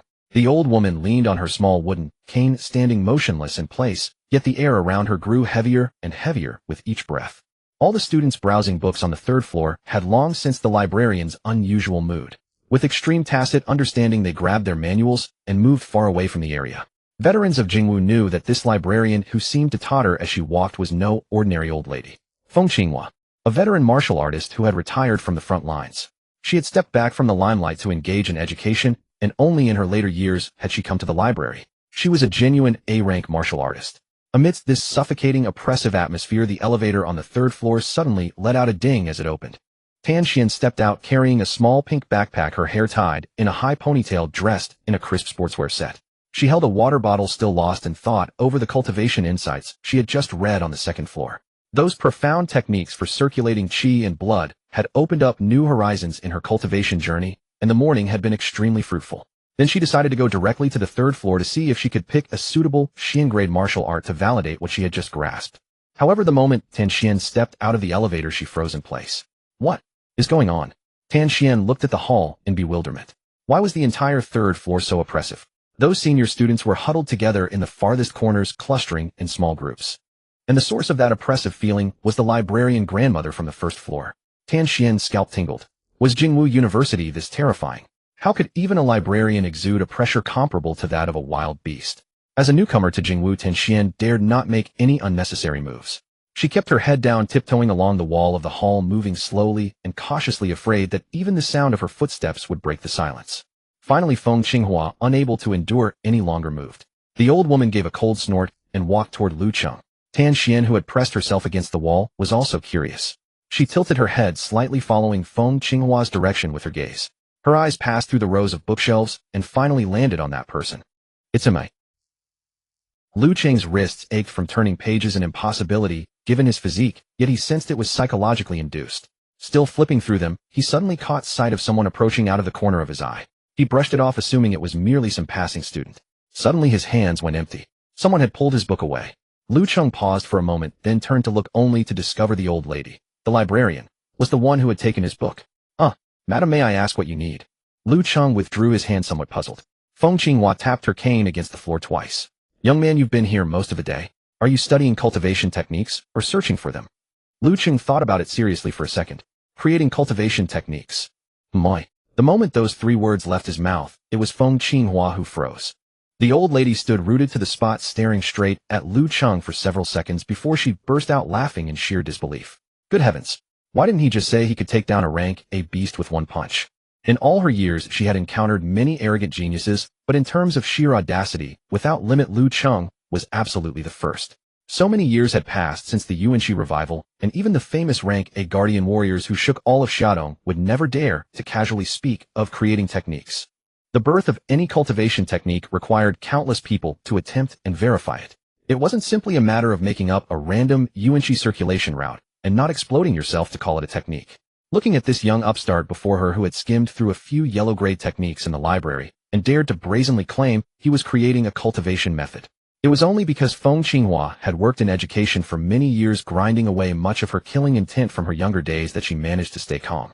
The old lady's chest churned with suppressed frustration as she forced a smile and asked, "Then what kind of technique are you creating? Elemental, output, defensive, or supportive?" Lu Cheng blinked. Are there really that many different categories?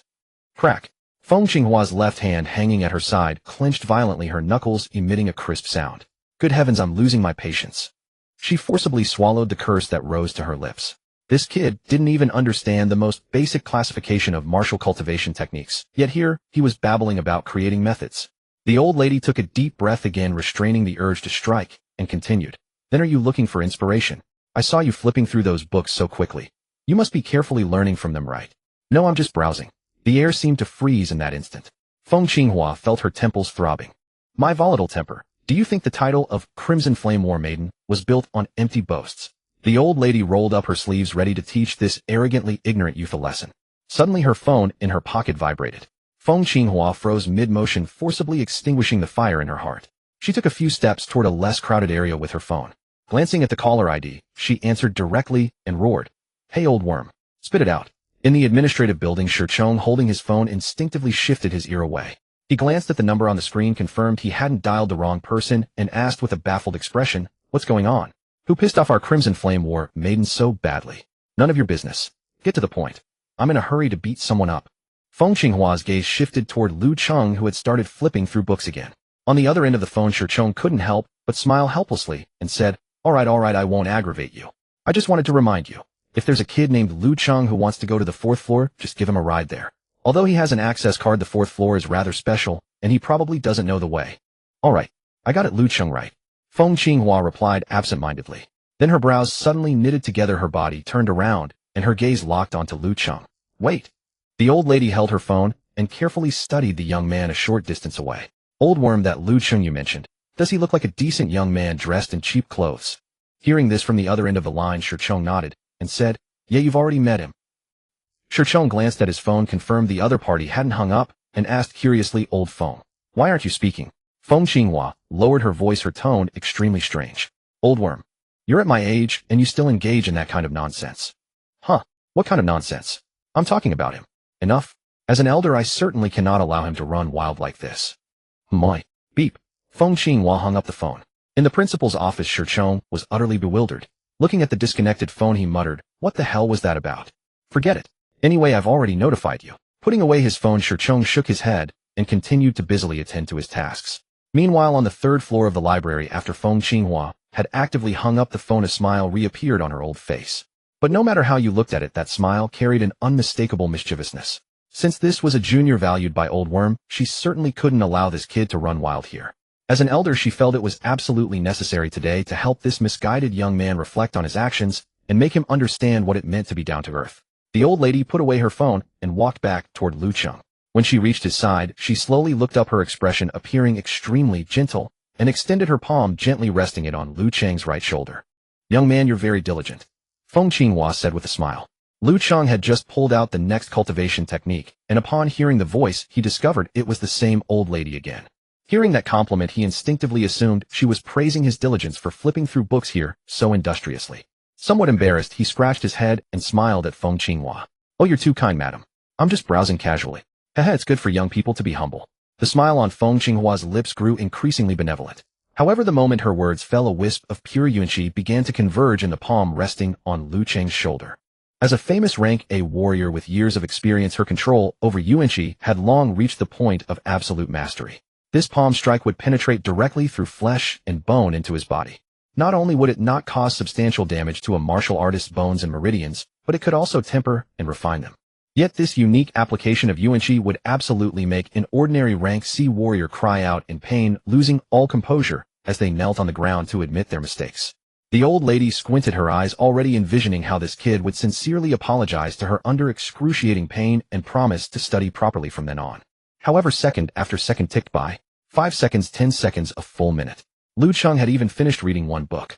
His expression remained calm as he pulled out another adjacent cultivation technique. Huh. Feng Qinghua's brows rose in surprise, a flicker of astonishment flashing across her eyes. Feng Qinghua refused to believe it, doubling the output of vitality from her palm. The scorching qi like a swimming dragon burrowed into Lu Cheng's body. Feng Qinghua intensified her efforts, her fingers applying pressure, enough to make an average C-level martial artist yelp in pain. Yet Lu Cheng, engrossed in flipping through books, merely felt a slight warmth in his shoulder akin to a hot compress. His shoulder relaxed, and he felt much more at ease. Sensing the pressure on his shoulder, Lu Cheng turned his head to look at the owner of the hand. It was the elderly librarian with silver hair and a face full of kindness. Lu Cheng felt a surge of gratitude. Jingwu University truly lived up to its reputation as the premier institution of Daxia. Even the elderly librarian was so warm-hearted. Seeing him tired from reading, she personally gave him a massage. "Thank you, ma'am. Your technique is superb. My shoulder was just a bit sore." Lu Cheng turned around and sincerely thanked Feng Qinghua. Feng Qinghua felt her right hand stiffen. Seeing Lu Cheng's clear, earnest gaze, the old lady felt for the first time truly insulted. "What the hell? Superb technique." The old lady took a deep breath and finally let go. She stepped back a few paces, her eyes scrutinizing Lu Cheng from head to toe. The earlier probing revealed that the young man before her had an extraordinary physique, well-proportioned muscles, a full forehead, and abundant spirit energy. There seemed to be a fearsome power hidden within him. Could it be that what he said earlier wasn't nonsense? Is he really creating a new technique? Feng Qinghua, despite her age, still found it hard to believe that a young man could accomplish such a heaven-defying feat. After all, the birth of any martial art requires years of accumulated experience and practical refinement. No easy task. But at this moment, faced with Lu Cheng's mysterious and unpredictable physique, she was momentarily uncertain. "Fine. Let me see what you're really up to. I'll wait and see." The old lady gave Lu Cheng a deep look, then withdrew, the aura radiating from her body, once again becoming a kind-hearted elderly woman. She chose not to linger any longer. Turning around, leaning on her small cane, she shuffled slowly toward the elevator to return to her information desk on the first floor. Even after the old lady had left the third floor via the elevator, the students remained dumbfounded, completely unable to comprehend what had just happened. "What's going on?" Teacher Feng stormed over there, just gave his shoulder a squeeze, and left. "Where's the volcanic eruption? Where's the big scolding? Why is Teacher Feng taking the gentle route today?" Several senior students exchanged bewildered glances, feeling their worldview shaken. Tan Xian, huddled in the corner, also failed to understand this bizarre turn of events, but that didn't stop her from looking at Lu Cheng with admiration. The man who had dazzled the entire Dongzhou martial arts examination. Tan Xian's large eyes sparkled with a strange light. "So, he's come to Jingwu University too." Buzz buzz. Suddenly, her phone vibrated violently in her pocket. To maintain silence in the library, she had set it to silent mode before entering. Tan Xian glanced at her phone. The caller ID showed only 2 words, "Old man." Seeing that she knew it was her father calling from Dongzhou, she looked around, quickly walked to a secluded corner, and pressed the answer button. "Hello, father. What is it?" Tan Xian lowered her voice. On the other end, Tan Xian's stern voice came through. "Xiao Xian, I need to inform you of something." Go ahead." Tan Xian's expression remained blank. "Yuan Tianqing of the Yuan family had an accident outside the city. He's dead. So your engagement with him is officially cancelled from now on." Tan Xian stood frozen, her hand clutching the phone, suspended in midair. A full 10 seconds passed before she reacted, an uncontrollable ecstasy flooding her face. Her eyes curved into crescents, and she had to purse her lips to keep from laughing out loud in public. But considering she was in a public place and on the phone with her father, she forced herself to calm down. Glancing around, she quickly coughed and asked in a serious tone, "When did this happen?" Tan Xiong heard the obvious shift in his daughter's emotions and could only shake his head helplessly. He knew better than anyone how much she resisted the arranged marriage. Hearing her fiancé was dead, she was showing restraint by not bursting into laughter. I'm not sure of the exact time. About half a month ago. His body was found in the low-risk zone 30 li outside the East Gate. What was the cause of death? Was he killed by a vendetta or just unlucky enough to encounter a wild beast? Tan Xian pressed on, burning with curiosity. Unknown. Still under investigation. Tan Xiong paused, his tone turning grave. In any case, stay in school and focus on your studies. For the next 3 months, no matter what happens, you are absolutely forbidden from returning to Dongzhou. Understood? Why, oi? Tan Xian raised an eyebrow in confusion. No reason. Just stay put at school. Alright, got it. I'll hang up now. After ending the call, Tan Xian stuffed the phone back into her pocket and clenched her fists in excitement. A heavy burden had finally been lifted from her heart. At the Tan family manor in Dongzhou, Tan Xiong sighed helplessly as he put down the phone. Over the years, this family-arranged marriage had strained his relationship with his daughter, making it as formal as that between a superior and a subordinate. Every time she completed a mission, she'd just give a routine report.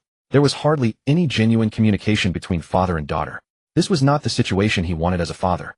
But as the current head of the Tan family, he often had to prioritize the family's overall interests. You can't have your cake and eat it too.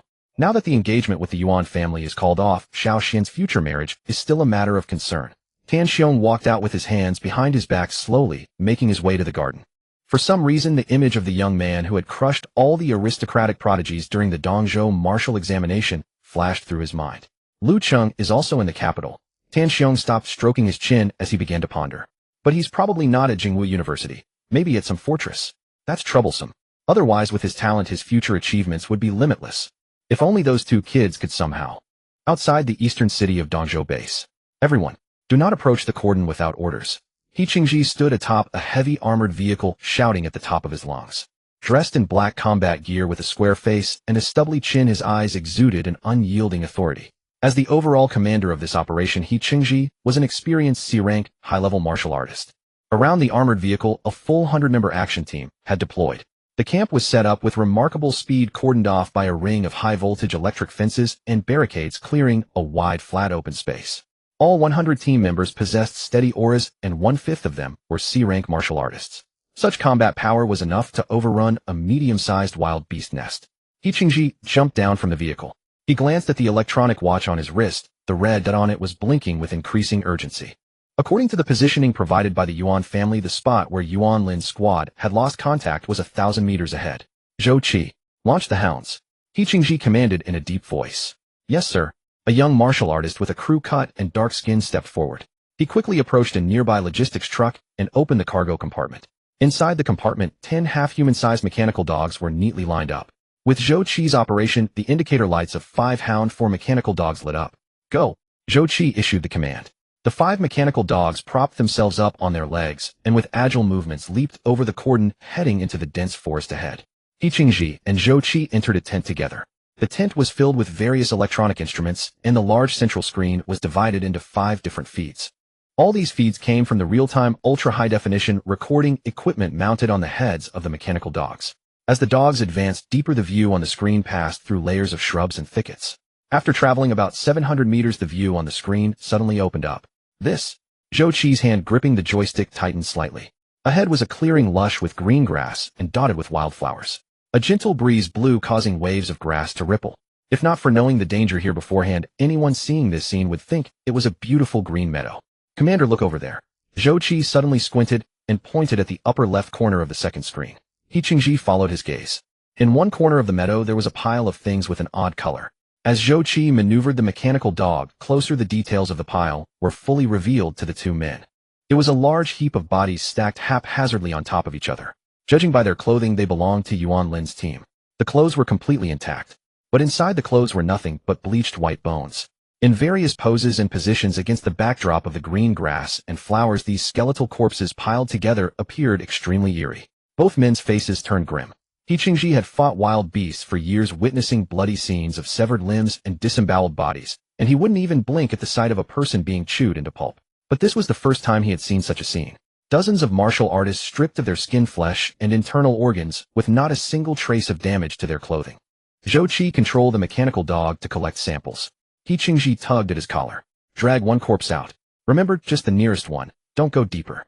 Yes, Commander. Zhou Qi began to maneuver the mechanical dog to drag a corpse backward. Throughout the process, Chengji's eyes were fixed on the screen, fearing something might suddenly emerge from the grass. Fortunately, until the corpse was dragged out of the clearing, there was still no movement around. 10 minutes later, in the camp tent, Chengji established a remote connection to the Dongzhou Base Operations Center. The screen flickered a few times before displaying the scene of the operations hall. There were only 3 people inside, but each was a prominent figure in Dongzhou. Seated in the center was Governor Zheng Qiuhai. On his left was Minister of Armaments Qiu Liang, and on his right was the director of the Dongzhou Research Institute, Jiang Jinkai. Sir, we have recovered a corpse of a member of Yuan Lin's squad, and it has been placed in a temporary sealed isolation cabinet. Chengji stood at attention and saluted the camera. Zheng Qiuhai nodded calmly, then turned to the elderly man beside him and said, Director Jiang, I leave the professional matters to you. Jiang Jinkai's research on spiritual energy and wild beasts was second to none in all of Daxia. Due to the unusual nature of the situation, he was specially stationed in the rear as a remote expert consultant. Jiang Jinkai adjusted his glasses, leaned closer to the screen, and spoke slowly. Commander, he switched the feed to the isolation cabinet. Have someone cut open the clothes. Yes, sir. In a separate tent, 2 team members in hazmat suits stepped forward. They opened the transparent isolation cabinet and used specialized scissors to cut along the fabric of the clothes. The sound of fabric cutting was clearly audible in the tent. As the corpse's clothes were peeled away layer by layer, the scene inside was transmitted in real time via ultra-high-definition cameras to the Dongzhou Operations Center. Apart from the clothes, there was truly nothing left but bones. The 2 team members carefully turned the skeletal remains. Hollow, not a trace of skin or flesh was found anywhere on the body. Even more chilling was that upon examination, the bone marrow had also been completely drained. It's been less than a day since death. In the Dongzhou Operations Hall, Jiang Jinkai stared at the screen, deeply lost in thought. His brow was furrowed into a deep crease. No wounds anywhere on the body, clothes intact, yet no flesh remains, and even the marrow is gone. Jiang Jinkai muttered to himself. The Minister of Armaments sitting nearby couldn't help but ask, Director Jiang, could it have been eaten by something? Possible, but it's not difficult for a wild beast to eat a person. The difficulty lies in leaving the clothes undamaged while eating so cleanly. Jiang Jinkai shook his head and analyzed. Ordinary wild beasts either kill with claws tearing or teeth biting. If it's a large wild beast, swallowing a person along with their clothes is common. This situation is more like encountering a swarm of small-sized wild beasts. Ants. Minister of Armaments Qiu Liang asked tentatively. In the Federation logs, there had indeed been reports of mutated bloodthirsty ant swarms. Wherever they passed, humans and beasts alike would be instantly gnawed into piles of bones. Jiang Jinkai first nodded, then shook his head. Although small-sized wild beasts can crawl into clothing without damaging it to eat people, don't forget that Yuan Lin's team included a C-rank high-level martial artist and 49 D-rank martial artists. Their strength is not to be underestimated. With that, the old director pointed at the details on the screen. Also look closely at these bones. If they were gnawed by insect-type wild beasts, there would be faint mouthpart scratches on the surface. But the surface of these bones is too smooth. The atmosphere in the tent grew heavy with Jiang Jinkai's deduction. The unknown was the most unsettling. After a moment of contemplation, a gleam of decisiveness flashed in Jiang Jinkai's eyes. He spoke into the microphone. Commander, he immediately performed a biological scan on this skeleton, then cut open the bones and examined the interior. Understood right away. Chengji went to arrange it. Half an hour later, the remote connection was re-established. Chengji's figure reappeared on the large screen. Sir Minister Qiu, Director Jiang, the results are in. Chengji's voice sounded dry. Give me the results directly. Zheng Qiuhai's expression was serious. Biological scan shows no significant hidden life forms. Having said this, Chengji swallowed hard and stepped aside to reveal the monitor behind him. But a major problem was found inside the bones. Chengji tapped the display to show the results on the large screen. It was a longitudinal cross-section of a human femur. What should have been the interior of the bone composed of hard bone tissue and fine cavities. Now under the green fluorescent contrast presented a hair-raising image. Countless densely packed red hyphae like capillaries had completely filled every corner of the bone's interior. Sir, Chengji pointed at the cross-section image covered in red filamentous networks. The interior of the skeleton is overgrown with hyphae. The morning of the second day, in the first council chamber of the Eastern Prefecture Operations Center, the chamber was filled to capacity as the inspection report brought back from the front lines the previous day was too harrowing. Representatives of the major houses of the Eastern Prefecture and heads of the various departments were all present. At the center of the circular conference table, a massive three-dimensional projection was illuminated. Jiang Jinkai, the director of the Eastern Prefecture Research Institute, stood at the podium. His face showed signs of fatigue, but his gaze remained sharp. He tapped the table. Based on the bone samples brought back by Commander Chengji yesterday, and the live analysis conducted overnight by the Institute, I have called this meeting to present our findings. Jiang Jingkai's voice echoed through the chamber. First, a preliminary determination has been made. All 50 members of the Yuan Lin squad, including Yuan Tiancheng, who died outside the city half a month ago, perished due to the same unknown fungus. On the tablets before each attendee an image appeared. It was a cell slice magnified hundreds of times. Below it some explanatory text was provided. According to the overnight detection by Commander He and his team, these hyphae have spread extensively underground. The currently confirmed active range has reached a radius of 2 kilometers. As he finished speaking, the central projection transformed into a network model precisely the underground structure of the fungus. One of the House representatives raised a hand to ask a question. After receiving Jiang Jingkai's nod, the man frowned and asked Director Jiang, what specific type of fungus is it? Logically speaking, even if it were some mutated fungus, it would at most be poisonous.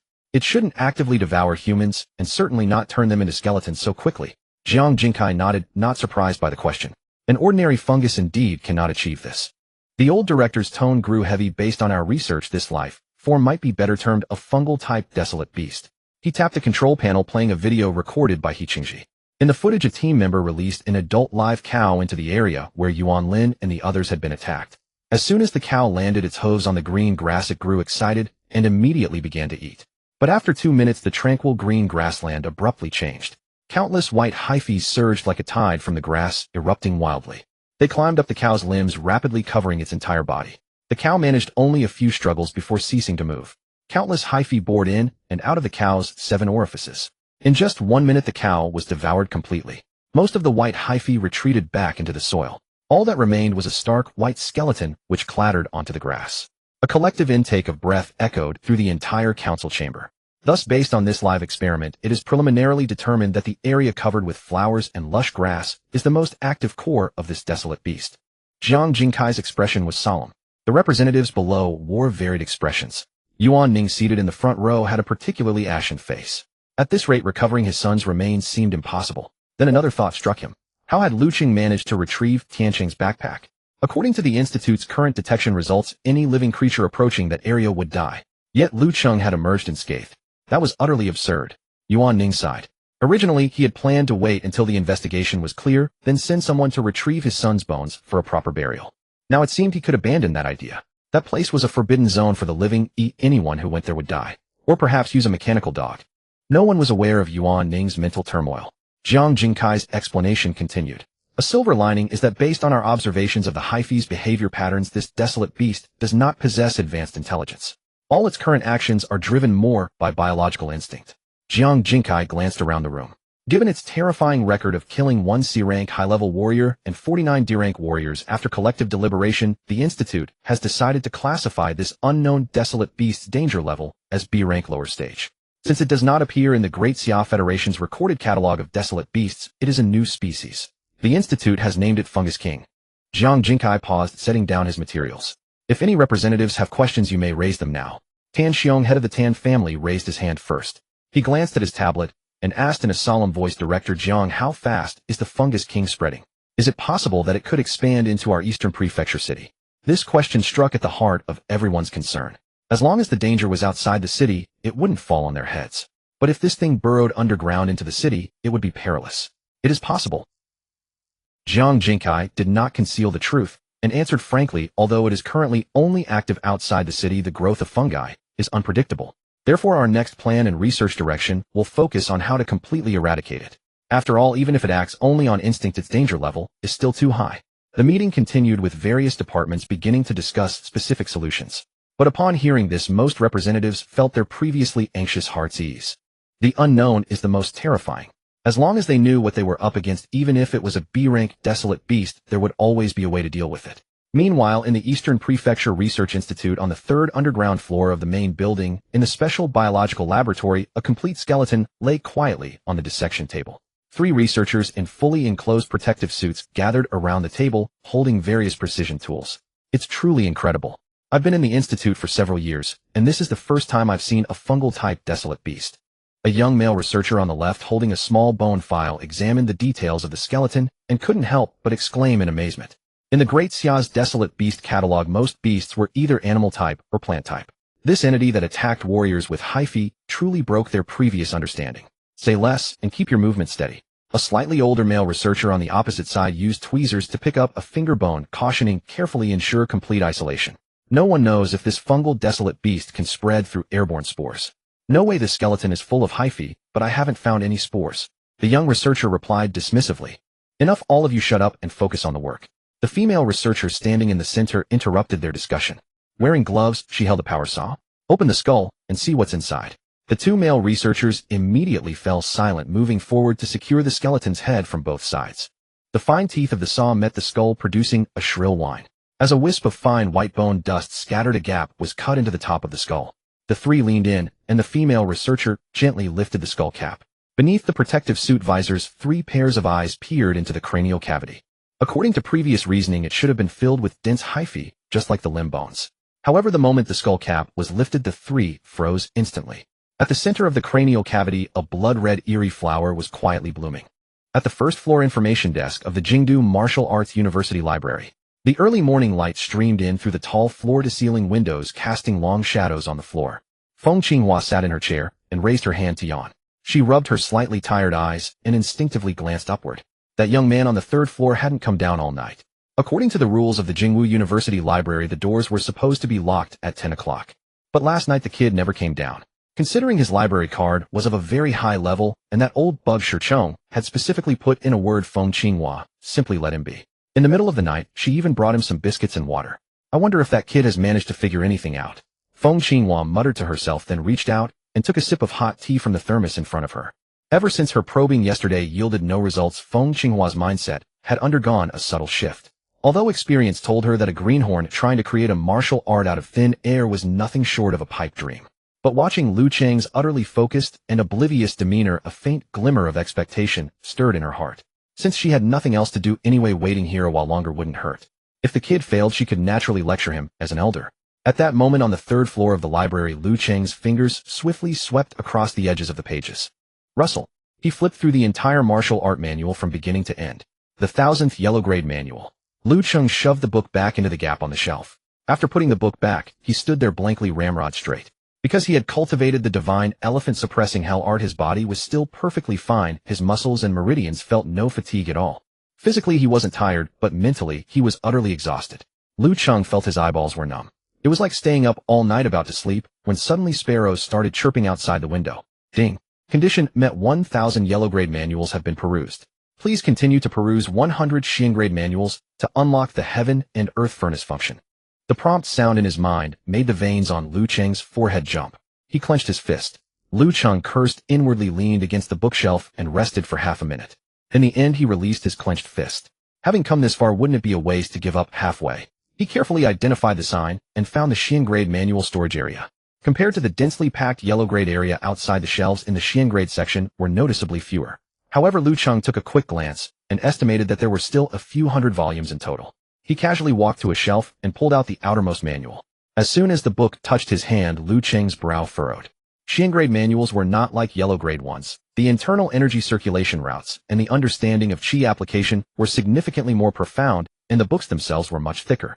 The manual in Lu Cheng's hand, Qi Yuan slash, was a full 3 fingers thick. He followed his previous method, pushing his page-turning speed to the extreme.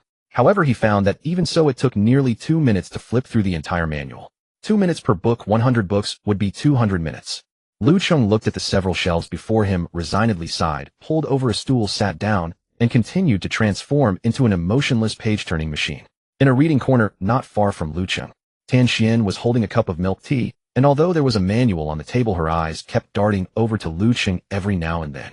She had gone back yesterday, but when she came again this morning and found Lu Cheng still here, she was extremely surprised. Is this how geniuses study? Tan Xian bit the straw of her milk tea, her eyes full of curiosity and inquiry. She could see clearly that Lu Cheng was in the Xian grade manual section. Xian grade manuals were already quite rare in Great Xia. An ordinary martial artist obtaining one could found a family. Everyone treated them like treasures, parsing every single character, terrified that a single mistake in practice would lead to qi deviation. But what about that man in the distance? His movements when taking books were extremely casual, and he read by flipping pages in a blur. Could he be skimming through, reading all the manuals in Jingwu University, extracting the essence and discarding the dross? Tan Xian pondered inwardly, and the more she thought, the more plausible this deduction seemed. Amazing. A Xian grade manual that thick, and he only needs 2 minutes to read one. She stared at Lu Cheng's handsome, clean profile, and his well-proportioned figure momentarily lost in thought. From yesterday until now this man had hardly stopped. Isn't he tired? It's been a whole day and night. His stamina is incredible. Tan Xian's fair cheeks flushed slightly. She lowered her head and quickly took a big gulp of milk tea to hide her wandering thoughts. 3 hours later, the 99th Xiangrade manual. Lu Cheng expressionlessly shoved a manual named Mountain-Breaking Saber back into its place. Immediately after, without any pause, he pressed his index and middle fingers together, smoothly pinched, and pulled out a nearby manual called Vast Sea Art. 2 minutes later, Lu Cheng shoved Vast Sea Art back with a backhand.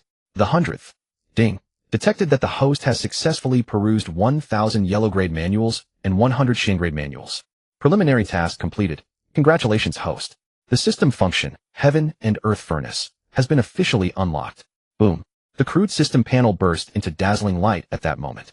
Countless golden streams of light wildly swirled around the edges of the panel, gleaming brilliantly. Not only that, but along with the golden light, Lu Cheng's ears seemed to hear the harmonious cry of phoenixes. This is quite a commotion, but fortunately no one else can see it. Lu Cheng perked up completely. Heaven and Earth Furnace. Just the name sounds incredibly imposing. Lu Cheng rubbed his nose, his eyes full of anticipation, staring at the gradually fading golden light. With a final vibration, the golden visual effects finally dissipated. A brand new interface slowly unfolded before Lu Cheng. In the very center of the interface, a shadow reminiscent of a pill furnace floated alone. When Lu Cheng saw it clearly, the smile on his face instantly froze. Staring at the silver-white cylindrical object before him, Lu Cheng cursed. System, isn't this a rice cooker? Ding. This is the Heaven and Earth Furnace. Then how do you explain the word cook on it? Lu Cheng pointed at a button that read Start Cook. The system was silent for a few seconds. Then Lu Cheng saw the Start Cook words disappear, replaced by Start Smelting. Lu Cheng was covered in black lines, but secretly gave a thumbs up. No matter how much the Heaven and Earth Furnace resembled a rice cooker, it had successfully unlocked its function.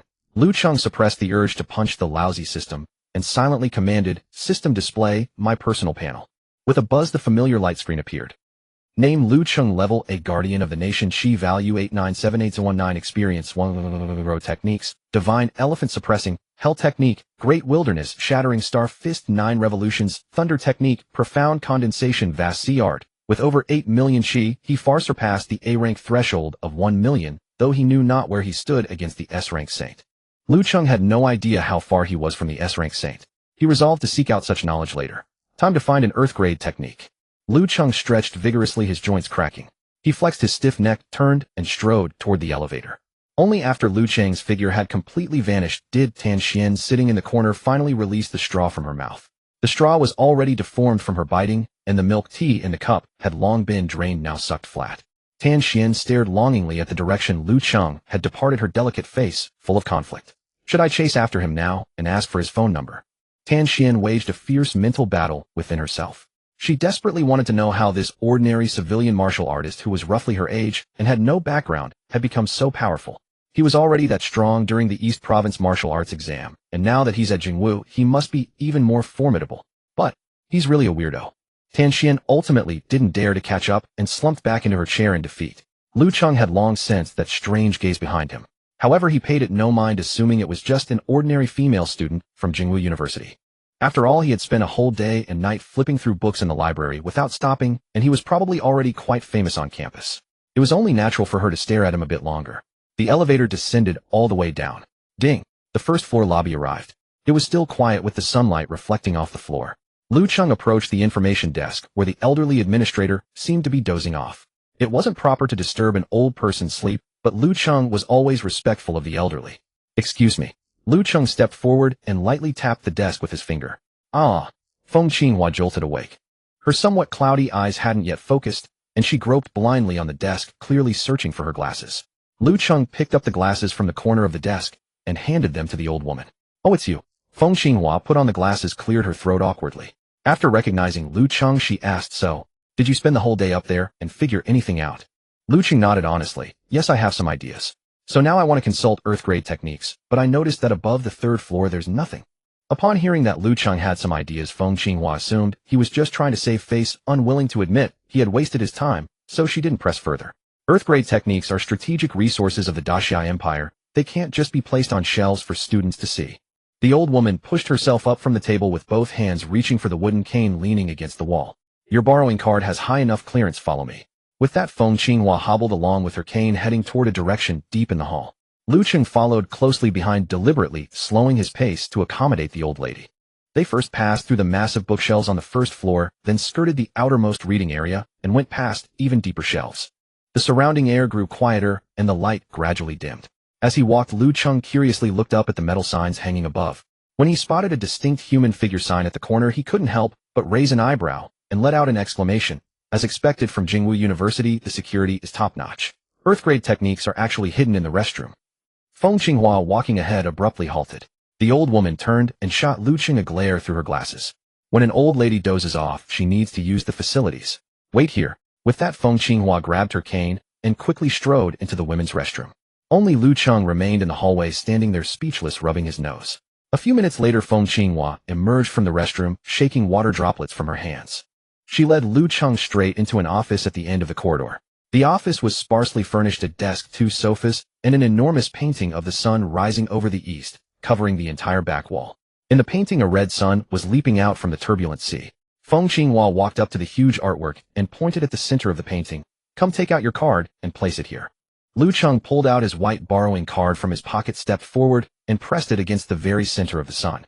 Beep. Identification successful. An electronic prompt sounded in the room. Then the entire huge frame slowly slid and opened to both sides. Mechanical sounds came from within the wall as a half-meter-thick alloy steel plate recessed inward, revealing a futuristic metal elevator cabin before the two of them. Let's go. Feng Qinghua stepped into the elevator, first with Lu Cheng right behind. Once inside, Lu Cheng's first glance went to the control panel. The entire panel was bare with only a single number, 4. The elevator doors closed silently. As the machine started, Lu Cheng felt a distinct weightlessness under his feet, accompanied by a faint wind noise. Feng Qinghua leaned against the alloy wall, glanced at Lu Cheng, and explained calmly. This 4th floor is built deep underground beneath the library. It's the core secret of Jingwu University. Lu Cheng put on an expression of sudden understanding, nodding repeatedly to show comprehension. But inwardly he couldn't help but complain bitterly. The 4th floor being built on the basement level, that logic sounded perfectly reasonable. Not. But regardless of the absurd numbering, the elevator's descent soon slowed. Hiss. A slight pressure release sound, and the heavy metal doors slid open to both sides. Outside the elevator, all was pitch black with no light and an intense cold. Feng Qinghua took the borrowing card from Lu Cheng's hand. She inserted it into a slot on the wall. Bang, bang, bang, bang. A continuous series of switch sounds echoed in the darkness.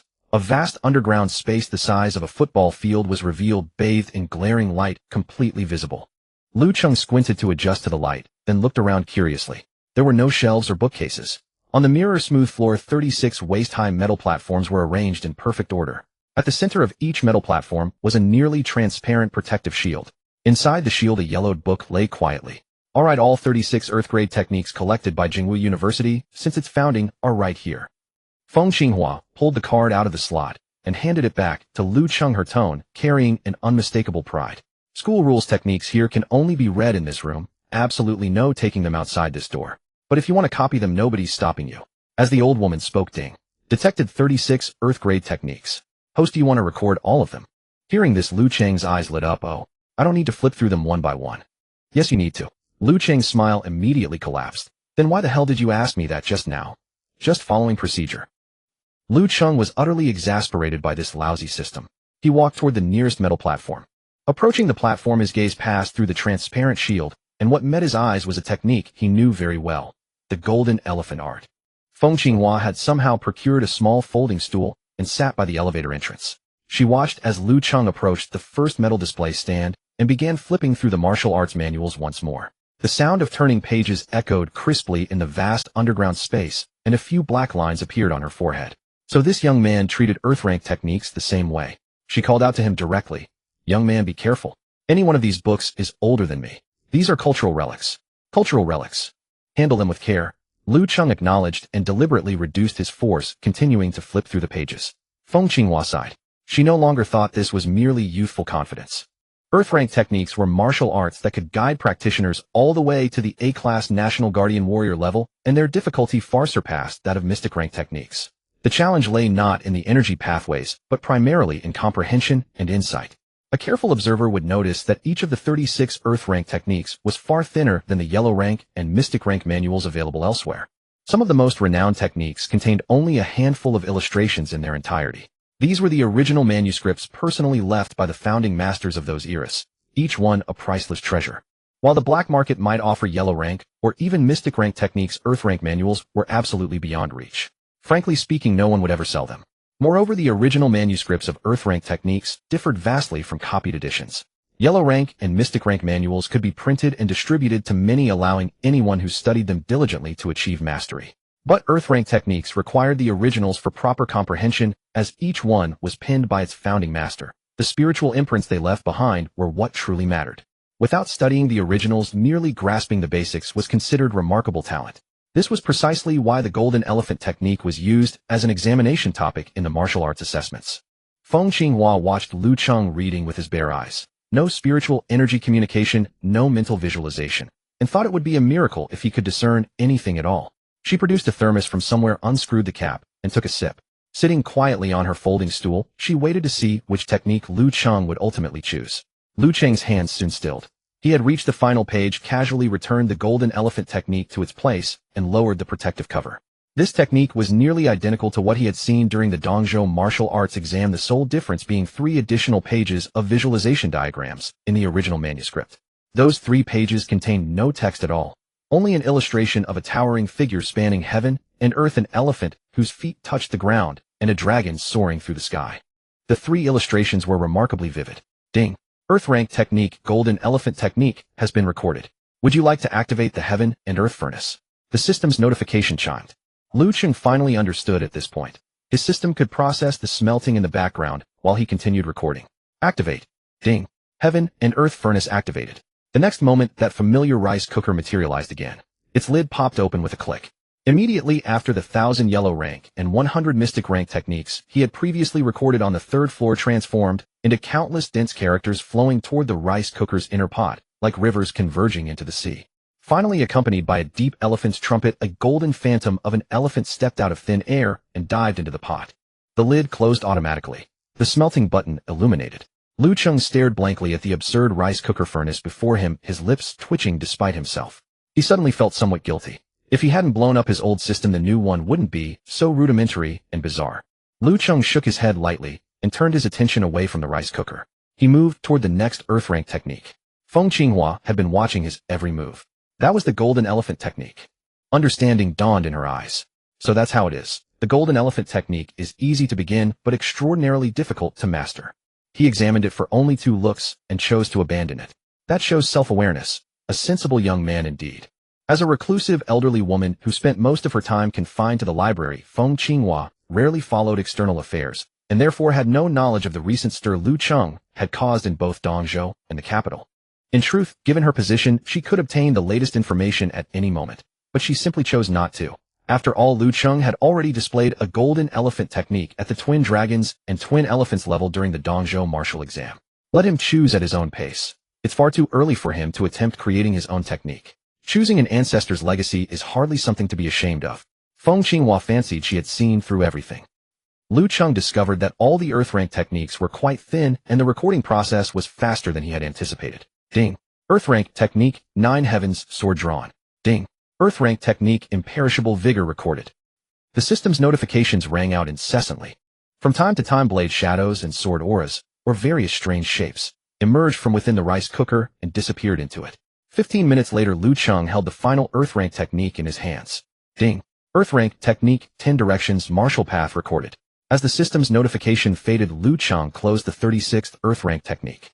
Apart from its cover, this manual contained only 10 pages, each depicting a faceless figure in a different pose. At that precise moment when the pages closed, ding, all 36 earth rank techniques have been recorded, beginning to forge a custom technique for the host. Heaven and earth furnace smelting initiated. Boom. A pillar of golden light erupted from Lu Cheng's body the instant the system's voice faded. He closed his eyes and sat down in meditation. The golden pillar surged upward through the underground space, without hesitation piercing through to the 1st floor of the library in an instant. 1st floor of the library. A male student in the Jingwu University uniform stared hollowly at his phone screen. Just seconds ago, he had received a message from the senior he harbored secret feelings for. "You're a good person." After trembling fingers typed out a lengthy response, and hit send, the only reply was a glaring exclamation mark. It felt as though his entire world had shattered in that moment. A sour ache rose in his throat, his eyes burned red, and all he wanted was to weep openly. Suddenly, a golden radiance erupted from beneath his feet, shooting straight through the library roof and reaching toward the heavens. His overweight companion seated across from him and absorbed in his phone jumped up in shock. His eyes bulged as he stared at the glowing student and let out a startled cry. Holy crap, my bro's a boss. At the ground floor lobby of Jingdu Martial Arts University's library, Su Zhe stood frozen in place, lowering his head to examine his hands before surveying the golden pillar of light that enveloped him. His eyes brimmed with confusion. The light pillar appeared awe-inspiring, its radiance blinding. Yet as the one at its core, Su Zhe felt no discomfort, nor did any earth-shattering power surge within him. His reserves remained at their D-grade level. Everything else remained unchanged. However, the golden pillar piercing the heavens was undeniably real. Su Zhe swallowed hard, sensing the stunned gazes of his classmates. The dejection from his recent heartbreak gave way to an indescribable excitement. Could it be that I truly awakened something extraordinary? He instinctively straightened his back, allowing the golden light to bathe him entirely. The chubby student across from him had already whipped out his phone, frantically snapping photos. He wasn't alone. The students in the lobby had all reacted, raising their phones to capture the scene. Within minutes, the campus forum of Jingwu University exploded. Countless posts with sensational titles flooded the homepage. Shocking. Second-year civilian student Su Zhe undergoes a second awakening, breaking through the A-level barrier in an instant. Front row viewing. A male student in the library surrounded by a towering celestial phenomenon suspected to be a hidden heir of a noble family. Defying fate. Su Zhe's second awakening. Cause suspected to be being cuckolded. Deep dive into Su Zhe's awakening journey. On the ultimate catalytic effect of the friend zone on a martial artist's heart. As the forum posts went viral, more and more students abandoned their classes and rushed toward the library, guided by the golden pillar of light. Ruan Ning was attending a theoretical lecture. The professor, an old pedant, droned monotonously, causing many students to doze off. Feeling utterly bored, she took out her phone and scrolled through it. She stumbled upon the campus forum posts. Su Zhe, that junior who tried to court me. Ruan Ning pondered for a moment, recalling someone of that description. She flipped through the posts. What does ex-girlfriend will regret and chase after him again mean? She rolled her eyes in exasperation. Suitors like Su Zhe who confessed to her appeared every now and then. Boring. She dismissed the post and opened the on-site videos. But what exactly is this phenomenon? Outside the library, the light pillar stood silently between heaven and earth, persisting for a long time without the slightest sign of fading. In the underground chamber, Feng Qinghua had already risen to her feet. She removed her glasses, staring blankly at the center of the hall.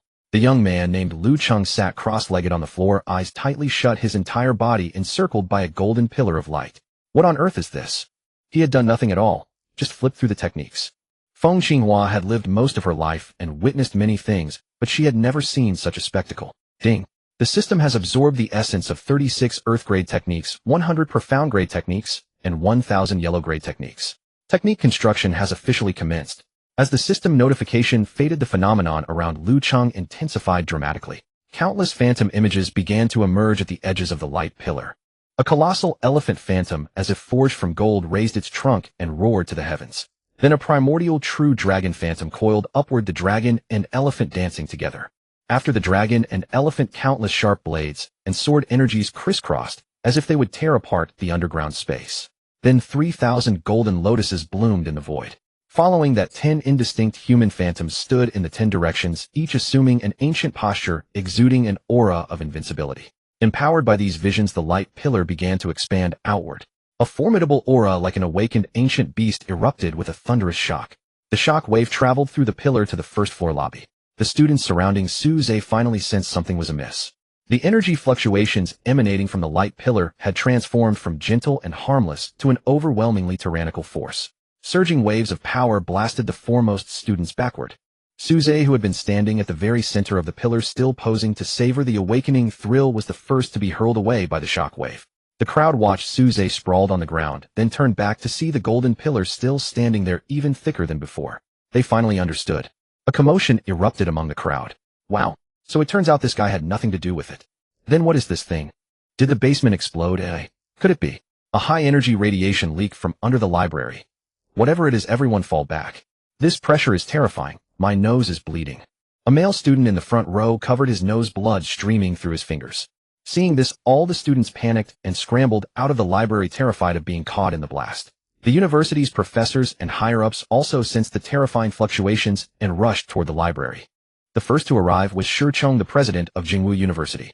Despite his short stature, his presence was like a stabilizing pillar.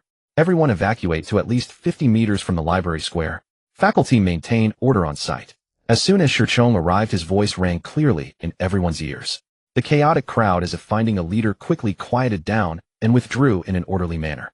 Even with his cultivation level, Cheng realized that the library's interior was now filled with violent energy. Rushing in recklessly could trigger an even more intense reaction.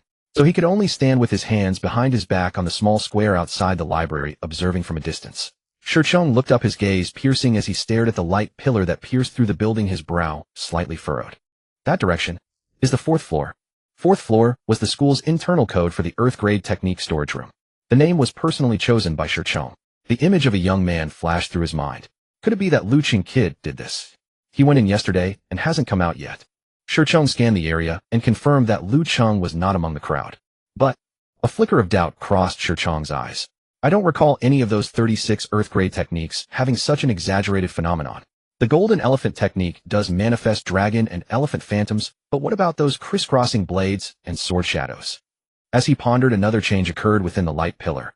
A colossal pillar-like illusory fingerprint flashed briefly among the countless visions. Recognizing that familiar fingerprint, Cheng's pupils contracted sharply. He immediately identified it. It was the Earth-grade technique he specialized in, the fearless finger. What is this? Cheng couldn't help but draw a sharp breath. The anomaly at the library persisted. A colossal golden pillar of light laden with countless phantoms burst through the sky, completely dispersing the thick clouds above. It was noon, the sun high overhead casting its radiance down. All faculty and students stood on the square, shielding their eyes from the blinding glare as they gazed upward. Beholding the myriad visions, the roaring dragons and elephants, the flashing blades and swords, the colossal finger traversing the sky, all surrounding the pillar of light, everyone felt their horizons profoundly expanded. This spectacle was more thrilling than witnessing an A-rank martial artist battle. The anomaly lasted a full hour. Some attempted to start a live stream, but the school prevented it. Even though the great pillar of light was visible for miles, as long as no official announcement was made, the school had plenty of excuses to cover it up. Wan Ning quickly gathered her belongings, slinging on a simple mini backpack. Her gaze remained fixed on her phone. So it wasn't that junior who caused the anomaly. The campus forum soon uploaded the latest news. It was confirmed that the anomaly had nothing to do with Suze. Wan Ning learned this immediately. She tightened her backpack straps and hurried toward the library at a jog. Having finally waited for class to end, she too wanted to take a look. Wan Ning recognized some of the visions which resembled the 9 Heavens blade her father practiced. Others seemed to be the visions of Earth-grade cultivation methods from the school. Given that the event occurred at the Jingwu Library, she made a bold guess. Someone was attempting to merge these techniques. And the fact that visions appeared meant that this person had achieved results in cultivating them all. This was definitely a master. With that thought, Wan Ning accelerated again, her ponytail bouncing. Passing students all turned their heads. In the underground hall, Cheng remained seated cross-legged on the floor, his eyes shut tight. He had maintained this posture for an hour. Although his physique made such prolonged sitting no burden, the system was handling the refinement of techniques, leaving him with nothing to do, a state that grew somewhat irksome. He called out helplessly, "System, are you done yet? Data deduction has reached the final stage. Please wait, host." Cheng sighed. "Can I change my position? Sitting cross-legged with my eyes closed is exhausting." The system paused for 2 seconds, then displayed a line: "The system has not required the host to sit cross-legged with eyes closed. The host may sing, dance, or rap if desired." The host chose this posture voluntarily. Cheng's mouth twitched. Well, it was his own overthinking.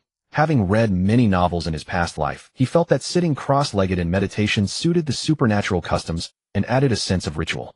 It turned out this lousy system didn't care about such things. He couldn't be bothered to change now anyway. It was almost over. Indeed, only a few minutes passed. Ding. All essence of cultivation methods has been extracted and fused. Custom technique complete. Congratulations, host. You have obtained a new exclusive technique, the Great Luo True Scripture.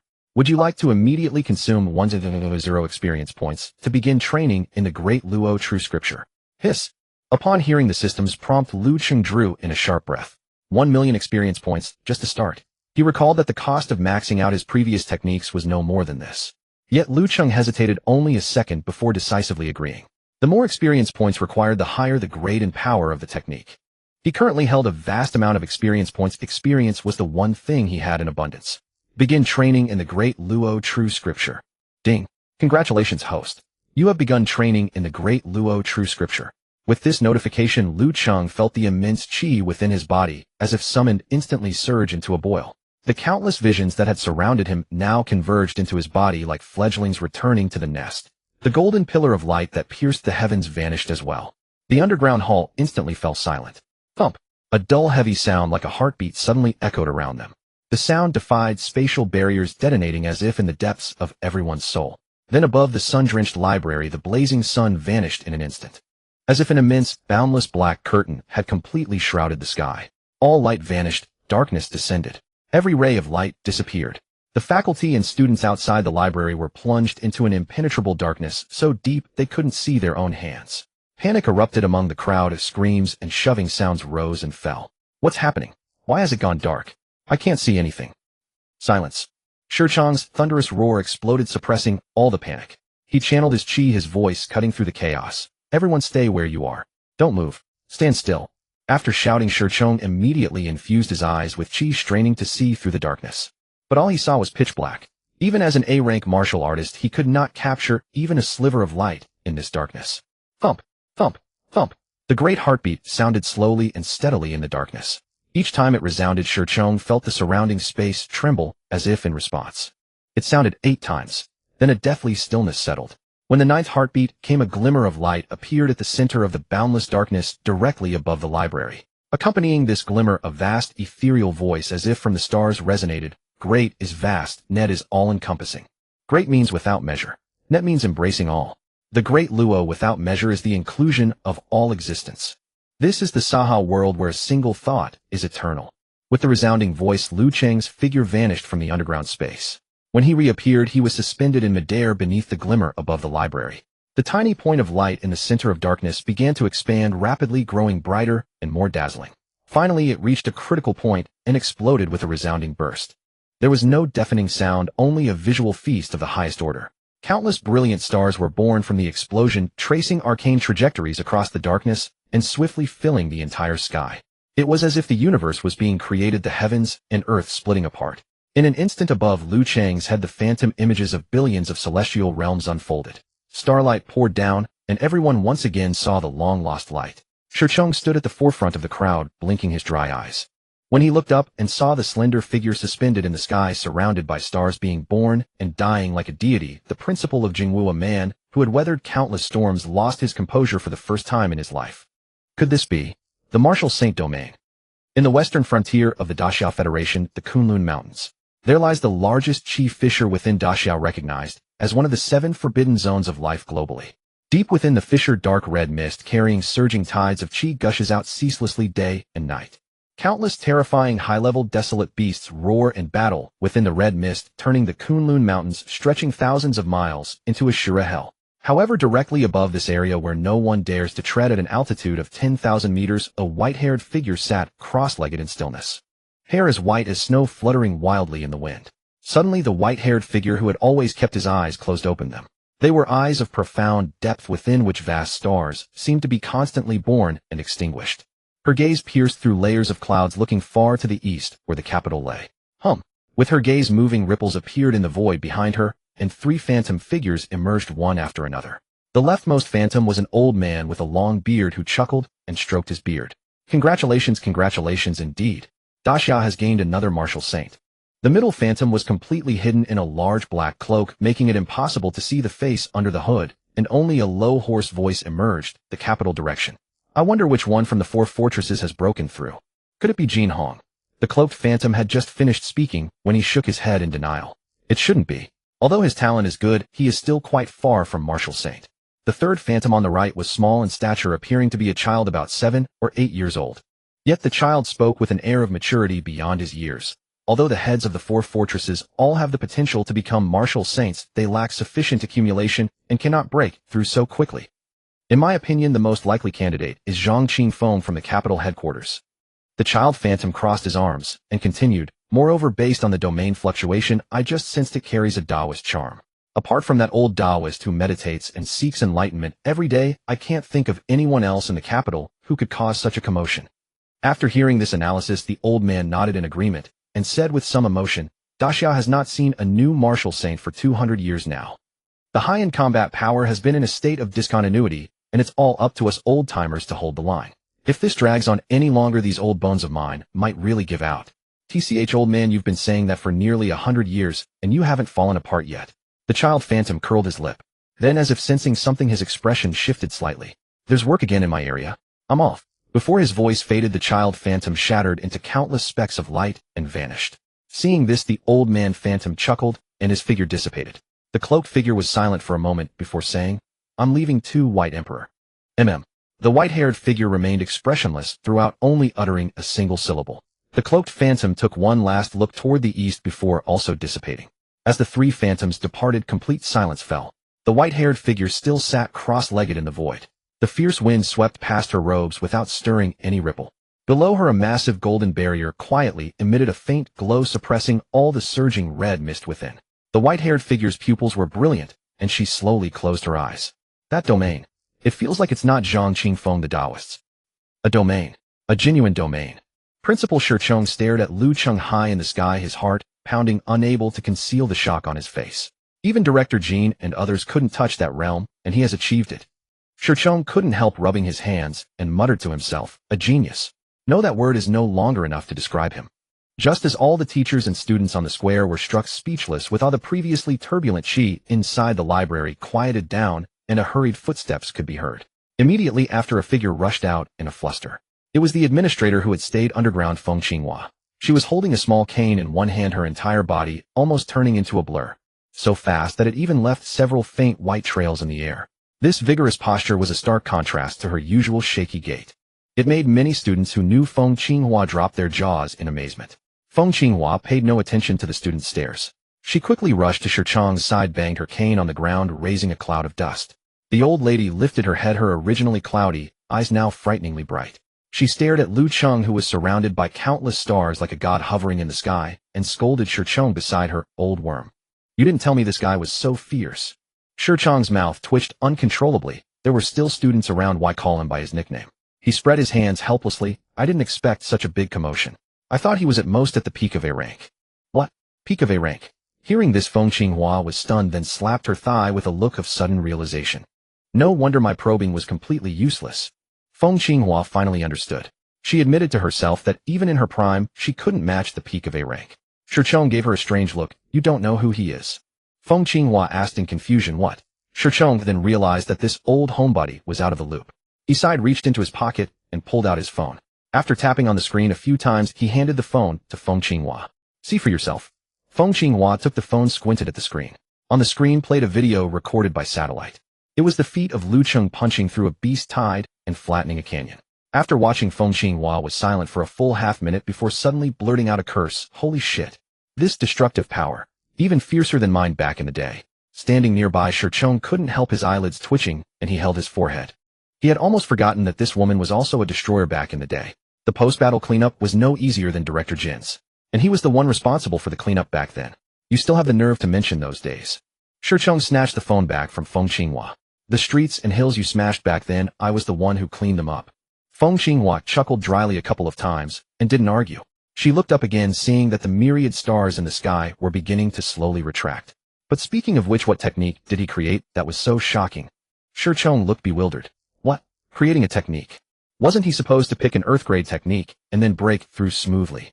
Feng Qinghua wore an expression of so you don't know either, then explained he browsed through all the techniques in the library, created a new one, and then these phenomena occurred. In the underground bunker of the Eastern Prefecture Operations Center, a conference room gathered most of the region's high-ranking officials. Zheng Qiuhai sat at the head of the table, looking as if he had aged several years. His eyes were bloodshot, and the few strands of hair he had meticulously combed to cover his bald patch were now disheveled and plastered against his scalp, giving him a rather haggard appearance. What's the situation now? Zheng Qiuhai asked in a hoarse voice. Opposite the conference table, an entire wall was occupied by a massive electronic display. On the screen, a field liaison officer in a hazmat suit stood before a heap of rubble, reporting rapidly. Reporting to the governor. 8th Squad lost contact 15 minutes ago. 9th Squad was ambushed by mycelium while providing support. Annihilated. 12th Squad. Annihilated. The Eastern Prefecture Research Institute has been overrun. Not a single researcher survived.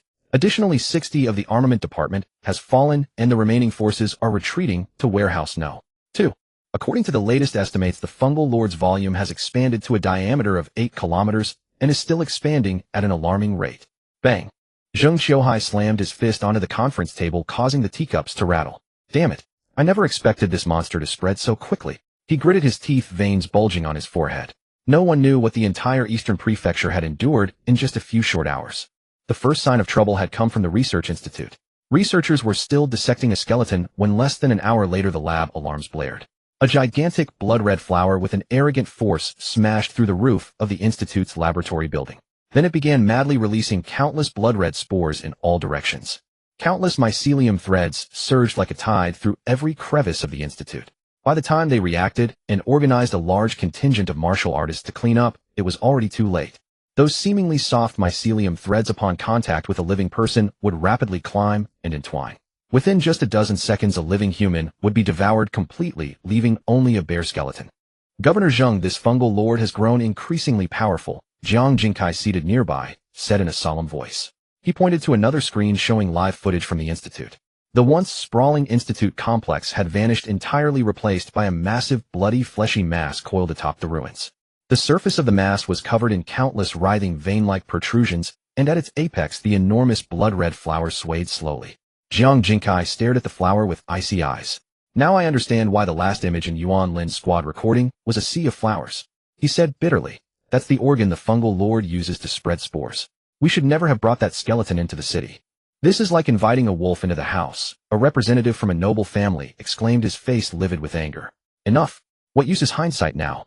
Tan Xiong, the representative from the Tan family, snorted. No one objected when we decided to bring the skeleton back for study. The representatives broke into heated discussion. Enough. Zheng Qiuhai shouted, silencing the room. Yuan Ning, who had been sitting quietly all along, suddenly spoke. Everyone, don't you think there's a huge flaw in all this? Yuan Ning raised his head and swept his gaze across the room. Why does the mycelium contained in a single skeleton possess such formidable vitality?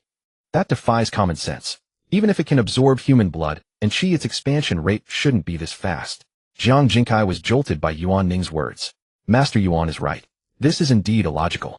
According to our previous hypothesis, the fungal lord's main body, or at least the bulk of its tissue, should still be outside the Eastern Prefecture.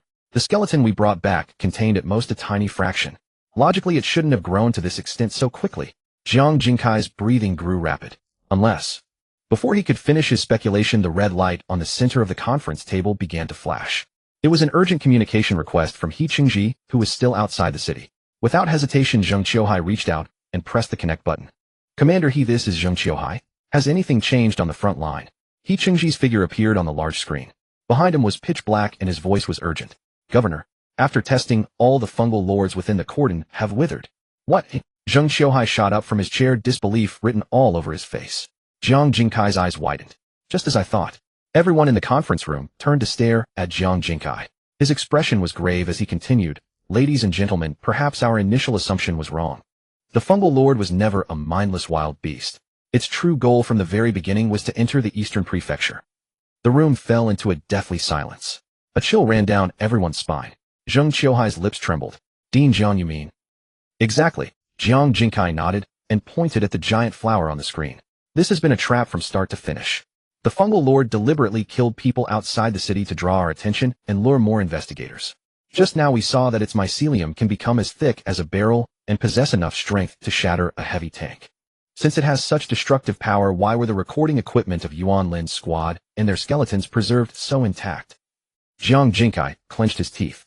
That wasn't an oversight. It deliberately left them as bait. The seemingly ordinary skeleton had already been stuffed with the majority of the fungal lord's main body.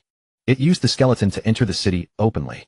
As for the part outside the city that was merely a small portion, it willingly sacrificed to confuse us. Governor, warehouse no. 2 of the armament department can't hold out any longer. Before the shock of this revelation could settle, new battle reports arrived. Everyone's hearts were in their throats. The entire Eastern Prefecture was on the brink of falling. Zheng Qiuhai closed his eyes and rubbed his brow. When he opened them again, there was a new resolve in his gaze. He leaned on the table and issued new orders. Continue evacuating civilians. Have everyone take shelter in underground bunkers. Activate the highest level of quarantine. After issuing the command, Zheng Qiuhai turned to his secretary. Immediately use first-level communications to request the nation-protecting martial artist from the capital. Urgent assistance. At Jingwu University, the strange phenomenon shrouding the library finally dissipated. The sun, which had vanished, reappeared in the sky, and sunlight once again bathed the square. They had broken once more. Lu Cheng hovered silently in the high air.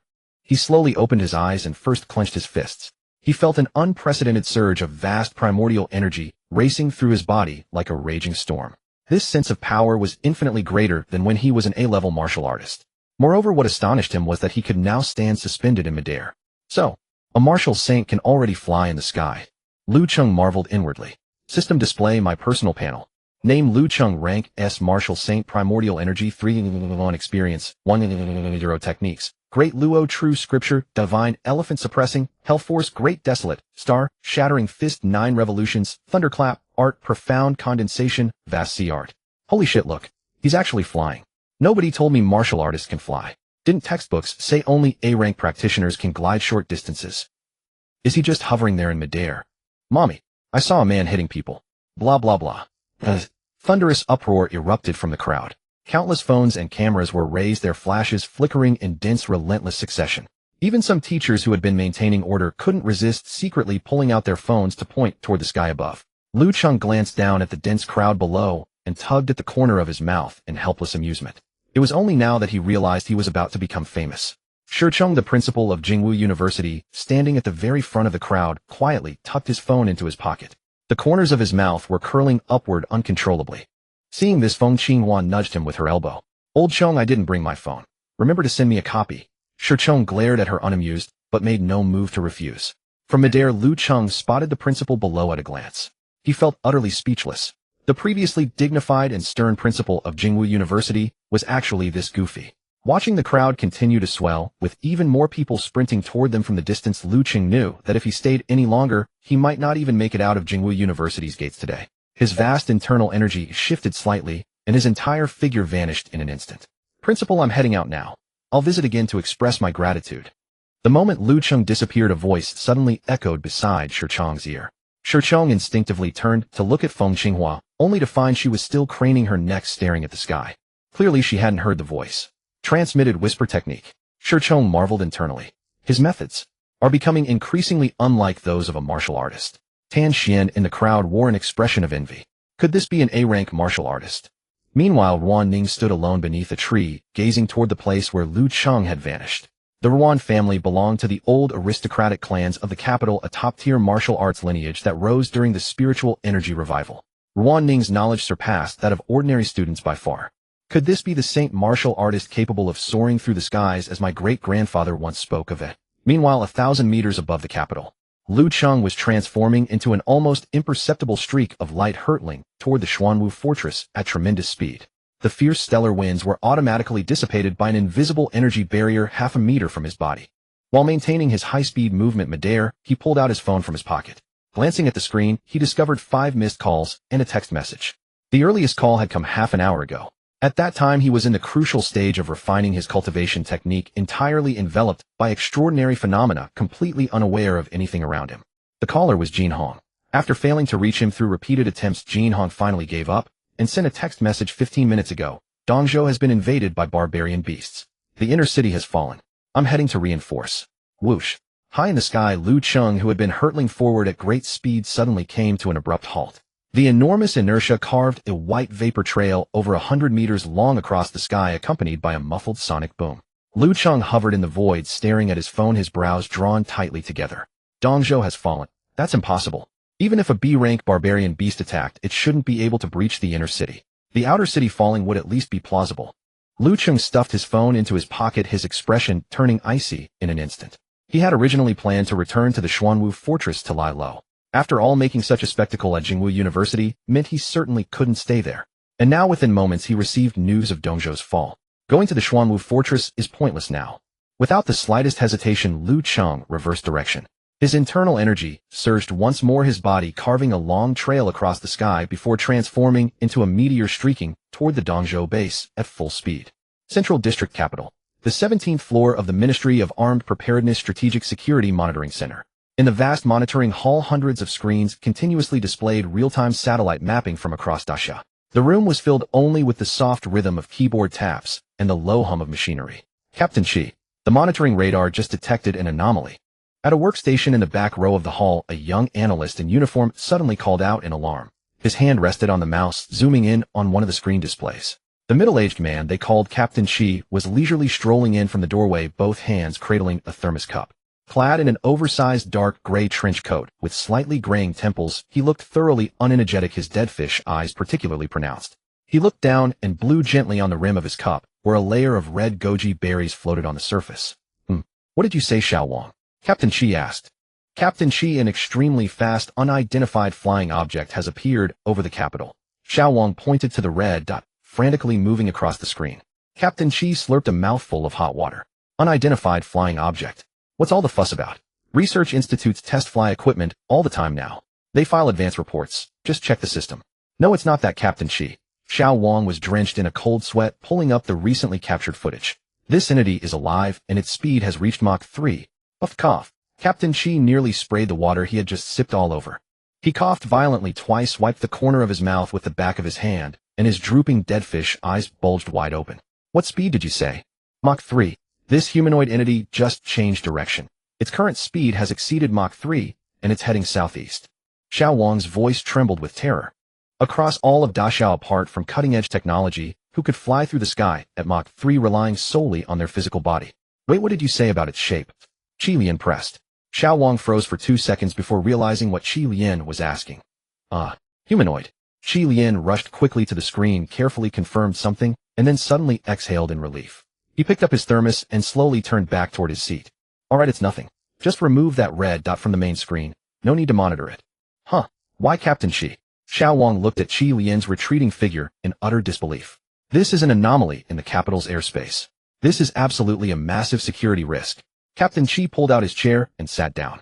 Only then did he lazily lift his eyelids and glance at the newly assigned subordinate. Xiao Wang, Qi Lian said calmly. Our monitoring center has an unwritten rule. If it's a strange-shaped living entity, monitor it closely and report immediately. But there is one situation. You see it and pretend you didn't. He paused, then continued. That is seeing a humanoid entity. Xiao Wang was utterly confused. Why? Qi Lian gave a light chuckle and tapped the desk with his knuckles. Why? Well, if it's humanoid, there are only two possibilities. Either it's one of humanity's top powerhouses beyond the reach of secular authority, or it's a humanoid barbarian beast. You can't control it anyway, and the experts will handle it. Qi Lian shrugged and took another slurp of his hot tea, spitting the goji berries he had drawn into his mouth back into the cup. Damn, what the hell is this thing? Jin Hong spat, fiercely cursing aloud. The muscles of his right arm bulged as he swung his battle axe, carving an arc through the air and severing a red tentacle as thick as a bucket. The moment the tentacle snapped, a sticky dark red fluid splattered onto the axe. With a harsh sizzling sound, the blade was corroded into a honeycomb of pits. Hell, this beast's bodily fluids are venomous and highly corrosive. Jin Hong bellowed another curse. After receiving the distress call from Dongzhou, he immediately mobilized the first mobile unit of Xuanwu Fortress and rushed over. As he approached Dongzhou with his men, Jin Hong initially breathed a slight sigh of relief.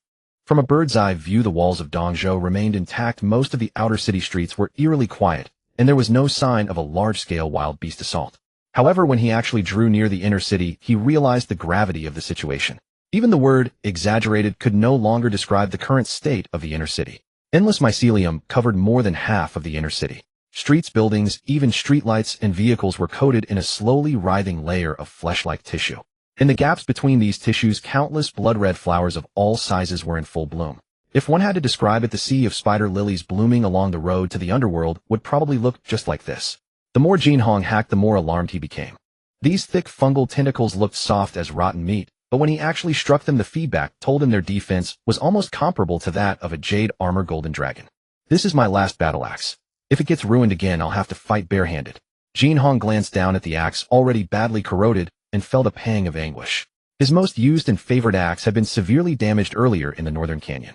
He wouldn't name who broke it, but it was still under repair. The one in his hand now was a spare, but it clearly wouldn't last much longer. Chief, Jin, let's retreat first. The inner city is completely lost. On the other side of the battlefield, Dongzhou's governor Zheng Qiuhai was also locked in a bitter struggle. He panted heavily, his spiritual energy erupting, and kicked a blood-red tentacle away. A few strands of hair on his head fluttered wildly. For every tentacle he kicked away, 3 more swarmed in. Hearing the shout, Jin Hong sidestepped, dodging several incoming tentacles. He stomped his right foot heavily on the ground. With a dull boom, his body slid backward along the floor for a distance, landing precisely beside Zheng Qiuhai. Good. Lead the way. Zheng Qiuhai quickly notified the others to retreat. From previous battles they had found that only martial artists of at least C rank could resist the mycelium's devouring and survive. Those below D rank were basically just feeding it. A few minutes later Jin Hong followed Zheng Qiuhai and the others fighting as they retreated and finally pulled back to the meeting room on the third underground floor. Jiang Jinkai came out to greet them. Chief Jin, you're finally here. Jiang Jinkai stepped forward quickly and shook hands with Jin Hong. Jin Hong thrust his battle axe into the ground. Get someone to clean this weapon. That beast's fluids are poisonous and disgusting. Quick, 3 of you take Chief Jin's divine weapon for cleaning. Jiang Jinkai called over his shoulder. Immediately 3 young lab assistants jogged over and together carried away the heavy battle axe. Zheng Qiuhai said, the third emergency meeting will begin in 5 minutes. Chief Jin, this way please. Soon all of Dongzhou's high-ranking officials gathered. Zheng Qiuhai stood at the head and first raised his hand to quiet the noise. Everyone please settle down. First let me introduce you to Chief Jin Hong, the guardian martial artist of the Xuanwu Fortress in the capital. Upon hearing the title guardian martial artist, the gloomy faces of the crowd brightened. Everyone stood up in unison and the meeting room burst into enthusiastic applause. Jin Hong's bulky frame looked conspicuously uncomfortable in the narrow folding chair. He waved his hand to cut off the applause. All right. What's the time for all this formalities? Get to the point. A flicker of awkward smile crossed Zheng Qiuhai's face, but he knew the chief's temper. He quickly gestured for everyone to sit down and turned to his right. Dean Jiang, please present the latest findings. Jiang Jinkai adjusted his glasses and pulled out a remote control. Everyone look at the screen. With a soft hum, the center of the conference table lit up and a clear 3D holographic simulation slowly unfolded. The image displayed the Research Institute building of Dongzhou, now completely overrun, and the enormous blood-red flower perched on its roof. According to our investigation, this giant flower stopped growing when it reached about 500 meters in height. Jiang Jinkai pointed at the projection and continued, moreover the very top has begun to wither.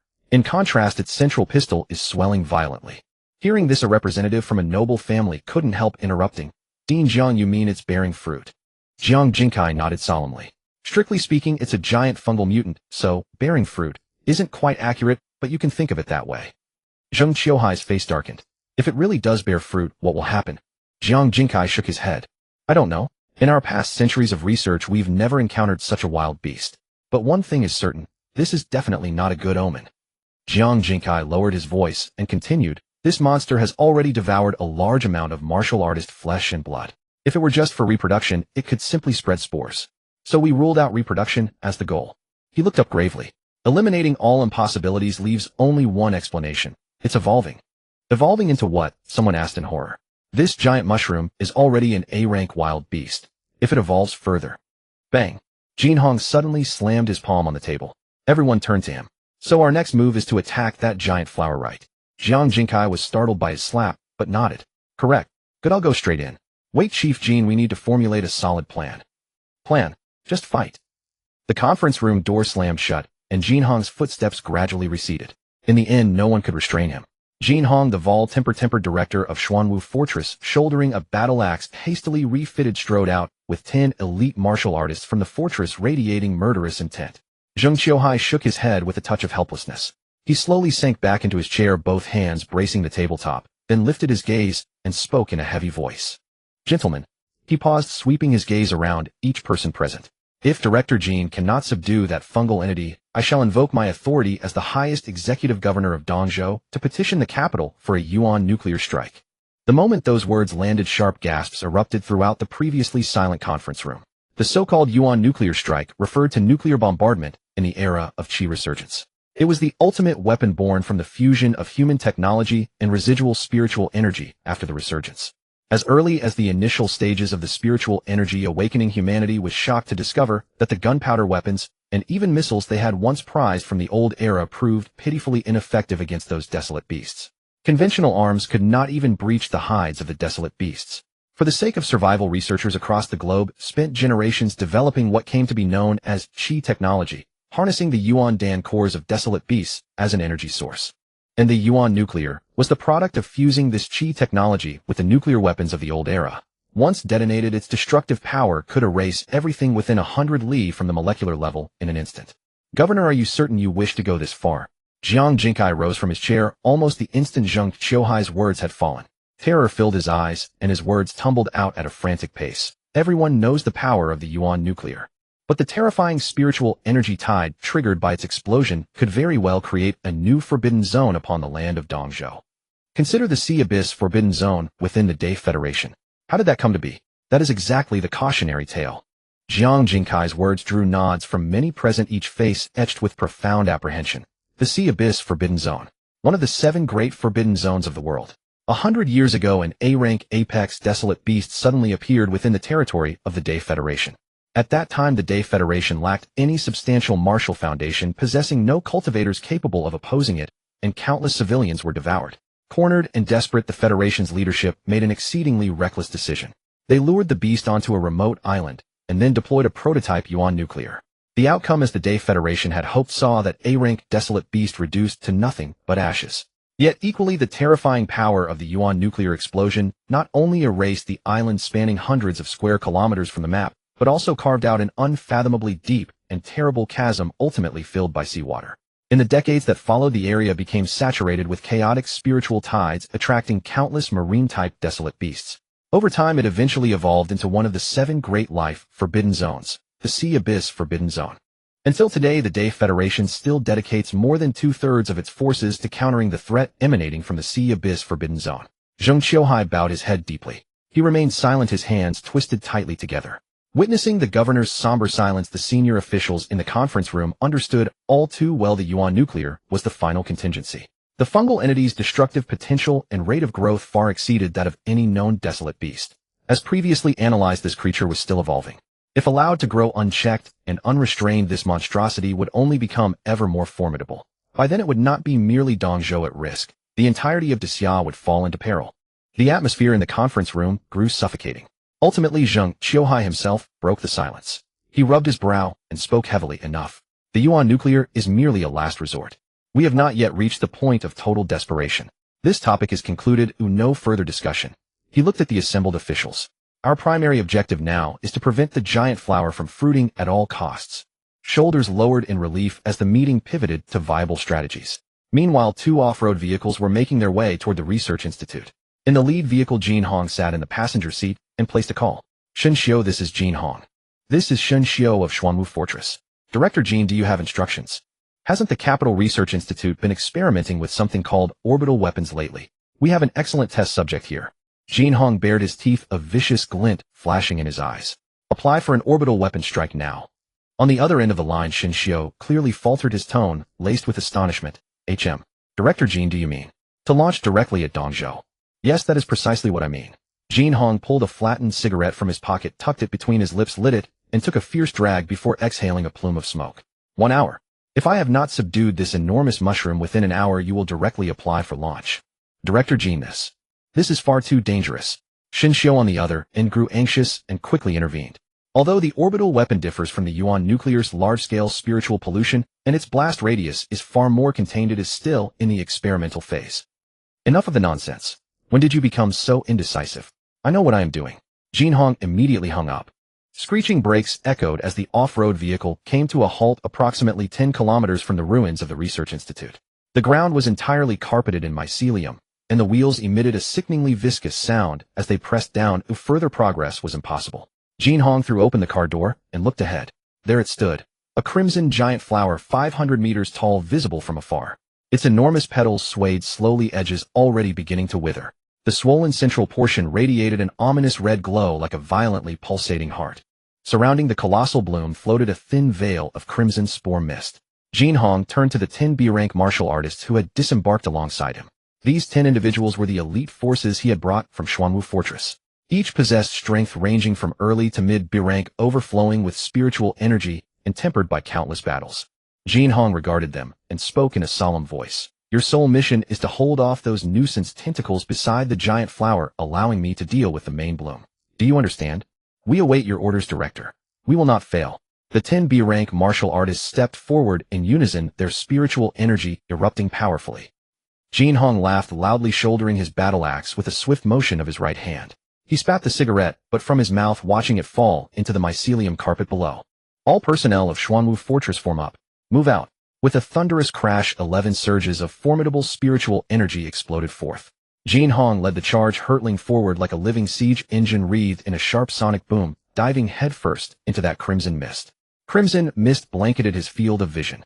Jin Hong tightened his grip on the battle axe, leaped into the air, and deftly sidestepped two massive tentacles lashing toward him. With a thunderous crash, the tentacles collided midair and exploded into shreds. 10 B-rank martial artists roared in unison. Their primordial energy erupted without restraint, each locking onto a target and utilizing their martial techniques to subdue 2 or 3 enormous tentacles. "Director, leave this to us. Go strike that flower," one of the B-rank mid-stage martial artists shouted. "Good. Watch yourselves and fall back if you can't hold." Jin Hong wasted no words. He redirected his downward momentum midair, booted off a tentacle for leverage, and bounded away with a series of massive leaps, breaking free from the tentacle encirclement. Soon he arrived below the Research Institute's experimental building. It was only upon reaching the base that Jin Hong truly grasped the terrifying scale of the creature. The jade-shell golden dragon king at the Northline Canyon stretched only about 80 meters in length, a size that already qualified it as a moving mountain of flesh. But the colossal flower before him defied description. Outstanding at the building's base, its apex vanished from sight. Most of the experimental building had been destroyed. Its outer walls lay shattered, leaving only the structural core still holding firm. Each floor was packed with fleshy clump-like mycelium bodies undulating in rhythmic waves. The mycelium had completely enveloped the rooftop, from which a giant crimson flower bloomed toward the sky. Around the building, several pseudoroots as thick as truck trunks emerged. These pseudoroots embraced the entire experimental tower, spiraling downward from the flower's base before drilling into the earth below. "Damn me. Just how enormous is this thing?" Jin Hong couldn't help but exclaim. He placed both feet on a pseudoroot and bounded upward along its growth direction. After a few leaps, he reached the rooftop. Holy shit, so many. Beneath the great flower, countless smaller crimson blossoms were in full bloom. Their petals opened and closed rhythmically, continuously spewing red spores in all directions. These were the source of the crimson fog shrouding the entire area. "Whatever the hell you are, I'll chop you to pieces today." Jin Hong spat and swung his battle axe straight at the giant flower's base. But before he could close in, countless tentacles burst forth from the mycelium carpet on the rooftop, rushing straight to meet him. Jin Hong weaved through the thicket of tendrils. His burly frame displayed astonishing agility, sidestepping blunt stabs, ducking under sweeping strikes, his battle axe whirling with ferocious energy, reducing every approaching tendril to shredded meat. After losing dozens of smaller tentacles, the remaining ones converged and merged together, transforming in the blink of an eye into a single colossal tentacle. The giant tentacle descended upon Jin Hong's head with a deafening roar. Here comes the fun part. Jin Hong let out a fierce war cry. Primordial energy surged from his body, forming the phantom silhouettes of 3 dragons and 3 elephants behind him. With dragon and elephant roars echoing in unison, golden light erupted from his battle axe. Jin Hong swung it with both hands in a sweeping arc, colliding head-on with the colossal tentacle. Boom! The giant tentacle held for only a moment before exploding apart under the axe, imbued with the power of dragon and elephant. Rivers of dark crimson fluid and fragments sprayed in every direction. Jin Hong had anticipated this. He shifted his footing and sidestepped all the highly corrosive liquid. But his battle axe, having made direct contact with the tentacle's interior, was now riddled with pocks along its blade, nearly ruined. It's nothing special then. Bring everything else you've got." Jin Hong planted his axe horizontally and couldn't resist taunting loudly. Suddenly, everything changed. The frantically writhing tentacles, as though receiving some command, all retreated into the layer of fleshy tissue on the ground.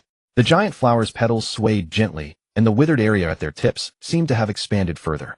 The mycelium on the ground began to writhe violently. To Jin Hong's astonishment, crimson buds over a person's height sprouted from the ground. The buds were coated in red fluid, 7 in total. Rip! The 7 buds split open from the top into 4 petals, each revealing a spherical fleshy sac.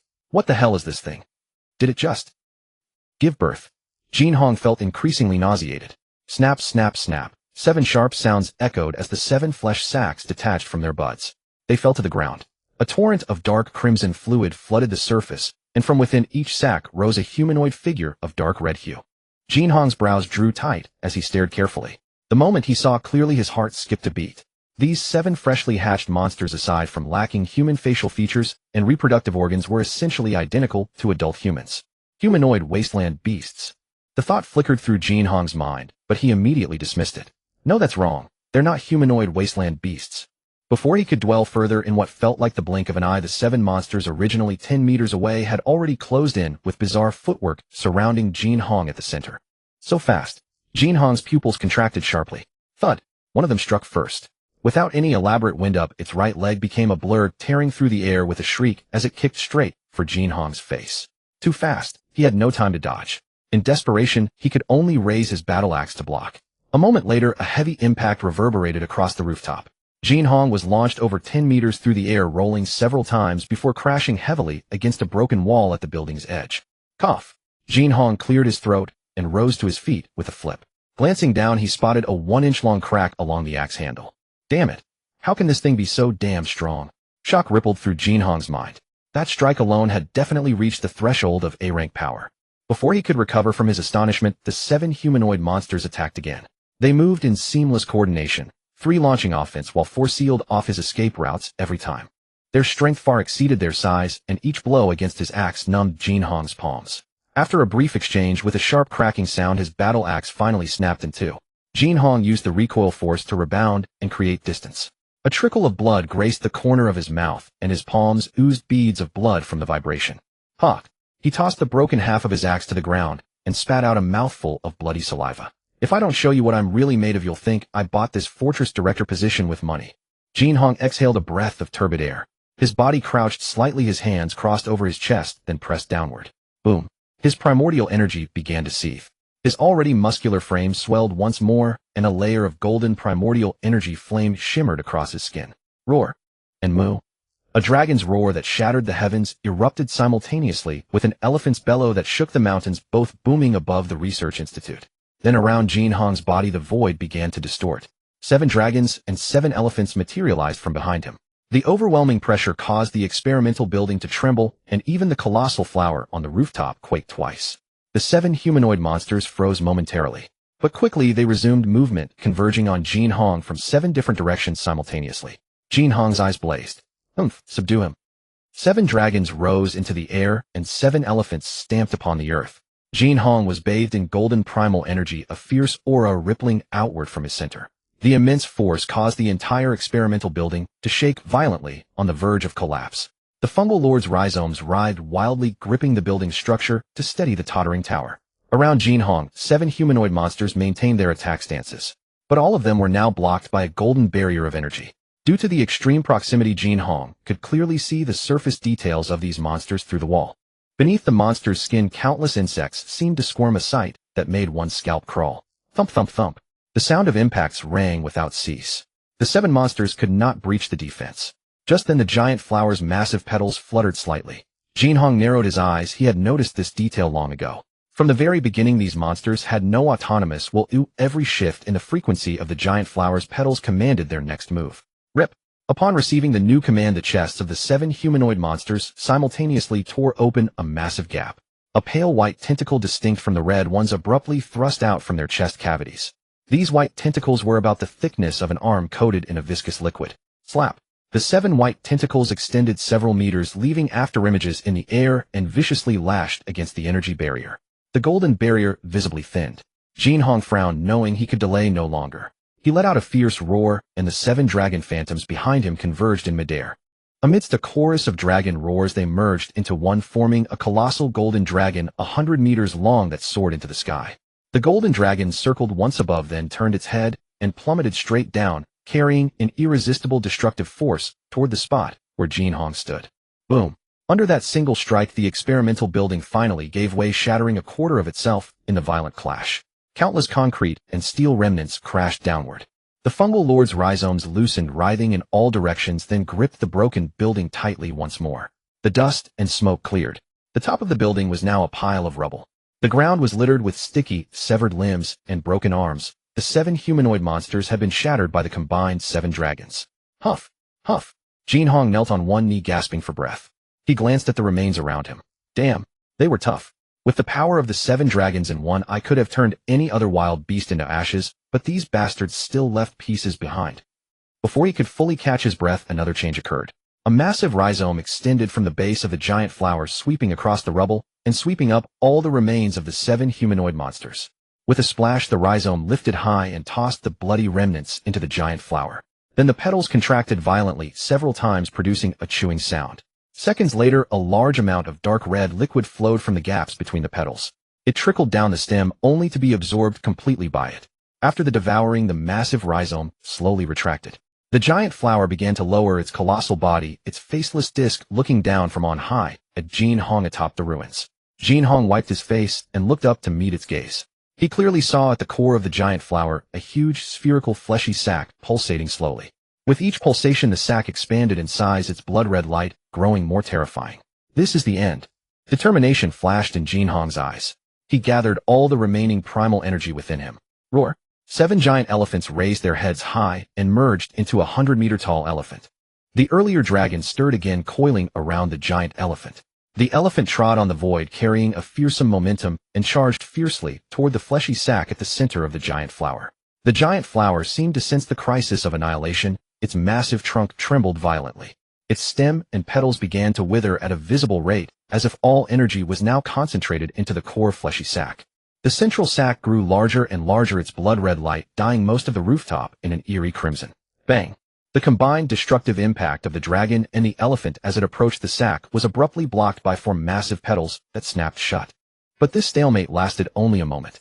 Under the elephant's fierce assault, the blood light on the 4 petals drained away continuously until they could no longer withstand it, shattering completely in a crisp explosion. The golden elephant, its momentum unchecked, drove its head with savage force straight into the central spherical sac. Meanwhile, in the underground bunker meeting room, a group of high-ranking officials were staring at the live feed on the big screen. Director Jin's dragon elephant art is truly remarkable. One official watching the 100-meter elephant shatter the petals on the screen could not help but let out a long sigh of relief, praising sincerely. The meeting had been half finished. They had just drafted several feasible plans against the fungal lord, but had not yet implemented them when they received notice Jin Hong had already broken through the defenses and was engaging the fungal lord's main body. Thus everyone immediately turned their attention to this battle, until they saw Jin Hong display his might on the rooftop, suppressing the fungal lord with the power of 7 dragons and 7 elephants, and now directing the giant elephant to strike its core. Watching the petals shatter continuously, the heavy atmosphere in the meeting room finally dissipated somewhat, presenting a picture of impending victory. Director Jin's current cultivation of the dragon elephant art is probably the strongest in history, said an official, stroking his mustache, sighing in admiration. This technique becomes more difficult the further one progresses. The human lifespan limit is right there. Who can spend 3,000 years training it? That Director Jin has reached 7 dragons and 7 elephants is unprecedented and unmatched. Hearing the optimistic remarks, Jiang Jingkai, who sat at the front, never relaxed. He was the only theoretical type official present, and the most worried. Everyone, do not be complacent, Jiang Jingkai suddenly said. The fungal lord's life form is completely different from anything we have encountered before. The thing being nurtured inside that sac is the truly terrifying existence. If it gets out. Jiang Jingkai's words were cut short as the sac on the screen exploded. The seemingly horrifying sac burst like a water balloon the moment it contacted the elephant, splattering into a mass of dark red liquid that crashed down. The sac was so massive that the exploding liquid poured down like a torrential downpour, drenching Jin Hong from head to toe. He had no way to avoid it, and was stained entirely red. He wiped his face with disgust, rubbing it hard. What the hell? Is this it? Jin Hong stared at the rapidly withering remains of the giant flower, utterly dumbfounded. He had expected a fierce battle, yet the giant flower turned out to be so fragile. In terms of actual combat performance, it was even inferior to the 7 humanoid monsters. Those things at least wounded him internally and made him bleed. But this so-called main body was scrapped after just 2 hits. Meanwhile, everyone in the underground meeting room was also baffled. Jin Hong stood amidst a pile of gore filled with confusion. Suddenly his phone rang. Frowning, he pulled out the phone and pressed the answer button. Cheng, what's wrong? The caller was one of the 10B rank fortress warriors who had been clearing the tentacles on the periphery.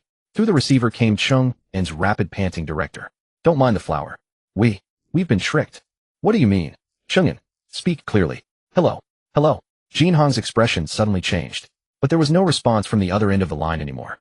Then came the sound of flesh being torn apart. Damn it. Jin Hong had no time to hesitate. His legs exploded with power, and leaping from the spot, he threw himself off the rooftop. He borrowed momentum from a fake route midair. After a few leaps, he landed safely, and quickly made his way toward where Cheng and the others were. With Jin Hong's strength as an A-rank warrior bursting at full speed, he covered the distance rapidly. However, when he arrived, the sight before him froze the director of Xuanwu in place. A massively thick tentacle lay silently on the ground. A huge gash split the tentacle, its interior like an egg chamber, filled with sticky mucus throughout. Something resembling an umbilical cord wound its way out, connecting to a naked humanoid figure. That figure was crouching on the ground, devouring a bloody skull. Crunch, crunch. The sound of chewing was clearly audible. Cheng, Jin Hong's eyes filled with blood, the corners of his eyes nearly splitting. That skull belonged to Cheng. His entire body erupted with yuan qi, and he roared, "You beast! What exactly are you?" Hearing Jin Hong's roar, the humanoid figure crouching on the ground paused. It slowly stopped chewing. It then tossed Cheng and Skull aside and slowly raised its head, looking toward Jin Hong. Inside the conference room, video equipment that had been tracking Jin Hong transmitted the scene in real time. The humanoid looked up, revealing the face of a young man. Tianqing. Yuan Ning shot to his feet, knocking over his chair. The face of that humanoid was none other than his second son, Yuan Tianqing. Jin Hong stared at that unfamiliar face. The creature had no hair anywhere on its body, yet possessed all the organs of a human. I don't care who you are. You deserve to die. Golden flames erupted across his body. 7 dragons and 7 elephants appeared as phantom images galloping forth before merging into one in the sky. They transformed into a 200-meter dragon-elephant manifestation. Dragon-elephant secret art. Jin Hong pinched the air, and a crescent-shaped golden axe materialized in his hand. Blood began flowing from his 7 orifices. His skin started cracking, and blood seeped straight out. Clearly, this move placed a tremendous burden on him. Jin Hong raised the golden axe with both hands, aiming at the figure. The dragon-elephant in the sky raised its front legs, mirroring Jin Hong's motion. Dragon-elephant slash. As he brought the axe down, the dragon-elephant behind him stomped its front leg fiercely. Boom. The ground around them instantly sank half a meter. Fierce Yuan Qi raged, kicking up massive clouds of dust. Lord Yuan, what did you just say? Zheng Qiuhai glanced at the uncomposed Yuan Ning. Staff members quickly righted his fallen chair. Yuan Ning realized he had lost his composure. He pulled his chair and sat down. That's my son Tianqing's face. But he died long ago. Only a skeleton remains. Jiang Jinkai directly magnified the footage. At that moment, the screen was filled with dust, unable to see anything.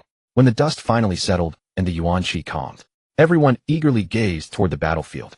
This is impossible. They saw a naked figure in the center, arms hanging down. It wore a half-smile expression. Jin Hong panted heavily. Blood oozing from his skin had pooled on the ground. Humanoid wilderness beast. Both Jin Hong and the Zheng Qiuhai and Jiang Jinkai in the conference room spoke this term simultaneously. Their memories were stirred. 50 years ago, a humanoid wilderness beast had infiltrated among humans. It displayed extraordinary talent, mastering everything it learned, acquiring almost all techniques of A-rank warriors. The higher-ups of Daxia had placed great hopes on him. However, one day it ceased its concealment. It launched indiscriminate attacks on human warriors, causing massive losses to Daxia. Nearly 100 A-rank warriors besieged it, but because it had already learned their techniques and knew their weaknesses, no one could prevail. In that battle, 80% of A-rank warriors were lost, nearly causing a generation gap. Only when the Daxiao martial Saint White Emperor descended did it finally get completely destroyed. From then on, the higher-ups became extremely cautious toward geniuses. Countless detection measures were secretly established. Even the initial Yuan Qi awakening equipment was equipped with detection programs. So that is the true form of the fungus lord. Jiang Jinkai's lips trembled slightly. Lord Yuan, he is not your son. It is likely because Yuan Tianqing was the first human it devoured, so it took on Yuan Tianqing's appearance. Yuan Ning nodded vigorously. He certainly knew that was not his son, but seeing that face on the creature made him feel deeply disturbed. Everyone, rescue Director Jin. Zheng Qiuhai decided decisively, not caring whether they as B-rank and C-rank warriors could possibly win. Jin Hong had expended too much energy. If they did not save him soon, Daxiao would lose another A-rank warrior. Governor, what about carrying out a Yuan core strike? Tan Xiong suddenly proposed. Before Zheng Qiuhai could speak, Jiang Jinkai had already answered. Useless. A Yuan core strike is too slow. Moreover, he looked gravely at the screen. The humanoid wilderness beast can fly. Before the Yuan core detonates, it will have already fled. Everyone exchanged glances, speechless. Zheng Qiuhai waved his hand. Those who want to save him, follow me. Those who wish to flee, I won't stop you. Disperse. Everyone was startled, unable to believe the governor would say such things. But realizing the current situation, they exchanged glances and quickly left the conference room. Meanwhile, Jin Hong had already been seized by the fungus lord. In a single flash, the creature had grabbed him by the throat. His face turned crimson, veins bulging. No matter how he struggled, his Yuan Qi was locked, making it difficult even to raise his hands. The fungus lord still wore that half-smile expression. Its lifeless eyes gazed fixedly at Jin Hong. Who? Humans. Delicious. Its mouth produced an unnatural tone. Jin Hong reached into his pocket, long pressing to activate the special communication channel. Shen Xiao, aim at my coordinates. Orbital strike. Shen Xiao, who had been waiting in the communications room of Xuanwu Fortress, heard the last news he ever wanted to receive. There were still more than 10 minutes until the agreed-upon hour, yet Jin Hong had sent instructions through the special communication. His trembling hands connected a line. Professor Jiang, with level 1 authority as director of Xuanwu Fortress, I request an orbital strike. Coordinates as follows. Jin Hong released his grip, and the phone slid to the ground. His complexion turned purple and blood gushed from his mouth and nose. Above Dongzhou, A brilliant streak of light descended making no sound, yet shining brighter than a meteor in the night sky. Jin Hong's consciousness grew hazy. He seemed to see that streak of light and slowly closed his eyes. After a long while, Jin Hong felt as though he had returned to his father's embrace. Dimly, he saw the figure of a man. Dad! Dad! His father was frail and poor yet gave him everything he could. Until one day, he was devoured by a wilderness beast. That was when he vowed to exterminate all wilderness beasts. Jin Hong slowly blinked his eyes, gazing at the man's figure before him as a brilliant streak of light landed, illuminating the man as though he were a god. Suddenly, his eyes widened. Wait, my dad is bald. Jin Hong jumped up in alarm. Lu Cheng watched Jin Hong suddenly bounce up and smiled. Brother Jin, what did you just call me? Did you see that clearly? On the periphery of the battlefield, Zheng Qiuhai and his party abruptly halted their steps. A dozen high-ranking officials of Dongzhou and powerful figures from aristocratic families stood wide-eyed, each face etched with disbelief. Yes, it looked like a space-based weapon strike. A representative of an aristocratic family said, his voice trembling slightly. That's not what I'm asking. I mean, did you see that person? That person swatted away the space-based beam. Just a few minutes earlier, Zheng Qiuhai, leading a dozen top-tier combatants from Dongzhou, had finally traversed the vast expanse of withered Haifi and arrived near the battlefield where Jin Hong was located. But before they could truly approach, a dazzling beam suddenly descended from the high heavens. That beam carried an aura of annihilation, as if it were cleaving the very sky of Dongzhou apart. Space-based weapon. Jiang Jinkai's face turned pale. The space-based weapon was the ultimate weapon developed by Daxiao to counter the high side effects of Yuanhe strikes. A Yuanhe strike would turn a 100-li radius into a wasteland, triggering an irreversible tide of primal energy. As the director of the Dongzhou Research Institute, Jiang Jinkai had once been invited to participate in the development of the space-based weapon project. Simply put, it was a special weapon mounted on satellite orbits in outer space capable of precision strikes on ground targets. It could strike anywhere it aimed. Its accuracy could reach centimeter level and the damage radius could be controlled within 10 meters. It could instantly obliterate the core target while avoiding the triggering of a primal energy tide and would not cause catastrophic damage to the target location. It was currently the main weapon developed by Daxiao to deal with high-level aberrant beasts. Jiang Jinkai suddenly turned his head, staring at Zheng Qiuhai beside him, his breathing hurried. Zheng Qiuhai was also stunned, repeatedly waving his hands. Not me. I don't have that authority. Director Jin is still there. Someone beside them exclaimed. The space-based beam fell silently. It was like a descending curtain of heaven without any sound.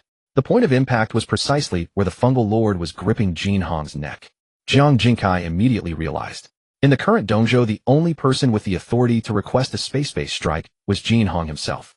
So Jin Hong intended to die together with the fungal lord. Soon everyone present understood this. The scene fell silent. Everyone stood upright, their expressions solemn and dignified, ready to bid farewell to this guardian martial artist. In their view, once the space-based weapon struck, no living thing could survive. Both Jin Hong and the humanoid fungal lord would be vaporized in an instant. However, just as the dazzling beam was about to reach Jin Hong's head, a terrifying sonic boom exploded from the edge of the sky. On the distant horizon, a massive hole was punched through the thick clouds. A human figure descended like a god. His speed surpassed the limits of their naked eyes. The figure swiftly arrived beside Jin Hong. With a crack, he kicked like a whip, precisely striking the arm of the fungal lord that was gripping Jin Hong's neck. With a loud bang, the fungal lord's arm instantly shattered. Before the fungal lord could react, the figure delivered a side kick, imprinting it on the fungal lord's chest. With a thunderous crash, the humanoid fungal lord was sent flying dozens of meters away. All of this happened in the blink of an eye. Only then did the space-based beam silently descend to just above their heads. Facing the ultimate weapon of Daxiao, that figure didn't even glance at it. He laid Jin Hong flat, then casually flicked his finger. The originally descending space-based beam abruptly veered off course, striking the fallen humanoid fungal lord squarely. A thunderous explosion rang out. The space-based energy detonated.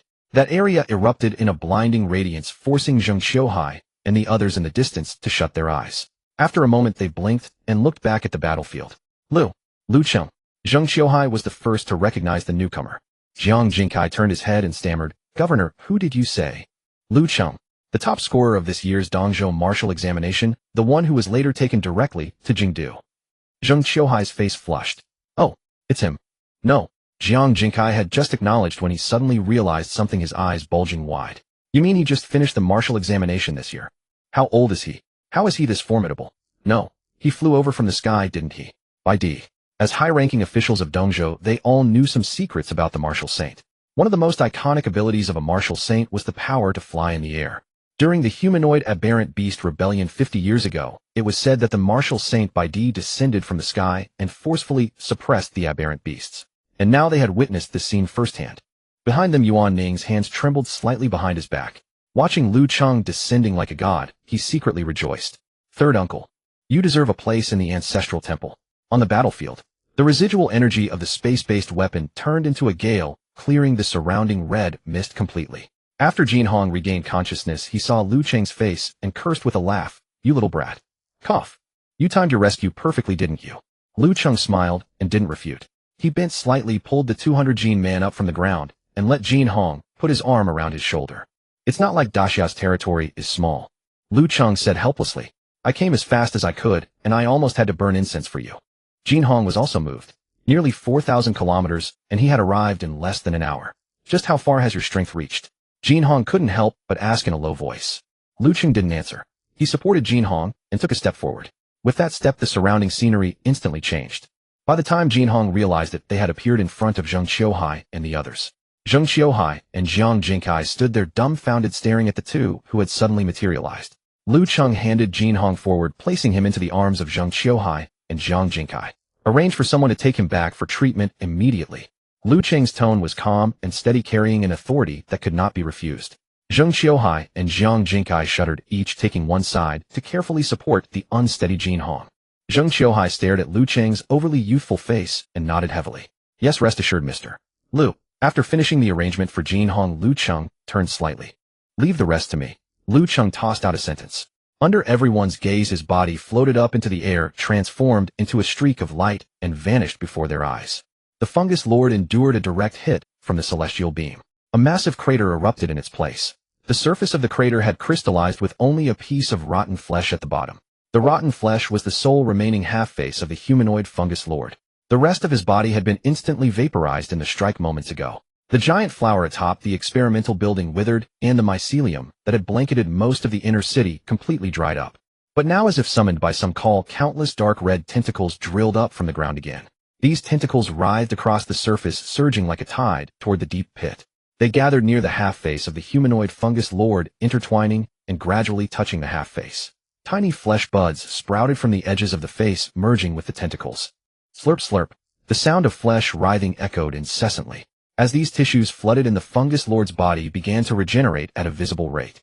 He swallowed some tentacles and spat out a few withered ones as if selecting.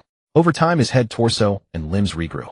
White bone armor grew on the surface of his skin, and 10 bone claws burst from his fingers. Lu Cheng hovered in midair, arms crossed, watching coldly as the fungus lord performed this series of operations. He did not rush to interrupt. It was obvious that the fiend was absorbing tentacles to repair its body. A massive pile of tentacles as large as a hill was all stuffed into the tiny humanoid form. Lu Cheng watched with both disgust and curiosity. I really want to cut him open to see what's inside. The more tentacles the fungus lord absorbed and merged, the fewer mycelium remnants remained. Lu Cheng did not want to waste half a day only to fail to eradicate the root, allowing it to stage a comeback later. In just a few minutes, the fungus lord's damaged body completely recovered. It even had a set of terrifying bone armor. It raised its head, staring at Lu Cheng in the sky with eyes devoid of pupils. It uttered a hoarse voice, human. Hungry. Eat. Tisk tisk. Lu Cheng looked down at it from above, shaking his head. Neither human nor ghost, grown so big can't even speak a proper sentence. Boom. The ground beneath the humanoid fungus lord instantly shattered, and its body turned into a streak of light, carrying a piercing sonic boom, darting toward Lu Cheng in the air. The two instantly clashed in midair. The humanoid fungus lord was extremely fast, leaving heavy afterimages in the void with every punch and kick. Its claws, covered in ghastly white bone armor, swung wildly, each attack seeming utterly mad and disorderly, purely venting through its brute physical form.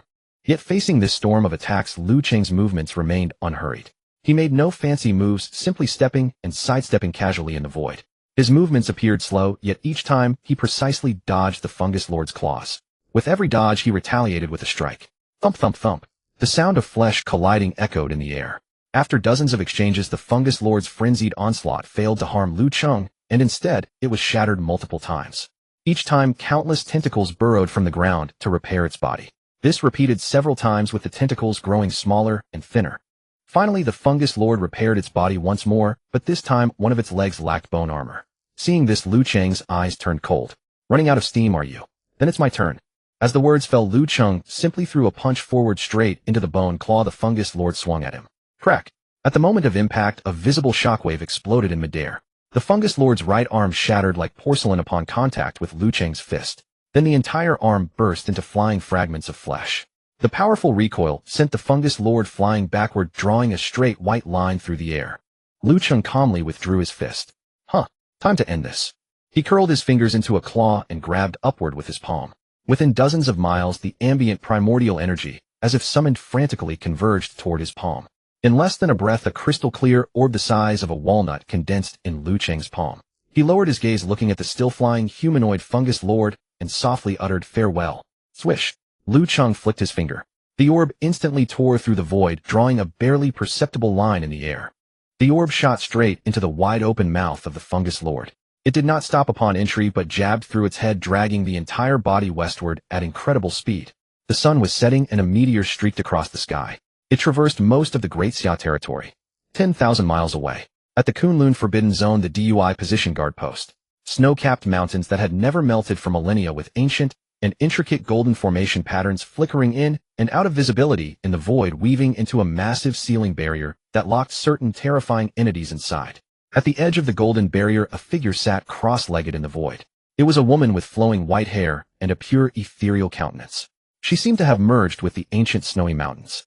The martial saint of Great Xia, White Emperor. She had been stationed here for years, her eyelids slightly lowered, gazing at the unchanging ceiling barrier below with a touch of coldness in her eyes. Suddenly, White Emperor's beautiful eyes stirred. A piercing roar came from the eastern horizon. A red light flashed past her ear. The wind it brought ruffled the white hair on her forehead. This red light was the humanoid fungus lord being hurled, which after traveling over 10,000 kilometers finally stopped and crashed directly into the ceiling barrier. Boom! At the moment of impact, the primordial energy orb that had been held in the fungus lord's mouth was finally detonated. The energy fully erupted. Without even a scream, the fungus lord's humanoid true form, which had fused the flesh of countless warriors, could not last even a second under this force, and was instantly crushed to dust. S-class humanoid wild beast, along with its inner core, completely annihilated. Lu Cheng, far away in eastern province, immediately received a system notification.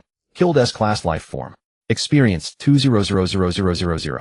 At the Kunlun Forbidden Zone. After completely pulverizing the fungus lord's body, that cluster of primordial energy did not fully dissipate. Instead, it drifted in place for a moment, then sank downward. The moment the energy touched the barrier below, it merged into the barrier, like water blending with milk.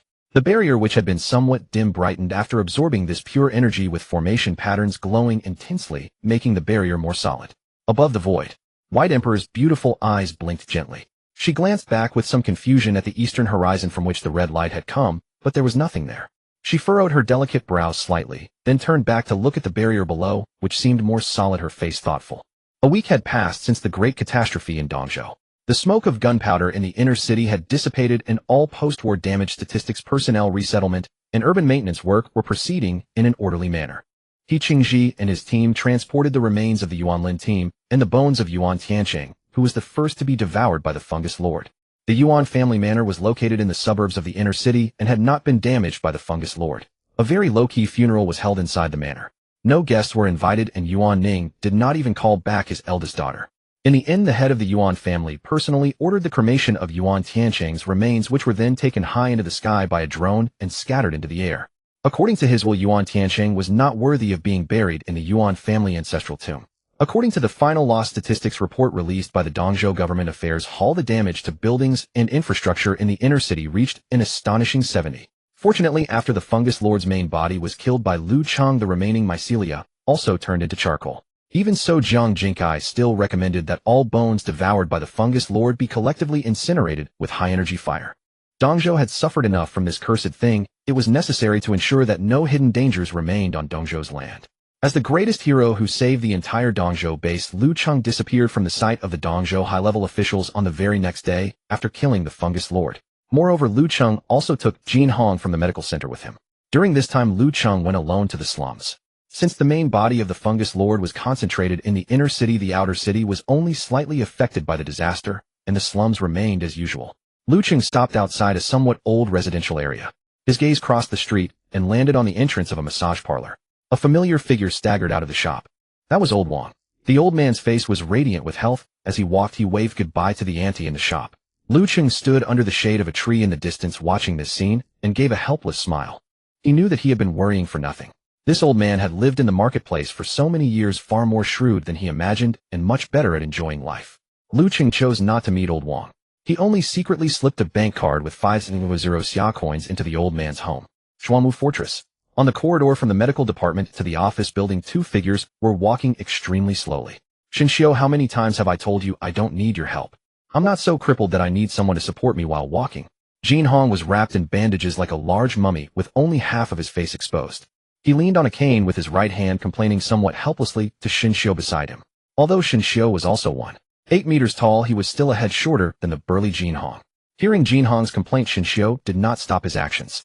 He supported Jin Hong's left arm, saying, "No, director. The medical department specifically instructed that this time you were seriously injured. Internal and external injuries, multiple meridian damages. With injuries like yours, even 2 months of rest might not fully heal you. It's already a miracle that you're able to get out of bed. Director, watch your step, mind the stairs." As Shinshio spoke, he used his strength to steadily support Jin Hong as he stepped up a stair. Jin Hong's face immediately darkened with irritation. He glared at Shinshio with one eye and said peevishly, "Come on, Shinshio, can I request that Wanwan support me instead of you, a big man hovering around me?" Shinshio didn't even lift his eyelids, replying in a flat tone, "Murong is handling the follow-up report on the space-based weapon launch. You also know how complicated the follow-up procedures are. So for the next 2 months, you'll just have to put up with it." Alas! Jin Hong rolled his eyes, tapping his cane loudly on the ground. "Brother Jin, you've just gotten out of bed, and you're already so energetic." A slightly amused voice came from ahead. Jin Hong and Shinshio both stopped and looked up. There stood Lu Cheng, who had appeared there at some unknown moment, smiling at the two of them. As soon as Jin Hong saw Lu Cheng, he said, "Brother Lu, you're here. You don't know how clingy this kid Shinshio is. This is Captain Shen's concern for you." Lu Cheng stepped forward, looked Jin Hong up and down, and said with a smile, "Brother Jin, you seem to be recovering pretty fast." "Hi, recovering slowly." Jin Hong pouted. Lu Cheng's smile faded a little, and he said seriously, "Just take your time to recover, don't rush to handle the defense matters. I'll take care of everything." Jin Hong smiled knowingly. He did not doubt the weight of Lu Cheng's words. A terrifying existence that could cross thousands of kilometers, swat away a space-based beam, and effortlessly kill an S-grade fungus lord. Going to bully the little darlings outside the defense line, which were at most A-grade, was like using a cannon to kill a mosquito. Lu Cheng chuckled as if remembering something and asked, "Brother Jin, I'd like to ask about the matter of applying for a rating that you mentioned before." After hearing this, the muscles on Jin Hong's face suddenly stiffened. He stared at Lu Cheng with an expression as if looking at a monster. After a long while, Jin Hong let out a sneer. "Rating? Brother Lu give you a rating? Are they even worthy?" Jin Hong leaned on his cane and stamped it on the ground excitedly. "I did submit your information to the higher-ups before the Battle of Dongzhou. But that was before you became a martial saint. Now that you've made such a big move, if those old farts at headquarters dare to give you a rating, the ancestors in the Forbidden Lands would kick their heads around like balls." Having said that, Jin Hong deliberately paused for effect, grinning at Lu Cheng. "I reckon that within these 2 days someone will come to pay their respects to you." "Oh." Lu Cheng's eyebrows twitched, curious. "What do you mean?" I can only tell you that the moment you became a martial saint, you were no longer under the constraints of the Great Xia Federation. Whatever you want you can have, money, power, resources." Jin Hong kept chuckling, but the laughter pulled at his wounds, making him wince in pain. Shinshio, who had been silent all along, suddenly felt his phone vibrate in his pocket. Shinshio took out his phone and answered. "This is Shinshio." "Oh, okay, I understand." He hung up and looked at Jin Hong. "Director, I just received a notification. Taoist Master Zhangqing phone from headquarters has arrived." Upon hearing that name, Jin Hong's smile slightly faded. Then, as if realizing something, he turned to look at Lu Cheng beside him and couldn't help but burst into laughter. "Huh, Brother Lu, see what did I just say?" Jin Hong stamped his cane. "Speak of the devil and he appears." In the corridor, Jin Hong, leaning on a crutch, moved very slowly. Lu Cheng and Shinshio walked on either side of him. That Zhangqing Feng is the general director of the Martial Affairs Department of Daxia. As he walked, Jin Hong began to introduce to Lu Cheng. In Daxia, the deployment, promotion, assessment, and daily management of all formal warriors are under the jurisdiction of the Martial Affairs Department, and Zhangqing Feng is the top leader. Moreover, he himself is also an A-rank high-level guardian warrior. It can be said that he is the person in Daxia most likely to take that step and reach the martial saint realm. Lu Cheng walked beside him, listening quietly. Old Taoist Zhang is already over 100 years old. As Jin Hong mentioned Zhang Qingfeng, a hint of admiration crept into his tone. His early life was very ordinary. Before the age of 30, he was just an ordinary warrior. Then at 30, he encountered a great upheaval, and in one morning, he saw through the mundane world and directly became a Taoist monk. Later he spent 40 years in the Taoist temple thoroughly studying the Taoist canon. It wasn't until he was 70 that he broke through to become an A-rank guardian warrior in one fell swoop, shocking the world with his masterful Tai Chi techniques. He is also one of the few survivors of the humanoid wild beast chaos 50 years ago, who still lives today. Lu Cheng nodded slightly. To become a monk at 30, study the Taoist canon for 40 years, and only truly soar at 70. In this era of impatience and restlessness, such an experience truly deserves the word legend. At the same time, Lu Cheng's mind stirred slightly. Since arriving in this world, this was the first time he had heard of the existence of Taoism. At least in Dongzhou, he had not seen anything related to Taoism. Since Taoism also exists in this world, could it be that the ancient Taoist texts passed down also conceal some secrets? Can the system upgrade or synthesize something? Due to the need to care for Jin Hong's injuries, the three of them did not walk fast. When they passed a corner, Shin Xiu noticed the faint cold sweat on Jin Hong's forehead and suggested, "Director, how about I go push a wheelchair for you?" "Get lost." Jin Hong glared at once and said grumpily, "I, the dignified director of the Xuanwu department, if I go to see people in a wheelchair, do I still have any face left?" "No wheelchair, I can walk there." Lu Cheng shook his head, thinking that sitting in a wheelchair was actually more dignified than using a crutch. Meanwhile, inside Jin Hong's office, an old man and a young woman were waiting quietly. The elderly man wore a very simple coarse cloth robe with white hair and beard, and his long hair was tied into a bun with a simple wooden hairpin. Although he appeared extremely old, his complexion was rosy and radiant, and his eyes sparkled with vitality as they opened and closed, exuding an aura of an immortal. He was none other than the overall head of Daxia's martial affairs, Zhang Qingfeng. Standing beside him was a young girl in her early 20s, Ruan Ning. "Master, has that Senior Lu really reached that realm?" Ruan Ning bit her lip slightly, her eyes filled with an unconcealable shock. Zhang Qingfeng gently stroked his white beard and nodded slowly. "Walking on air, easily killing an S-rank humanoid wild beast." Zhang Qingfeng's voice carried a tone of admiration. "In Daxiao, apart from the White Emperor of the past, I have never seen such a powerful figure. It can only be the martial saint." Ruan Ning's mind immediately recalled the scene she witnessed at the Jingwu Library. The young figure who suddenly disappeared merged with the Lu Cheng who had displayed great power in Dongzhou, and her breath involuntarily quickened. Had she personally witnessed the birth of a martial saint? Zhang Qingfeng glanced at his apprentice beside him and asked softly, "Xiao Ning, how is your great-grandfather's health lately?" Mentioning her great-grandfather, the excitement in Ruan Ning's eyes instantly faded, and she shook her head sadly. "Still the same. He suffered a lot of hidden injuries in his early years, and now that he is old, these injuries have erupted in his body. Several old physicians in the capital have examined him, and they all say he probably won't make it through this year." Zhang Qingfeng let out a slight sigh. From the old friends of those days, truly few remain.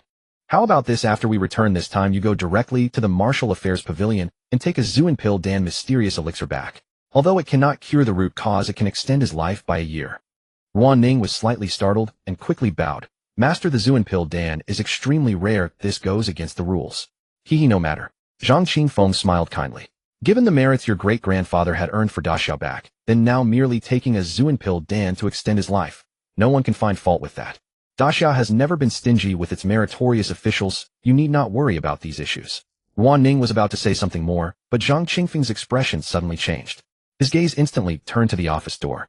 Without any hesitation, he rose directly from his seat, straightened his Taoist robe, and quickly walked toward the door to greet. Ruan Ning also reacted instantly, composed her expression, and followed closely behind her master. The office door was pushed open. Before Lu Cheng even stepped inside, he saw a white-haired old man quickly walking toward him. "Senior Lu, I have long admired your reputation." Zhang Qingfeng stopped 3 steps away from Lu Cheng, and without any hesitation clasped his hands and bowed deeply to Lu Cheng. "I am Zhang Qingfeng, and I have come to pay my respects to you today. This is my unworthy disciple Ruan Ning." Zhang Qingfeng's voice was steady and strong. "Senior."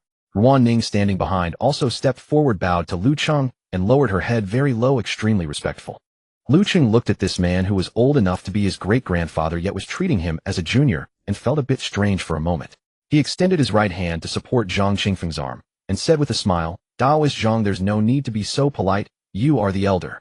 I dare not, I dare not. One who has attained the way is the teacher." Lu Cheng said no more, and glanced at Ruan Ning beside him, feeling that she looked somewhat familiar. But he seemed not to know this person, so he simply stopped trying to recall. "I say, old Taoist Zhang, you are really a pragmatic person." Jin Hong, limping in with his crutch, curled his lip and shouted, "After all, this is my office. Are you treating me as if I'm invisible?" Zhang Qingfeng turned his head upon hearing this, looked at Jin Hong, and then chuckled. "Brother Jin, your voice is exceptionally loud. I don't even need to look to know that 2 months of rest will have you fully recovered." Shen Xiao, standing at the very back, bowed to Zhang Qingfeng and silently walked over to prepare tea. But he couldn't help sighing inwardly. Jin Hong called Lu Cheng brother, Zhang Qingfeng called Jin Hong brother, and Zhang Qingfeng addressed Lu Cheng as senior. And Ruan Ning was Zhang Qingfeng's direct disciple. After calculating this circle of seniority, Shen Xiao had become the most insignificant person in the room. After exchanging a few pleasantries, they each sat down on the sofas. After they were seated, Shen Xiao and Ruan Ning deftly poured a cup of hot tea for each person. Then, with a tacit glance at each other, they silently withdrew from the room, closing the office door behind them.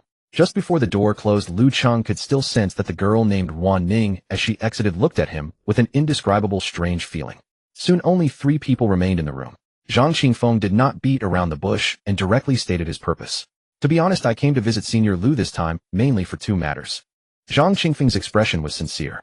First, to congratulate Senior Lu on breaking through the shackles and achieving the martial saint. The second matter is to invite you to join the Saint Pavilion. Saint Pavilion. Lu Cheng repeated this unfamiliar term. He looked at Jin Hong, who was sitting upright holding his teacup, wearing an expression that said, "I'm just drinking tea, don't ask me." Yes, the Saint Pavilion. Zhang Qingfeng explained patiently. Simply put, the Saint Pavilion is a special organization formed by all the powerful experts at the martial saint realm in Daxia. Lu Cheng looked at Zhang Qingfeng and asked in confusion, "Why have I never heard anyone mention this organization?" Because the Saint Pavilion has a special status and even more special treatment. It was established by the first martial saint of the Daxia Federation. Zhang Qingfeng continued to add, "After joining the Saint Pavilion, you will have the authority to mobilize all resources within the Daxia Federation. Money, cultivation, resources, armies, warriors. As long as you ask, Daxia will unconditionally satisfy them." Hearing this, a playful smile curled at the corner of Lu Cheng's mouth. "You've mentioned the treatment, but what about the responsibilities? I can't believe there's such a good thing." Lu Cheng stared into Zhang Qingfeng's eyes. "If I choose to join the Saint Pavilion, what do I need to do? If I choose to join the Sacred Pavilion, what am I required to do?" Zhang Qingfeng shook his head. As for this matter, this humble Taoist also does not know. Although the Sacred Pavilion exists in truth, no new martial saint has joined for a full 200 years. Perhaps you should personally inquire about what those senior elders within the pavilion are doing. Since the first martial saint founded the Sacred Pavilion, everything within has remained unknown to outsiders. Zhang Qingfeng sighed deeply. This visit of mine is merely to fulfill the first regulation established when the Great Xia Ministry of Arms was founded. Whenever a new martial saint emerges in Great Xia, the current head of the ministry must deliver the Sacred Pavilion's invitation to that martial saint without delay. From my tenure as head onwards, counting back 3 predecessors, none had the opportunity to issue such an invitation. Saying this, Zhang Qingfeng joked half seriously, "By this calculation, this time I am also benefiting from Senior Lu's fortune. Personally inviting a martial saint means the name Zhang Qingfeng will also be recorded in the annals of Great Xia's martial history." Lu Chen looked at this somewhat witty old Taoist, smiled dismissively, then suddenly grew serious. "What if I find it troublesome and directly refuse?" Lu Chen gazed at him, his tone calm. "That is naturally your freedom, senior." Zhang Qingfeng replied, "Quite frankly, as I just said, this visit is merely routine duty, to inform Senior Lu of this regulation and the existence of the Sacred Pavilion. As for whether to join or not, it entirely depends on your own wishes." Jin Hong interjected from the side, "Brother Lu, the old Taoist, is correct. You are already a martial saint now among the elite at the very apex of the global pyramid. Regardless of whether you join this Sacred Pavilion, the Great Xia Federation cannot constrain you. You could even become the Federation's head of state if you wished." Lu Chun waved his hand, signaling Jin Hong to stop talking nonsense. Jin Hong grinned broadly, fell silent, picked up his teacup, and drank continuously. Lu Chen did not delve further into the topic of the Sacred Pavilion. Those matters he could verify himself at any time. Comparatively, he was more concerned with practical interests. Taoist Zhang. Lu Chen suddenly spoke. "I heard that you once studied the complete Taoist canon for 40 years in a Taoist temple and finally attained sudden enlightenment, achieving the status of a nation-securing warrior. I wonder if I could take a look at those Taoist canons you have read." Hearing this request, Zhang Qingfeng clearly paused in surprise. He had expected this newly appointed martial saint to inquire about more matters concerning the Kunlun Forbidden Land, never expecting Lu Chun to be interested in the Taoist canon. However, his expression grew even more delighted. Of course, Zhang Qingfeng smiled. "If the senior wishes to see them, they are available at any time." Saying this, he paused, then added a reminder. "However, the Taoist canon requires some cultural foundation. The vast majority are written in classical Chinese. If one has not specifically studied ancient script, reading them will be extremely arduous." Zhang Qingfeng's words were not exaggerated.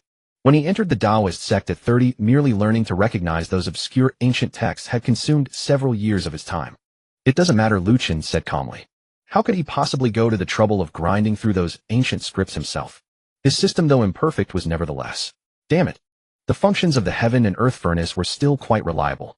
The reason he asked Zhang Qingfeng for the Taoist canon was purely to test whether those ancient Taoist classics could produce something through his system. As long as the books were in his hands, no matter how ancient or obscure the text, they posed no problem before the system. Seeing Lu Qin's resolute attitude, Zhang Qingfeng's interest could not help but rise. In terms of martial cultivation facing Lu Qin, this martial saint, he was naturally inferior by 10,800 li.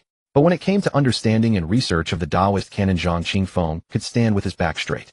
Within all of Great Xia, or even across the entire Blue Star, he considered himself the undisputed number one with no second.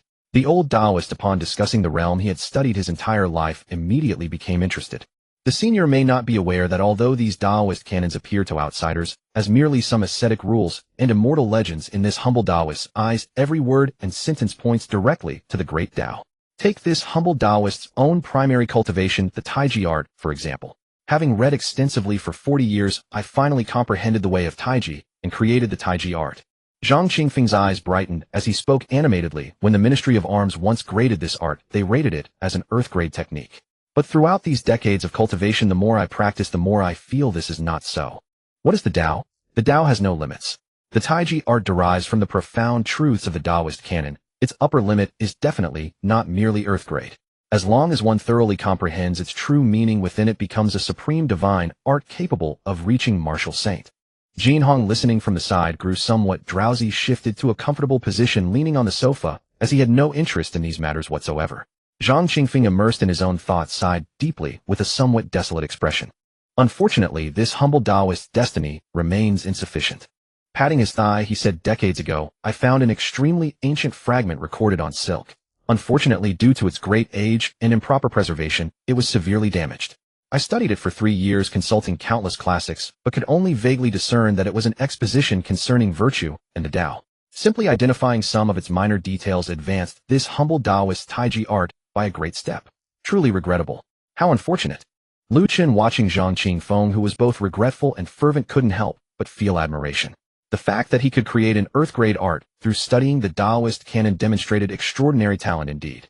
Hearing Zhang Qingfeng repeatedly mention the word Tao, Lu Qin's thoughts also became somewhat trance-like. He recalled certain things from his past life. Although that world lacked supernatural powers, its evolution of philosophy and civilization had been extraordinarily brilliant throughout thousands of years of history. Watching Zhang Qingfeng beat his chest and stamp his foot in regret, Lu Qin's mind stirred slightly, and he casually recited 2 lines familiar from his past life. The Tao that can be told is not the eternal Tao, or the name that can be named is not the eternal name. Zhang Qingfeng left the Xuanwu fortress that very day. His path to martial sainthood had become completely clear. All he needed now was to find a place to enter seclusion, and he could smoothly cross that threshold to truly become a martial saint. However, before departing, the old Taoist insisted that Lu Cheng's few words were a true bestowal of teachings, and he wanted to perform the 3 Kowtow 9 prostration ceremony to accept Lu Cheng as his master. Lu Cheng expended tremendous effort using all his persuasive skills to refuse the old man. Taoist Zhang, it is true that one who attains the way can be a teacher, but let us dispense with the formal apprenticeship. Lu Cheng rubbed his temples with a headache. Seeing Lu Cheng's firm stance, Zhang Qingfeng finally relented, but he stubbornly adjusted his Taoist robe and said with extreme solemnity, since the senior refuses to accept me as a disciple, I shall not insist. But the grace of transmitting the way is heavier than Mount Tai. From now on I shall treat you with the courtesy of a disciple. Lu Cheng saw that he had taken a step back, and unwilling to argue further on this matter, waved his hand to let him be. However, what Lu Cheng found most difficult to handle was Zhang Qingfeng's direct disciple Ruan Ning. When she learned that because of a few casual pointers from Lu Cheng her master's path to martial sainthood was now secure the way, she looked at Lu Cheng completely changed. As she left, Ruan Ning followed behind Zhang Qingfeng, turning her head back every few steps. In her eyes there was not only admiration, but also a complexity of emotions, as if her gaze was almost entangled with longing. Lu Cheng touched his nose and pretended not to notice. 3 days later, in the director's office of the Xuanwu fortress, thump! A dull impact sound slammed onto the desk in front of Jinhong. Jinhong was startled, nearly tearing his bandages. Holy moly, brother Lu, what are you doing? Jinhong cursed, then dropped his gaze to the desktop. On the desk lay a bulging fertilizer-woven bag. The mouth of the bag was casually tied, faint chaotic spiritual energy seeping out along with a slight smell of blood. Jinhong looked at Lu Cheng with some confusion and pulled open the bag. The rope was untied, and the bag's mouth flipped outward. Instantly, a dense wave of spiritual energy burst forth in the office. What spilled out of the fertilizer bag were countless spirit cores of various sizes densely packed. The surfaces of these cores shimmered with a glossy luster, casting a riot of colors over half the office. Clearly no ordinary goods. The lowest were C-grade wild beast products, and even more than a dozen B-grade cores were mixed in. Jin Hong was dumbfounded. Did you flatten the forbidden zone? Jin Hong looked up at Lu Cheng in astonishment. And who the heck uses a fertilizer bag to carry spirit cores? Lu Cheng sat down on the sofa nearby and chuckled softly. What are you thinking? The forbidden zone isn't that simple. I was just bored these past few days and conveniently cleared out all the wild beasts within 500 li of the Xuanwu fortress. With that, Lu Cheng's smile faded, and he said seriously, I'm leaving for Zhang Qingfeng's place tomorrow morning to study those Taoist scriptures. Once I'm gone, if any high-level wild beasts come, you'll be completely unable to act. Lu Cheng pointed to the fertilizer bag on the desk. So I went out beforehand and killed off all the creatures that posed any threat. At least for the next 2 or 3 months, there won't be any significant beast tides outside the Xuanwu fortress. After hearing Lu Cheng's words, Jin Hong stood frozen, momentarily at a loss for what to say. His rough, rugged face visibly softened. You bastard. Jin Hong was inexplicably moved. In the Eastern Province battle, 10 B-rank elite martial artists had died. Even though the Xuanwu fortress still had many B-rank martial artists, if a pseudo-rank beast tide, like the Jade-scale Golden Dragon King, came, the fortress would indeed be under great strain. Lu Cheng spoke lightly, but the debt of gratitude was as heavy as a mountain. All right, I'll remember this favor. Jin Hong grinned widely and made a move to gather the bag of spirit cores into his arms. Lu Cheng watched his actions, slightly stunned. Wait, brother Jin, what are you doing? Jin Hong looked up matter-of-factly. Taking it isn't this for me. Lu Cheng rolled his eyes. Who told you this bag of spirit cores is for you? Huh. Jin Hong's movement froze. If it's not for me, why did you put it on my desk? I'm asking you to help me convert all these spirit cores into cash. Lu Cheng looked at him with a helpless expression. TSK. Jin Hong withdrew his hand. I thought now that you're a martial saint you'd look upon money as dirt. Even a sage needs to eat, and a martial saint must live. Lu Cheng shrugged, looking perfectly natural. Jin Hong did some mental calculations. I can go through the official procurement channel. The price isn't as high as the black market, but the advantage is they can absorb the entire lot. Based on current rates, this is worth several hundred million. Lu Cheng raised an eyebrow and readily agreed. Fine, since we're so familiar, I'll give you a little commission. 5%, not a percent more. Jin Hong's eye twitched, and he looked at Lu Cheng with exasperation. Look at you, such a money grubber. I'm the director of Xuanwu Do, I need your meager commission. I was just joking with you. He leaned back in his chair, a teasing smile on his face. Actually, if you join that so-called sacred pavilion that old Taoist Zhang mentioned, you could mobilize the entire Xia Federation's resources. Then money would be just a number to you. Lu Cheng smiled non-committally and didn't respond. Joining the sacred pavilion would indeed grant supreme privileges and endless wealth, but there was no such thing as a free lunch. Without understanding the full picture, he wouldn't agree casually. I'll leave the spirit cores to you. Lu Cheng stood up, waved at Jin Hong, and said, I'm going back to pack my things. I'll set off tomorrow morning. All right, take care on the road. Jin Hong called out from behind. In the inner city of Jingdu there lay a tranquil 5-courtyard residence nestled amidst the bustle. The location was prime, with tall bluestone walls completely shutting out the clamor of the outside world. Within the courtyard, winding paths led to secluded corners with artificial rockeries arranged artfully. In a man-made koi pond, schools of silk carp swam in the clear water. In the third courtyard's garden stood an exquisite pavilion built from premium logs. Inside the pavilion, an elderly man wearing a traditional tongzhuang sat quietly in a wheelchair. His beard and hair were completely white, the hair on his crown sparse, and his face sagged, heavily etched with deep wrinkles from a life of hardships. Only those two eyes remained sharp and bright.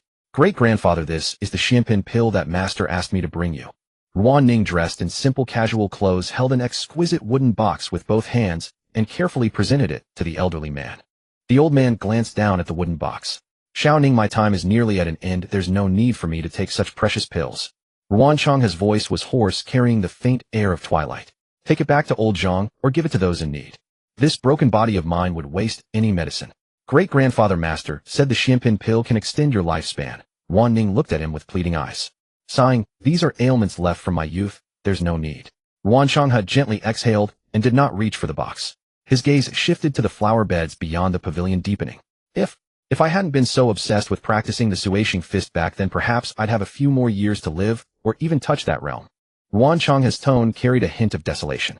Pity there are no ifs in this world. Hearing this, Ruan Ning placed the wooden box on the stone table, feeling a pang of regret for him as well. The younger generation now knew that her master Zhang Qingfeng was remarkably talented and had created the Taiji art.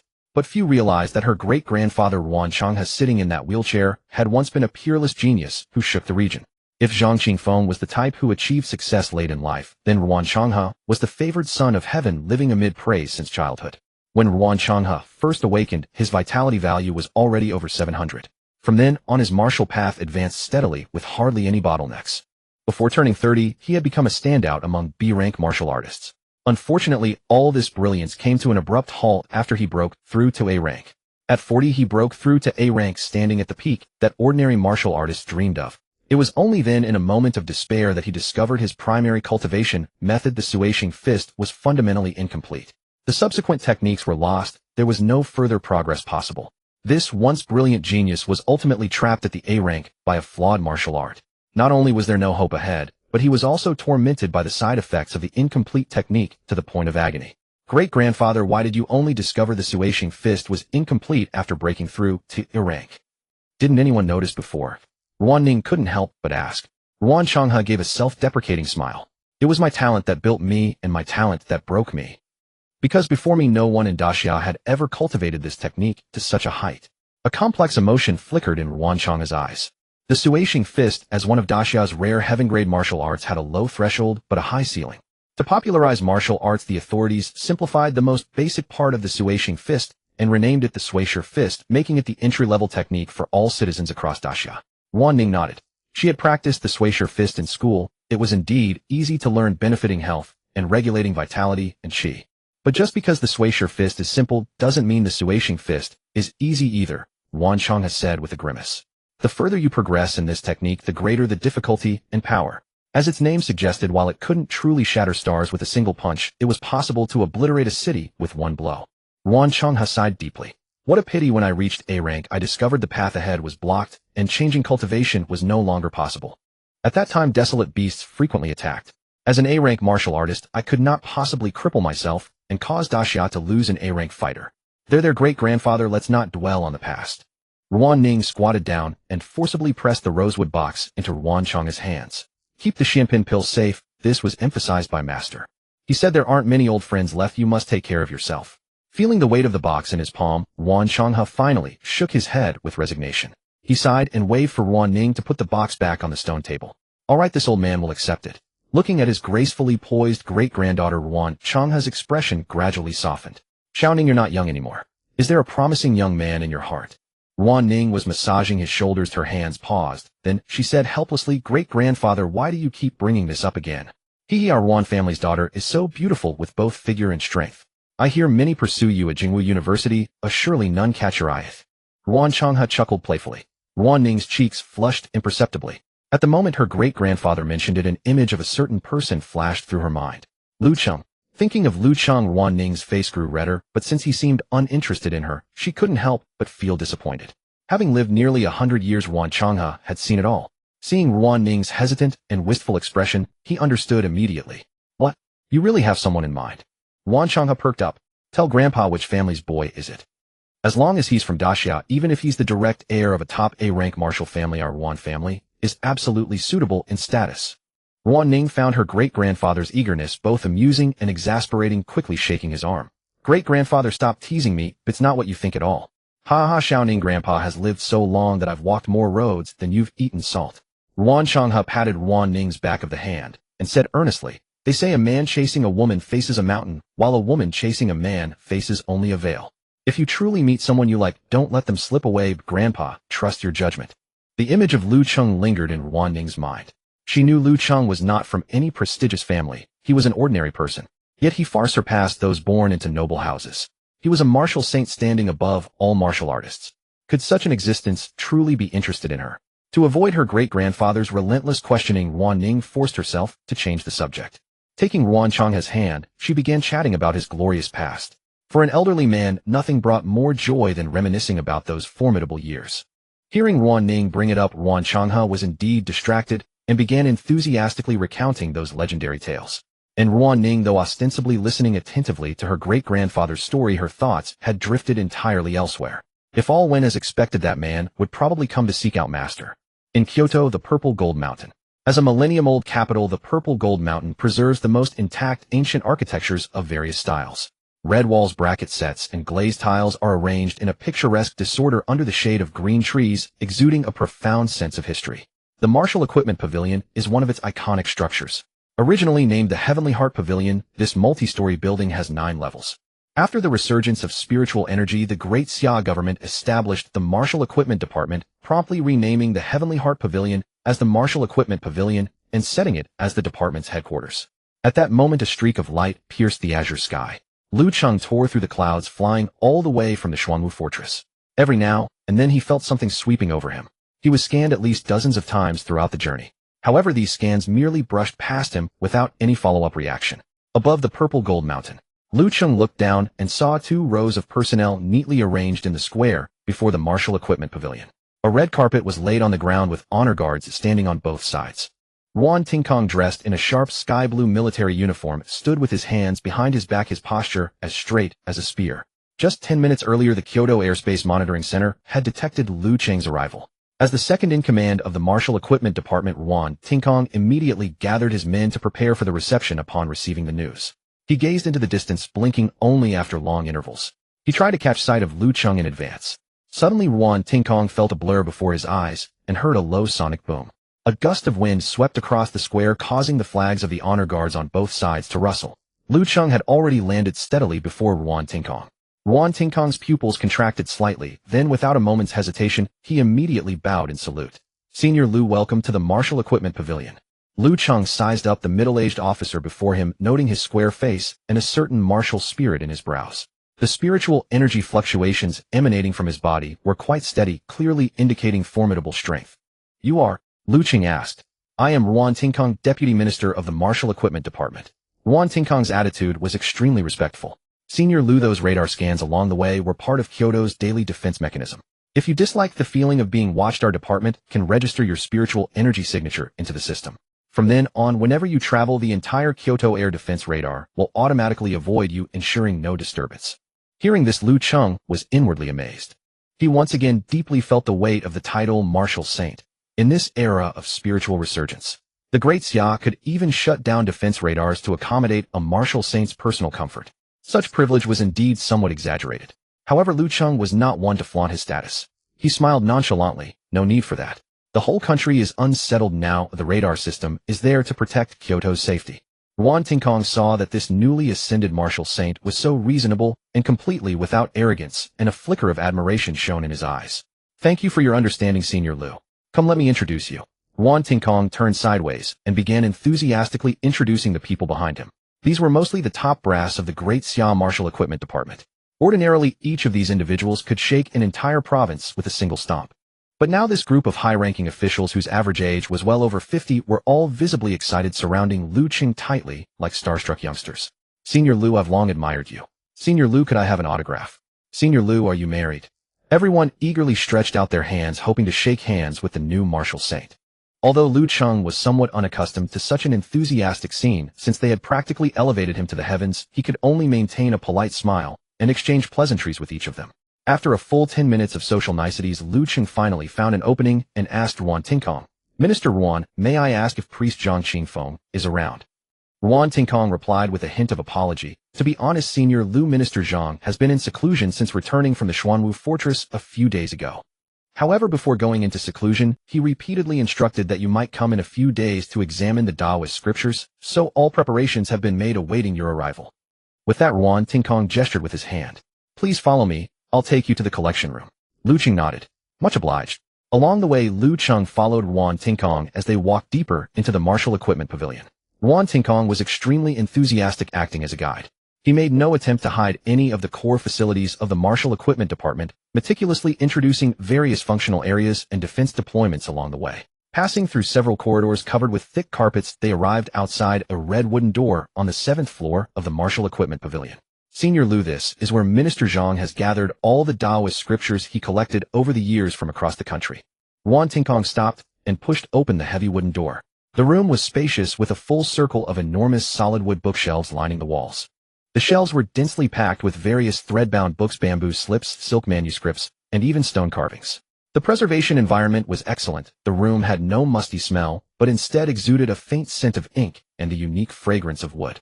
These scriptures are not martial arts techniques, so their security level is not too high. That's why they're all piled up in this room. Since they are Minister Zhang's collection, few people come to see them, and even if they do not, many can understand them. Wan Tingkong explained from outside the door. Lu Cheng looked at the tens of thousands of Taoist texts in the room, and his eyes lit up. He turned to Wan Tingkong and said, "Minister Wan, I'll go in and read now. If there's nothing urgent, please try not to let anyone disturb me for the next couple of days." "Understood. Go ahead, I'll arrange for rotating guards outside to ensure no one disturbs you." Wan Tingkong nodded in agreement. Lu Cheng acknowledged with a sound, then walked in with some eagerness, closing the red wooden door behind him. Standing outside, Wan Tingkong watched Lu Cheng's hurried manner. He felt a sincere admiration. Senior Lu is already so powerful, yet he still studies diligently, seizing every moment to read texts and constantly strengthen his foundation. No wonder he achieved martial saint status at such a young age. Wan Tingkong murmured to himself, feeling that this reception had been immensely rewarding. He straightened his military cap and turned to leave, deciding to emulate Lu Cheng's spirit of endless learning. Inside the collection room, Lu Cheng stood alone amid rows of bookshelves. A slight smile curled at the corner of his mouth, and he murmured in his heart, "System, activate the cheat." The office of the Deputy Director of the Ministry of Arms and Equipment. Wan Tingkong had barely sat down when the door was pushed open from outside, and Ruan Ning entered with light, brisk steps. "Father, has Senior Lu arrived?" Ruan Ning asked eagerly the moment she stepped in, her eyes scanning the office. Wan Tingkong didn't even lift his head. The tip of his pen scratched against the paper as he replied in a deep voice, "He's here. Arrived this morning. But you won't be seeing him now. He's already gone to the Taoist canon collection room on the 7th floor. No one is to disturb him. He went straight to study the Taoist canons as soon as he arrived." Ruan Ning murmured to herself, then poured hot water into Wan Tingkong's teacup. Then she walked to the windowsill, picked up a small spray bottle, and absent-mindedly watered the potted green plants, appearing unusually diligent. Wan Tingkong's pen paused, and he finally looked up. A father knows his daughter best. His girl was usually decisive and resolute both at school and at home, rarely taking the initiative to visit him even once a month. Today she came in pouring tea and watering flowers, playing the role of a dutiful daughter. Something was clearly amiss no matter how you looked at it. Inside the Taoist canon collection room on the 7th floor of the Ministry of Arms and Equipment Pavilion. Facing the vast sea of Taoist canonical texts, Lu Cheng looked at the rows upon rows of stacked books and bamboo slips, so numerous that there was barely room to set his feet, and felt a headache coming on, unable to help but click his tongue in dismay. Old Taoist Zhang never bothered to organize them. The shelves were packed to the brim, and the floor corners were covered as well. If he had to read through these Taoist texts page by page on his own, it would probably take half a month at least. "System, let me make a deal." Lu Cheng communicated tentatively in his mind. "Can I directly use experience points to substitute for my own process of reading through these books?" Ding. Affirmed. The system replied decisively. Lu Cheng's facial muscles twitched, and he asked somewhat speechlessly, Why didn't you mention this before?" The host didn't ask. All right. Lu Cheng was genuinely amused and exasperated by this rigid system. He couldn't even remember how many times he'd longed for the old system. But since it could be resolved with experience points, things became simple. He looked around. The collection room was furnished very simply. Besides the bookshelves against the wall, there was only a square wooden table in the center for reading, an old round wooden stool, and a worn, darkened meditation cushion on the floor. Lu Cheng took a closer look and found the wooden stool too hard and the cushion too dirty. He simply walked over to a pile of books and picked up a thick stack of threadbound volumes. He neatly arranged the threadbound books on the floor. Then Lu Cheng simply laid down, using the stack of books as a pillow, and let out a long sigh of relief. "System, let's begin. Deduct directly from experience points." Ding. Detected a large number of Taoist classics in the current area. Beginning comprehensive scan. Estimated cost 5,000 experience points. Deduct directly. I have plenty of experience. Lu Cheng didn't care about this mere 5,000 at all. The instant the system confirmed the deduction, all the canonical texts in the collection room emitted a faint glow only Lu Cheng could see. With each book scanned, the glow upon it faded. Lu Cheng lay on the ground and casually picked up a scroll of silk fabric nearby. He measured it with his hand, found the size just right, and draped it over his stomach. After doing all this, he simply closed his eyes and fell into a comfortable sleep. Wan Tingkong put down his signing pen and leaned back in his chair comfortably, watching Ruan Ning still pretending to spray water on the spider plant leaves over there. "All right, stop spraying over there. That plant is about to be drowned." Wan Tingkong rubbed his temples and got straight to the point. "Speak. You specially came to my office to flatter me today. What do you actually want?" Father, you're well informed. This Senior Lu, does he currently have someone he likes?" Upon hearing this question, Wan Tingkong's body suddenly froze. He raised an eyebrow, leaned forward, and looked Ruan Ning up and down. A brief silence fell over the office. After a full half-minute, Wan Tingkong slowly uttered 3 words. "You're not worthy. Dad, I'm your own daughter. Is this how you treat your own daughter, like this?" Yuan Tingkong rolled his eyes, picked up the documents on the desk again, and said while scribbling on them, "Can you cook? Do you know how to be considerate and take care of others? Your temper is bad, your cultivation isn't high either. How long have you been stuck at mid-stage C rank?" Saying this, Yuan Tingkong turned a page of the document and changed his tone. "Look at Senior Lu. At such a young age, he's already a martial saint. And he's handsome and dignified. To be honest, he's even more handsome than your old dad was when he was young." Yuan Tingkong huffed and continued, "Back then, when your mother pursued me, I hesitated for a long time before agreeing. And as for someone like Senior Lu, how many major factions are eyeing him? What makes you think he would notice you?" Yuan Ning's eyes flickered slightly, and a mysterious smile curled at the corner of her mouth. Yuan Tingkong was completely unaware of this and continued sighing. "Look, Senior Lu has been in the collection room for half a day now, still studying those obscure and difficult Taoist canons. If it were you, how many characters would you understand? This is what I call a gap." Yuan Tingkong shook his head and waved his hand dismissively. "All right, stop asking about these useless things. Go back and cultivate. Figure out how to break through to B rank first." Faced with her father's barrage of criticism and lectures, Yuan Ning not only didn't talk back, but instead nodded quite obediently. She slowly took out her phone from her pocket and casually pressed the speakerphone button. Immediately after, a woman's voice came through the phone and echoed in the office. "Yuan Tingkong, say that again. Back then, who was pursuing whom? Who blocked me on the playground for 3 days and nights, insisting on delivering love letters?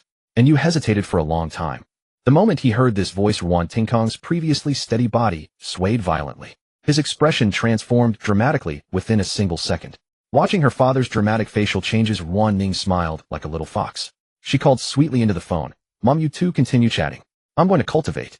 After saying this, Yuan Ning directly placed the phone on the desk, quickly slipped out of the office, and thoughtfully closed the door behind her. In the office, Yuan Tingkong was left alone, bewildered in the wind. Ding. Detected that all Taoist scriptures in the current area have been fully scanned. The supreme scripture of retribution, the 7 lots of cloudy satchel, the scripture of salvation. A total of 1-436 volumes have been fully analyzed. Consumed 5-2-0 experience points. Taoist essence extraction successful. The system's chime rang out. Lu Cheng, lying on the floor, suddenly opened his eyes.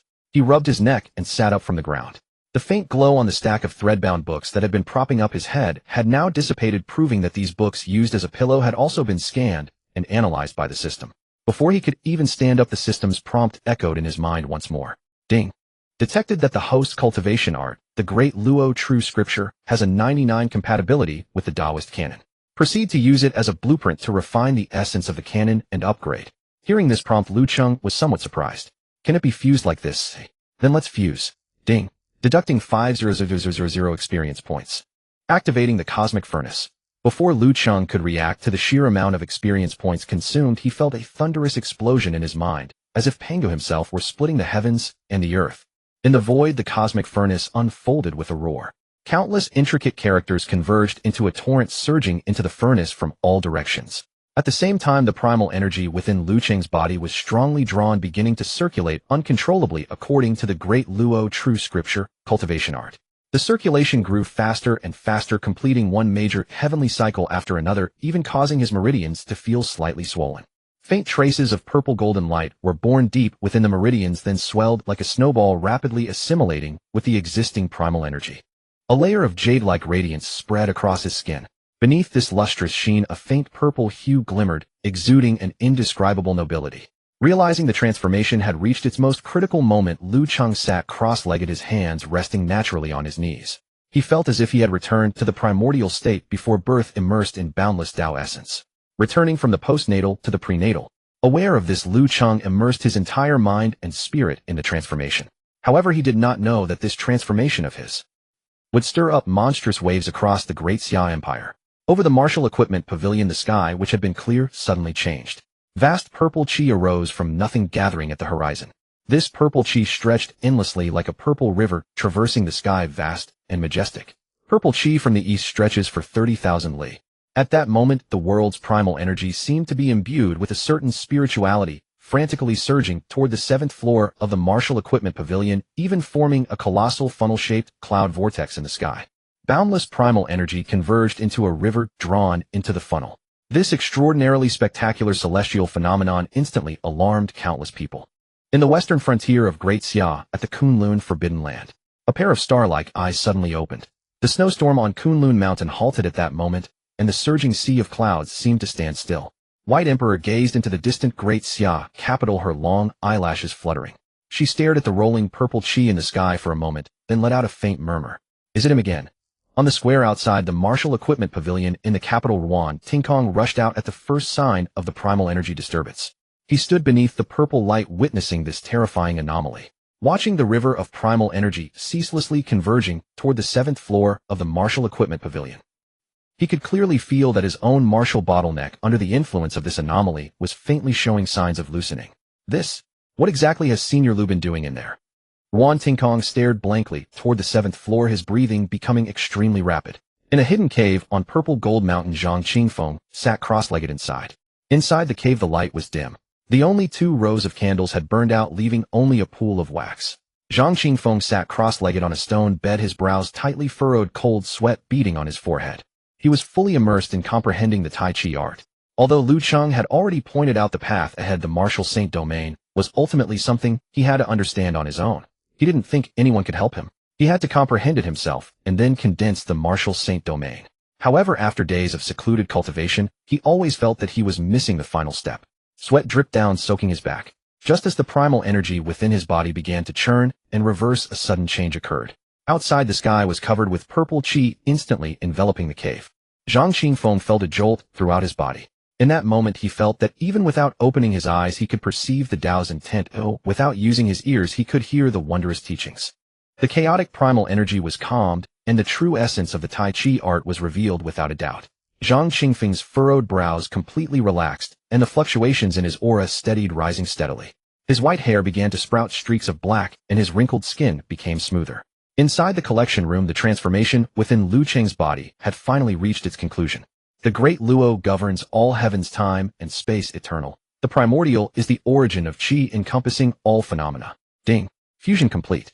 The great Luo true scripture has successfully evolved and upgraded to the great Luo primordial true scripture. Accompanied by the system's final chime, the vast celestial phenomena suddenly condensed and dissipated.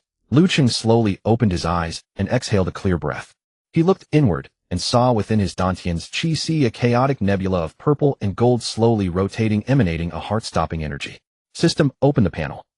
Name Lu Cheng, level S, martial saint, chi value 1, experience points 1, grow cultivation arts. The great Luo primordial true scripture, divine elephant suppressing hell art, great desolate shattering star fist, 9 turns thunderclap art, profound condensation, vast ocean art. System, first great Luo, then primordial. Are we switching to immortal cultivation?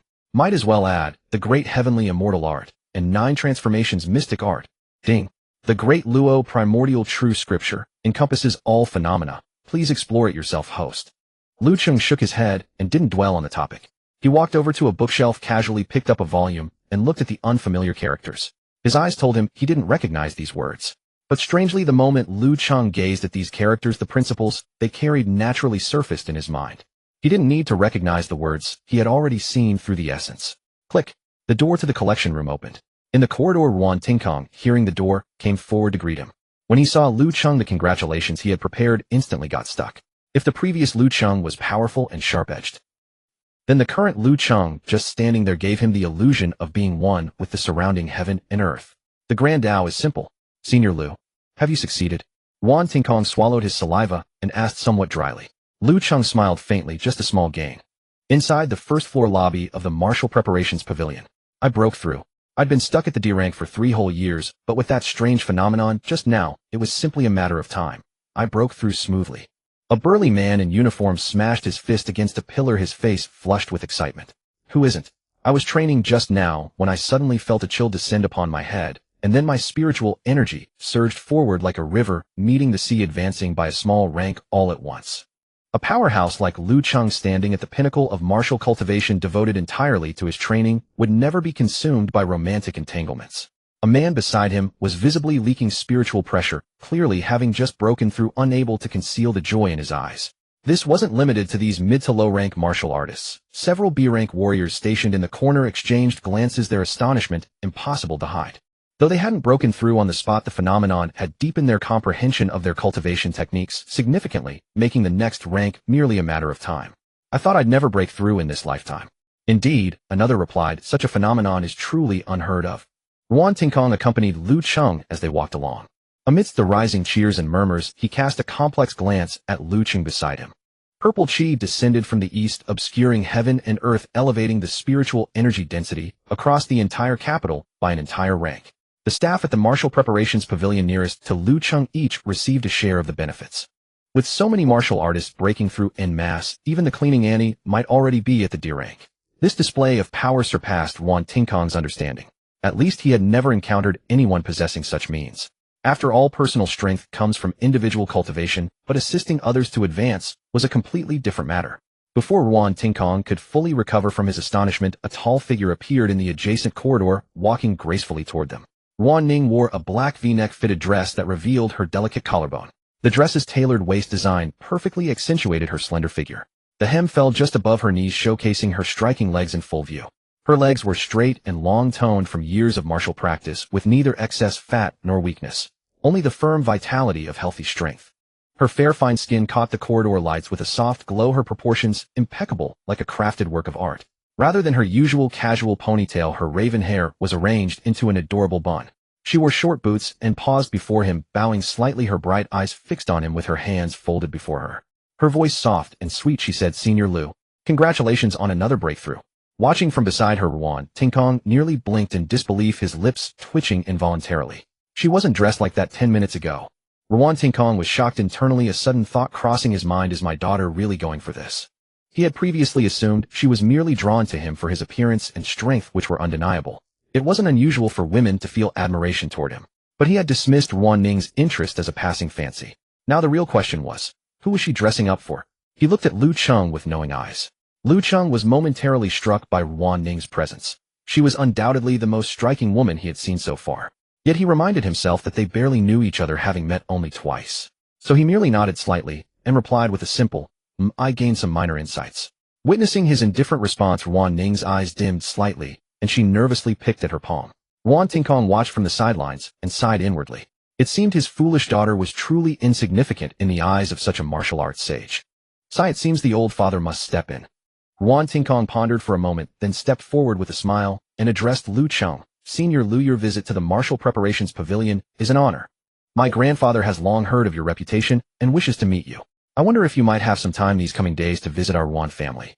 This would give me the chance to host you properly as the local host, and moreover." Yuan Tingkong paused there before continuing. "Our Yuan family possesses a heavenly grade technique called Shattered Star Fist. This technique is somewhat unique. I wonder if you might be interested, Senior." Shattered Star Fist. The moment Lu Cheng heard this technique's name, his mind instinctively turned to his own. Desolate Shattered Star Fist. Could there be some connection? Yuan Tingkong had been closely observing Lu Cheng's expression and noticing the hint of puzzlement, assumed he was thinking of that foundational technique widely practiced across the Xia. He smiled and explained, "Senior may not be aware, but the introductory technique rock-shattering fist that's been popularized throughout all of the Xia actually originates from this heavenly grade technique, Shattered Star Fist. Back then, when Xia sought to promote martial practice among all citizens, my grandfather worked alongside several national guardian warriors to simplify and adapt Shattered Star Fist, which is how rock-shattering fist came to be." After hearing Yuan Tingkong's explanation, Lu Cheng suddenly understood. No wonder that rock-shattering fist, a technique found everywhere in Dongzhou back then, could escalate through mere upgrades into the terrifying Desolate Shattered Star Fist. So the foundation of this technique was actually a heavenly grade method. By that logic, his connection to Shattered Star Fist was far deeper than he'd realized. Then he truly needed to visit the Yuan residence. Beyond the technique itself, Lu Cheng felt a growing curiosity. From what Yuan Tingkong had suggested, his grandfather might have been a master practitioner of this very method. Lu Cheng wanted to discuss it with him as well. Perhaps Desolate Shattered Star Fist had room to advance even further. With these thoughts running through his mind, he nodded and said, "Since Minister Yuan extends such a gracious invitation, I will trouble you then." Upon seeing Lu Cheng agree, Yuan Ning's eyes, which had been watching from the side, instantly lit up. Senior Lu was coming to visit their home. What did this mean? It meant she would have more opportunities to get close to Lu Cheng. At this realization, she looked at Yuan Tingkong with gratitude written all over her face. Meeting her gaze, Yuan Tingkong felt a surge of pride within himself. He tilted slightly to one side and gestured toward Lu Cheng. "Senior Lu, rather than postponing, let us act now. Please follow me." As he guided Lu Cheng outward, Yuan Tingkong's hand, hidden behind his back, quietly flashed a victorious gesture toward Yuan Ning, who trailed half a step behind. Upon catching sight of this, Yuan Ning immediately rolled her eyes. The news that the newly ascended martial saint would grace the Yuan family with his presence spread like wildfire. In the capital city, the major aristocratic families had long been keeping a close watch on Lu Cheng, the newly minted martial saint. Everyone wanted to cozy up to him, yet they were unsure of Lu Cheng's temperament. Without a proper pretext, no one dared to be the first to stick their neck out, fearing they might offend him. Unexpectedly, Ruan Tinkong had silently invited the man to his home. This left the various factions in the capital unable to sit still, and the Ruan mansion instantly became a hive of activity. Even before Lu Cheng had arrived at the Ruan residence, the threshold had already been worn down by visitors from all walks of life. Every notable family in the capital found some excuse to call upon the Ruans at the earliest opportunity. After their visits, they lingered, refusing to leave, all to await Lu Cheng's arrival. In the end, the Ruan family had to persuade them to leave with considerable effort. Inside the garden pavilion of the Ruan compound's third courtyard, Ruan Changha sat in his wheelchair, gazing at an elderly man seated across from him with a look of utter exasperation. "I say, old chief, I'm already on my last legs. There's truly no merit of mine that requires you to personally come and commend me." The elderly man sitting opposite him, sipping tea with an air of self-possession, was named Du Sheng. He was the third-ranked figure in the Great Xia Council of Elders. Just moments ago, Du Sheng had suddenly arrived, claiming that Ruan Changha had a meritorious deed from years past that warranted a personal commendation and consolation. Yet once inside the Ruan residence, he had come straight to Ruan Changha, drinking cup after cup of tea with no sign of intending to leave. Hearing Ruan Changha's complaints, Du Sheng cast a sidelong glance at him. "Changha, we've been comrades in arms for many years. By age, I still have to call you big brother. Now that your Ruan family is connected to the martial saint, you're still keeping secrets from me, not even giving me a heads up." Ruan Changha was utterly bewildered. "What do you mean? Old chief, my grandson did invite the martial saint to our home as a guest, but how does that make us relatives?" Du Sheng smiled, his eyes gleaming with a knowing amusement. "Come on, why play dumb in front of me? That's being too distant, isn't it? I heard it outside just now. Your great-granddaughter is as beautiful as the moon and flowers." Du Sheng trailed off, giving Ruan Changha a knowing wink, the implication clear. Ruan Changha recalled Ruan Ning's unusual behavior from a few days ago. Could it be that Xiaoning's beloved is the martial saint? At this thought, his heart jolted with a sudden shock. Bloody hell. Ruan Changha was so startled that a surge of blood rushed to his head, almost making him rise from his wheelchair. He had no idea who was spreading such baseless rumors. If these words reached Lu Cheng's ears, making him think the Ruan family was deliberately spreading talk to curry favor, disaster would befall the Ruan household. Xiaoning's choice of whom to love was her own freedom, but it could not be used as a weapon to slander Lu Cheng. "Xiaolin." Ruan Changha broke out in a cold sweat, shouting to the caregiver beside him. "Quick, push me to the main entrance. I must personally greet the martial saint." In the pavilion, Du Sheng held an empty teacup, watching Ruan Changha's hurried departure. Judging by Changha's reaction, it doesn't seem to have reached that stage as the rumors suggest. Perhaps Jiyu still has a chance. At the Ruan family's courtyard, it was originally a princely mansion converted into a sprawling estate. From the outside, the green bricks and jade tiles, the upturned eaves and pointed corners exuded a rich, antique historical aura. Yet inside, all living facilities had been modernized, a fusion of traditional architecture and modern technology. At that moment, the entire street before the Ruan family's main gate had been cleared. A black sedan came to a steady halt at the entrance. The car door opened, and Ruan Tinkong stepped out first, quickly walking around to the rear to open the door. "Senior Lu, please welcome to our humble abode." Lu Cheng stepped out of the car, surveying the imposing mansion before him. The gate was adorned with carved beams and painted rafters. In front stood two majestic stone lions. The vermilion lacquered gates were wide open, with Ruan family guards standing erect on either side. Ruan Changha sat in his wheelchair, flanked by a caregiver holding an umbrella. Ruan Ning, who had just alighted from the car, was startled to see her great-grandfather personally greeting them at the entrance. She trotted over, circling behind the wheelchair, and reached out to take the caregiver's place, pushing Ruan Changha toward Lu Cheng. "Senior Lu honors our humble home. Your presence truly brings radiance to the Ruan residence. I am Ruan Changha Tinkong's grandfather. My legs are inconvenient. Please forgive my discourtesy." Seated in the wheelchair, Ruan Changha looked at the astonishingly young man before him, his heart shaken. After speaking, he felt it inappropriate to remain seated, and quickly signaled Ruan Ning behind him to help him stand. Seeing this, Lu Cheng stepped forward and gently pressed his hand on Ruan Changha's shoulder. A soft yet immensely profound force came through, steadily pressing Ruan Changha back into the wheelchair's cushion. "No need for that, Elder Ruan." Lu Cheng smiled. "I'm just here to sit a while today. There's no need for such a commotion." As he spoke, Lu Cheng naturally took hold of Ruan Changha's rough hands, offering a greeting. Yet the moment their hands touched, Lu Cheng's heart stirred. 5 strains and 7 injuries. All meridians damaged. Though the internal chi was still vast, revealing the formidable power of an A-rank martial artist. But internally it was riddled with wounds, and his entire body exuded the weary aura of a lamp burning out. At this rate, the old master of the Ruan family had at most a few months left to live. What puzzled Lu Cheng even more than Ruan Changha's body was the familiar aura within him. Could it be the star-shattering fist? But that's not right. Lu Cheng mused to himself. He himself had cultivated the desolate star-shattering fist. In his experience, this martial art was bold and expansive, not only surging the blood and chi through the body, but also excellently tempering the physique. Even if it didn't prolong life, it should at least keep one healthy and strong. But this Yuan Changhe, who had clearly reached the A-rank guardian martial artist realm through this star-shattering fist, and was a grand master of the art, how could his body be so battered and broken? Lu Cheng released his hand, without any change in expression suppressing his doubts. Unaware that his condition had been fully exposed in that handshake, Yuan Changhe saw Lu Cheng's gentle demeanor and felt the stone in his heart finally settle. But he still added an explanation. Senior Lu, please don't misunderstand. My Yuan family is not one to gossip. There must be some villain scheming behind this. Lu Cheng, though puzzled, smiled and nodded. The old generation's way of conversation. Smile and nod, that was the proper response. I'll look at my old brain, I've been so wrapped up in talking. Please, Senior, come inside.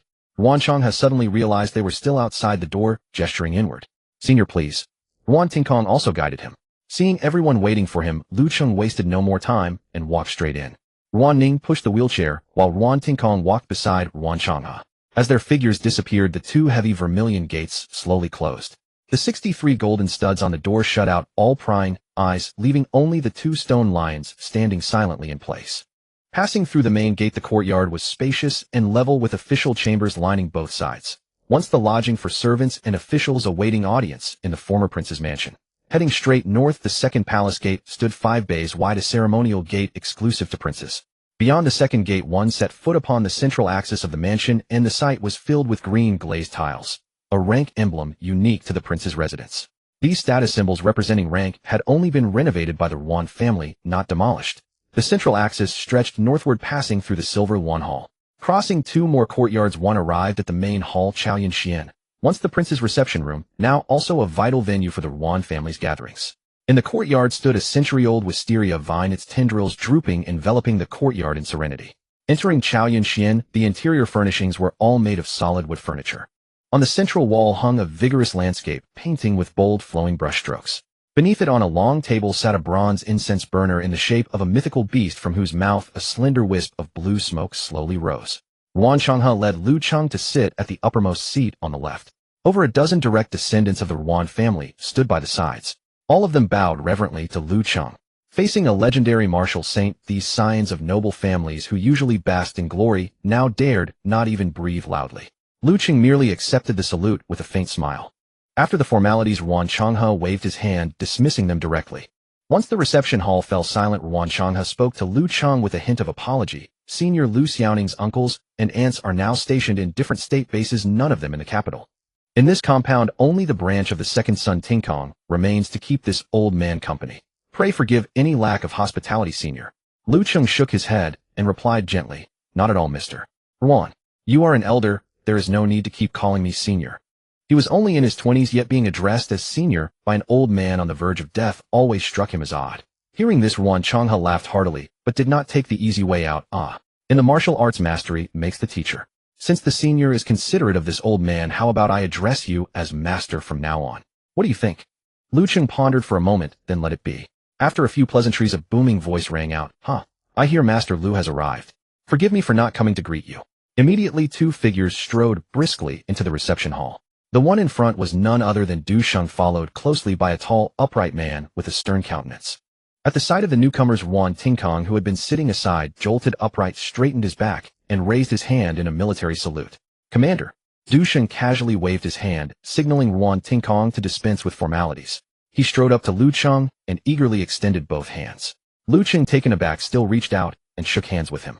Yuan Changhe, seeing Du Sheng come out on his own side, helplessly but introduced him to Lu Cheng. Master Lu, this is Comrade Du Sheng of the Supreme Council.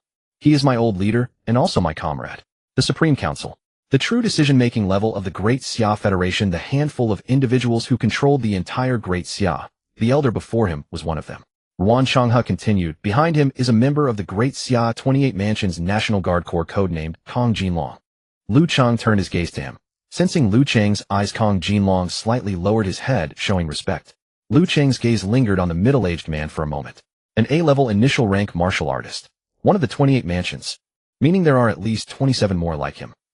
Lu Cheng mused inwardly. It seemed the power under Great Xia's control was indeed formidable. Yet on second thought it was only natural.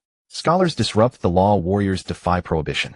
In an era of supernatural power, if the authorities lacked absolute crushing force, it would be impossible to govern the vast population of martial artists within Great Xia. The armament department was the surface administrative body, but the true foundation was the group of the 28 mansions. Perhaps there are even other hidden depths. Shaking off his thoughts, Lu Cheng smiled and said politely, "Greetings." Du Sheng's eyes lit up and he tightly grasped Lu Cheng's hands, his face creased with a beaming smile. He sincerely praised, "Master Lu is truly accomplished at such a young age. To have reached the martial saint at this age is a blessing for Great Xia, a blessing for humanity." Enough, old dude, don't just keep flattering. Please take a seat. Yuan Changhe interrupted Du Sheng's flattery with a smile. "Serve tea." Yuan Tingkong ordered toward the door, and several graceful female attendants entered. Their steps were light, each carrying a wooden tray, carefully placing steaming cups of tea on the side tables beside everyone. Among those present, only Lu Cheng, Du Sheng, Yuan Changhe, Yuan Tingkong, and Kong Jinlong took seats. Yuan Ning, as the junior, stood obediently behind Yuan Changhe's wheelchair, her large eyes occasionally stealing glances at Lu Cheng. Yuan Changhe lifted his teacup and gestured to Lu Cheng. "Master Lu, try this. It's the 2-leaf tea from the top of the B-level spirit beast cloud wandering willow. It's hard to obtain, but it has the effects of clearing meridians, detoxifying, and enhancing vitality." Hearing this, Lu Cheng looked down at the celadone teacup in his hand. In the clear T2 emerald green, leaves floated quietly. Even steeped in boiling water, the leaves maintained their freshly picked verdant hue, emitting a faint, delicate fragrance. He raised the cup and took a light sip. As the tea entered his mouth, a pure, grassy fragrance exploded on his palate. Though freshly brewed hot tea, as it slid down his throat, it gave rise to a refreshing coolness that seeped into his heart. After the tea entered his stomach, Lu Cheng felt a slight warmth in his body, and a very faint energy spread through his meridians. This energy, like a drop of water into the sea, had no effect on him. Apart from a slight throat lozenge sensation, he could not truly discern the tea's quality. Nevertheless, Lu Cheng nodded politely. "Indeed, it's excellent tea." "Huh, Changhe, you do keep fine tea at home. Usually when I come, you're reluctant to bring out this cloud-wandering willow to treat me." Du Sheng, sitting opposite, had already taken a generous sip, half closing his eyes, savoring the aftertaste with evident enjoyment, nodding repeatedly. Yuan Changhe could not help rolling his eyes, muttering inwardly, "Stop pretending.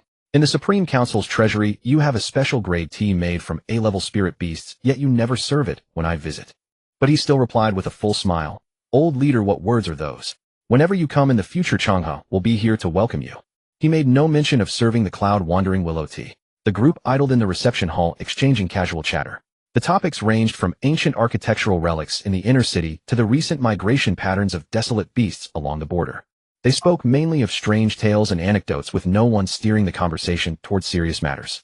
Du Sheng, the third-ranking official of the Presidium, had come today primarily to gauge the attitude of Lu Cheng, the newly ascended martial saint. Observing that Lu Cheng was of a steady temperament, Du Sheng felt most of his anxiety dissolve. Yet even if Lu Cheng had been a bloodthirsty killer, they would have had no recourse. The Presidium possessed no martial saint. After 3 rounds of tea, Du Sheng set down his cup of his own accord and rose to take his leave. He knew well that this was ultimately the Yuan family's territory. It would be inappropriate for a high-ranking official of the Presidium to linger. "Master Lu, if you ever have leisure, you must visit the Presidium. The Premier has long heard of your reputation and eagerly anticipates meeting you." Du Sheng issued the invitation with a beaming smile. Lu Cheng also stood up and replied with a smile, "Elder Du flatters me. I shall certainly come when time permits." "Excellent. Then we old fellows will await your arrival, Master Lu."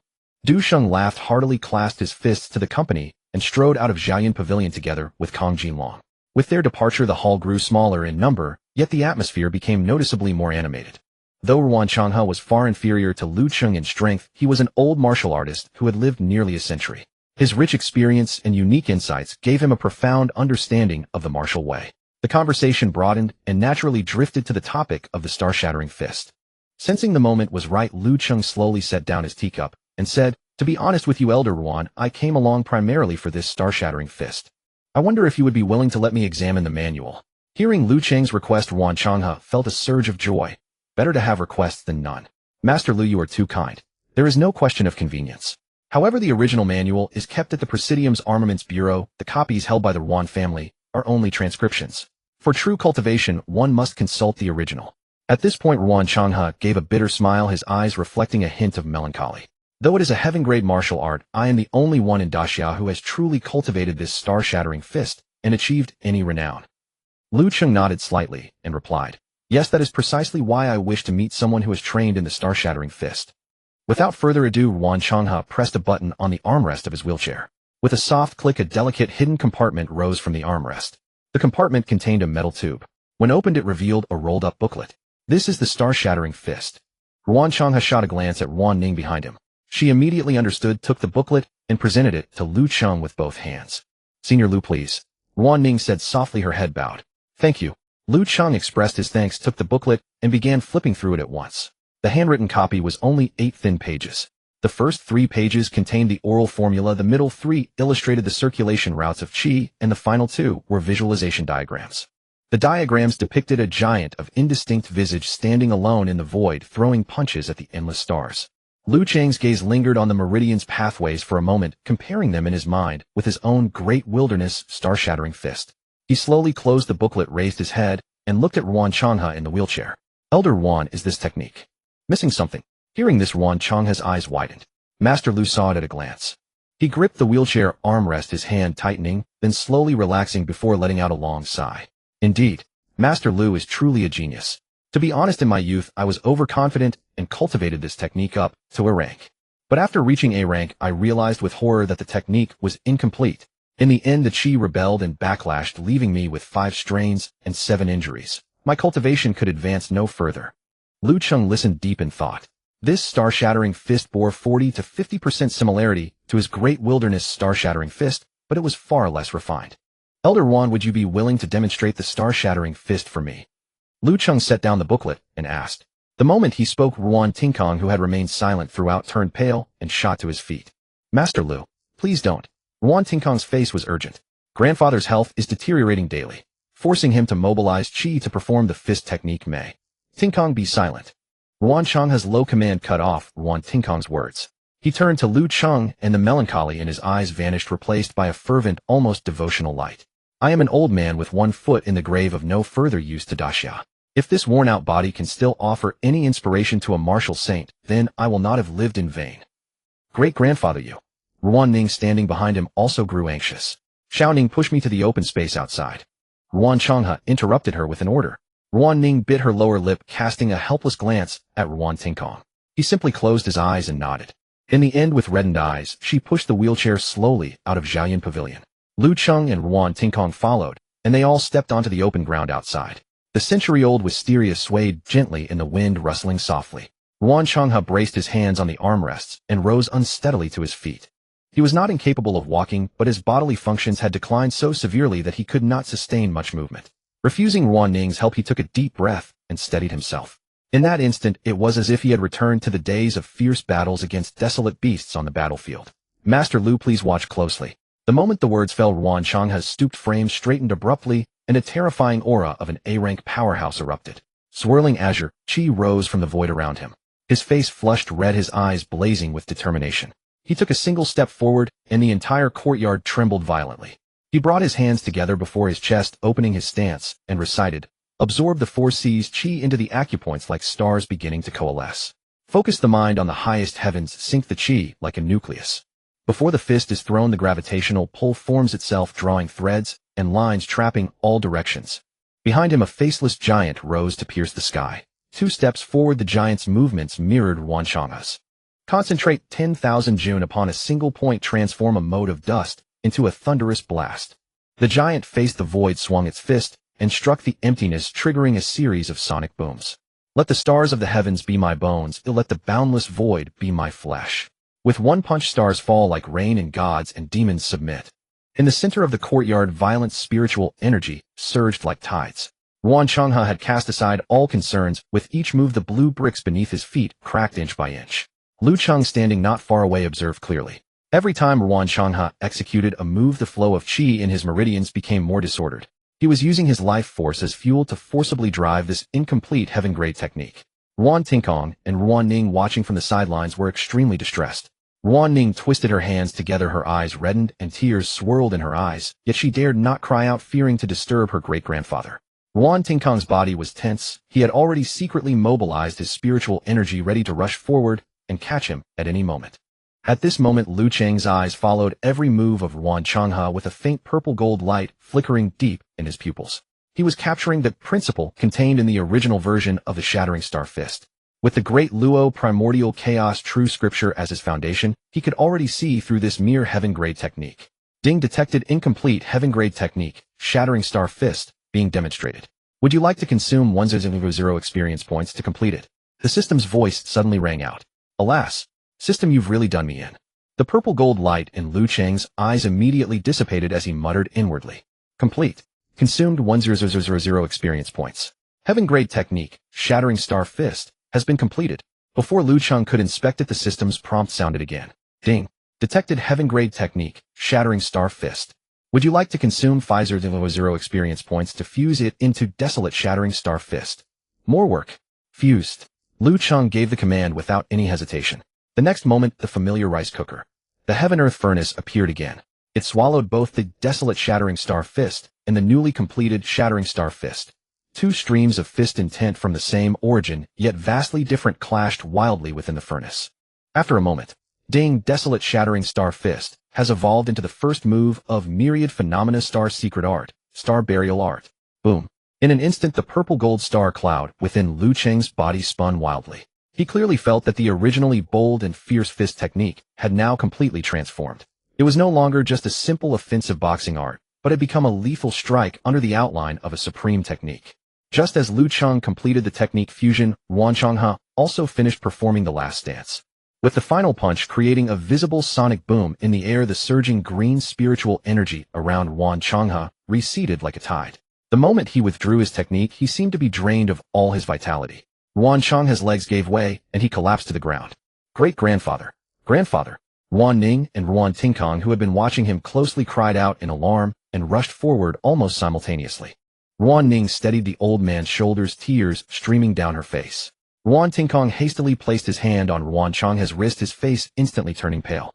At this moment, Yuan Changhe's spiritual energy was completely depleted, as faint as a dying candle in a storm. His chest heaved violently, each breath took a long time to exhale. Yet even in such a weakened state, Yuan Changhe raised his head tremblingly and asked in a faltering voice, Mr. Lu, did you gain anything?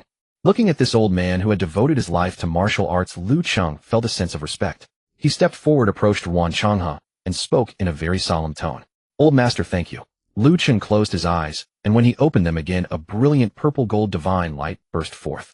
Without any delay, he activated the great Luo primordial chaos true scripture within him. The great Luo primordial chaos encompasses all things. It is the supreme technique that reaches the very source. Lu Cheng raised his right hand and gently grasped the void. Primordial chaos transforms into chi, all streams return to the source. Above the Yuan residence, a colossal hand appeared, matching Lu Cheng's movement's palm, facing upward as it grasped. The spiritual energy within 100 li seemed to be summoned, rolling violently. Endless spiritual energy surged in, eventually condensing into a solid golden orb in Lu Cheng's palm. Under the horrified gazes of the Yuan family members, Lu Cheng lifted the orb. He pressed it down onto the top of Yuan Changhe's head. Boom. Spiritual energy infusion. Yuan Changhe's depleted body emitted a roaring sound like a mighty river. The spiritual energy from the orb entered through the Baihui acupoint, flowing straight into the major meridians, and then diverging into the 8 extraordinary meridians. Yuan Changhe's long ravaged meridians were continuously washed over. Wherever it passed, the originally atrophied and damaged meridians were forcibly widened and reshaped. The injuries accumulated from the backlash of practicing the incomplete shattering star fist were rapidly healed under the nourishment of spiritual energy. Yuan Changhe's former peak cultivation had reached A rank high stage. Later, due to old age and the side effects of the incomplete shattering star fist, he had only A rank low stage left. But now, under Lu Cheng's almost miraculous spiritual energy infusion, the accumulated internal injuries in his body were repaired. Yuan Changhe's cultivation began to surge. A rank low stage, A rank middle stage, A rank high stage. In just a few breaths, his martial cultivation was forcibly pushed to A rank peak. He was only half a step away from the martial saint realm. Yuan Changhe's withered skin began to plump up, and the age spots on his face faded away on their own. On his formerly sparse scalp, strands of half-black, half-white new hair grew at a visible rate. His atrophied muscles swelled once again, filling out his loose clothing. In a short time, Yuan Changhe seemed to have become more than 20 years younger. He stared blankly at his own hands, feeling the vast spiritual energy within his body. He shook off Yuan Tingkong and his daughter and actually stood up on his own. How is this possible? Yuan Tingkong, watching from the side, was completely stunned, his lips trembling, unable to speak a complete sentence. Spiritual energy is a complex energy whose direct infusion is essentially fatal, otherwise there would not be the pollution problem of spirit core weapons. If cultivation could be increased by simply infusing spiritual energy, then Daxiao would have been overrun with nation-guarding martial artists. Senior Lu's orb is definitely not ordinary. He looked at the calm and composed Lu Cheng, his admiration beyond words. Lu Cheng looked at the reborn Yuan Changhe and smiled faintly. Without any explanation, he took another step. The void trembled slightly, and Lu Cheng's figure instantly vanished from the spot. When Yuan Changhe and the others looked around, they found Lu Cheng already standing 100 meters in the sky. High above, the wind howled, causing his clothes to flutter loudly. He looked down at the courtyard below, and his clear voice reached everyone's ears. Old Yuan watched closely. The highest realm of the shattering star fist. Lu Cheng slowly raised his right hand and clenched his fingers into a fist. The moment his fist tightened, the entire void behind him suddenly darkened, as if forcibly dragging the daylight of the entire capital into night. Spiritual energy converged at Lu Cheng's fist, and a terrifying will that made every martial artist in the capital tremble in their souls descended instantly. This move is called Star Burial. 100 meters above the ground, Lu Cheng's eyes blazed with purple-gold light as he thrust his right fist forward. This punch made no earth-shattering sound, yet the moment it was thrown it cleaved the clouds in the sky, drawing a straight, clear line that stretched infinitely toward the distant horizon. The Daxiao Federation spanned vast territories.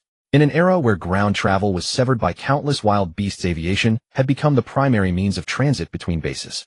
At that moment, tens of thousands of meters above the ground, hundreds of kilometers from the capital, a large passenger plane glided steadily over a sea of clouds. The fuselage bore the prominent number 909. Suddenly a voice came over the cabin's intercom. "Attention, all passengers. This is your captain, Liao Qingsong." The voice was very low. "We have just received an alert. A flying beast has appeared 30 kilometers ahead and to our side. The control tower has sent an emergency assessment." Liao Qingsong took a deep breath, his tone nearly desperate. "It is a B-class flying beast, a six-winged corpse vulture. The onboard weapons cannot harm it, and the passenger plane cannot evade. Everyone, this may be the last moments of our lives." End of broadcast. Liao Qingsong said no more and cut the transmission. Encountering a B-class flying beast at 10,000 meters meant a death sentence for a civilian airliner with limited defenses. The six-winged corpse vulture was fond of human flesh. Due to it, a plane full of people was a can of tender meat. After the broadcast, the cabin fell into a deathly silence. Passengers exchanged glances, momentarily unable to believe their ears. Then, as realization dawned, the cabin erupted into chaos. "No, I don't want to die. I'm about to marry my fiancée," a young man roared. "I can't die. My new technology has just been developed and is ready for production." "Daxiao needs this technology," an elderly man with white hair cried out in frustration. "No, I've been away from home for 4 years and my wife just found out she's pregnant. I want to go home," a man in a suit sobbed. Outside the window, a colossal six-winged corpse vulture burst through the clouds. Each flap of its 6 enormous wings sent ripples through the air, and its cold, brutal crimson eyes had already locked onto the airliner. Liao Qingsong slowly closed his eyes in the cockpit, awaiting the arrival of death. Yet the anticipated tragedy did not occur. Just as the six-winged corpse vulture was less than 100 meters from the plane, a streak of light flashed from the direction of the capital. It was like a ribbon of color across the sky. It gently grazed the body of the vulture. Liao Qingsong blinked, and the vulture vanished. The streak of light did not stop. It flew westward, leaving only a brilliant tail in its wake. "Flight 909, please respond. Flight 909, please respond. This is the capital tower. We've detected the beast's reaction has disappeared. What happened? Please respond, please respond." Captain Liao Qingsong sat up abruptly and connected to the tower's communication. 909 received. "The crisis is over. The six-winged corpse vulture ahead has disappeared. Cause unknown." After reporting, Liao felt as if he had been reborn, his back drenched in cold sweat. He slapped his face hard to confirm he was alive, then reactivated the cabin broadcast. "Dear passengers, this is Captain Liao Qingsong. The beast crisis ahead is over. We are safe." The brief announcement echoed through the cabin. Passengers who had been resigned to death paused, then turned to look out the windows. A scar stretched across the sky as if cutting it in two. The immense joy of survival swept through the cabin.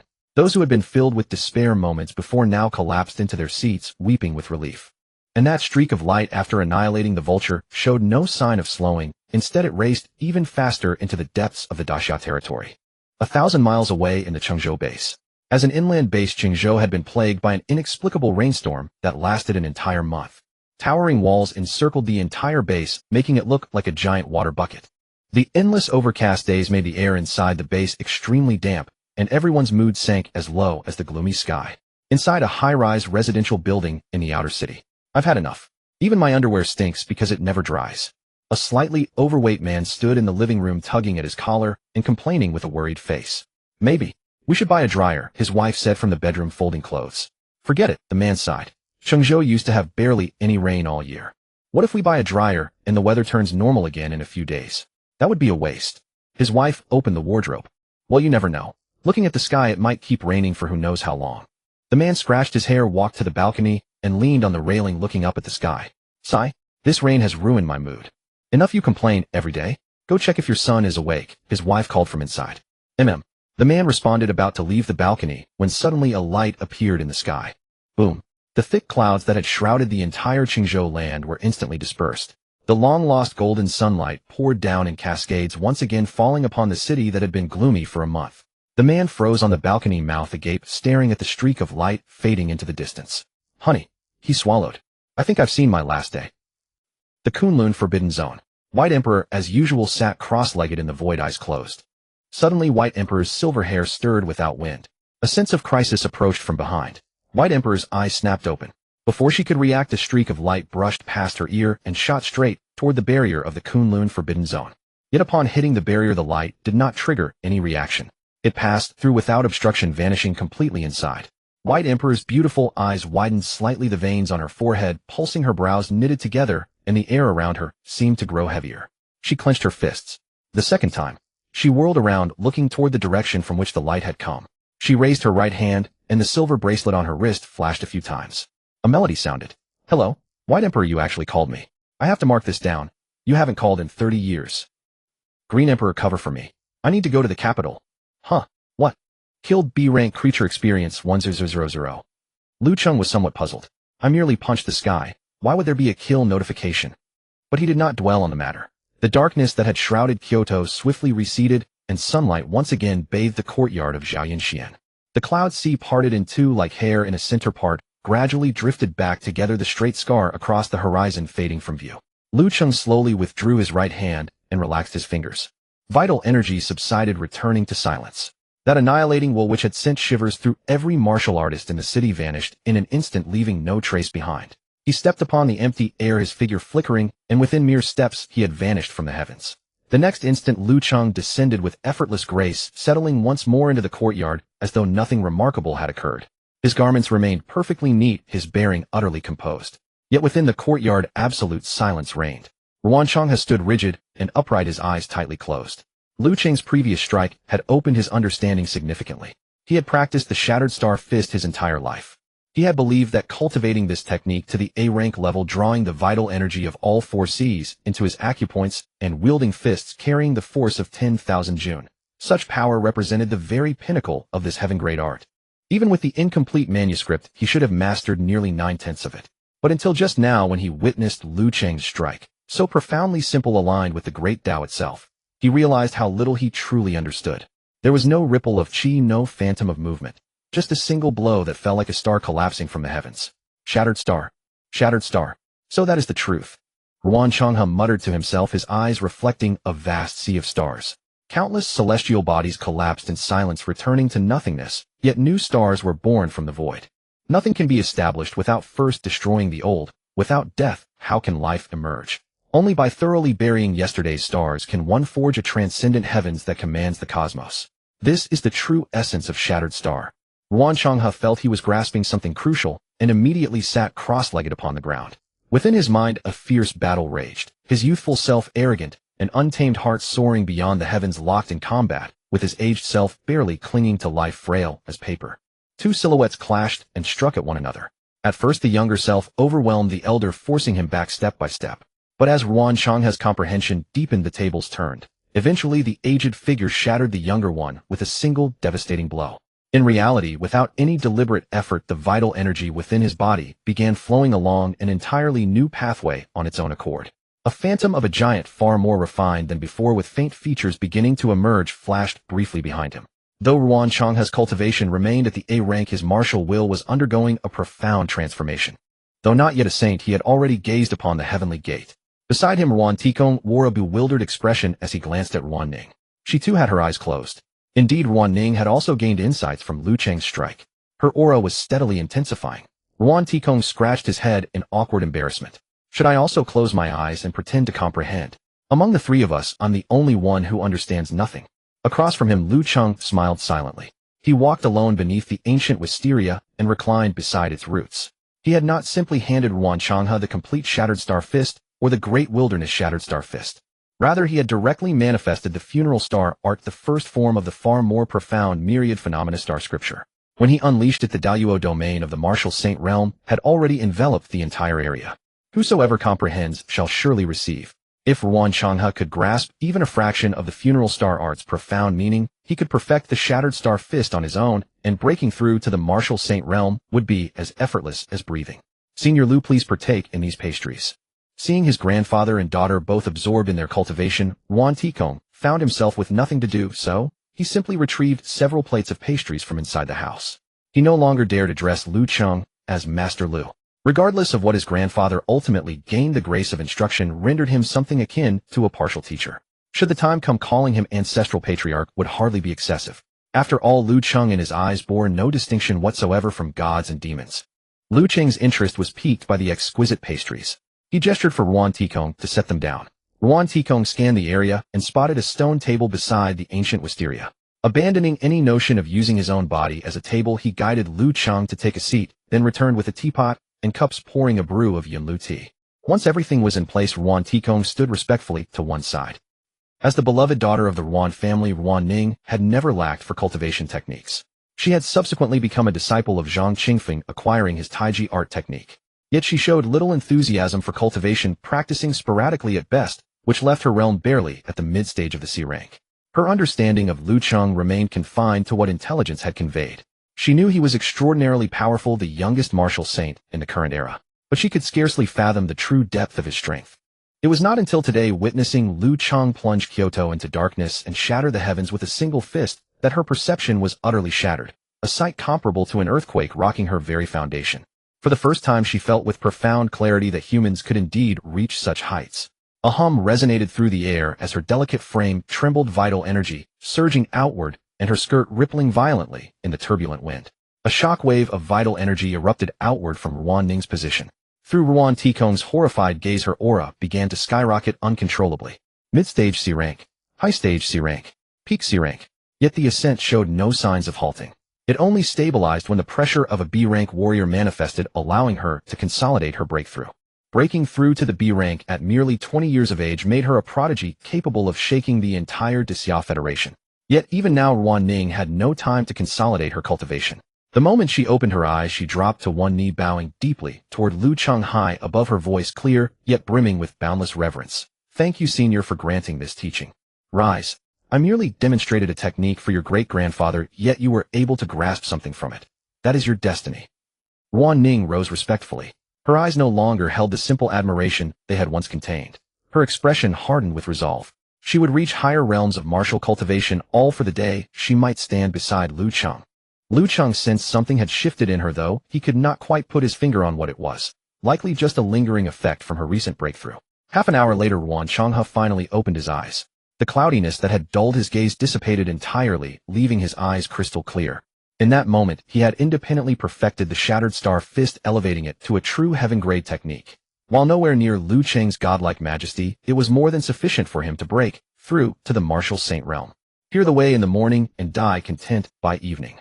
His face flushed crimson, his entire body quivering with overwhelming emotion. He crossed the distance to Lu Cheng in just a few strides.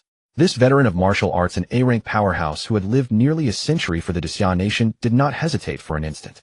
His legs bent, and he sank to his knees, pressing his forehead firmly against the blue bricks in the most reverent gesture of a junior before a senior. Ruan Changhe bows in gratitude to Senior Lu for this gift of rebirth. From this day forward, should Senior ever require service, the Ruan family shall face the mountains of blades and seas of fire without a second thought. In the Shishu Basin of Daxia Mount Chenlao, before the resurgence of spiritual energy, this was once a highly developed scenic spot crowded with tourists daily, with cable cars and plank roads spanning the mountains. However, as wild beasts ran rampant, human living space was severely compressed, and Mount Chenlao returned to a primeval state.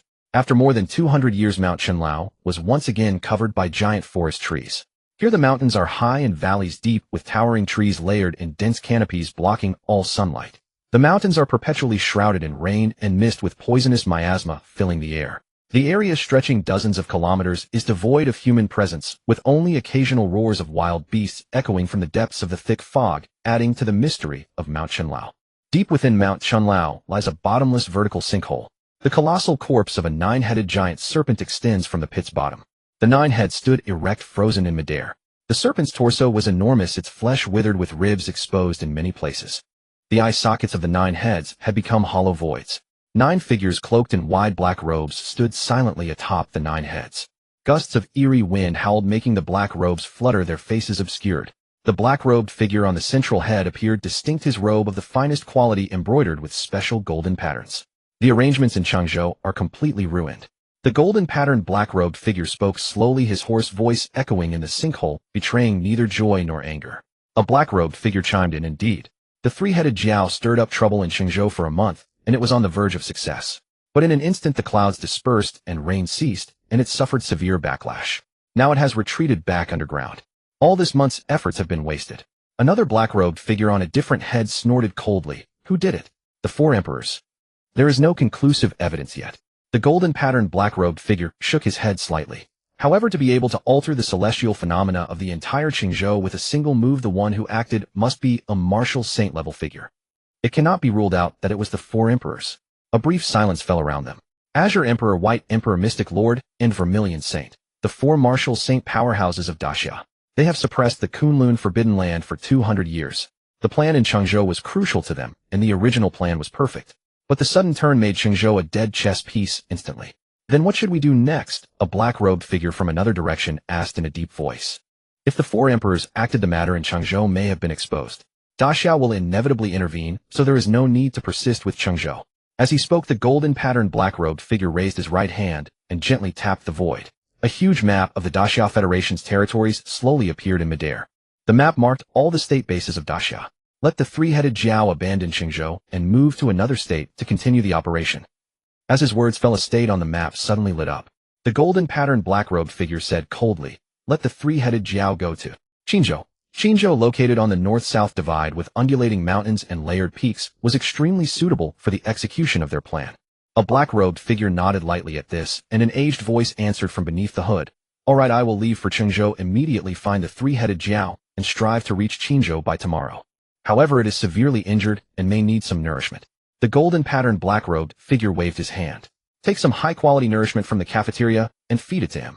All right, then I'll take my leave first. As his words faded, his body vanished like a wisp of smoke, instantly disappearing from the serpent's head.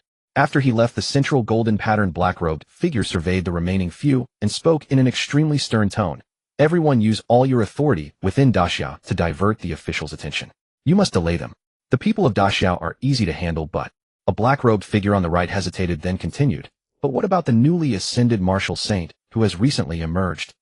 This person is exceptionally active and has not joined the Holy Pavilion, so there is no restraint. Even Junzhu fell in his hands. If he intervenes, we will be in trouble. Ignore him.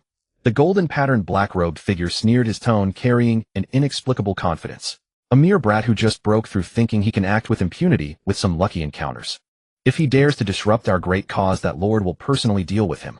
A newly ascended martial saint cannot overturn the heavens. Having said this, the golden-patterned black-robed figure slowly lowered his head, glanced at the withered serpent head beneath his feet, and a gleam of fanaticism flashed in his eyes. Our only task now is to dedicate everything to resurrecting Lord Shangliu. Once Lord Shangliu reappears in the world, those 4 emperors can be destroyed with a mere backhand. Understood. The remaining black-robed figures bowed in unison. Inside the capital city, the Supreme Court, the highest power center of Daxia. Located within the forbidden city of the last feudal dynasty, the Purple Gold Palace. Here, green bricks and red walls heavily guarded with high-level martial artists patrolling both openly and covertly. After returning from the Ruan family, Du Sheng immediately threw himself into work. As one of the senior elders of the Supreme Court, the 81 states of Daxia weighed on his shoulders. Tap, tap. A series of hurried footsteps sounded. A middle-aged man quickly walked into the room. It was Kong Jinlong. Chief, we have results. Kong Jinlong quickly walked to Du Sheng's desk and handed him a freshly printed report. Du Sheng stopped writing with his pen, steadied his reading glasses on his nose, and reached out to take the report. The first page of the document was a satellite image. In the center of the image was a trajectory that almost traversed half of Daxia. The strange dark phenomenon that covered the entire capital just now was confirmed to have originated from the Yuan family. Kong Jinlong added. Du Sheng looked at the data in the report side and casually tossed the document onto the table. It really is him. Alas, if only we had left half an hour later, we might have witnessed the methods of this Mr. Lu. Kong Jinlong stood by remaining silent, not picking up on Du Sheng's words. For a being like Lu Cheng, who was almost godlike, he also held great reverence. Just as the atmosphere in the room fell into a brief lull. The air in the hall suddenly trembled. It was as if everything around was frozen. The temperature inside the entire purple gold palace hall dropped several degrees in an instant. Kong Jinlong's muscles suddenly tensed, and he moved horizontally to stand in front of Du Sheng, his eyes scanning around. The next moment, an ethereal yet authoritative female voice suddenly exploded in Du Sheng's ears, the person in charge of the Supreme Court. Where are you? Du Sheng recognized that voice. All vigilance vanished from his eyes, and his body trembled involuntarily. With deep reverence etched across his face, he stepped out of the Yuan Shou Yuan. Outside the Yuan Shou Yuan, Du Sheng broke into a run, reaching the open ground beyond. He looked up, scanning his surroundings. High above, fierce winds howled through the sky. A tall woman with white hair hovered in midair, her cascading silver locks whipping wildly in the wind. Her exquisite features remained utterly expressionless. She was one of the 4 martial saints of Daxia, revered as one of the 4 emperors, White Emperor. They 4 emperors served as the pillars of stability for Daxia, each having turned the tide during countless crises and rendered great service to save the nation. According to legend, the 4 emperors had existed for over 200 years. In an instant, she vanished before everyone's eyes. Du Sheng had once encountered her 50 years ago during the humanoid beast crisis. Time had left no trace upon her countenance, as she appeared as youthful as ever while he himself was now in his declining years. 3rd seat of the Daxia Yuan Shou Yuan, Du Sheng pays homage to Lord White Emperor. As one of the highest authorities in Daxia's ruling Yuan Shou Yuan, Du Sheng did not hesitate for a single moment. He knelt on one knee with utmost solemnity. Kong Jinlong beside him quickly knelt on one knee as well, bowing his head low. Before the 4 emperors, all mortal titles and power were but passing shadows. White Emperor lowered her head slightly, her emotionless gaze settling upon Du Sheng. Without any pleasantries, she asked directly, "Where is the newly promoted martial saint?" Hearing this request, Du Sheng felt a flicker of curiosity in his heart, but he did not dare to question why White Emperor sought Lu Cheng. The actions of the 4 emperors required no explanation to the Yuan Shou Yuan. He immediately bowed and replied, "Lord White Emperor, Mr. Lu is currently a guest of the Yuan family in the capital. I can guide you to him." "No need." After speaking, White Emperor's figure vanished instantly. Only Du Sheng and Kong Jinlong were left exchanging bewildered glances. Within the Chaoyan Pavilion of the Yuan family residence, Lu Cheng, Ruan Changhe, and Ruan Tikong took their seats in order. Ruan Ning attended nearby serving tea. "Old Master Ruan, given your long years, have you ever heard of the Holy Pavilion?" Ruan Changhe's entire body trembled, a flash of contemplation crossing his eyes. His memories were pulled back to that brutal battle 50 years ago. The Holy Pavilion. Ruan Changhe slowly exhaled, his tone growing extremely grave. "Senior, you must be referring to that mysterious organization composed of martial saints from Daxia, correct?" "Exactly." Lu Cheng nodded slightly. Ruan Changhe managed a bitter smile. "Regrettably, my knowledge of the Holy Pavilion may be even less than Zhang Qingfeng's. At least he still serves as the Minister of Military Affairs." With that said, the old man shifted his tone, a hint of reverence appearing in his eyes. 50 years ago, humanoid beasts ran rampant across the capital. I had just reached A rank at the time, filled with confidence, believing these beasts were merely a special form. In the end, I was driven to the brink of death by them. It was only when the Holy Pavilion emerged and White Emperor descended that the humanoid beasts were crushed and slain on the spot. According to legend, Lord White Emperor is a member of the Holy Pavilion. Perhaps you could ask Lord White Emperor yourself. Hearing this, a flicker of interest stirred within Lu Cheng's heart as he pressed further. "Oh, then where might this White Emperor be?" Before Ruan Changhe could respond, a cool female voice suddenly echoed through the hall. "Right here. Who's there?" Ruan Changhe and the others underwent dramatic changes in expression, rising to their feet instantly. He had long issued orders that no one was permitted to approach the Chaoyan Pavilion, with even tea service exclusively handled by Ruan Ning. Lu Cheng turned his gaze toward the center of the hall, where there had been nothing moments before. A white-haired woman now stood. Her snow-white hair fell to her waist, paired with a form-fitting black top that accentuated her silhouette draped beneath a voluminous white fox fur coat. She wore tight shorts that revealed her fair, elongated legs, complemented by black knee-high boots. As soon as Lu Cheng clearly saw the woman, he also rose to his feet. If Ruan Ning was the epitome of classical beauty with her striking features, then this suddenly appeared white-haired woman was simply breathtaking. An absolute, ethereal magnificence, as though she transcended worldly concerns. What an imposing presence. Lu Cheng murmured to himself. This was the most formidable opponent he had encountered since arriving in this world. The energy fluctuations radiating from this woman, if measured in giant elephant particles, would have matched the intensity he possessed when he had condensed 10 million particles. It was worth noting that even without yet having ascended to martial saint status, his raw physical power alone had been capable of cleaving mountains and shattering peaks. The depth of yuan energy within this beautiful woman's body was remarkable, comparable to his own at that time, a testament to her extraordinary strength. Could she be White Emperor? Lu Cheng formed his suspicion since the woman's response had confirmed it. He was about to ask when White Emperor showed no intention of offering any greeting. Her long, elegant legs moved forward as she approached Lu Cheng. In just 1 or 2 steps, she covered several meters and found herself directly before him. Whoosh! White Emperor's slender fist clenched, carrying a chilling gust of wind as it struck directly toward Lu Cheng's head. The punch came with such speed that an afterimage trailed through the air.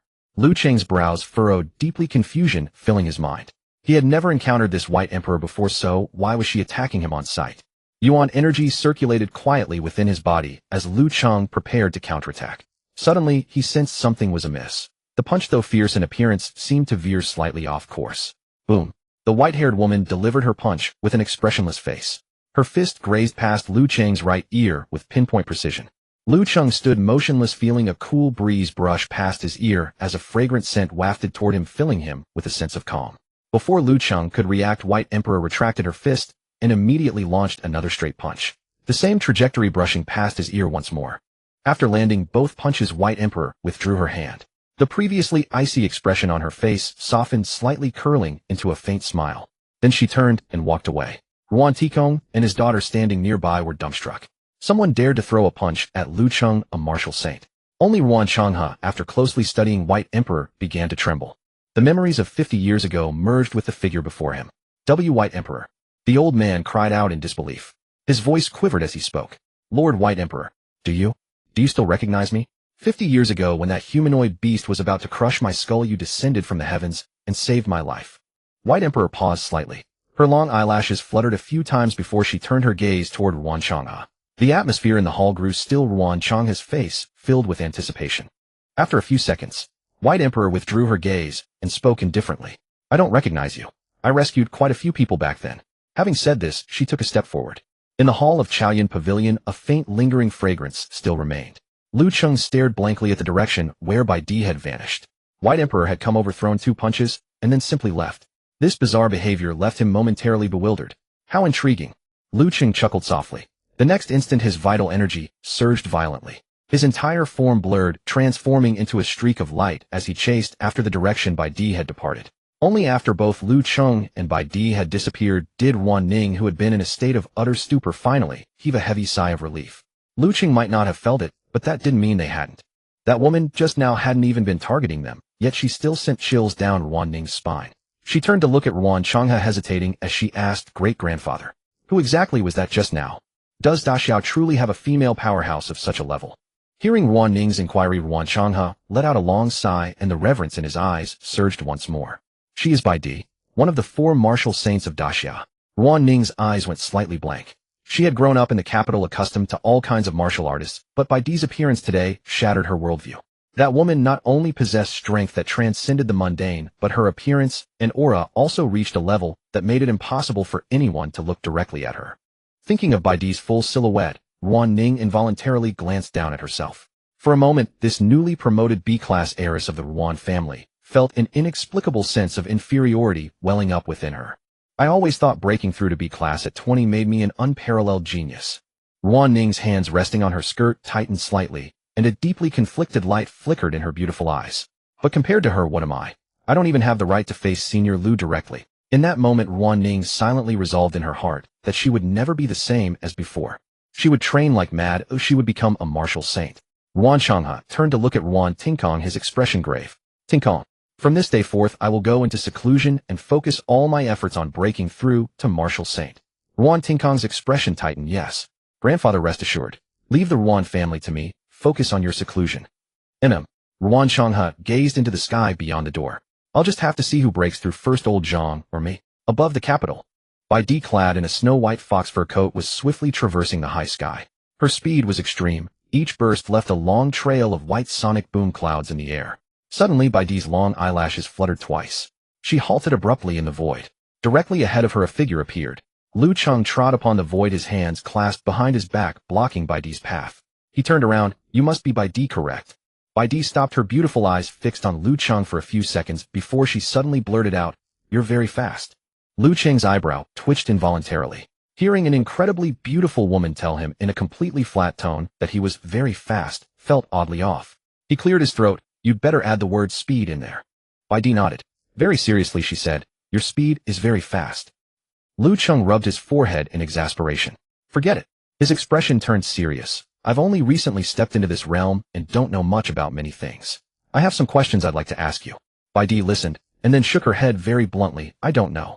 Before Lu Cheng could even ask, she continued, go ask Xianjun about these things. He's the oldest and knows the most. Xianjun. Lu Cheng's eyes narrowed.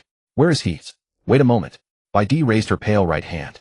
Lu Cheng noticed a silver metallic bracelet on her wrist. Baidi pressed a few times on the bracelet. The bracelet emitted a blue light. An aged voice came through. Baidi. Do you need something? Baidi blinked her big eyes. That new martial saint is looking for you. Oh. The voice on the other end seemed somewhat surprised. The next moment the blue light on the bracelet abruptly went out. Before Lu Cheng could react, countless golden specks of light appeared before them. The specks of light gradually converged, forming a projection surrounded by a faint golden glow. I thought you'd come find us at the Kunlun Forbidden Zone. Lu Cheng focused on the projection. It was an old man dressed in a white robe. The elder's appearance was exceptionally peculiar. His forehead protruded prominently, almost bulbous like the god of longevity. A silver-white beard hung down to his waist. He was stroking his beard with one hand, looking at Lu Cheng with a warm smile. The fact that the other party had condensed a primordial energy projection across vast distances meant this was no trivial feat. I am Xianjun. Xianjun stroked his long beard, smiling genially at Lu Cheng. Newly ascended martial saint, what would you like to know from me? Lu Cheng organized his thoughts, and without beating around the bush, asked directly, what exactly is the Saint Pavilion? Why must the Armaments Department extend a personal invitation whenever a martial saint emerges? Hey. Hearing Lu Cheng's question, Xianjun's hand, which had been stroking his beard, paused abruptly. The smile in his eyes gradually faded. Are you certain you want to know? Lu Cheng raised an eyebrow. From your tone, does the Saint Pavilion harbor some inconvenient secret? It's not a secret per se, but it is somewhat special. With that, Xianjun suddenly laughed. Very well, since you've taken the initiative to ask, then just join the Saint Pavilion directly. Lu Cheng's expression turned odd. He crossed his arms and looked at Xianjun with amusement. Are you so sure I'll agree to join the Saint Pavilion? You will. Xianjun's tone was utterly certain. Then his gaze fell on Baidi. Baidi, I'll leave it to you. Baidi nodded in cooperation. All right. The next moment, Xianjun's projection scattered into specks of light and vanished. After Xianjun left, Lu Cheng turned to stare intently at Baidi, pondering what method she would use to persuade him to join the Saint Pavilion. Even if she resorted to force, he wasn't worried. Baidi raised her right hand again and tapped the silver bracelet a few times.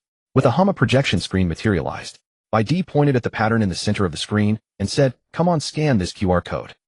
The moment he heard those words, Lu Cheng felt utterly dumbfounded. He fumbled out the sleek phone Wei Tianhao had given him and scanned it. A beep sounded. User, Baidi, invites you to join the group chat, Saint Pavilion. Accept. User, Baidi, invites you to join the group chat, Shengge. Do you agree? Lu Cheng stared at the pop-up on his phone screen and fell silent for a long time amidst the cold wind at an altitude of 10,000 meters. A chat group. The mysterious martial saint organization of Daxia Shengge turned out to be a chat group. This is even more outrageous than old Wang not going to massage parlors. Lu Cheng stared at the prompt and, as if possessed, clicked agree. The interface flickered slightly. You have joined the group chat, Shengge. Say hello to everyone. In the next second, new messages rapidly refreshed on the screen. Longevity old man Xianjun. Isn't this joining the Shengge? Short hair Baidi. Defense line mortar worker Qing Huang. Newcomer, show us your photo. Tonight's French fries Zhu Sheng. Oh wow, a newcomer. Lu Cheng stared at the phone screen, utterly dumbfounded. Also, what the hell was that emoji from Baidi? The corner of Lu Cheng's mouth twitched slightly, and he couldn't help glancing back at Baidi. Still fair-skinned, beautiful with long legs, and still wearing a cold, aloof expression. Her silver hair fluttered in the wind, her gaze fixed straight ahead, as if the person who had just sent that emoji was not her at all. Lu Cheng silently withdrew his gaze, his fingers lightly tapping on the phone, and sent his first message in the group. Lu Cheng, hello everyone. Longevity old man Xianjun. So how does it feel to be a member of Shengge? Are you happy? Lu Cheng. Tonight's French fries Zhu Sheng. The newcomer is a bit shy. There were too many things to criticize. Lu Cheng finally couldn't help it. Lu Cheng. So the first martial saint created Sheng by just making a group chat. Longevity, old man Xianjun, yes. The answer was extremely straightforward without any hesitation. Lu Cheng, so what's so special about this group? Longevity, old man Xianjun, a group chat composed of martial saints that has existed for over 200 years. Isn't that special enough? Lu Cheng looked at Xianjun's reply and was momentarily speechless. Over 200 years. This group had been active for over 200 years. Lu Cheng looked at Xianjun's reply momentarily speechless. Over 200 years. This group had been active for over 200 years. He suddenly felt that the future of Daxiao was worrying. If Zhang Qingfeng knew that the mysterious Shenggu was just a group chat, what would he think? He had even solemnly invited him before. He suddenly felt that the future of Daxiao was worrying. If Zhang Qingfeng knew that the mysterious Shenggu was a group chat, what would he think? He had even solemnly invited him before. Sweat. Lu Cheng took a deep breath, trying to steer the conversation toward a somewhat more serious direction. Lu Cheng, after the first martial saint died, who manages this group? Since it was a group chat, there must be a group owner. Before Xianjun could reply, a brand new message suddenly popped up. Humanoid, beast, no females. Xingwang group owner, who said I'm dead. Seeing this sudden message, Lu Cheng's eyelids twitched violently. As the group owner appeared, the group became lively. Tonight's French fries, Zhu Sheng. Oh wow, the group owner showed up. Send red packets. Send red packets. Short hair by D. Defense line mortar worker Qing Huang. Group owner, long time no see, we missed you so much. Lu Cheng watched the lively crowd, and by D's inexplicable emoji again, feeling that his worldview had been greatly shaken. He silently pressed the power button of his phone, turned it off, and stiffly stuffed it back into his pocket. Daxiao is truly doomed. Lu Cheng shook his head and couldn't help sighing softly. And by D, that emoji of yours, you definitely used it wrong. He subconsciously turned around. However, when he turned around, he realized that Bai Di had already disappeared at some point. High above the sky, only Lu Cheng was left disheveled in the wind. Forget it, let's go back first. Lu Cheng helplessly shook his head. His figure flickered slightly in the void, instantly transforming into a streak of light and flying back along the way he came. The north-south dividing line of Daxia is marked by the Qin Mountain and Huai River. The Qin, in Qinzhou, refers to Qin Mountain. The entire Qinzhou is heavily surrounded by towering mountains and ridges. Because it has to face the frontal assault of wild beasts from the deep mountains all year round, the walls built on the outskirts of Qinzhou are much higher and thicker than those of Dongzhou. Deep in a secluded canyon 100 miles away from the walls of Qinzhou, deep in the mountains.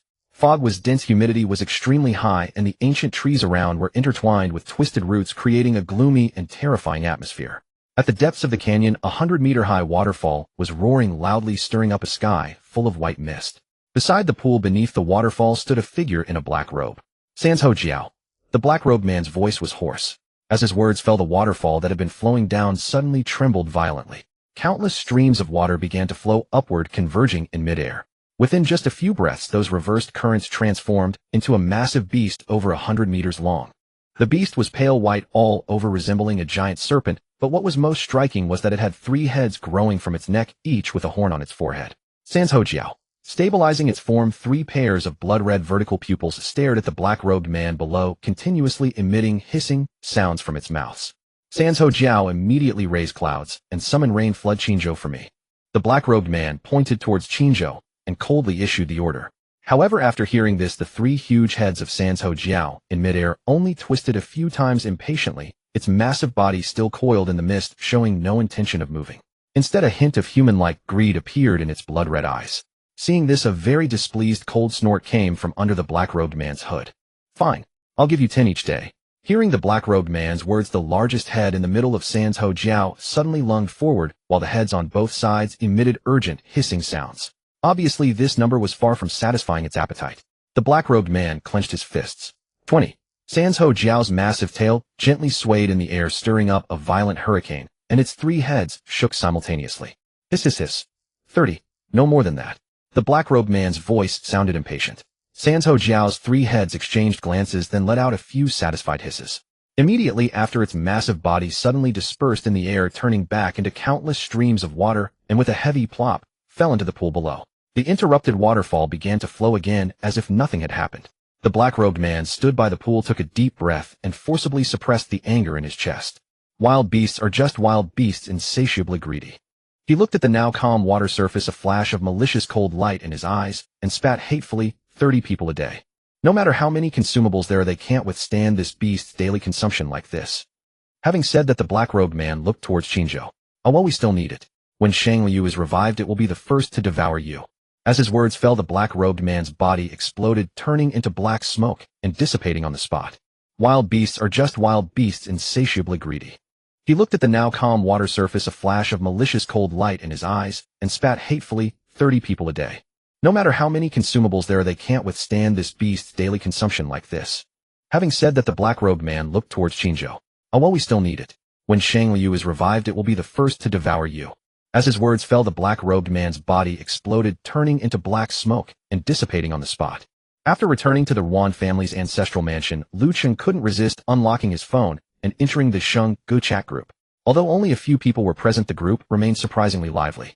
The several martial sages standing at the apex of the Daxia pyramid were no different from ordinary people when chatting in the group. Old Man Longevity Xianjun, Lu Cheng, pick a time to visit the Kunlun Forbidden Zone. There are some truths about this world that you can come and see for yourself. Lu Cheng looked at his phone, his fingers tapping on the screen. Lu Cheng, alright, I'll go in a few days. By the way, where is the group owner Xingwang? Is he also in the Kunlun Forbidden Zone? Lu Cheng was extremely curious about this person, the first martial sage of Daxia and the owner of this group. Old Man Longevity Xianjun, no. The group owner's whereabouts are mysterious. He hasn't shown his face for decades. We're not sure exactly where he is. Hearing this, Lu Cheng instinctively glanced at the group member list. He saw that Xingwang's avatar was gray, clearly indicating they were offline. Shaking his head, Lu Cheng scrolled up through the chat history. During the following 2 days, Lu Cheng stayed temporarily at the Yuan family. During this period, Yuan Ning visited him very frequently. This young lady of the Yuan family, who had just been promoted to B rank, seemed to have been stimulated by something. She devoted herself to cultivation day and night, and whenever she encountered any issues with her practice, she would come running to seek Lu Cheng's guidance.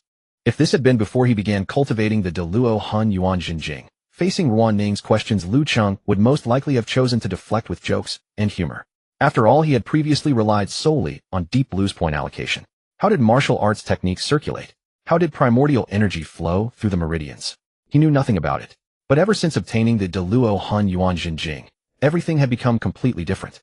With the Deluo Han Yuan technique, understanding one thing meant understanding all things.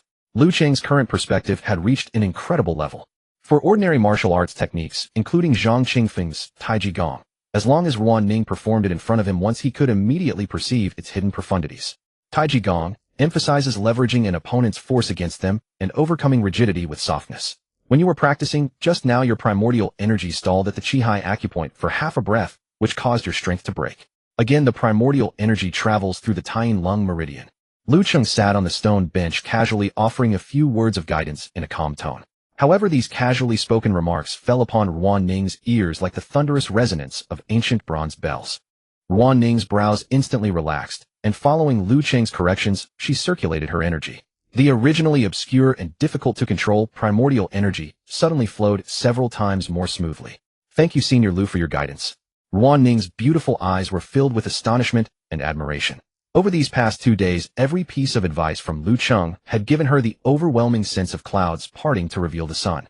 She even felt that Lu Cheng's understanding of the Taiji Gong was countless times deeper than that of her own master, who had practiced it all his life. After staying for 2 days, Lu Cheng took his leave from the Yuan father and daughter and departed from the Yuan residence. Lu Cheng did not return to Xuanwu Fortress. The desolate beasts in that area had already been eliminated by him, and he had even destroyed several of their lairs, so it would be difficult for any major disturbances to arise there for months. I'll go take a look at the Kunlun Forbidden Zone. High in the sky, Lu Cheng made his decision. His figure flickered, transforming into a stream of purple-gold light as he slowly flew toward the northwest. Throughout the journey, Lu Cheng did not fly at full speed. He moved leisurely, pausing occasionally, as if sightseeing, looking down upon the mountains and rivers of Daxia all the way. It wasn't until he passed over Qingzhou that his gaze accidentally swept over a somewhat turbid river below, where he detected a familiar aura. Lu Cheng let out a soft exclamation, his figure pausing slightly in midair before descending silently toward the riverbank. On the muddy riverbank below, an extremely short old man was standing. The old man had his hands behind his back, pacing back and forth on the muddy riverbank. He occasionally squatted down, scooping up a handful of river mud to sniff at it, or tilted his head to gaze at the overcast sky. Principal Shi, what are you doing here? A gentle voice rang out. Cheng, who had been deep in thought, was startled and immediately became alert. Those who could appear beside him without being noticed were few and far between. However, when Cheng clearly saw the youthful figure standing beside him, his vigilance instantly dissipated. Senior. Upon recognizing Lu Cheng, Cheng's expression immediately changed, and he bowed deeply with utmost solemnity. I did not expect a martial sage such as yourself to grace us with your presence. Forgive my failure to welcome you properly. As one of the witnesses to Lu Cheng's breakthrough into the martial sage realm, Shi Chang's reverence for him ran deep in his bones. Lu Cheng waved his hand, indicating that there was no need for such formalities. Principal Shi granting me access to the Jingwu library was a kindness I owe you, but there's no need for this. By the way, why did you come all the way to Chengzhou, this western prefectural city? Lu Cheng asked with some curiosity. Shi Cheng was the president of the Kyoto Martial Arts University with extremely high status and position. By all accounts, he should not have traveled such a great distance to arrive here. Alas, senior, this is a long story. Shi Cheng appeared somewhat embarrassed. He glanced around at the sparsely occupied riverbank and said, "This place is muddy and unfavorable. If senior does not mind, would you accompany me to the nearby tent for a conversation?" Lu Cheng nodded. The two walked one after another into the tent not far away. The tent's furnishings were simple, with only a few folding tables and chairs all covered with various monitoring blueprints and reports. Shi Cheng brought Lu Cheng a clean chair, and only after Lu Cheng sat down did he sigh and begin to explain. Senior, as you mentioned, Chengzhou, as a western prefectural city, should originally have a climate leaning toward little rain and dryness. But for the past month or so, Chengzhou has experienced almost daily torrential rains, with the heavy downpours scarcely ceasing. Several low-lying areas are flooded. The Chengzhou governor dispatched personnel to investigate and ultimately discovered that this prolonged torrential rain lasting over a month was driven by extremely severe unnatural factors. Shi Cheng pointed to the meteorological charts on the table and continued, "The current director of the Chengzhou Research Institute is none other than my youngest disciple. When he encountered difficulties in his investigation, he sent word to Kyoto and invited me over." Just as Shi Cheng was explaining the circumstances to Lu Cheng, a voice suddenly came from outside the tent. "Teacher, the meteorological observatory just sent over the latest hydrological data." A middle-aged man wearing gold-rimmed glasses, appearing refined and scholarly, lifted the fabric curtain and stepped inside briskly. However, when the middle-aged man clearly saw Lu Cheng sitting across from his teacher, he suddenly froze. As the director of the Chengzhou Research Institute, he himself possessed B-rank martial arts cultivation and could naturally sense Lu Cheng's extraordinary nature. He looked at Shi Cheng with some hesitation. "Teacher, who is this?" "Shaowen, come, let me introduce you." Shi Cheng's expression turned solemn as he said earnestly, "This is martial sage Lu Cheng, Senior Lu." Upon hearing the words martial sage, Dong Wen's body trembled violently, and his glasses nearly fell off the bridge of his nose. The news of the newly promoted martial sage from Dongzhou had long circulated among the high-ranking officials of various prefectural cities. He never would have imagined that this legendary figure would appear before him in the flesh at this moment. Dong Wen immediately bowed deeply. "I was unaware that a martial sage would grace us with your presence in Chengzhou. The facilities here are humble. Well, I beg your forgiveness, Senior." Lu Cheng smiled gently. "That's enough, let's skip these unnecessary formalities." Lu Cheng looked at Dong Wen calmly. "Sit down. Tell me specifically what you've encountered." Dong Wen hastily nodded and carefully sat on another folding chair. "Senior Lu, this heavy rain in Chengzhou is absolutely not a natural weather phenomenon." Dong Wen's expression turned serious. "According to the Meteorological Observatory's monitoring report, the 5 prefectural cities east of Chengzhou should normally receive adequate rainfall during this season. But what's extremely bizarre is that they haven't received a single drop of rain for a full month."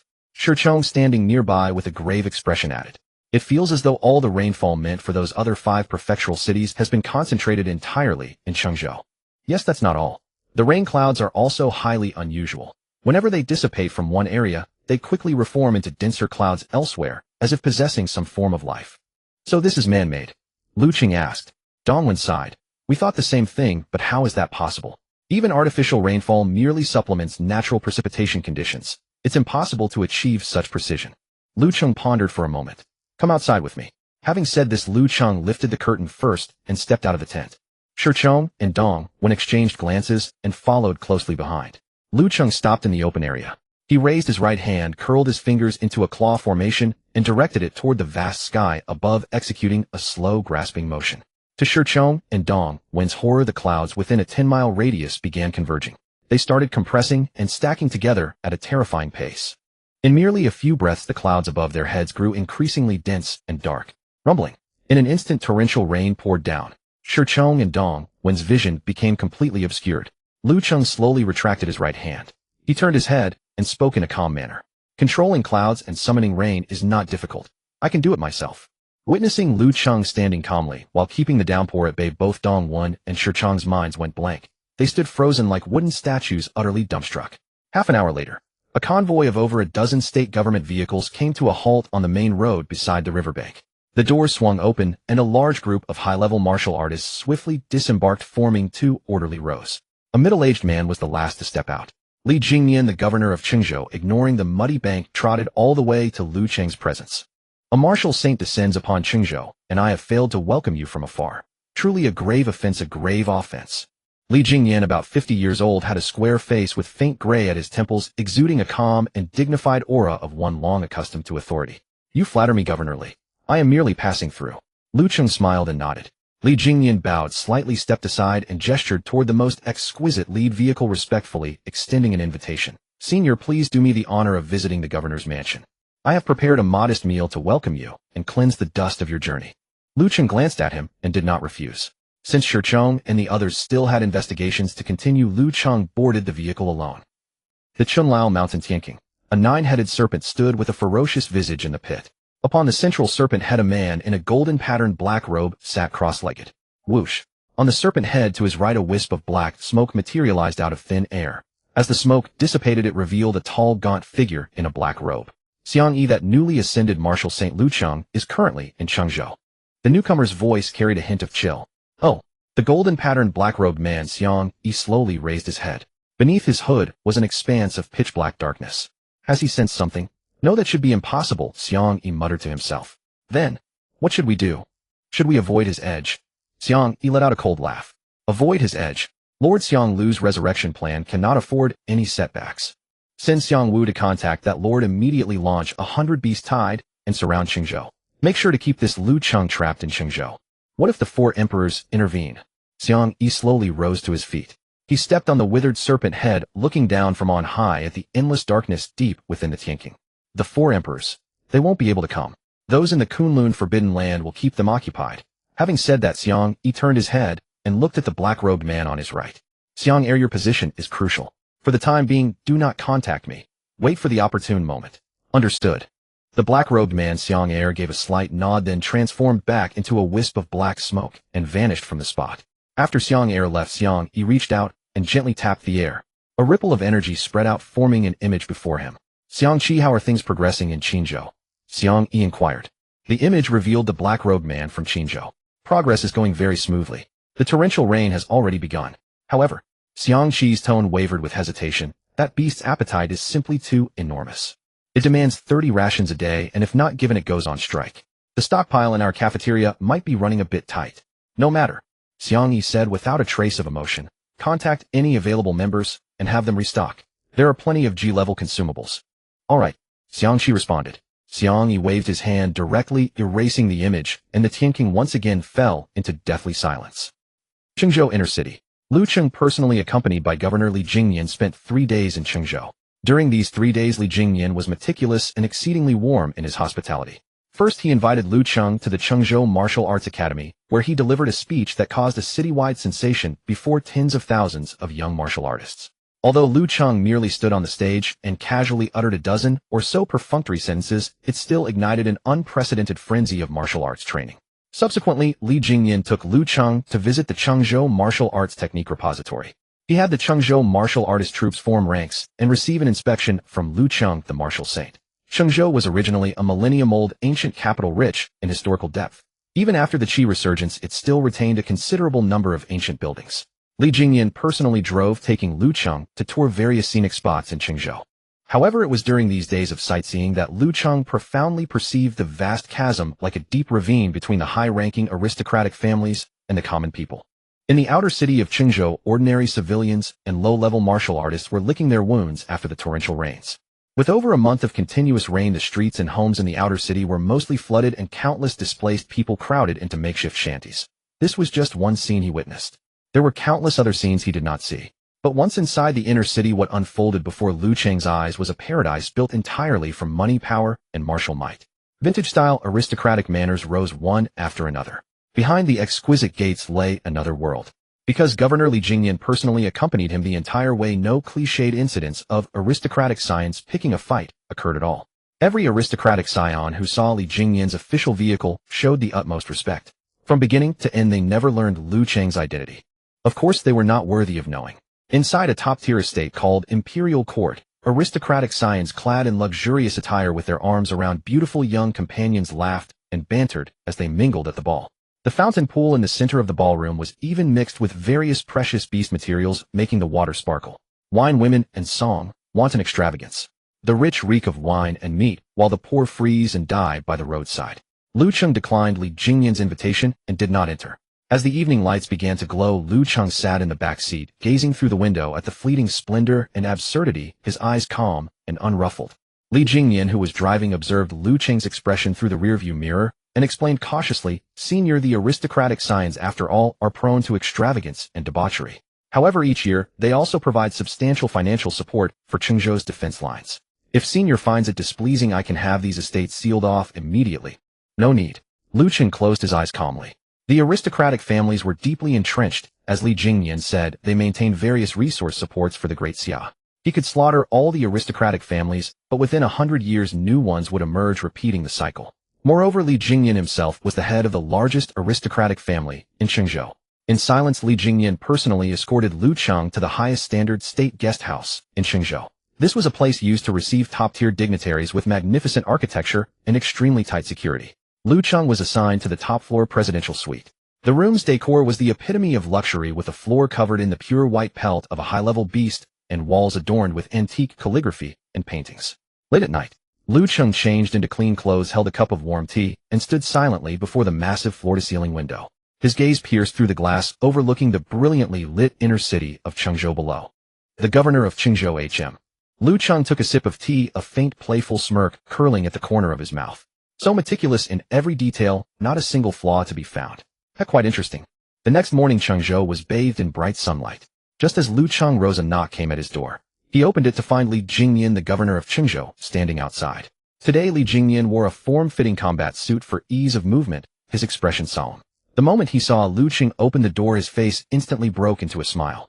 "Senior, I apologize for disturbing you so early," Li Jingyan said, slightly bowing. Lu Cheng eyed his attire. "Governor Li, this is..." Li Jingyan sighed. "I received an urgent report from the Chengzhou Defense Forces this morning. Within 100 miles of Chengzhou, a large number of high-level wild beasts have suddenly appeared, their numbers growing, and they seem to be on the verge of a riot." "Oh." Lu Cheng invited him in. "A wild beast riot shouldn't be too rare, should it? As the governor of a state, do you really need to personally take charge at the front?" A smile appeared on Li Jingyan's face. "Senior, you flatter me. Being the governor of a state overseeing millions of people is indeed immense power, but in my eyes it is a heavy responsibility. The city defense soldiers are my fellow comrades. When the enemy is at the gate, I as the governor cannot hide in the rear while the soldiers bleed and defend the city. Li Jingyan cannot do that." Li Jingyan paused, his tone growing heavier. "Moreover, this beast activity is extremely unusual. According to preliminary reports from the front, there are no fewer than 10 confirmed B-level beasts. There are also many group-type beast individuals mixed in." Li Jingyan looked apologetic. "The pressure at the front is immense, and I must personally oversee the battle. I won't be able to accompany you today, Senior, so I came specially to apologize." Lu Cheng nodded, took his coat from the rack, and put it on. "Chengzhou is fortunate to have a governor like you. How about this? I'll go to the front with you, and take a look." Hearing that Lu Cheng would go, Li Jingyan's eyes lit up, his face beaming with joy. "Senior, your help would be an honor for Chengzhou. With a martial saint overseeing the defense, our Chengzhou line will be as solid as Mount Tai." Lu Cheng waved his hand, motioning for him to lead the way. The two got into a military off-road vehicle that had been waiting in the parking lot and sped off toward the city gate of Chengzhou. Chengzhou West Gate. The city wall, stretching hundreds of meters, gleamed with a dark luster under the sunlight. Inside the defensive fortifications, countless defense force warriors were running back and forth with tense expressions, making pre-battle preparations. Inside the watchtower atop the city wall, the atmosphere was oppressive. "Captain, the situation is not good." Ma Bin observed the outside of the city through binoculars. His face was pale. The reconnaissance team found traces of 2 demonic apes in the gravel wasteland 50 li from the city wall. "This is too abnormal." Susan, the captain of the defense force, frowned deeply, staring at a piece of equipment in distress. He didn't respond to Ma Bin, who of course he knew it was bad. B-level beast, the demonic ape, has a strong territorial instinct. Normally 2 tigers cannot share one mountain. Why would 2 suddenly move together? Susan contacted his comrades at other city gates, and they also reported sightings of B-level beasts. All around Chengzhou, the known B-level beasts numbered at least 10. 10 B-level beasts. Chengzhou had encountered such numbers before, but the losses were severe. The strategy was to hold out for a while until an A-level warrior arrived in Chengzhou, and then everything would be fine. Captain, something terrible has happened." Just as Su Sun and Ma Bin were discussing countermeasures with grim expressions, the door was violently pushed open. A young warrior stumbled in, and because he was running so fast, he slipped and nearly fell to his knees on the floor. Su Sen's face darkened at the sight, and he scolded with displeasure. Xiao He, what's the meaning of this panic? As a warrior of the defense force, what have I taught you? You must remain calm even when Mount Tai collapses before you. The young warrior's name was He Zhongyuan, and he had joined the city defense force less than a year ago. Although he was inexperienced, he was honest and sincere, and Su Sen thought highly of him. He Zhongyuan's face was deathly pale, panting heavily, his chest heaving. Su Sen motioned for him to calm down. It's only B-level beasts. Chengzhou has B-level warriors too. The sky won't fall. He Zhongyuan took a few deep breaths. No, Captain. It's a, Seeing this, Ma Bin stepped forward, patted He Zhongyuan on the back to help him breathe. Take it easy, Zhongyuan, speak slowly. He Zhongyuan paused, his Adam's apple bobbing, then suddenly lifted his head, his eyes red. Captain, we've discovered an A-level beast. Su Sen's heart clenched at the mention of an A-level beast. But soon he forced himself to calm down. One A-level beast is indeed troublesome. If it attacks the city, we will pay a heavy price. Su Sen patted He Zhongyuan on the shoulder. I understand your agitation, but we... Before Su Sen could finish, He Zhongyuan, as if gone mad, grabbed Su Sen's arm. He was almost shouting, his voice trembling with tears. Not one. It's hundreds. Hundreds of A-level. The air instantly froze. Su Sen was silent for a full few seconds. He almost laughed as he rubbed his ear. His tense nerves suddenly relaxed. Hundreds of A-level. Su Sen shook his head helplessly and said irritably, Did you set off firecrackers in the Kunlun Forbidden Zone? Within the Great Xia territory. Where else could you find hundreds of A-level beasts except in the Forbidden Zones? Su Sen waved his hand aside, and his tone softened. If you're tired, go rest. Young people have good constitutions, but don't push yourself too hard. Look at you, your eyes are bloodshot. However, Ma Bin, standing nearby, changed expression. No. Captain. Listen. Ma Bin tugged at Su Sen's sleeve. Su Sen stopped lecturing He Zhongyuan and stood still. Indeed, he felt a faint tremor under his feet. It was not an illusion, the water cup on the table had already rippled with concentric circles. Captain, look. Look over there. Ma Bin raised his right hand and pointed toward the horizon outside the city. Chengzhou is located in the west with sparse vegetation. To guard against beast attacks, the area outside the city was cleared and barren, offering an unobstructed view. Yet at this moment, on the distant horizon, the rumbling grew louder, and a row of massive pitch-black shadows that seemed to merge with the sky and earth emerged slowly, carrying a terrifying aura. Each of those shadows was over 100 meters tall, covered in red scales, their 4 feet, trampling the earth each step, sending up clouds of gravel. They had huge horns on their foreheads, and their mouths and noses emitted scorching black smoke. A-level group-type beast. Hell Dragon. Su Sen stood frozen. Hell Dragon. Hundreds of A-level Hell Dragons. It's over. Su Sen's lips were bloodless, his eyes quickly dimming. All is lost. Beep, beep, beep. The communicator at Su Sen's waist suddenly rang. He was still reeling from the earlier shock, his hands numb as he dazedly pressed the answer button. I'm Su Sen. Su Sen. Come to the south gate for support. There are hundreds of mountain-shaking giant crocodiles here. All of them are A rank. I've never seen so many in my life. Hurry up. The defenses are about to be trampled. The voice of the South Gate captain came through a hysterical roar, with the earth-shattering roars of wild beasts in the background. Su Sen turned to look at the approaching torrent of wild beasts, twitched the corner of his mouth, and revealed a bitter smile. All right, after I finish these 100 Hell Dragons, I'll come help you all at the South Gate. Snap. Su Sen expressionlessly hung up the phone. Captain, the South Gate, also. Ma Bin beside him turned pale. Ma Bin, notify everyone, prepare to retreat. Su Sen inserted the communicator back into his belt. He didn't say any useless words about the brothers holding their ground. Facing hundreds of A-rank Hell Dragons, the city defense forces going up, there was no different from suicide. A single breath of a Hell Dragon was enough to turn this group of people into ashes. On the main road of Chengzhou, the engine of the off-road vehicle roared wildly. Li Jingyan put down his phone. His lips trembled, his face drastically changed. Senior. Just reported. Li Jingyan swallowed, his voice filled with an undeniable terror. The 4 main gates of Chengzhou. East, west, south, north. In every direction, hundreds of A-rank wild beasts have appeared. The East Gate has heaven-shaking brutal oxen, the South Gate has mountain-shaking giant crocodiles, the North Gate has polar dire wolves, the West Gate has Hell Dragons. But this is absolutely impossible. Li Jingyan's hands were trembling violently. The total number of A-rank wild beasts roaming within Daxia doesn't exceed 100. This is the Northwest. Where did they come from? This is impossible. Stop the car. Lu Cheng in the back seat suddenly opened his eyes and calmly uttered 2 words. The driver, who was concentrating on driving, heard him and slammed the brakes, stopping steadily on the roadside. Click. The car door opened. I'll go ahead, you're too slow. Lu Cheng left a sentence, not even waiting for Li Jingyan to react. Boom. A burst of air exploded on the road. Lu Cheng's figure instantly rose from the ground, transforming into a streak of purple gold light, shooting towards the city gate. So this is a martial saint. Li Jingyan hurriedly pushed open the car door and got out, looking up at the figure that had already shrunk into a tiny light spot in the distant sky, a complex expression flashing in his eyes. Soaring through the sky, arriving at dusk from dawn. This power-surpassing A-rank martial artist was the strength he sought. On the west city gate wall. Captain, retreat. The wall defenses are meaningless. Ma Bin grabbed Su Sen's arm. I'm not blind, I can see. Su Sen threw off Ma Bin's hand. Open the moat. Delay as long as possible. Ma Bin immediately notify the governor's mansion, have everyone take shelter. Go. Yes. Ma Bin responded immediately. Moat was not an actual river, but the code name for the ultimate defensive fortification outside Qingzhou City. Once this fortification was activated, the subsequent maintenance and reconstruction work would be measured in years. It was usually not activated even once in decades. This was a measure used only when true city-destroying calamity arrived. Rumble. The earth for 10 kilometers outside the city split open. Countless alloy armor plates spread to the sides, revealing the fierce appearance hidden beneath. Rows of black spikes made of high-strength tungsten steel burst out of the ground, their sharp tips pointing straight at the sky. Dark, green, high-concentration corrosive poison gas gushed wildly from underground pipes, instantly dyeing the space for miles around into a mist. Countless specially made high-explosive origin energy mines also flashed red on the surface. On the defensive high ground further back, nearly 100 heavy anti-air missiles hidden under camouflage nets were about to launch. At the horizon, hundreds of hell dragons came crushing forward. The hell dragons were slender, somewhat resembling a combination of giant lizards and pythons. They used their two thick front claws to grip the ground, while their long, thick tails writhed behind, pushing the front half of their bodies forward. Most striking were the large lava-like cracked scales covering their bodies. In the cracks, magma slowly flowed, and their entire bodies emitted terrifying heat.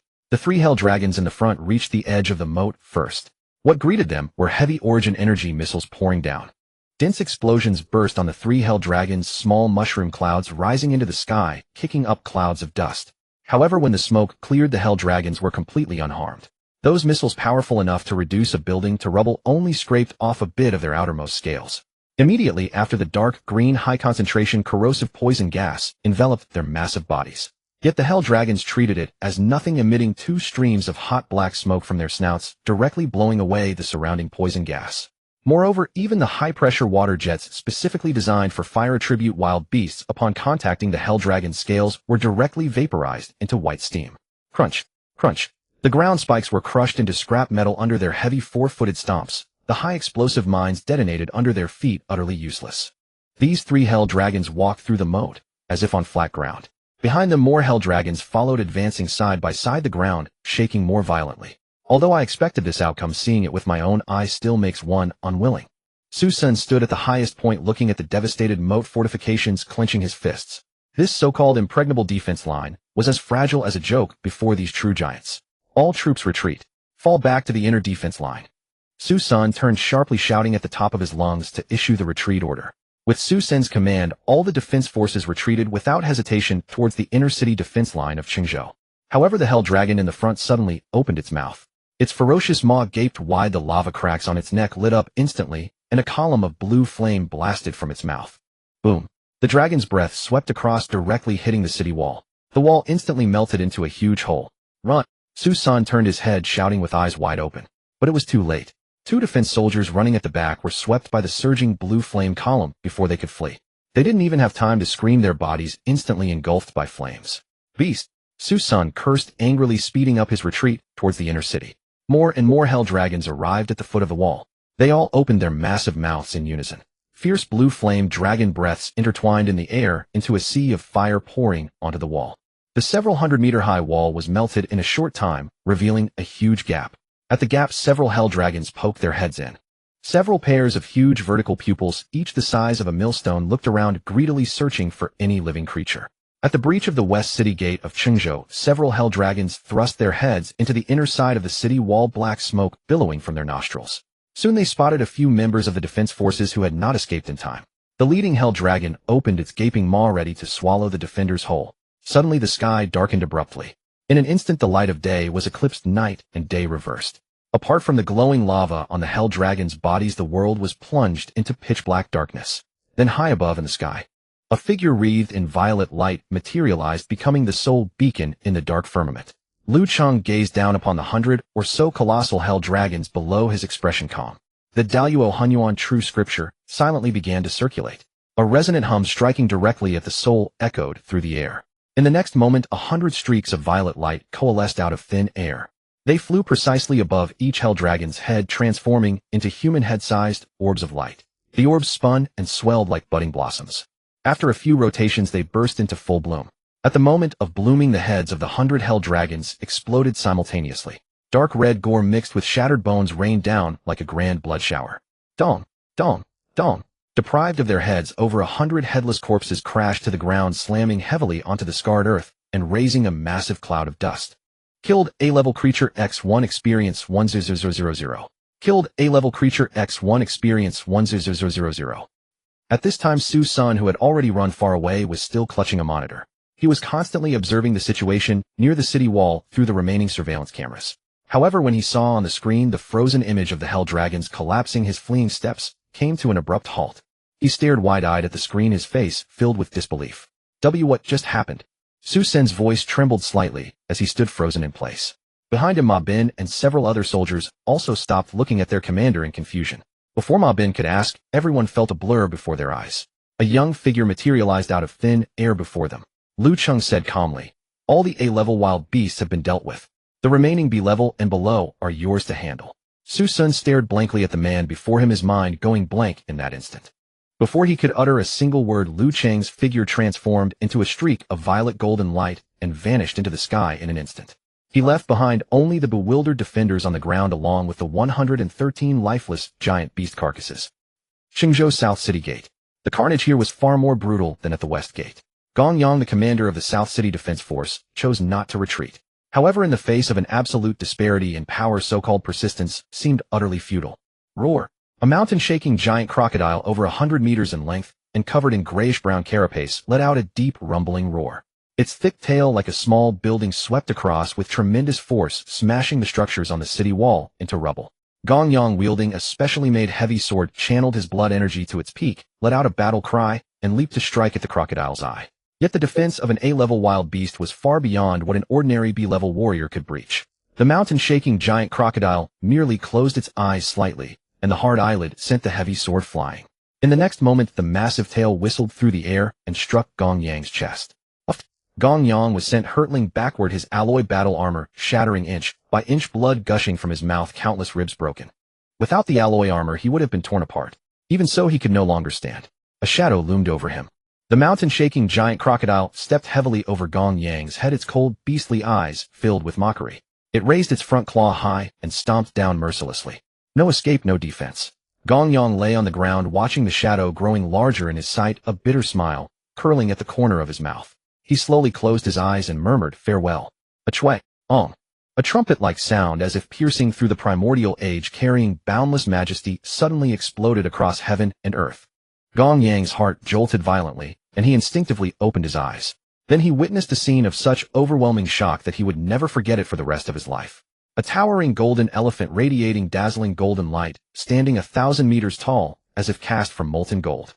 The golden giant elephant lowered its head and gently flicked its tusks. The mountain-shaking giant crocodile was sent flying like a limp noodle, utterly powerless to resist.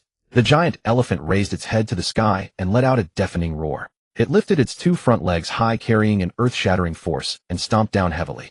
Dong! With that stomp, the ground outside the South City Gate instantly caved into a massive crater several miles in diameter. Above each mountain-shaking giant crocodile, a golden elephant foot formed from condensed spiritual energy materialized. The feet, bearing the absolute dominance of a sovereign, descended in unison. Bang! The earth cracked at that moment. Over 100 A-level mountain-shaking giant crocodiles exploded into masses of blood mist under that single stomp. One stomp of the giant elephant, 100 crocodiles annihilated. The entire South Gate battlefield fell into a deathly silence. Gong Yang stared blankly at the slowly dissipating golden giant elephant, his mind ceasing to function, until a slender figure stopped before him. A fair, clean hand extended to Gong Yang. Gong Yang stared at that hand, then raised his head with difficulty. Looking at Lu Cheng's face, so young it seemed almost unreal, he reached out his trembling hand. A warm and vast stream of spiritual energy surged into Gong Yang's body through his palm. He instantly felt a heat spreading through his whole body, a warm current flowing through his chest. The searing pain diminished and then vanished. Lu Cheng exerted a little force and pulled Gong Yang to his feet. Looking at this man who had fought to the death without retreat, Lu Cheng said softly, "Since there is someone you cherish, you should live well." With that, Lu Cheng patted Gong Yang on the shoulder. He took a step forward. His figure shot straight into the sky, transforming into a streak of light and disappearing in the blink of an eye. Gong Yang stood dazed, staring at his palms still warm with lingering spiritual energy. Only at this moment did a tidal wave of overwhelming unreality from having survived such a disaster wash over his entire being. Gradually, members of the city defense force appeared around him. Some wounded, some dead, one supporting another. On Gong Yang's face, covered in dust and blood, 2 streams of hot tears rolled down his cheeks, carving clear white streaks across the grime. Gong Yang bowed deeply in the direction Lu Cheng had gone. Thank you. Thank you. East City Gate. The walls, hundreds of meters high, were already riddled with cracks, yet scores of A-tier heaven-shaking rampage bulls continued their frenzied charges. Their eyes burned crimson, their bodies sheathed in black chitinous armor. Each hoof-fall carved deep craters into the earth. Fierce yuan qi swirled around them, forming concentric rings of black shockwaves. Hold the line. Stay strong, everyone. Our families are behind us. The Eastern City captain's voice had already turned hoarse. Yet deep down he knew that against a collective charge of over 100 A-tier heaven-shaking rampage bulls, the East City Gate was little more than paper. They continuously channeled yuan qi, sustaining the special defensive formations. However, it was but a drop in the ocean. With their defenses shattered, there remained only a single wall standing against 100 A-tier wild beasts. The heaven-shaking rampage bulls, eyes burning red, dragged their hind legs against the ground. They launched relentless charges at the crumbling wall. Just as all seemed lost, a piercing shriek of splitting air suddenly rang out.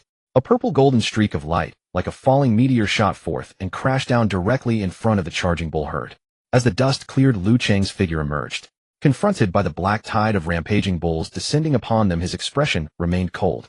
His right fist slowly drew back, 5 fingers curling tight. Countless threads of purple-golden yuan qi materialized from the void around him, spreading across the sky like a luminous canvas of stars. Those starlight points converged sharply at his fist, growing ever more brilliant. First form of the myriad phenomena, star scripture, star burial technique. Lu Cheng's gaze turned icy, and he hurled a devastating punch.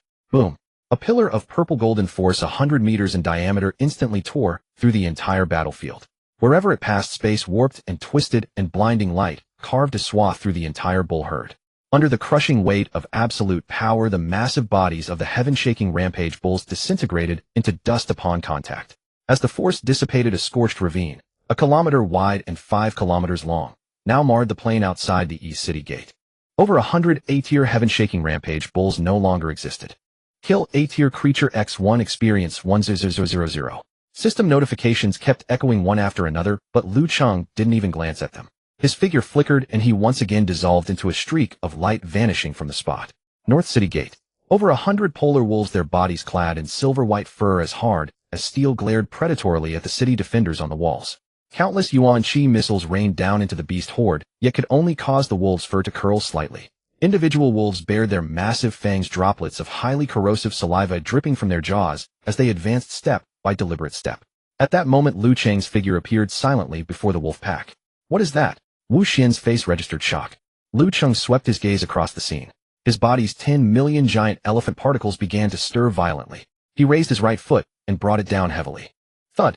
The force of that stomp traveled instantly through the ground. From where his foot met the earth, the land several li ahead became as fragile as paper. In an instant, the heavens seemed to collapse and the earth to quake. A colossal canyon thousands of meters wide and bottomless tore open across the land. The polar wolves couldn't even react before they all plummeted into the abyss. Merge. Lu Cheng's expression remained cold as he extended his right hand toward the void and closed his fingers tightly. The cracked earth seemed to obey, and the thick rock layers on both sides collapsed inward with a thunderous crash. Rumble. The immense forces crushed against each other, and within moments the canyon vanished entirely. Due to the violent compression of the earth, a precipitous mountain peak rose from the junction. Rocks tumbled and dust clouded the sky. Where once lay a flat wasteland, an imposing mountain now stood, and the over 100 A-tier polar wolves were forever entombed at its depths, crushed into paste. Gulp! Wu Xian swallowed hard, his legs trembling. He stared at the newborn mountain, still shedding rubble, utterly dumbfounded. Lu Cheng shook his hand, hovering in midair. Scanning the area, he noted that the remaining roaming wild beasts had long since either fled or perished in the aftermath. He nodded, preparing to turn and depart. Suddenly, a thunderclap exploded across the heavens. The once clear sky split open, revealing a pitch-black rift. A torrent of turbulent, chaotic yuan qi erupted from within. A yuan qi rift. Wu Xian, standing on the city wall, let out a sharp cry. How? How is this possible? Since the return of the Yuan Qi, all global rifts had been mapped and charted with precise markings and heavy military garrisons at each location.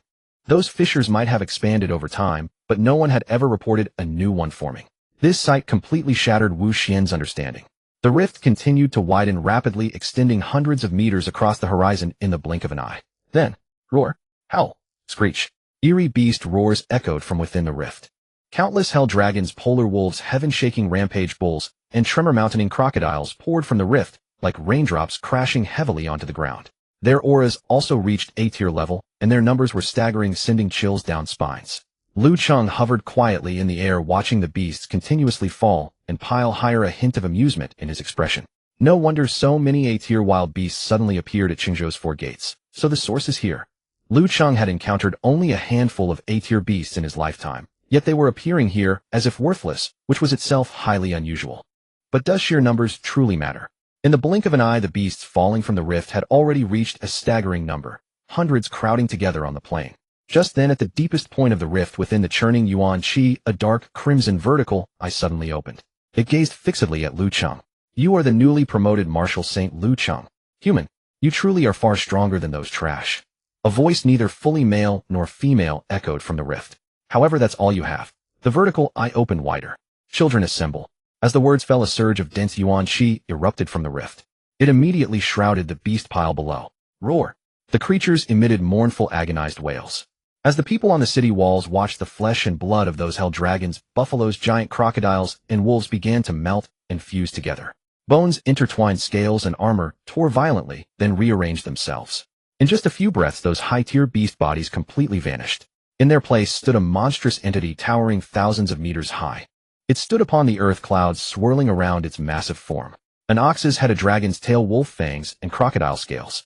Even more strangely, countless claws made of white bone and fresh flesh sprouted from its back. This terrifying figure was so overwhelmingly massive that even those in Chengzhou's inner city, simply by looking up, could see this sky-blocking silhouette.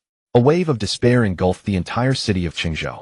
Deep within the rift, the enormous red vertical eye let out a piercing, sinister laugh. Go, primordial chimera, tear him apart. The colossal body of the ancient chimera stood between heaven and earth. Suddenly, its massive bull head jerked upward. A roar. A mournful cry erupted. With the bellow, visible gray ripples radiated from it, expanding instantaneously in all directions. Crack, crunch. The northern city wall began to crumble and peel. The ground below fissured, splitting into several ravines. Wu Xian, the captain of the North Gate garrison, had no time to defend. As the gray ripples swept through him, he felt as if a truck had crushed his chest, his blood and chi surging backward. Wu Xian spat a mouthful of blood, his face deathly pale, as he flew backward several meters. The other defenders also could not withstand the force, collapsing to their knees in agony, blood streaming from their 7 orifices. Merely the residual force of a single roar nearly shook these martial artists to death. Lu Cheng, hovering in midair, furrowed his brow. With a sweep of his hand, his internal chi surged forth, forming a purple-gold barrier that enveloped Wu Xian and the defenders, blocking the relentless gray ripples. Leave this place immediately. An indisputable voice rang clearly in everyone's ears. Wu Xian, ignoring the blood at the corner of his mouth, forced himself to get up despite the searing pain. He glanced at Lu Cheng high above. Yes. Wu Xian hurriedly called to the surviving comrades. Those who can move, help those who cannot. Retreat to the inner city now. Hurry. The city defenders supported one another and swiftly evacuated the north gate.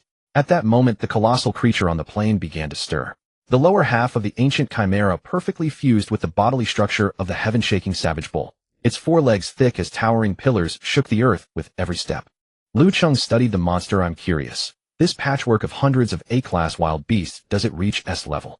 Though the chimera before him was terrifying in size, it did not arouse a sense of crisis. By analogy, it should be comparable to the Junju. Behind Lu Cheng, the void blazed with golden light. Accompanied by a prolonged elephant roar, a 1,000-meter golden giant elephant materialized out of thin air.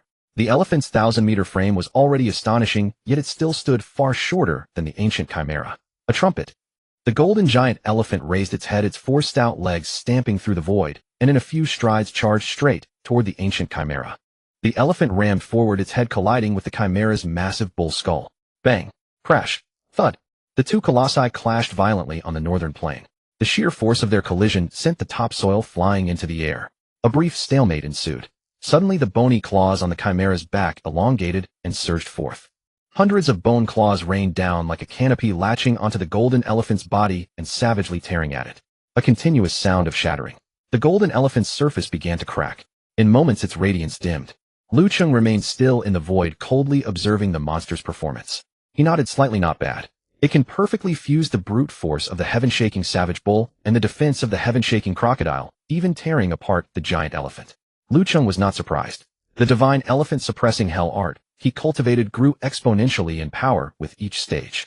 From the initial giant elephant particles, to dragon elephant prime elephant particles, and finally divine elephant particles. At present he was only using 10 million of the lowest giant elephant particles. Though this power was enough to flatten a mountain range, the fusion beast, the ancient chimera, surpassed even the Junju in raw flesh and defense. But that was all. After the ancient chimera shredded the golden elephant, it immediately locked onto Lu Cheng in the void, its 1,000 bone claws already retracted. It was about to launch an attack when it suddenly found Lu Cheng gone. Whoosh! Lu Cheng's figure flickered. When he reappeared, he stood directly above the chimera's head. Star burial art. Lu Cheng's expression was cold. Without hesitation, he gathered power in his right fist and drove it down toward the colossal skull below. Bang! There was no suspense. The monster's vaunted defense was useless against the star burial art. With a clear crack of bone, a massive fissure appeared on the chimera's crown, spreading down its face, neck, and further wildly. Lu Cheng withdrew his fist and flashed back 1,000 meters into the void. The ancient chimera could only let out a furious roar. Then the towering 1,000-meter beast exploded. Countless pieces of flesh and bone rained down like a torrent of blood, thudding onto the earth and piling into a small hill of gore. Lu Cheng frowned. No kill notification. He turned his gaze to the vertical eye within the rift of chi. The eye seemed to sense his stare and returned it from afar. The eye narrowed slightly, then suddenly opened wide. Hee. A sinister laugh echoed across the entire sky. Human, your understanding of gods is too shallow. As the eerie laughter faded, the heap of chimera flesh and blood on the ground began to writhe. Countless tendrils of shredded flesh extended, adhering and pulling together. A mass of flesh-churned bones scraping against each other with a piercing sound. In moments, the ancient chimera, which had been shattered by the star burial art, materialized intact once more. Its aura had not diminished, but had grown even more ferocious. Lu Cheng eyed the revived chimera with a flicker of surprise. Immortal body. The reincarnated beast let out a low roar, its massive bull head snapping open. Chaotic chi furiously converged in its mouth, compressing into a blood-red orb dozens of meters in diameter. Boom. The next instant, a beam of light shot from the orb, hurtling straight toward Lu Cheng. Lu Cheng's expression remained unchanged. He raised his palm and blocked it with a single hand. The blood-red beam slammed into his palm, unleashing violent energy, yet it failed to stir even a corner of his robe. The ancient chimera's eyes bulged. It let out a furious roar, then immediately condensed a second orb. The beam from the orb changed direction, darting toward the inner city of Chengzhou. It was a sudden strike aimed at the heart of the city. At the North City Gate, Captain Wu Xian was leading the other city defense soldiers, staggering and retreating toward the inner city. They had barely run 2 kilometers when they heard a spine-chilling roar from a monstrous beast behind them. Wu Xian instinctively turned his head and saw a blood-colored beam, tens of meters in diameter, blasting toward the inner city. Hiss! Wherever the beam passed, everything was reduced to ashes. The ground was gouged into a massive charred trench with huge plumes of white smoke and flames shooting into the sky. It's over. Wu Xian stared at the beam that had reached the inner city, his face instantly drained of color. With the terrifying energy contained in this beam, if it struck the inner city, the entire area would be reduced to rubble in an instant. Tisk! A slightly impatient voice came from the void. Lu Cheng appeared out of thin air right in front of the blood-colored beam. Compared to that destructive beam tens of meters in diameter, Lu Cheng's figure was as tiny as a speck of dust. Yet he merely extended a single palm, and the beam was steadily blocked. A deep purple-gold vortex appeared at the center of Lu Cheng's palm. The moment the blood-colored beam touched his palm, it crazily contracted along the vortex's trajectory and was sucked into the vortex. Once the beam was completely absorbed. Take it back. Lu Cheng's expression cold, he flicked his hand back. Whoosh. The blood-colored beam that had just been absorbed transformed into a blinding blood-colored spear, shooting back along the same path, at several times the speed it had come. At that moment, the bull head of the primordial chimera was still in the motion of spewing. PFF. The rebounded beam penetrated its mouth with extreme precision. Boom. A dull explosion sounded. The primordial chimera's head burst from the inside under the violent release of energy, scattering into a mist of blood. The massive headless body shook violently and heavily knelt on one knee. However, a bizarre scene occurred again. Countless red tendrils emerged from the broken neck of the beast. They intertwined and adhered to each other. In the blink of an eye, a perfectly intact massive bull head coalesced again. Seeing this, Lu Cheng's brow slightly furrowed. Is it truly an immortal body? Lu Cheng shook his head. An immortal body cannot truly be immortal. There must be a limit to endurance. Whoosh. Lu Cheng's figure moved again. He transformed into a barely discernible purple-gold lightning bolt, instantly closing in on the primordial chimera's massive body. Bang, bang, bang. The dull sounds of flesh colliding erupted across the battlefield. Lu Cheng's form rapidly shifted between the chimera's gigantic limbs. Every step and every punch carried the weight of 10,000 Jun. In just a few breaths, Lu Cheng dismembered the chimera's 4 giant feet and 2 giant hands, which crashed to the ground amidst a rain of blood. Star burial art. Lu Cheng let out a low cry, soared into the air, gathered power in his right fist, and punched the chimera's chest. The raging spiritual energy rampaged inside the chimera, blasting its massive body into pieces again, turning it into a mass of flesh. Unsurprisingly, within seconds, the flesh fragments on the ground began to squirm again. Countless tentacles extended forcibly, pulling the dismembered limbs back into place. The primordial chimera revived for the 3rd time. Then Lu Cheng repeated this several times. He even pulverized the chimera into dust, but each time it could regenerate. So that's how it is. During each destruction of the chimera, Lu Cheng kept his eyes on the vertical eye in the sky. He noticed that each time the chimera was shattered and reassembled, the vertical eye in the spiritual energy rift would widen once. The monster's resurrection ability did not lie within itself, but in that eye in the sky. As long as the vertical eye remained, the chimera could revive endlessly. After once again punching the chimera into a rain of blood, Lu Cheng ignored the squirming flesh below and sharply raised his head, coldly staring at the spiritual energy rift above the sky. Sure enough, the vertical eye in the rift moved again. With quick eyes and swift hands, Lu Cheng formed a blade with his fingers and gently slashed through the air toward the vertical eye in the spiritual energy rift. Swoosh! A crescent-shaped purple-gold wind blade, hundreds of meters long, shot through the air. The wind blade crossed layers of space at an inconceivable speed and fiercely struck the vertical eye. Squelch! The enormous wind blade sliced the vertical eye in two as cleanly as cutting through tofu. Yet the expected scream did not come. The vertical eye paused slightly, then the two halves attracted each other like magnets and perfectly fused together again. Ha ha ha. The vertical eye narrowed slightly, and an eerie androgynous laugh echoed across the sky again. Human, even if you've discovered it, so what? The vertical eye seemed to find Lu Cheng's actions ridiculous, its tone dripping with mockery. My true form is not in the same dimension as you. This eye is merely a projection of mine in your reality. No matter how strong your power, you are still but a mortal. How could you possibly harm me? Listening to the other's mocking laughter, Lu Cheng smiled instead of getting angry. He shook his right hand and sighed with some helplessness. I was trying to save some effort. Why must you provoke me? As his words fell, Lu Cheng ascended straight to a higher altitude and slowly closed his eyes. When he opened them again, his pupils were swirling with purple energy. Lu Cheng slowly raised his right hand, extending his index finger to point at the primordial chimera opposite. The 4 directions in above and below are called space. The past and present are called time. Lu Cheng's voice seemed to come from the primordial ages, resonating from all directions with immense majesty. The beginning of the universe, all things returned to the void. Buzz. In the void before Lu Cheng's fingertip, space began to distort. A marble-sized sphere of absolute black silently condensed at his fingertip. Lu Cheng flicked his finger. Whoosh.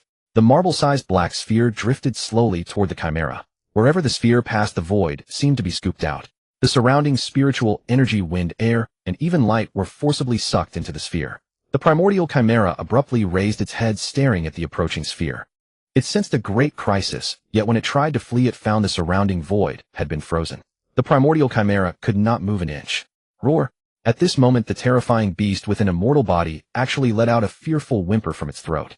Lu Cheng coldly watched the primordial chimera. Since you cannot die, then drown forever in the void. The thousands of meters tall Huanggu Kamila resembled a helpless prey fixed on a chopping board. The black sphere that seemed to drift languidly after approaching the Huanggu Kamila halted in midair and began to rotate slowly on its own axis. The wind fell silent and all sounds ceased. The crocodile armor covering the Kamila's entire body peeled off in layers like scraps of paper, continuously drawn into the sphere. Roar, roar. The Kamila let out a mournful cry, its eyeballs bulging, and its ox head showed a human-like fear. It watched helplessly as its scales, blood, flesh, and even bones turned into fine dust, gradually devoured bit by that black sphere no larger than a marble. A moment later, the colossal being, the thousands of meters tall Huanggu Kamila that stood on the plain, vanished completely, leaving not a single trace behind. Heaven and earth fell into a dead silence. However, after completely absorbing the Kamila, the sphere did not dissipate. Instead, it began to move slowly again. It turned around and flew toward the Yuan-Chi rift that stretched across the sky. The vertical eye saw this, its pupils suddenly constricting.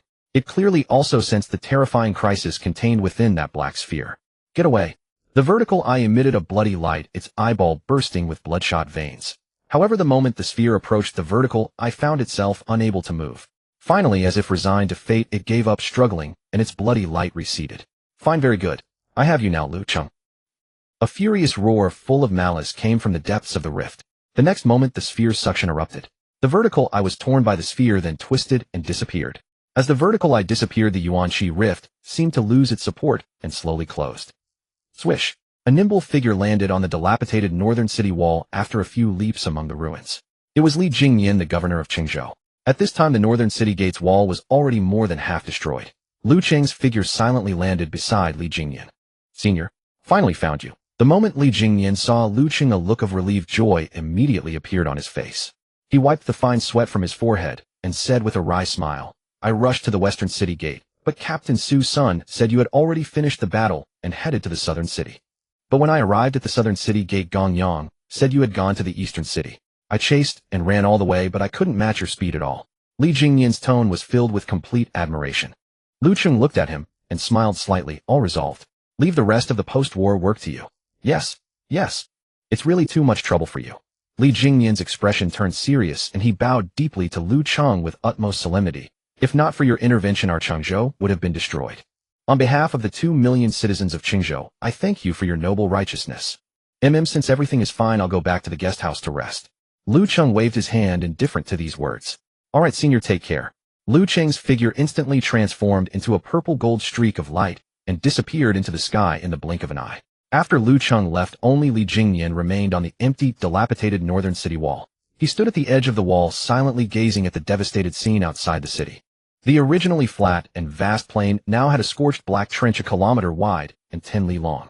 On the other side, a solitary peak still stood. All of this was caused by the battle between Lu Cheng and the wild beasts. This is not human. Li Jingyan looked at the scene, his eyes shifting unpredictably, unable to help but sigh repeatedly. Suddenly, a crack split open on Li Jingyan's forehead. A blood-colored vertical eye suddenly opened from the crack, and an androgynous voice exploded in Li Jingyan's mind. My true body cannot manifest for now. Ordinary wild beasts are no match for him. You find a way to stall him for a few days. Li Jingyan's expression darkened slightly, but he didn't show much surprise and simply nodded silently. After speaking, the vertical eye on his forehead slowly closed, and the skin adhered back together without leaving a single trace, as if the scene just now were only an illusion. Li Jingyan quietly looked at the terrifying battle traces everywhere outside the city. After a long while, he called people to clean up the mess. The next morning, golden sunlight spilled over the city of Chengzhou. Li Jingyan drove to the guest house again, personally met with Lu Cheng, and invited him to attend the Chengzhou post-war commendation ceremony. Lu Cheng's deeds spread throughout the entire city of Chengzhou overnight through various means, saving countless city defense soldiers, single-handedly battling hundreds of A-rank wild beasts, slaying the suspected S-rank giant beast Huanggu Kamila. Such feats were no different from a deity descending upon the world. The commendation ceremony was held at the large square in the center of the inner city. When Lu Cheng's figure appeared at one end of the red carpet at the venue entrance, the atmosphere of the entire square was ignited in an instant. Marshal Saint Lu. Thank you, Marshal Saint, for saving our lives. Marshal Saint is invincible. Countless city defense soldiers, noble scions, and commoners erupted in earth-shattering cheers. A large number of young martial artists had fervent eyes and expressions of almost fanatical worship. A group of children with radiant faces holding bright bouquets walked toward Lu Cheng with laughter, handing him flowers one after another. The red carpet was less than 100 meters long. Lu Cheng's arms were already filled with flowers, and in the end, staff had to take them. On the podium, Li Jingyan, with a solemn expression, delivered a lengthy speech to the entire audience. The focus was on greatly praising and commending the city defense soldiers who bravely defended the city and fought to the death without retreating. Only at the end of his speech did Li Jingyan introduce Lu Cheng to the entire audience with a nearly high-pitched and fervent tone.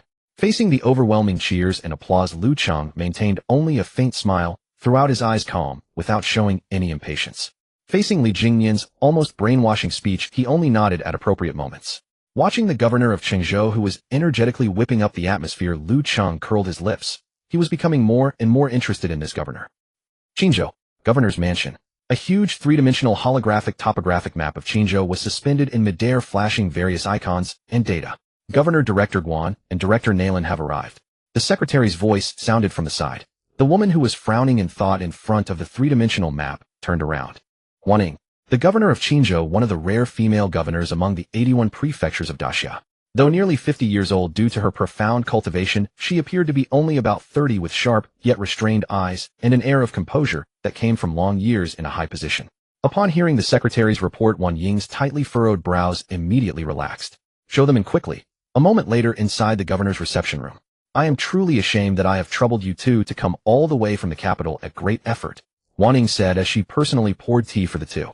Sitting opposite were Guan He, the director of the White Tiger Fortress in the capital, and Naylan Cheng, the director of the Vermilion Bird Fortress.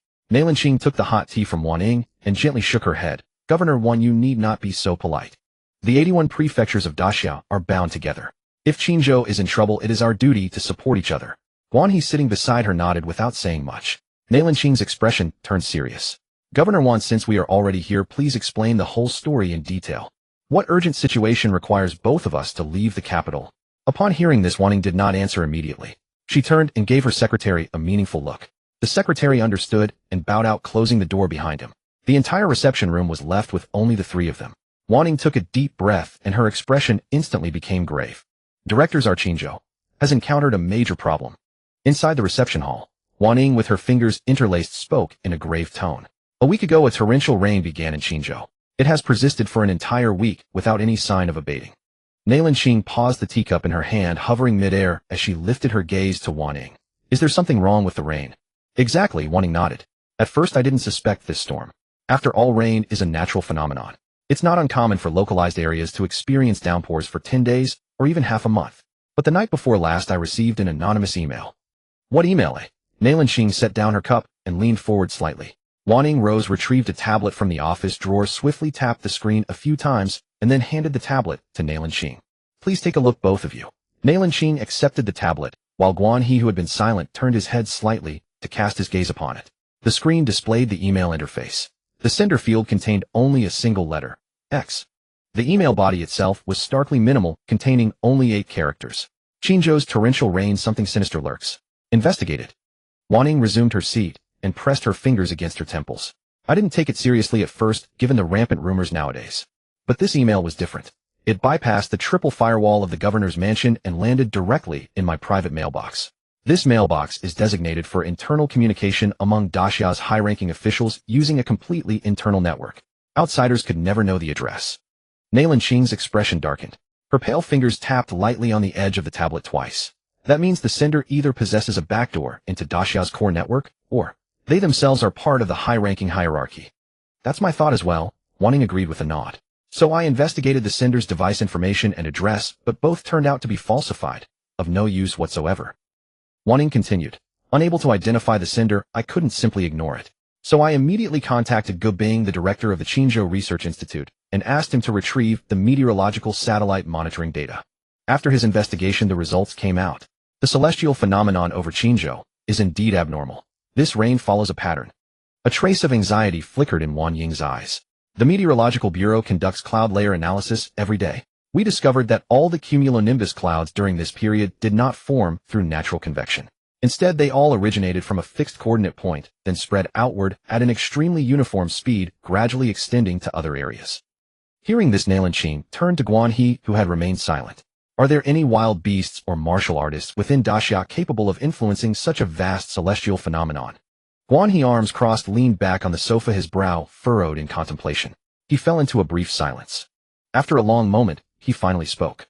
It is said that martial saints can resonate with the primordial chi of heaven and earth and indeed influence a limited range of weather, bringing rain or snow within a small area. But the known martial saints in Daxia are few and far between. It's unlikely that any of them would come to Qingzhou to manipulate clouds and rain. Guan He paused before continuing. As for wild beasts, an A-rank beast called the Yunyu Jiao is indeed capable of summoning clouds and rain.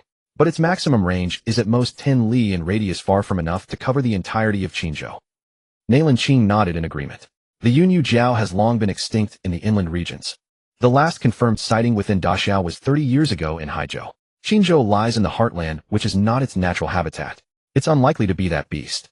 It's definitely not the Yunyu Jiao. Wanning interjected. According to the current clues, the creature in question is a massive, three-headed wild beast. Guanyi looked at Wanning. Did anyone witness it? Wanning nodded. There's a fishing club in the outer city of Qingzhou whose members are mostly junior descendants of merchant families. These people with plenty of idle money and ample time often go fishing in groups. A few of them saw it 3 nights ago. According to their account, they were wild fishing at the Qingzhou reservoir in the outer city when they witnessed a colossal three-headed beast lurking in the depths of the reservoir. Its massive body loomed indistinctly, even the size of a single exposed head surpassed that of an ordinary cargo ship. Can you estimate the creature's grade? Nailanqing pressed. Impossible to determine. Those fishermen were merely low-level martial artists. They were so terrified by the beast that they wet themselves and came down with a high fever that very night. However, a creature strong enough to single-handedly influence the weather of an entire prefecture causing continuous torrential rain. Conservatively speaking, it's at least A rank. Perhaps even stronger. That is why I had no choice but to seek help from the capital. Nailanqing pondered for a moment, then rose, straightened her clothes, and exchanged a meaningful glance with Guanyi. Since the beast appeared at the Qingzhou reservoir, speculating here won't help. Governor Wan, how about you take us to the Qingzhou reservoir first to see if any traces remain at the scene? Guanyi stood up as well. A look of relief finally appeared on Wan Ying's face. She hurriedly rose. Good. Please follow me, both of you.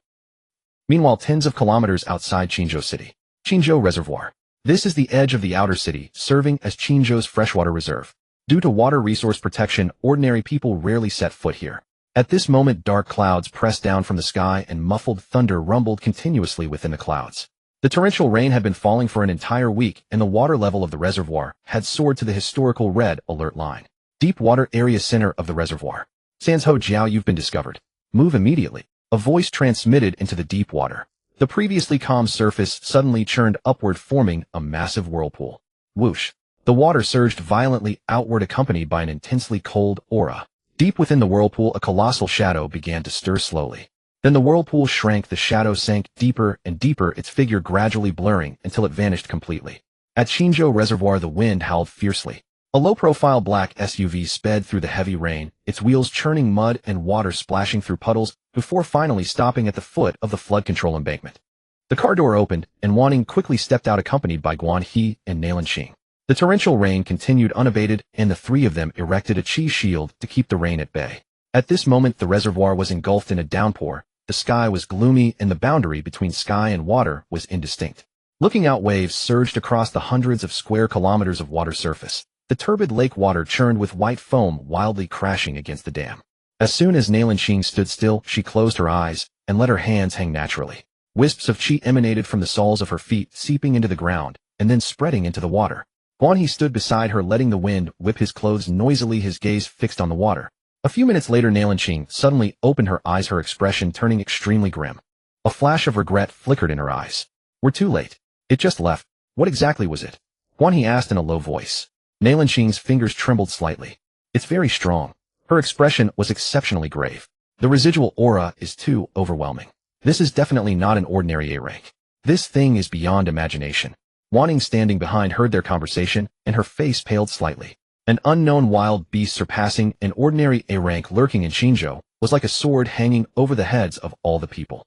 The rain still showed no sign of stopping, and waves crashed against the shore one after another.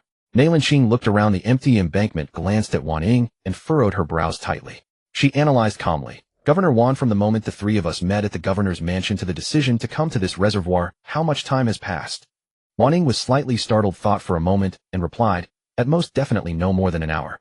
We took the underground expressway and only drove the SUV on the surface road just before reaching the reservoir. That's right. Nailanqing's voice turned cold. According to those fishermen, the beast's head was comparable to a cargo ship. Its size was enormous. Yet it swiftly withdrew right before we arrived, leaving us empty-handed. Guanyi also looked at her. This is definitely not a coincidence. Nailanqing said emphatically, the only explanation is that someone alerted it. Even more, there is a hidden hand controlling its movements. Qingzhou must have a traitor. These words shocked Wanning deeply. Humans cooperating with wild beasts. The news of the two directors' personal visit was top secret, and the decision to go to the reservoir was made on a whim. If even such information could be leaked in advance, it meant the traitor's identity was extraordinary. Rest assured, directors, I will thoroughly investigate this matter. Wanning gritted her teeth, a fierce glint flashing in her eyes. Nailanqing sighed and waved her hand. We must investigate, but don't make too much noise lest we alert the enemy. Since they moved the beast, it means they have great ambitions. Now the trail is lost. Let's return to the governor's mansion and make a long-term plan. Meanwhile in Chengzhou City, the post-war commendation ceremony concluded successfully. The city defense forces were honored and the wall repair work proceeded in an orderly manner. The people were jubilant because a martial saint was stationed in Chengzhou. Everything was perfect. In the top-floor luxury suite of the state guest house, the afternoon sunlight streamed through the floor-to-ceiling windows. The room was very quiet. Lu Cheng dressed in loose casual wear leisurely poured himself a glass of sparkling water. Holding the glass, he walked to the huge floor-to-ceiling window and looked down at the streetscape of most of Chengzhou City. Recalling Li Jingnian's impassioned and heartfelt speech on the podium this morning, Lu Cheng curled his lips into a faint smile, and the light in his eyes grew deeper. He's acting so well even he believes it. Lu Cheng muttered to himself. Li Jingnian thought he had disguised himself well, but Lu Cheng had only pretended to leave at the north gate, actually keeping an eye on him. Lu Cheng witnessed with his own eyes the vertical eye open on his forehead. He could confirm that this vertical eye was the one from the Qi rift. However, Lu Cheng didn't expose him, he just quietly cooperated with him at the commendation ceremony today. Lu Cheng raised his glass, watching the bubbles slowly rise and burst. He frowned slightly. According to normal logic, a puppet like Li Jingnian who was being directed or manipulated should be trying every means to cause destruction. But based on Lu Cheng's observations over the past few days, Li Jingnian's actions in Chengzhou not only caused no substantial harm to him, but he was also conscientious in handling every matter. He showed concern for his subordinates and responded warmly to the citizens. When he passed through the streets, though not exactly greeted with food and drink, it was almost so. Groups of people would invite him to dine in their shops. Even when dealing with interest conflicts among the major noble families, Governor Li managed everything in perfect order, leaving no fault to be found. Interesting. Acting as a spy for monsters while dutifully serving as governor. Has he a hidden grievance or another scheme? Knock, knock, knock. While he was pondering, someone knocked softly on the door. Lu Cheng walked over and opened it only to see Li Jingnian standing outside in casual clothes. He was holding an exquisitely crafted antique wooden box. Upon seeing Lu Cheng, he immediately beamed with a smile. Senior Lu, I'm sorry to intrude. I hope I haven't disturbed your rest. Li Jingnian bowed slightly. Senior Lu, you're too polite. Please come in and sit. Lu Cheng stepped aside with a faint smile. The two walked to the sofa in the living room and sat down opposite each other. Li Jingnian carefully placed the wooden box on the coffee table and gently pushed it toward Lu Cheng, explaining, Senior, this is a Tianshan jade essence mushroom, treasured in the Chengzhou government treasury. Although I know that with your transcendent cultivation, mundane spiritual herbs may not catch your eye, this is still a token of appreciation from Li and the people of Chengzhou. Please accept it. Lu Cheng glanced at the wooden box, sensing the pure qi emanating from within, and chuckled. Governor Li, you are thoughtful. Take it back.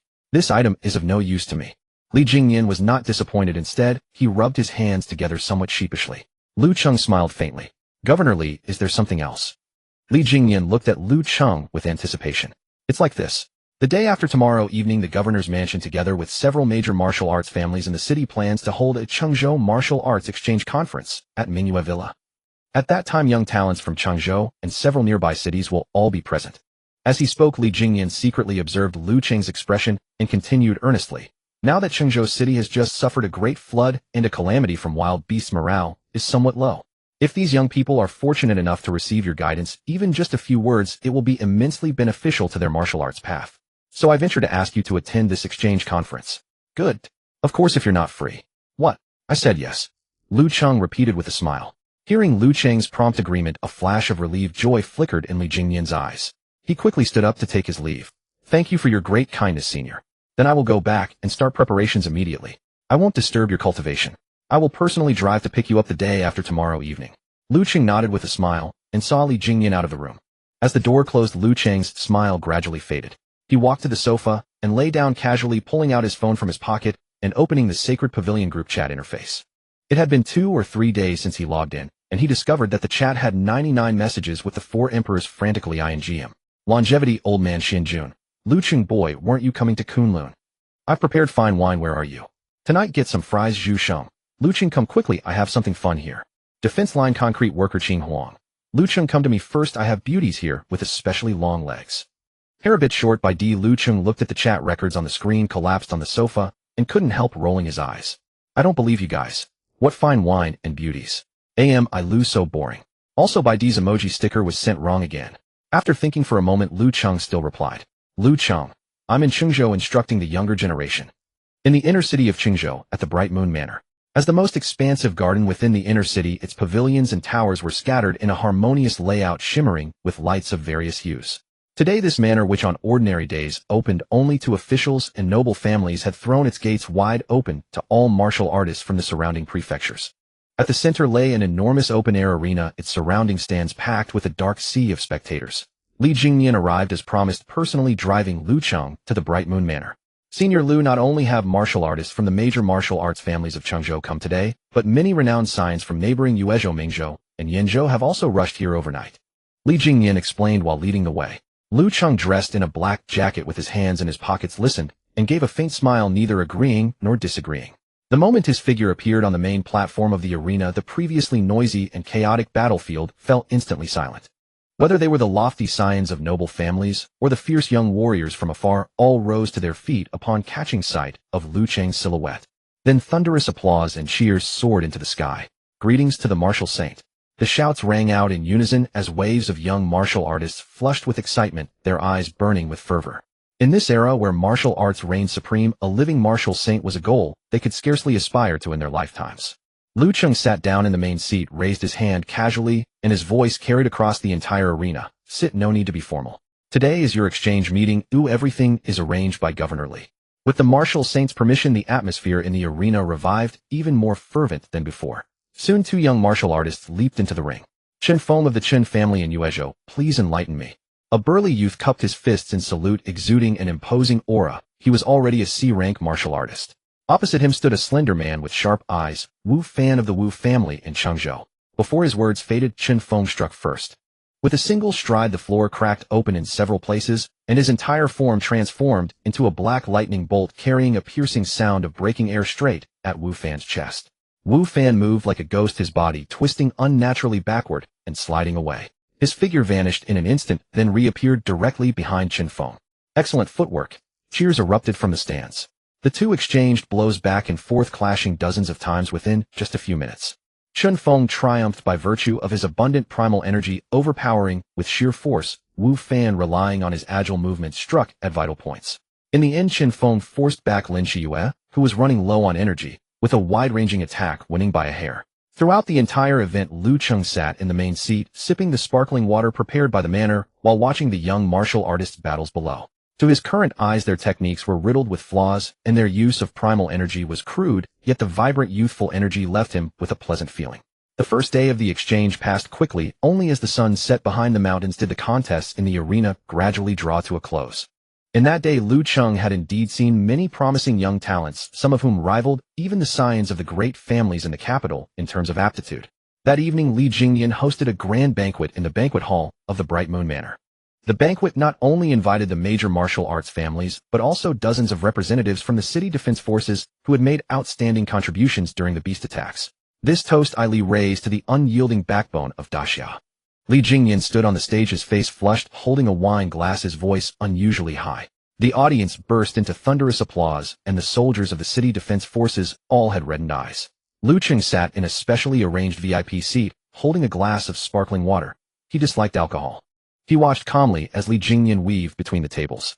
Finally, after a while, citing his preference for tranquility, he left early under the reverent gaze of the crowd. Late at night, the banquet was almost over. Li Jingyan also left early. He had his driver take him back to his private residence, and then dismissed the driver. Once inside, the flush of alcohol on his face vanished instantly. His eyes regained their usual deep somber look. Li Jingyan went straight to the study, locked the door.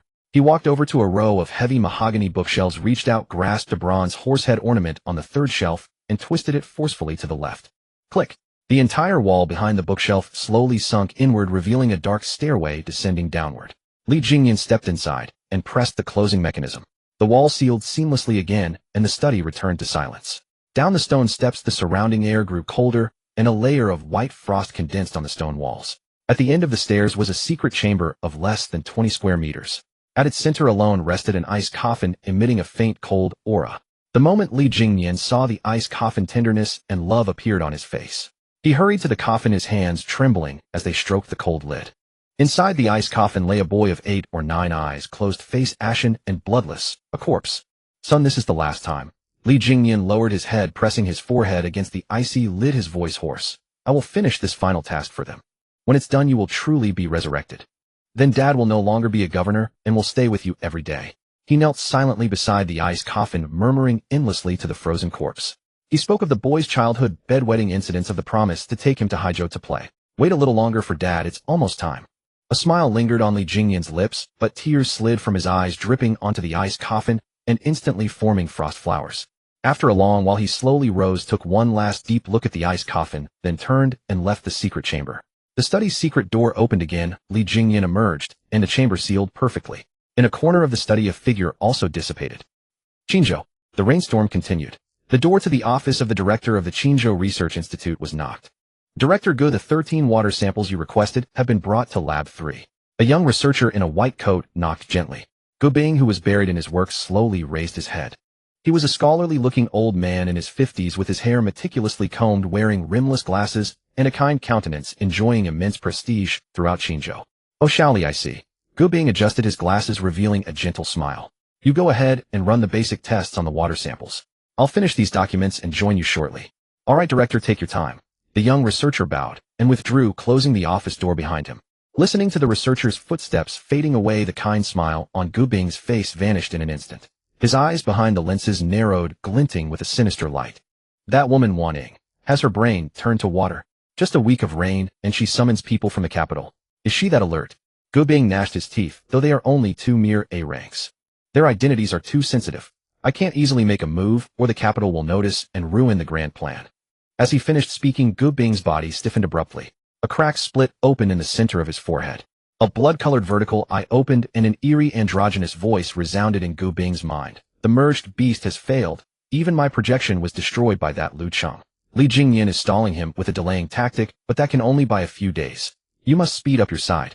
Feeling the strange sensation at his brow, Gu Bing dared not resist, merely nodding silently.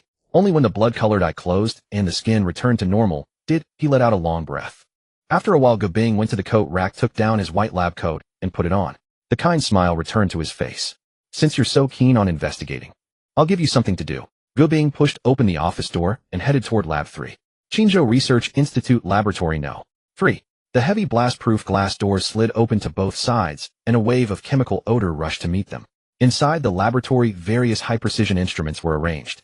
Wan Ying accompanied Guan He and Nailan Qing as they arrived here. Gu Bing was holding a freshly printed test report.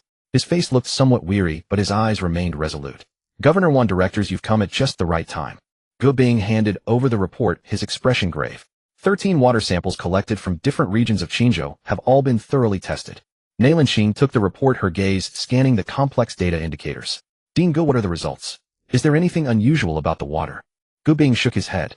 According to our analysis, all the component indicators in these water samples are perfectly normal. No anomalous substances have been detected. In short, the rain itself is perfectly fine. Guan He stood to one side, arms crossed, and spoke in a deep voice. The rain is fine. Then how do you explain the torrential downpour that has lasted an entire week? I wonder too, Gu Bing sighed helplessly. Could this bizarre rainstorm simply be for the purpose of flooding Qingzhou? Listening to Gu Bing's conclusion, Nailan Qing's brow furrowed even tighter. It seemed the investigation had once again hit a dead end. The rain was fine. Buzz, buzz, buzz. Just as the group was lost in thought, Wan Ying's communicator suddenly vibrated. She immediately answered. This is Wan Ying. What's the matter? Governor, urgent report from the North Gate Defense. An anxious voice came through the communicator. About 30 li from the northern defense line, a grade B wild beast tide has suddenly formed and is heading toward Qingzhou. A grade B wild beast tide. And what do you mean suddenly formed? We don't know. The beast seemed to have appeared out of nowhere. The scale is massive, at least 1,000 heads or more. Slap. Wan Ying hung up and turned to look at Guan He and Nailan Qing, her eyes filled with gravity. They understood. Let's go. This is our real business.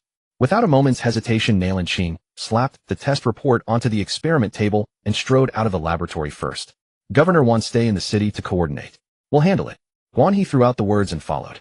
Watching their retreating figures, Wan Ying took a deep breath and said gravely to Gu Bing, Dean Gu, Qingzhou is now under level 2 control. Continue investigating the rain issue. I'm heading to the command center. Understood. Be careful, Governor Wan. Gu Bing nodded repeatedly with a look of concern, watching Wan Ying hurry away. Until the entire laboratory No. 3 was empty of anyone. The affability on Gu Bing's face vanished instantly. He took off his glasses and tossed them carelessly onto the table. Now there's something to do. Gu Bing sneered in a low voice. A mere grade B wild beast tide shouldn't cause too much trouble in Qingzhou, and it'll wear down 2 fortress directors. Heh. Qingzhou North Gate. After days of torrential rain, the area had become a muddy swamp. Rumble, rumble. The trembling of the earth drowned out the thunder in the sky. Looking into the distance at the end of the mud, a dark mass of wild beasts surged like a tide. Among them were the great beast six-winged centipedes, each dozens of meters long with rows of legs along their sides. They scurried madly through the mud, their 3 pairs of translucent wings beating violently, emitting a dense, buzzing sound, while their mouthparts spewed out thick, dark green venom. In the gaps between the centipedes, grade B heavenly venom pythons covered in dark blue patterns flicked their crimson forked tongues, their serpent eyes filled with cold brutality. This combination of 2 venomous wild beasts left even the soil stained a strange dark black wherever they passed. Whoosh! A dazzling sword light tore across the sky like a falling meteor, slamming heavily into the ground before the beast tied. The violent sword energy exploded, and the foremost 6-winged centipedes were directly shredded into a storm of flesh. Guan Yi's figure landed steadily in the mud, his right hand holding a long sword pointing diagonally at the ground. On the blade 7 strange threads of chi slowly flowed. White Tiger Fortress Director A-Level Sword Martial Artist Guan Yi. Main Cultivation Technique Earth Grade 7-string sword. Guan Yi finished this quickly. The venom from these beasts is spreading through the rain. From the other side a cold voice rang out. Nalan Qing's black hair danced wildly in the wind. The crimson chi within her body erupted like a volcano, gathering behind her into the vast phantom of a phoenix spreading its wings. Vermilion Bird Fortress Director A-Level Fire Attribute Martial Artist Nalan Qing. Main Cultivation Technique Earth Grade Phoenix Scripture. Phoenix flame scorches the sky. Nalan Qing raised both hands and pressed them down forcefully. Caw! A crisp phoenix cry echoed through the sky. The pouring rain was instantly vaporized, turning into a vast sea of white mist. Countless blazing red fire meteors, each as thick as a bucket, fell from the sky, slamming densely into the beast herd. Boom, boom, boom. The once muddy swamp instantly became a crimson sea of fire. The 6-winged centipedes and heavenly venom pythons, naturally afraid of fire, let out piercing shrieks under the scorching heat, their skin quickly charred to black. Yet the number of wild beasts was overwhelming. Those behind trampled over the charred corpses and continued to charge forward madly. Several giant heavenly venom pythons, each over 70 meters long, suddenly sprang up, opening their cavernous jaws and condensing several dark green venom beams, shooting them from afar toward Nalan Qing. You're asking for death. In the mud, Guan Yi's eyes turned cold. He took a single step, and his figure instantly became a blur. The long sword sang, and the 7 threads on the blade lit up in that instant. 7-string sword-breaking art. Swish. 7 sword chi fluctuations of different frequencies cut through the air. Those 7 sword lights wove together in midair into a huge net of sword chi, instantly shredding the venom beams that had shot forth. Not only that, but the residual power of the sword net swept across the ground. Squelch, squelch, squelch. The sound of blades cutting flesh echoed continuously. The moment those heavenly venom pythons touched the sword net, their bodies were neatly sliced into dozens of uniform chunks, splattering dark green serpent blood all over the ground. Guan Yi moved and dodged through the rain of blood, his long sword swinging in an impenetrable rhythm. His swordsmanship was extremely fast, each strike carrying immense power. Any beast that touched his blade was instantly reduced to minced flesh. For a time, the 2 A-level martial artists had built an unbreachable defense line at the north of Qingzhou. Qingzhou State Guest House. Li Jingyan arrived at Lu Cheng's suite. Knock, knock, knock. The room was dead silent with no response. Frowning, Li Jingyan knocked harder. Senior Lu. The second day's exchange meeting is about to start. I've come to escort you. Still no answer. Li Jingyan's heart skipped a beat. He immediately found a staff member of the guest house to inquire. That gentleman on the top floor. He went out this morning. Where did he go? I don't know. Li Jingyan's face turned extremely grim. At this critical juncture, if Lu Cheng had left Qingzhou, then the mission assigned by the organization would be ruined. And the consequences of failing the mission were something he could not bear. Damn it. Li Jingyan cursed under his breath, turned around, and hurried out of the guest house. The entire way he kept calling, checking the governor's mansion, Bright Moon Villa, the monitoring center. But no trace of Lu Cheng was found. It's over. Li Jingyan muttered blankly. Dejectedly, he wandered into the garden behind the guest house. A gentle breeze rustled the leaves. The surroundings were empty and desolate. Li Jingyan stood dully under an ornamental tree, his body cold. If Lu Cheng has already left Qingzhou, or even received news from Qingzhou. Suddenly, Governor Li Yu seemed quite anxious. A lazy voice sounded behind Li Jingyan. He spun around sharply to see Lu Cheng smiling at him. Li Jingyan turned around stiffly. He looked at Lu Cheng, who had suddenly appeared behind him, a forced smile spreading across his face. Senior Lu Yu, where have you been? Li Jingyan's voice sounded dry. I went to the top floor to look for you, but didn't find you. I thought something had gone wrong with the Qingzhou defense line, leading you to personally attend to it. Lu Cheng, hands in his pockets, swept his clear gaze over Li Jingyan's face. He could sense Li Jingyan's emotional turmoil, proof that he was indeed very flustered. Just took a stroll around the outer city and grabbed a breakfast. Governor Li, no need to be so tense. Lu Cheng chuckled lazily as he walked out of the garden. Let's go. There's still the exchange meeting today, isn't there? Li Jingyan watched Lu Cheng's leisurely retreating figure. Though his heart settled back down, his back was already soaked with cold sweat. The more nonchalant Lu Cheng acted, the more uneasy Li Jingyan felt. He knew that playing mind games in front of a martial saint was a gamble. Any of his small moves could be exposed. Following behind Lu Cheng, Li Jingyan's eyes flickered with uncertainty. He knew this delaying tactic could only fool for a while, not forever. Once the exchange meeting ended, if Lu Cheng insisted on leaving, he would have no excuse left to stop him. Can't delay any longer. Li Jingyan made up his mind silently. An hour later, the two arrived once again at Mingyue Manor. Compared to the first day's bustle, the second day's exchange meeting had clearly escalated to a higher level. Young warriors from several neighboring prefectural cities were even more energized today, with the sparring matches in the arena heating up from the very start. The stands were packed with people cheers, and the booming clashes of martial energy rising and falling in waves. Li Jingyan had gone to great lengths to keep Lu Cheng grounded. He had personally reviewed the participant list and arranged for the most outstanding young talents of the younger generation to take the stage for duels. Senior Lu, this young warrior on the stage, is the legitimate son of the Lin family of Mingzhou. He is only 22 this year, and has already cultivated to the peak of C rank, relying on his family's live foam sword technique. What do you think of his foundation? Li Jingyan introduced from the side. Lu Cheng leaned back in his chair, observing the young man swinging his sword in the arena. The youth's sword strokes were fast, his martial energy tearing through the air with sharp shrieks, appearing extraordinarily fierce. Lu Cheng withdrew his gaze and spoke calmly. The sword speed is fast, but his lower stance is unstable. Every time he executes the third move, wind sweeping remnants, the flow of martial energy under his left rib cage slows by half a beat.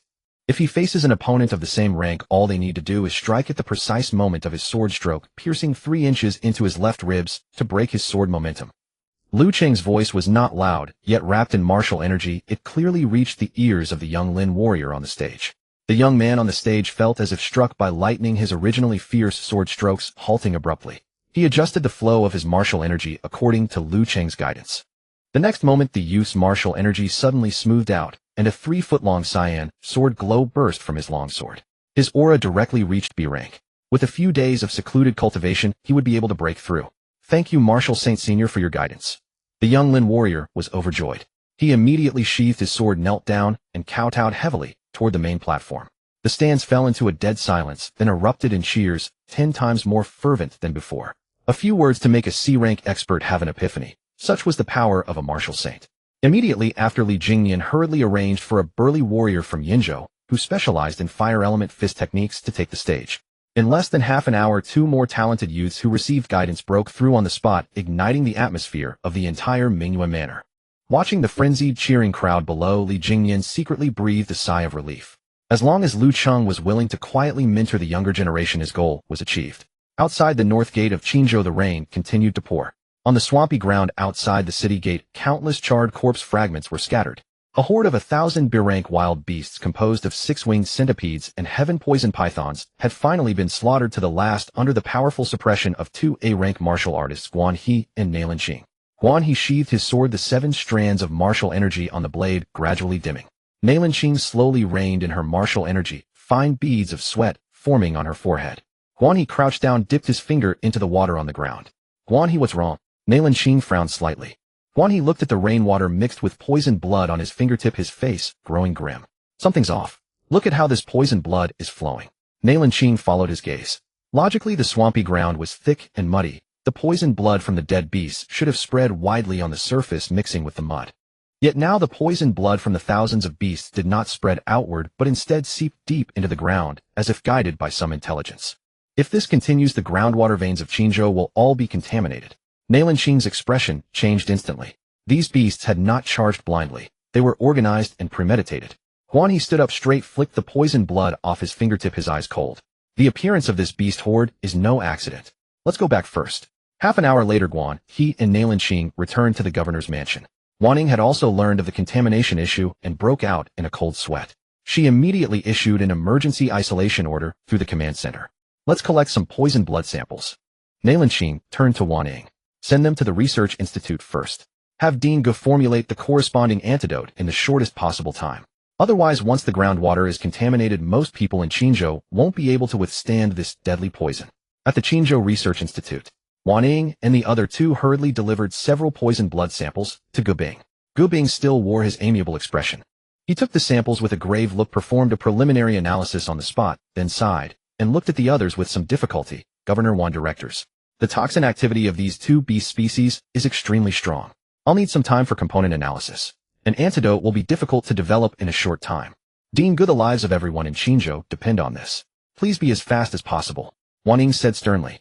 I understand. I will do my utmost. Gubing nodded solemnly. Guan He and Nailan Qing exchanged a glance, and seeing they could not help here, left the institute with Wan Ying. As the group departed, Gubing's expression instantly vanished. He coldly glanced at the poisoned blood samples and casually tossed them onto the table. Develop an antidote. He had never intended to prepare any antidote from the start. A mere B-rank beast horde. Its combat power is indeed mediocre. They came fast and died fast. A cold smile curled at the corner of Gubing's mouth. But the chain reaction caused by these two highly poisonous beast types is enough to give Qingzhou a real headache. Gubing took off his glasses, leisurely wiped them with a cloth, his eyes losing focus, staring in one direction. Guan He, Nailan Qing. Since you're so fond of meddling, I'll keep finding you some tasks to do. He put his glasses back on, his eyes full of calculation. This is only the first batch.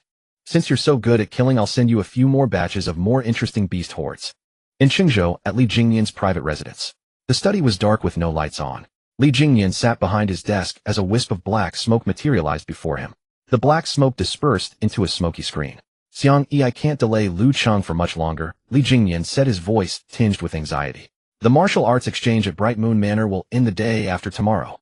His original destination was Kunlun. Once the exchange is over, if he insists on leaving, I have no reason to keep him. Handle the rest yourself. At these words, the smoky screen in the air trembled slightly, and a figure in a hooded cloak adorned with golden patterns on black robes slowly emerged. It's fine, Xiang Wu. You've done well these days. As for what comes next, leave it to me. Xiang Yi's voice was sinister, unlike that of a living being. Li Jingyan's lips twitched as if he wanted to say something, but held back. You? I.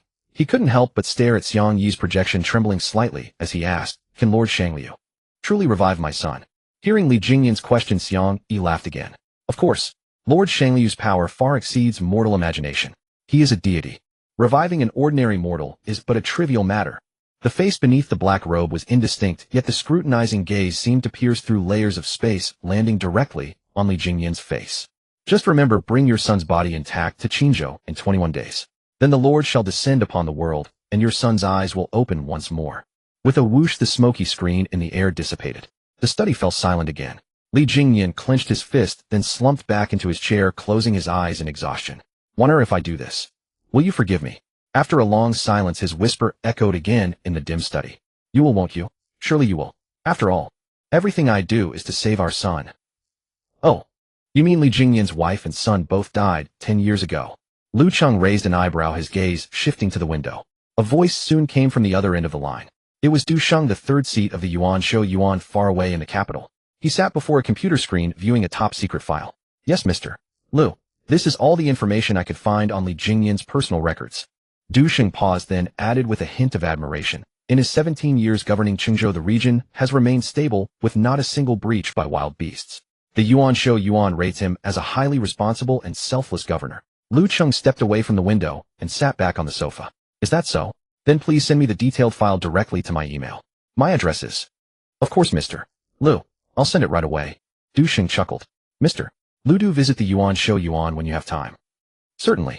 Lu Cheng exchanged a few pleasantries before hanging up. Within minutes, a file arrived in his inbox. Lu Cheng opened it and read about Li Jingyan's past. The file was detailed, covering his birth, growth, rise to fame, marriage, and eventual appointment as governor of Qingzhou. Li Jingyan and his wife Lin Wan were deeply in love. They had a son named Li Yan. However, in an accident 10 years ago, Lin Wan died on the spot. Li Yan then survived the initial incident, but was severely injured. After 2 weeks in intensive care, he succumbed to multiple organ failure. So he's doing all this to revive his son. Lu Cheng shook his head helplessly after reading the file. Though he had yet to witness other martial saints in action, excluding the 2 punches from White Emperor, he believed himself to be among the strongest in that realm. Yet even so, Lu Cheng didn't think he could resurrect an ordinary man who had been dead for 10 years.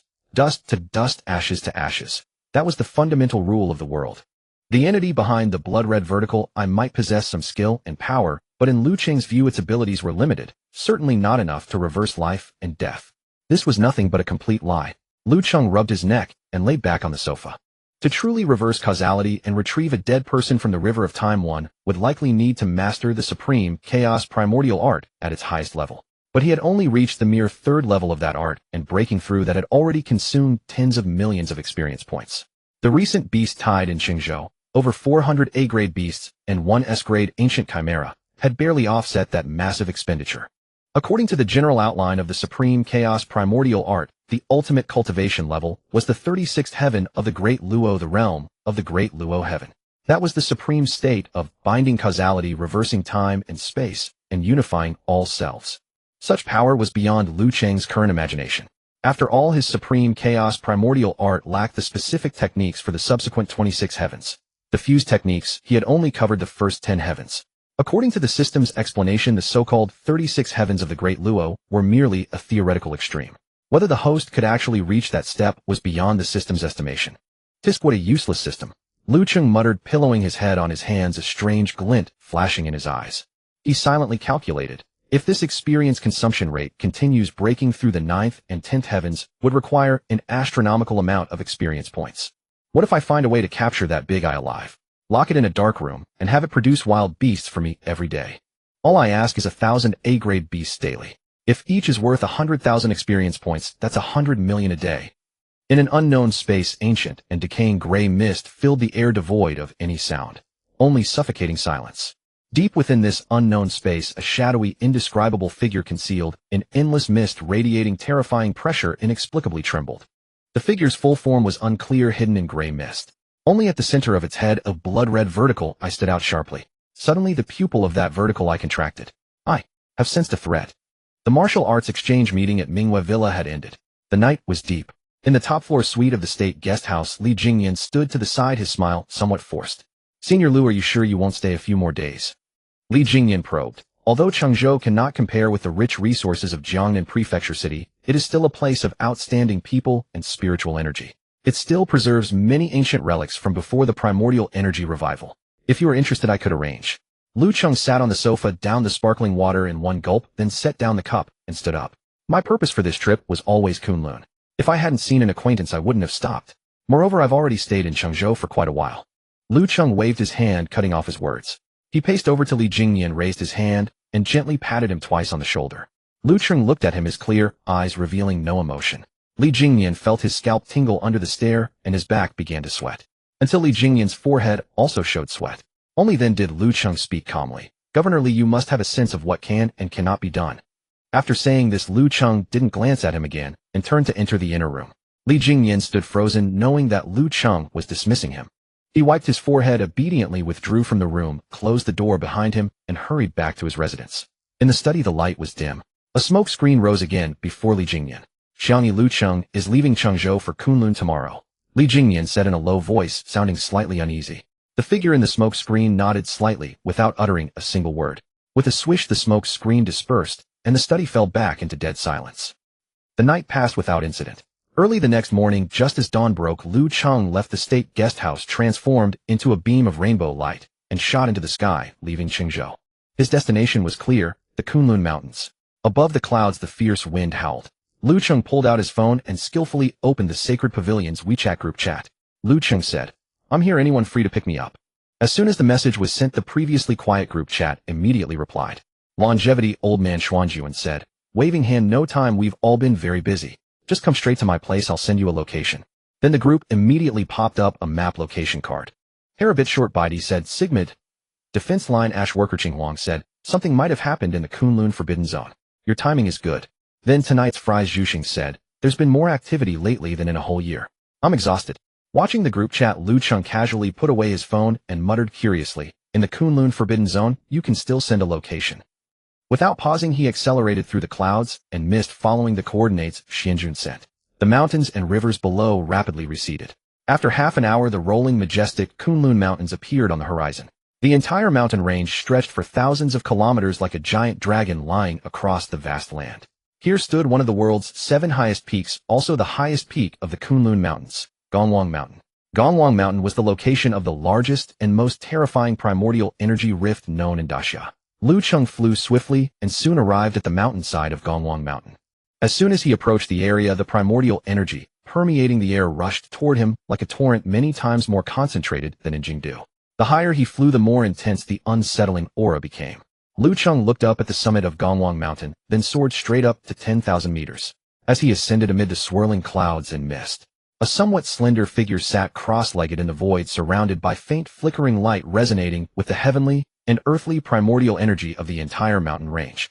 Sensing Lu Cheng's approach, Xianjun opened his eyes and immediately burst into laughter. Lu Cheng, you finally arrived. Lu Cheng halted, hovering in the air, and carefully examined the old man before him. The old man's appearance was exactly the same as the projection he had seen in Jingdu. White hair and beard, a ruddy complexion, and a broad prominent forehead, looking just like the god of longevity. Lu Cheng slightly cupped his fist. Xianjun, no need for formalities. Xianjun laughed while stroking his beard, then gracefully rose and stepped over to Lu Cheng, grabbing his wrist in a familiar manner. Let's go. Come to my humble abode for a visit. I've been waiting for you for some days. Lu Cheng turned following his action, but his gaze inadvertently swept downward.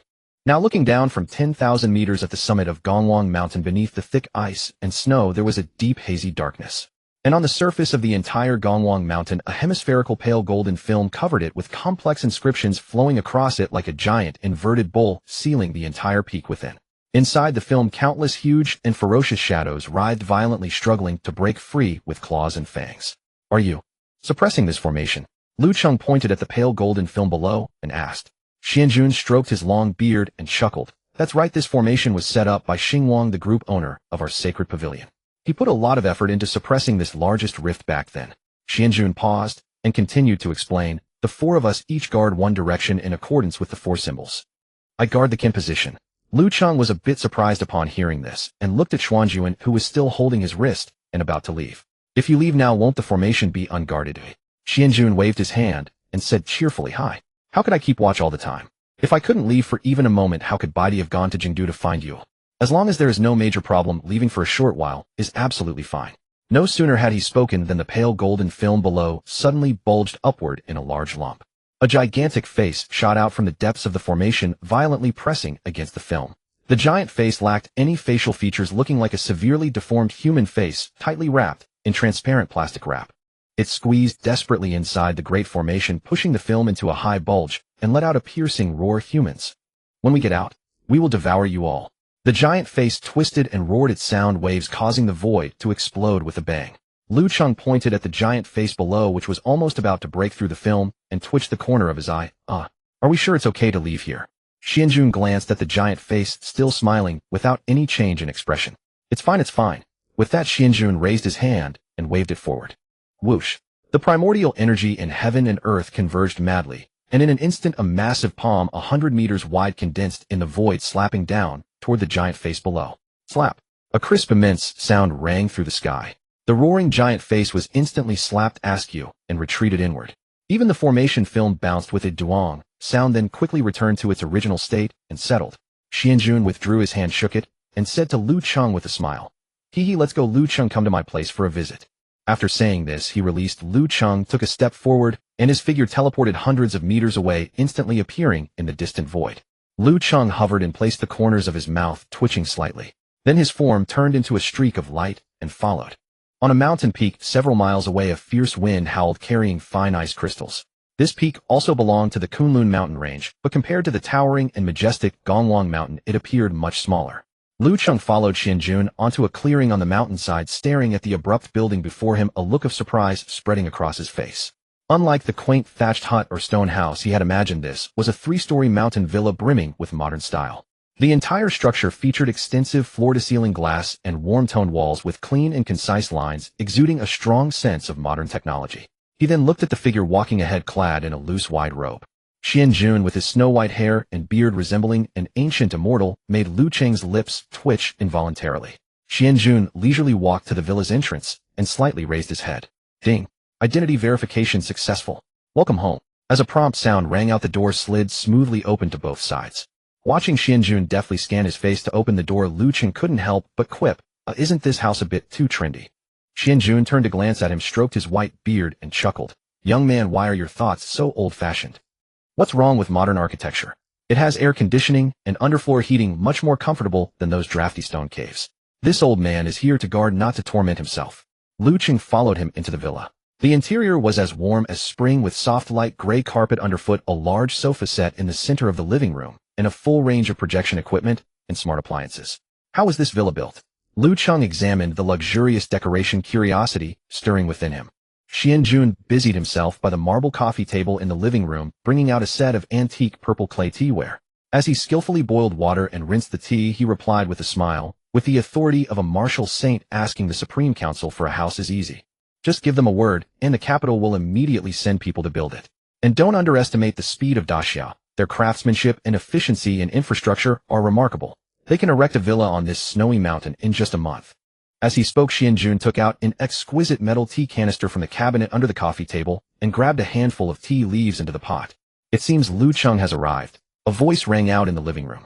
Ripples of primordial energy stirred in the air, and 3 illusory figures materialized simultaneously in the room. Qing Huang, Bai Di, and Zhu Sheng appeared in the form of projections. "Each of us is guarding a different location and cannot be here in person. Please forgive us." Qing Huang spoke first. His entire figure was completely hidden in the shadow of a wide hood, revealing only a blurry outline, and his voice sounded quite young. Lu Cheng nodded with a smile and replied, "No matter, it is enough that you all appear through projections." Taking this opportunity, Lu Cheng also observed the 2 martial saints he had never met before. Qing Huang was entirely wrapped in a hooded robe, exuding an aura of mystery. On the other side, Zhu Sheng appeared as a child of only 7 or 8 years old, exquisitely delicate, like a porcelain doll. Yet he stood with his hands clasped behind his back, chest out, and head held high, putting on an air of precocious maturity. As for Bai Di, she still looked the same as when Lu Cheng had seen her in the capital, a cold, beautiful face with little expression, and she merely nodded slightly at Lu Cheng. "Let's all sit down and talk." Xianjun finished brewing the tea and poured a cup for Lu Cheng. He took a sip from his teacup, his expression gradually turning serious as he got to the main point. "Since you've come to Kunlun, it's time to formally tell you some secrets about the Kunlun Forbidden Zone." Lu Cheng straightened up and nodded. "I'm all ears." Xianjun raised his hand and pointed toward Gongwang Mountain. "You've already seen the primordial energy rift in the Kunlun Forbidden Zone. It's right at the summit of Gongwang Mountain. It is one of the 7 largest rifts in the world. The desolate beasts lurking inside are mostly at least B rank, with A rank everywhere, and even S rank comparable to martial saints are not few in number." Lu Cheng's eyes narrowed slightly. No wonder several martial saints were needed to guard it. If a rift of this scale ever lost control, it would be a devastating blow to the entire Daxia. These S-rank beasts are troublesome, but with our combined strength, we can hold them off. Xianjun continued, his tone growing heavier. "What truly gives us pause is that deeper within the rift there exist even more terrifying beings. The Beast Venerables and the Beast God." "Beast Venerables and the Beast God." Lu Cheng raised an eyebrow. "What rank are they, oi?" Qing Huang, who had remained silent, took over, his deep voice coming from under the hood. "Demigod level and God level." Then as the others spoke in turn, Lu Cheng roughly understood. When a martial artist breaks through the A-rank limit and comprehends a domain, they can become a martial saint. Above the martial saint, one must continuously compress and refine the domain they control, evolving it into a unique extra-dimensional space. This is the cave heaven, and thereby achieving demigod level, the martial venerable. As for above the martial venerable, one must fully develop the cave heaven within, deriving complete rules and transforming it into an independently operating small world, thus achieving God level, the martial god. "The source of these desolate beasts' faith is the so-called beast god," said Qing Huang. Upon hearing this, Lu Cheng was puzzled. If the other side truly has a god-level existence, aren't we doomed? At most, all of Daxia currently has only a few martial saints. Above martial saints are martial venerables, and above martial venerables are martial gods. That's a gap of 2 major realms which cannot be bridged by numbers alone. It's not as hopeless as you think. Zhu Sheng raised his head and spoke in a steady tone. "Based on our many years of experience, the ones we have fought so far are only S-rank desolate beasts at the martial saint level. As for the so-called beast venerables, we have never encountered a single one." Zhu Sheng continued, "And the higher existence, the beast god, is more like a product of the totemic beliefs of these desolate beasts. Whether it truly exists or not, no one can say for sure." Beside them, Bai Di, seeing everyone talking, nodded seriously and said, "Right." Lu Cheng finished listening to their explanations and thoughtfully stroked his chin. Since even these martial saints who had guarded for years had never seen a beast venerable, with his current cultivation of the great Luo primordial chaos true scripture at the 3rd level and his combat strength far surpassing that of ordinary martial saints, he need not worry excessively. Thinking of this, Lu Cheng suddenly recalled the ceiling barrier that Xianjun had mentioned earlier and asked, By the way, there's something I'm very curious about. The ceiling barrier on Gongwang Mountain is extraordinary. What realm is the one who set it up? The Punishment King. Xianjun stroked his beard, pondered carefully for a moment, and shook his head uncertainly. Not sure. The Punishment King appears very rarely, and even on those few occasions his entire body is shrouded in golden light. To be honest, none of us have ever seen his true face, let alone discerned his realm. Zhu Sheng and Qing Huang also nodded, clearly sharing the same sentiment. I see. Lu Cheng blinked, and suddenly pointed out the window. The Punishment King you speak of, is that him? Huh. Xianjun, Qing Huang, Zhu Sheng, and Bai Di were all startled simultaneously, and followed the direction of Lu Cheng's finger. Outside the villa amidst the falling snow a figure stood suspended in midair, seemingly out of nowhere. The person was entirely enveloped in a dazzling golden light, his outline indistinct, looking like a small golden man.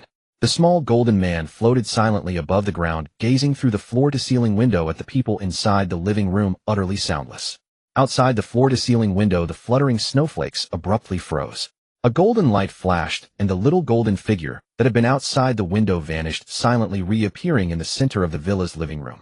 Even standing close before them, he was still enveloped in a dense layer of golden light, its radiance flowing to completely block all external detection, making it impossible to discern even the outline of his clothing or the features of his face. Lu Cheng sat on the sofa studying this golden glowing figure. Recalling the man's nickname in the group chat, Lu Cheng couldn't help but think he was a secretly flamboyant type. Xing Wang nodded slightly toward Lu Cheng, taking the initiative to greet him. Lu Cheng, I've heard so much about you. His voice was remarkably peculiar, as if layered with reverb, carrying an ethereal quality that made it impossible to discern his age or timbre. Lu Cheng stood up and smiled. Group leader, your reputation precedes you. Thus the 5 most supreme martial saints of Daxia, Xianjun, Qing Huang, Zhu Sheng, Bai Di, and Lu Cheng, along with the group leader Xing Wang, formally completed their first meeting within this villa. Chengzhou. The atmosphere in the study was oppressive. Li Jingyan stared at the smoke screen glowing before him, his brows tightly knitted. Xiang, didn't you say it would take 33 days to complete all the arrangements? Now you're saying it still needs 20 days, so why suddenly order me to go to Qingzhou tomorrow? A strange cackle came from Xiang Yi across the smoke screen, the grating sound echoing in the study. Xiang Wu plans change faster than days. Xiang Ling has personally intervened, completely altering the situation in Qingzhou. The original timeline has been greatly accelerated. Take your son's corpse now, and set out for Qingzhou immediately. Li Jingyan's heart trembled. Xiang Ling, the master of that vertical eye, the true controller of the Shangliu Society. The 9 key members of the Shangliu Society were scattered across Daxia. Each held a position of immense importance. Yet even so, no one had ever seen Xiang Ling's true form. Perhaps Xiang Yi had, as he was the messenger and the founder of the entire organization. Every time a task was issued, Xiang Ling would descend upon their bodies in the form of a vertical eye. Up to this moment, Li Jingyan did not even know what kind of being Xiang Ling was. He only knew that the entity had the power to tear open rifts in primordial energy and unleash wild beasts everywhere. He was more inclined to believe Xiang Ling was some kind of high-ranking wild beast. Though he didn't understand what had happened, knowing his son could be resurrected earlier than expected, a glimmer of anticipation flashed in his eyes, and he asked no more questions. I understand. I'll depart tomorrow morning. After dispersing the smoke screen, Li Jingyan did not hesitate. He immediately arranged his official duties, announcing that he needed to travel to other states for exchanges and cooperation. Then alone he entered the underground secret chamber, carefully transported the ice coffin out. Inside Qingzhou City, dark clouds pressed down on the city, howling winds swept through, and the continuous downpour suddenly intensified. Rain poured in torrents as if water were being directly dumped from the sky. Boom. Crack after crack of purple lightning tore through the sky as several tornadoes began to form. The tornadoes moved, sweeping up everything that could be lifted. Combined with the thunderstorm overhead, the city of Qingzhou looked like a scene of apocalypse. On the top floor of the Qingzhou governor's mansion, Guaning stood by the window staring at the raging storm outside, her expression grim. Beside her, Guan He and Nalanqing stood shoulder to shoulder. Something's wrong, Guan He said in a low voice. The sudden intensification of this rainstorm is already severely threatening the safety of Qingzhou's people. Nalanqing looked at the intertwined lightning in the sky and agreed. I feel it too, and I have a vague sense of unease. Qingzhou is likely facing a major disaster. Inside the Kunlun Mountain Villa near the mountain, the golden light on Xing Wang's body rippled slightly. Something has gone wrong in Qingzhou. The primordial energy is in chaos, and otherworldly forces are accelerating their infiltration. Lu Cheng, you may need to make a trip. Lu Cheng leaned back, looking at him with curiosity. Group leader, with your strength, why not go yourself? It would save a lot of trouble if you intervened directly. Xing Wang glanced toward Gongwang Mountain and replied calmly, I have more important matters to attend to. Having said that, Xing Wang turned to look at Xianjun and the others. The seasoned martial saints exchanged glances. Xianjun stroked his beard and nodded. Kunlun cannot be left unattended. The four of us will continue to hold the four cardinal directions, stabilizing the Kunlun Forbidden Lands defense line. As for Qingzhou, we'll leave it to Lu Cheng to handle. All right, no problem. Lu Cheng agreed readily. Seeing that everything was settled, Xing Wang wasted no words. The golden light around him suddenly began to expand, and then under everyone's gaze with a soft puff, it dissolved into countless twinkling golden specks of starlight vanishing into the air. Lu Cheng's eyes lit up at this extraordinary display. That move is pretty cool. I want to learn it too. Xianjun, sipping tea beside him, shook his head with a wry smile. Before Lu Cheng could study the lingering starlight from Xing Wang any further, both Qing Huang and Zhu Sheng's expressions changed simultaneously. They exchanged a glance, helplessness evident in their eyes. They're acting up again. We need to go back and keep watch. With a sigh, Qing Huang spoke. The moment his words fell, both his and Zhu Sheng's projections shattered like bubbles, dissipating instantly. Bai Di, who had remained mostly silent, looked left and right, blinked, and his figure also faded away. The once lively gathering of five saints dwindled to just Lu Cheng and Xianjun. What a hassle! Lu Cheng stood up, running his fingers through his hair in frustration. I feel like I've been running around non-stop these days. He turned to Xianjun and said, Xianjun, since Qingzhou has issues, I can't delay. Let's catch up when I have time. Xianjun's expression turned serious as he nodded slightly. Go ahead. I'll send the private contact information of the 13 senior counselors of the Supreme Council directly to your phone. No matter what level of resources or military force you need to mobilize, just contact them directly. All right, I'm off. Without further ado, Lu Cheng stepped out of the villa's gate. His figure transformed into a rainbow light, tearing through the blizzard and shot straight toward Qingzhou. Qingzhou Research Institute. Gu Bing was writing furiously at his desk. Suddenly, the skin on his forehead split open to both sides, revealing a hideous bloody gash. Within the gap, a blood-red vertical eye slowly opened. Xiangqi, begin preparing the sacrificial ritual immediately. A harsh voice exploded directly in the depths of Gu Bing's mind. I have already catalyzed that three-headed flood dragon into an S-level six-headed flood dragon. Its power to overturn rivers and seas will shorten the time by 20 days. I will tear open a spiritual energy rift in the sky above Qingzhou and release the 5 poisonous beasts. By then, the 10,000-mile poisonous marsh will be formed, and the body of Shangli will reappear in the world. Hearing the command in his mind, Gu Bing's face flushed with excitement. Yes, Xiangling. Qingzhou Prefect's mansion. Wan Ying was frowning with worry. Outside, purple lightning tore through the dark clouds, and tornadoes connecting heaven and earth raged across the sky.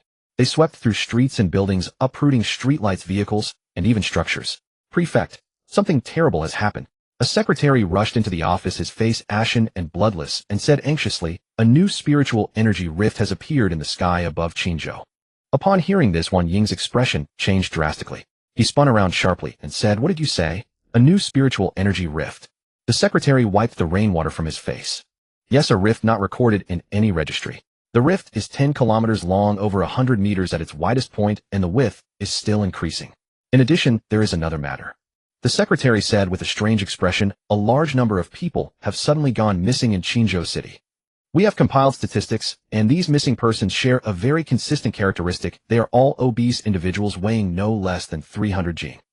His words were immediately interrupted. That's not the point.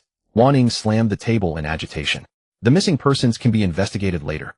What exactly is going on with this spiritual energy rift you mentioned? In which direction? It's right above the prefectural city, the secretary hastily explained. Before the secretary could finish, Guan He and Nailan Qing, who were standing nearby, exchanged a glance. Their figures turned into afterimages as they dashed out of the office and onto the open terrace on the top floor of the building. The two looked up, their pupils suddenly contracting.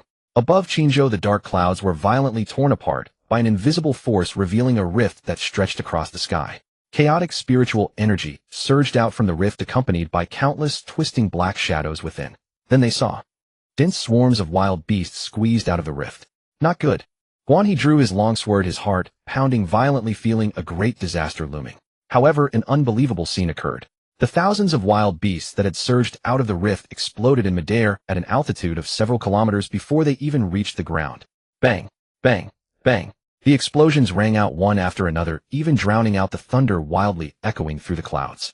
Colorful blood splattered in the sky like a magnificent fireworks display. These blood particles, carried by the torrential rain, quickly merged into the downpour and fell onto every inch of Qingzhou's land. Nailan Qing, braving the storm, stared at the blood-filled sky and cried out in shock. Heavenly poisoned boa. Six-winged centipede. Three-legged golden toad. Four-tailed venomous scorpion. Poison saliva gecko. They are all venomous wild beasts.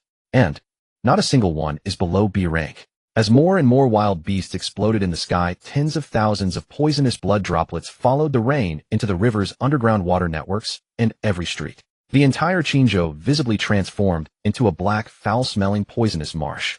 Coupled with the region's naturally humid and sultry climate, the highly toxic beast blood quickly decayed and fermented. Before long, a pungent, unbearable stench pervaded the outdoors of Qingzhou.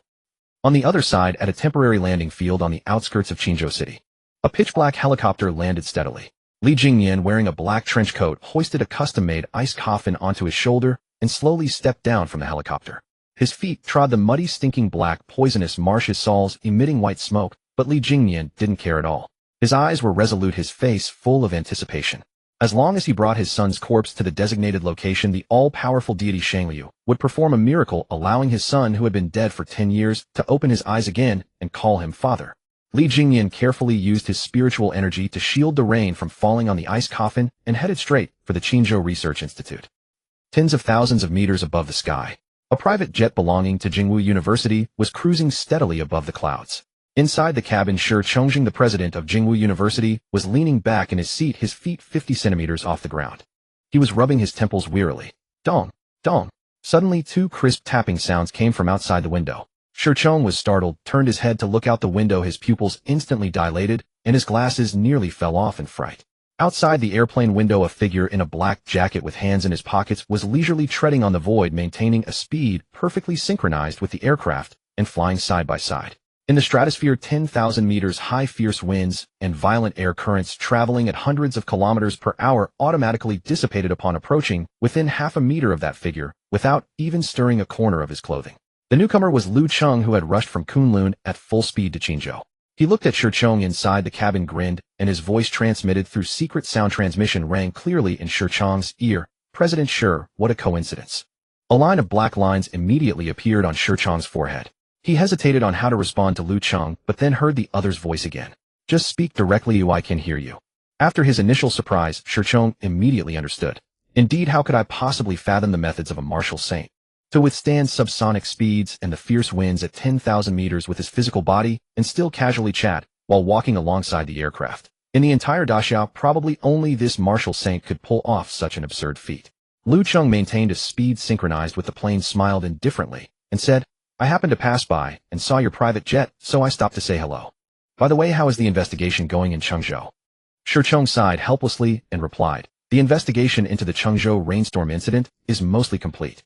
I'll leave the remaining cleanup to my disciple Dong, so I plan to return to the capital first. Lu Cheng nodded. I'll be off then. I still need to find Governor Li to confirm something. Shi Chong made a gesture to signal him to wait. You're looking for Governor Li? He left Qingzhou early this morning, saying he was going to exchange and cooperate with other prefectural cities. As for where exactly, even his personal secretary doesn't know. Oh, is that so? Lu Cheng's eyes narrowed slightly. The strange rainstorm in Qingzhou, the mysterious beast invasion, the corpse of Li Jingyan's son in the secret study, the various tactics to detain him for days, and finally the trouble in Qingzhou. Connecting the dots, the answer was glaringly obvious. Li Jingyan had gone to Qingzhou. All right, President, sure, see you later. Having obtained new clues, Lu Cheng did not linger any longer. He waved to Shi Chong through the window, then gracefully spun his body in the air, and spiritual energy exploded violently beneath his feet. Boom. Lu Cheng's figure instantly transformed into a long rainbow, piercing the sky, tearing through the clouds at a terrifying speed, heading straight for Qingzhou. Inside the cabin, Shi Chong stared blankly at the streak of light that vanished into the horizon in the blink of an eye, and it took him a long while to come back to his senses. He let out a long sigh, his eyes full of admiration. The so-called roaming the North Sea at dawn and reaching Kangwu by dusk. This must be what it feels like. Deep beneath the Qingzhou Research Institute, an unknown underground area lay hidden. Within the vast subterranean laboratory, rows upon rows of transparent glass cultivation tanks, several meters tall, were neatly arranged, each filled with an orange liquid. Inside the tanks, distorted wild beasts of various forms were submerged, some still twitching slightly in the fluid. In tanks on the other side, there floated numerous humans with mutated limbs. Some were withered and gaunt, suspended like dried branches within the tank. Others were mounds of fat cramming the entire tank, with a stretched face occupying one whole pane of glass. Gubing had shed his usual scholarly demeanor. He wore a loose black robe, his hood half shading his face, carefully observing these cultivation tanks. What is this place? Li Jingyan's voice sounded behind him. Without turning his head, Gubing spoke calmly. My research results. Li Jingyan carefully set down the ice coffin from his shoulder, placing it steadily on the ground. Gu Bing turned around, his gaze falling on the ice coffin, and examined it for a moment. This is your son. Li Jingyan caressed the ice coffin. Bring your son, and follow me. Gu Bing led Li Jingyan deeper into the area. The two walked one after another, passing through rows of giant cultivation tanks glowing with a faint orange light. Li Jingyan looked at the twisted human forms inside the tanks, his brows furrowing deeply. What are these tanks holding? Experimental subjects. Gu Bing's tone was calm. Why are there humans? Li Jingyan's eyes darkened. At the mention of research, Gu Bing became animated, his voice rising. I am researching the technology of merging human and wild beast genes. Even before joining the organization, I had already achieved some results. Gu Bing raised his head slightly and snorted. Without exaggeration, even without the Shangliu Society, without Xiang Ling's power, given enough time to continue my research, I might well uncover the secret of immortality. Li Jingyan turned his head, looking at the distorted, agonized human faces in the tanks, and sighed inwardly. To resurrect his son, he had allowed the torrential rain in Changzhou and colluded with the Shangliu Society. Yet facing this hellish laboratory, an uncontrollable sense of guilt surged within him. He silently said a word of apology in his heart, then averted his eyes from the cultivation tanks, and quickly followed Gu Bing. The two passed through the immense cultivation chamber, traversed the underground passageways, and finally stopped before a massive door at the deepest end. It was an explosion-proof door made of high-strength alloy with a staggering thickness of half a meter. Beep. As Gu Bing completed identity verification, the heavy alloy door slowly swung outward, revealing a spacious and eerie room within. As soon as he stepped inside, a strange odor assaulted his nose. A mix of blood and grease that made Li Jingyan frown. At the center of the room stood an ancient stone altar. The altar was arranged in a strict bagua pattern, with 8 tall pitch-black stone pillars erected at each direction. Each pillar held a bound obese man with iron chains. From their navels, a mechanical tube extended connecting to the altar. Cloth strips were stuffed into their mouths, their eyes rolled back, and occasional twitching of their flesh proved they were still alive. On both sides of the altar stood 2 sturdy cells. Inside the cells, rows of fat men were imprisoned, over 100 in total, trembling in the corners. Li Jingyan looked at the brutal scene, his frown deepening. Legend says Shangliu delights in eating humans, choosing the plumpest. Can this ancient evil deity truly save my son? Gu Bing did not answer directly. Instead, he pointed to the center of the altar. Xiang Wu, place your son along with the ice coffin at the very center of the altar. Li Jingyan hesitated for a moment. The air fell silent for a few seconds. But thinking of his son who had been dead for 10 years, Li Jingyan finally gritted his teeth, picked up the ice coffin, and walked step by step toward the altar, placing it steadily at the center. After setting down the coffin, Li Jingyan retreated to Gu Bing's side, staring at him with icy eyes. Xiang Qi, tell me the truth. Can Lord Shangliu truly bring the dead back to life? Gu Bing turned around, gazing at him darkly. Do you want the truth or a lie? Li Jingyan's pupils contracted. Huh? A mocking smile curled at the corner of Gu Bing's mouth. Instead of answering immediately, he turned his gaze to the pitch-black wall, as if reminiscing a distant past. Do you know why I chose to join the Shangliu Society back then? Li Jingyan shook his head. Gu Bing's eyes revealed a numb, almost indifferent coldness as he spoke slowly. In my life, I have witnessed too much death. In my youth, relatives died of painful diseases. After marriage, my wife died in childbirth. Later, my best friend was torn apart and devoured by wild beasts. Even my disciple, due to a cultivation deviation, committed suicide before my eyes. I have witnessed death in all its forms. At this point, Gu Bing's hands clenched slightly, his voice turning hoarse. From that time on, I began to frantically pursue immortality. Rumor has it that a martial saint can live 500 years, but that path was too elusive for me. Thus, I turned my attention to the wild beasts. The most common D-rank wild beasts boast a lifespan of several hundred years, let alone those high-level ones. Gu Bing turned his head and stared at Li Jingyan. I joined this place simply because I wanted Shangliu to help me achieve immortality. Having said this, Gu Bing's expression suddenly froze. If he cannot deliver, or if he is nothing but a worthless fraud, then I will use his body as material for my longevity research. Hearing these blasphemous words, Li Jingyan was greatly shaken, looking at Gu Bing in disbelief. Not to mention the legendary evil deity Shangliu, even the enigmatic Xiang Ling possessed strength far beyond his comprehension. Gu Bing was audacious enough to treat a deity as a lab rat. Seeing the fear in Li Jingyan's eyes, Gu Bing sneered, no need to panic. Whenever Xiang Ling descends through space, our internal energy fluctuates violently. Right now, he is not paying attention to this place and cannot hear us. Gu Bing gave a disdainful laugh, a hint of contempt in his eyes. Shangliu is uncertain, but that big-eyed one. You don't actually believe he is some omnipotent god, do you? Li Jingyan looked at the somewhat manic Gu Bing, his lips moving, but ultimately saying nothing more. Qinzhou Governor's Mansion. This place had not yet been visited by the tornado. Governor, The citywide emergency evacuation order has been issued. The secretary rushed into the office in a flurry, reporting with an extremely grim expression, but many underground shelters have been flooded with toxic water. Only a few high-standard high-level shelters are adequately sealed against water. But with millions of refugees, this space is far from enough.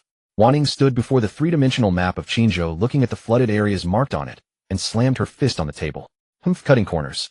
Wanning clenched her teeth. Issue my order. Immediately mobilize all construction machinery and materials in the city and connect the underground parking lots and lower-level areas of the high-rise buildings. However, before the secretary could leave to carry out the order, a deafening roar echoed from outside. The secretary was the first to reach the window. Instantly, his movement froze, his eyes widened. Trembling, he raised his hand, pointing at the sky outside the window, his voice filled with terror. Governor, look at that. Wanning went to the window and looked up into the sky. Above Qingzhou, dark clouds churned. An enormous, terrifying torso stretching for who knew how many kilometers was slowly writhing and coiling within the clouds. A gust of wind blew away a corner of the mist, revealing a patch of skin on that massive body. It was covered with huge pitch-black scales that gleamed with a cold metallic sheen under the lightning. That single exposed segment of the body alone darkened half the sky over Qingzhou. Wang Ying's throat went dry. So huge. Qingzhou, dark clouds pressing down upon the city. A colossal creature that blotted out the sky writhed violently deep within the clouds, its oppressive aura instantly engulfing the entire city of Qingzhou. That massive torso, stretching for several li, slowly emerged from the mist, finally revealing its ferocious visage. A terrifying beast with 6 heads. Each enormous flood dragon head bore a pair of horns. The 3-headed flood dragon had been catalyzed into a 6-headed flood dragon, with single horns having transformed into double horns. Roar! The 6 dragon heads raised simultaneously, opening their gaping maws to unleash a deafening roar. The sound waves generated a violent blast of air that directly scattered the clouds high above. The next moment, the 6 dragon heads each unleashed their divine powers. 3 heads exhaled black chi that instantly transformed into tornadoes, while the other 3 heads spewed out torrents of floodwater that poured down. Wild beasts from the chi rift continued to pour out, then self-destructed, turning into clusters of poisonous blood that mixed into the rainstorm. Rumble. Black tornadoes carrying a torrent of poisonous rain violently battered the city of Qingzhou. Wanning, Guanhe, and Nalanxing all arrived at the top floor. The 3 stared at the apocalyptic scene, their faces ashen white. We can't let this continue. Guanhe gritted his teeth, a glint of determination flashing in his eyes. He suddenly drew the long sword at his waist, his entire body erupting with spiritual energy. With a leap, he charged straight toward the dragon head closest to the ground. Nalanxing beside him didn't hesitate, either, a ball of flame igniting on his fist. The 2, one on the left and one on the right, unleashed their strongest strikes with all their might. Icy sword chi and scorching flames tore through the rain curtain, charging toward one of the dragon heads. However, the gap in their strength was too vast. Facing the full force attacks of 2 A-level experts, the 6-headed flood dragon high above didn't even change its expression. As the attacks were about to land, that dragon head cast a cold glance at the 2 and exhaled a puff of black chi from its nostrils. Bang! The black chi, as solid as matter, instantly annihilated their sword chi and flames. Moreover, the black chi continued unabated, heavily striking the 2. They felt excruciating pain in their chests, spat blood, and their bodies, as if struck by a heavy blow, fell from midair into the floodwaters, instantly losing their combat capability. Director Guan, Director Nalan. Wanning cried out in alarm and hurriedly chased after the direction of their fall. The 6-headed flood dragon detected Wang Ying's trajectory. 2 of its heads gathered together and exchanged a glance. At the same time, it spat 2 enormous black pillars of light toward the 3. Wanning had just pulled Guanhe and Nalanxing out of the water, seeing the vision-obscuring pillars of light bearing down on them. A look of despair crossed her face. Even before the light pillars reached her, she felt her skin prickling. She tried to flee, but found herself locked in place, unable to move an inch. It's over. Not over yet. A voice rang out. Suddenly, a tall and straight figure appeared before Wanning. The other person opened one hand, and the enormous light pillars were absorbed by his palm as soon as they approached. In no time, the black light pillars vanished. Lu Cheng turned his head, revealing a set of white teeth. You're good? All of you are very good. With those words, his figure soared into the air, reaching the same height as the 6-headed flood dragon. Little loach, let me play with you. Lu Cheng's spiritual energy surged forth, and a sea of purple chi pushed away the dark clouds. Soon the fearsome body of the 6-headed flood dragon was fully exposed. It let out an angry roar, and its mountain-like dragon heads charged at him. Lu Cheng neither dodged nor avoided. Returning this to you. A massive black pillar of light burst from his palm. Boom. One dragon head exploded. The other 5 heads let out screams, and its body writhed even more violently. Then Lu Cheng reached out and grasped the air, the vast purple chi condensed into a colossal hand that stretched across the sky above Qingzhou. The giant hand rose high, and from its commanding height pressed down with a palm strike. Rumble. Even before the massive palm arrived, the six-headed flood dragon below felt the space around it turn as solid as stone, leaving it completely immobile. Dragon scales shattered, skin cracked, and black blood gushed out. The six-headed flood dragon sensed a fatal threat and continued to roar madly, but the whirlwinds and floodwaters spewed by its 5 heads were also annihilated in an instant. Before Lu Cheng's palm strike, even the so-called S-class wild beast appeared pale and powerless. The massive palm slammed down, and the remaining 5 heads of the 6-headed flood dragon all exploded simultaneously. Bang! A thunderous roar. The remnant body of the 6-headed flood dragon was struck down by this palm. Its massive flood dragon body fell like a meteor, creating a huge crater on the ground. Then floodwaters poured in, submerging the motionless corpse of the 6-headed flood dragon. Meanwhile, deep beneath the Qingzhou Research Institute, Gubing stood beside the altar, watching the violently swirling blood light above the array core, and let out a long sigh. All conditions for Shang Liu's resurrection are met. A swamp of 100,000 li has formed, the sacrifices are in place, the Qi Rift is pouring out massive amounts of spiritual energy. The ritual can begin. Without any hesitation, Gubing raised his hand and pressed a switch. Crack! The mechanical tubes connected to the navels of the 8 obese men suddenly lit up, and a suction sound came from within. Their bodies convulsed violently, and painful whimpers escaped their throats. Large amounts of yellow, white, and red liquids were forcibly extracted through the tubes and poured into the altar. In just a few seconds, the 8 obese men, each weighing hundreds of jin, visibly shriveled up, finally turning into 8 terrifyingly skeletal mummies.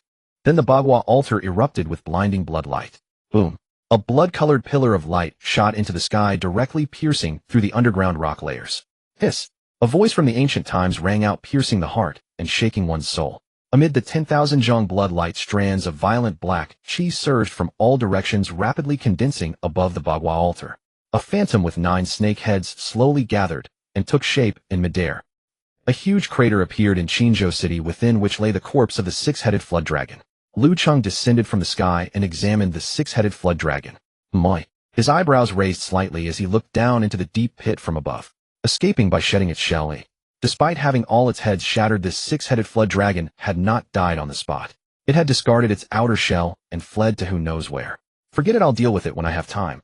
The 6-headed flood dragon, severely wounded by him, could die at any moment. Compared to the fleeing beast, Lu Cheng sensed a more sinister disturbance. Right beneath the Qingzhou Research Institute, an extremely abnormal fluctuation of spiritual energy was occurring. Lu Cheng's eyes turned cold, and with a twist of his body he charged straight toward the Qingzhou Research Institute. Rumble! The ground beneath the altar collapsed violently, and the 8 gates originally hidden beneath the altar burst open. The poisonous water on the surface of Qingzhou City surged in. The sky, filled with poisonous water, converged into a vortex, instantly flooding the entire altar. The ice coffin placed at the center of the altar suddenly melted, revealing the corpse inside.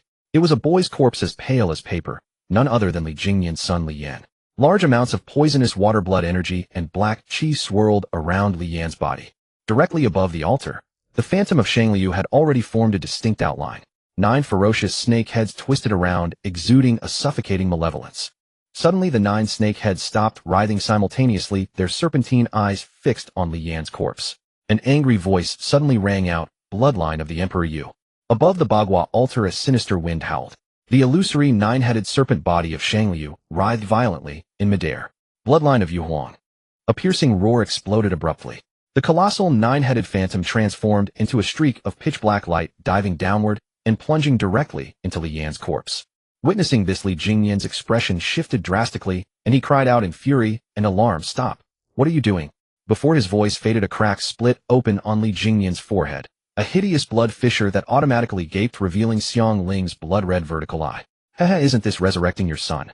"The vertical," I murmured softly. "Nonsense. It's taking over my son's body. What kind of resurrection is this?" Li Jingyan trembled all over, his eyes bloodshot. At that moment, Li Yan's corpse, lying at the center of the altar, slowly floated up into the air. The eyes that had been shut for 10 whole years suddenly snapped open, revealing a pair of pitch-black eyeballs without pupils. The vertical eye on Li Jingyan's forehead sneered. "Haha, isn't it resurrected now?" Staring at Li Yan suspended in midair, Li Jingyan's heart trembled violently. His hands reached out, shaking as he tried to call out, "Yan. Yenner, is that you?" Li Yan slowly descended, his feet landing in the viscous venom.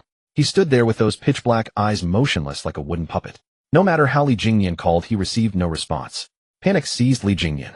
He rushed madly onto the altar and pulled Li Yin tightly into his arms. "Yinner, look at me. I'm your father. Can you hear me?" Li Jingyan pressed his cheek against his son's icy face, his voice cracking with tears. Li Yin lay limply on Li Jingyan's shoulder, not even moving his eyelids. Suddenly, Li Yan's body convulsed violently, his joints twisting at unnatural angles. A spark of hope rose in Li Jingyan's heart. He quickly gripped Li Yan's shoulders and gently shook him. "Yinner, what's wrong with you? Say something." But Li Yan's throat only emitted a clicking sound. The next moment, a scene of utter despair unfolded before Li Jingyan. Li Yan's lips slowly stretched toward both sides, a sinister grin curling at the corners, then widening further. "Ryup." The sound of tearing flesh rang out. His lips split all the way to the back of his ears, nearly ripping half his skull in two. From that grotesquely gaping mouth, mixed with a foul, nameless slime, 9 thick worm-like objects emerged, writhing and stretching wantonly. "Yu Huang, I am back." A layered, cacophonous voice filled with boundless hatred erupted from the split mouth. The 9 objects protruding from the mouth grew with the wind, their size swelling abruptly. Rumble. The underground laboratory, along with dozens of meters of rock layers and buildings above, were overturned by the massive form. Dust and rubble flew everywhere. The entire Qingzhou Research Institute was utterly destroyed in an instant, fully exposing the hidden underground laboratory. Shang Liu's colossal body rose into the sky, blotting out the sunlight over all of Qingzhou City. It was an ancient beast far larger than the 6-headed serpent from before, its enormous frame piercing the clouds with 9 sky-covering serpent heads.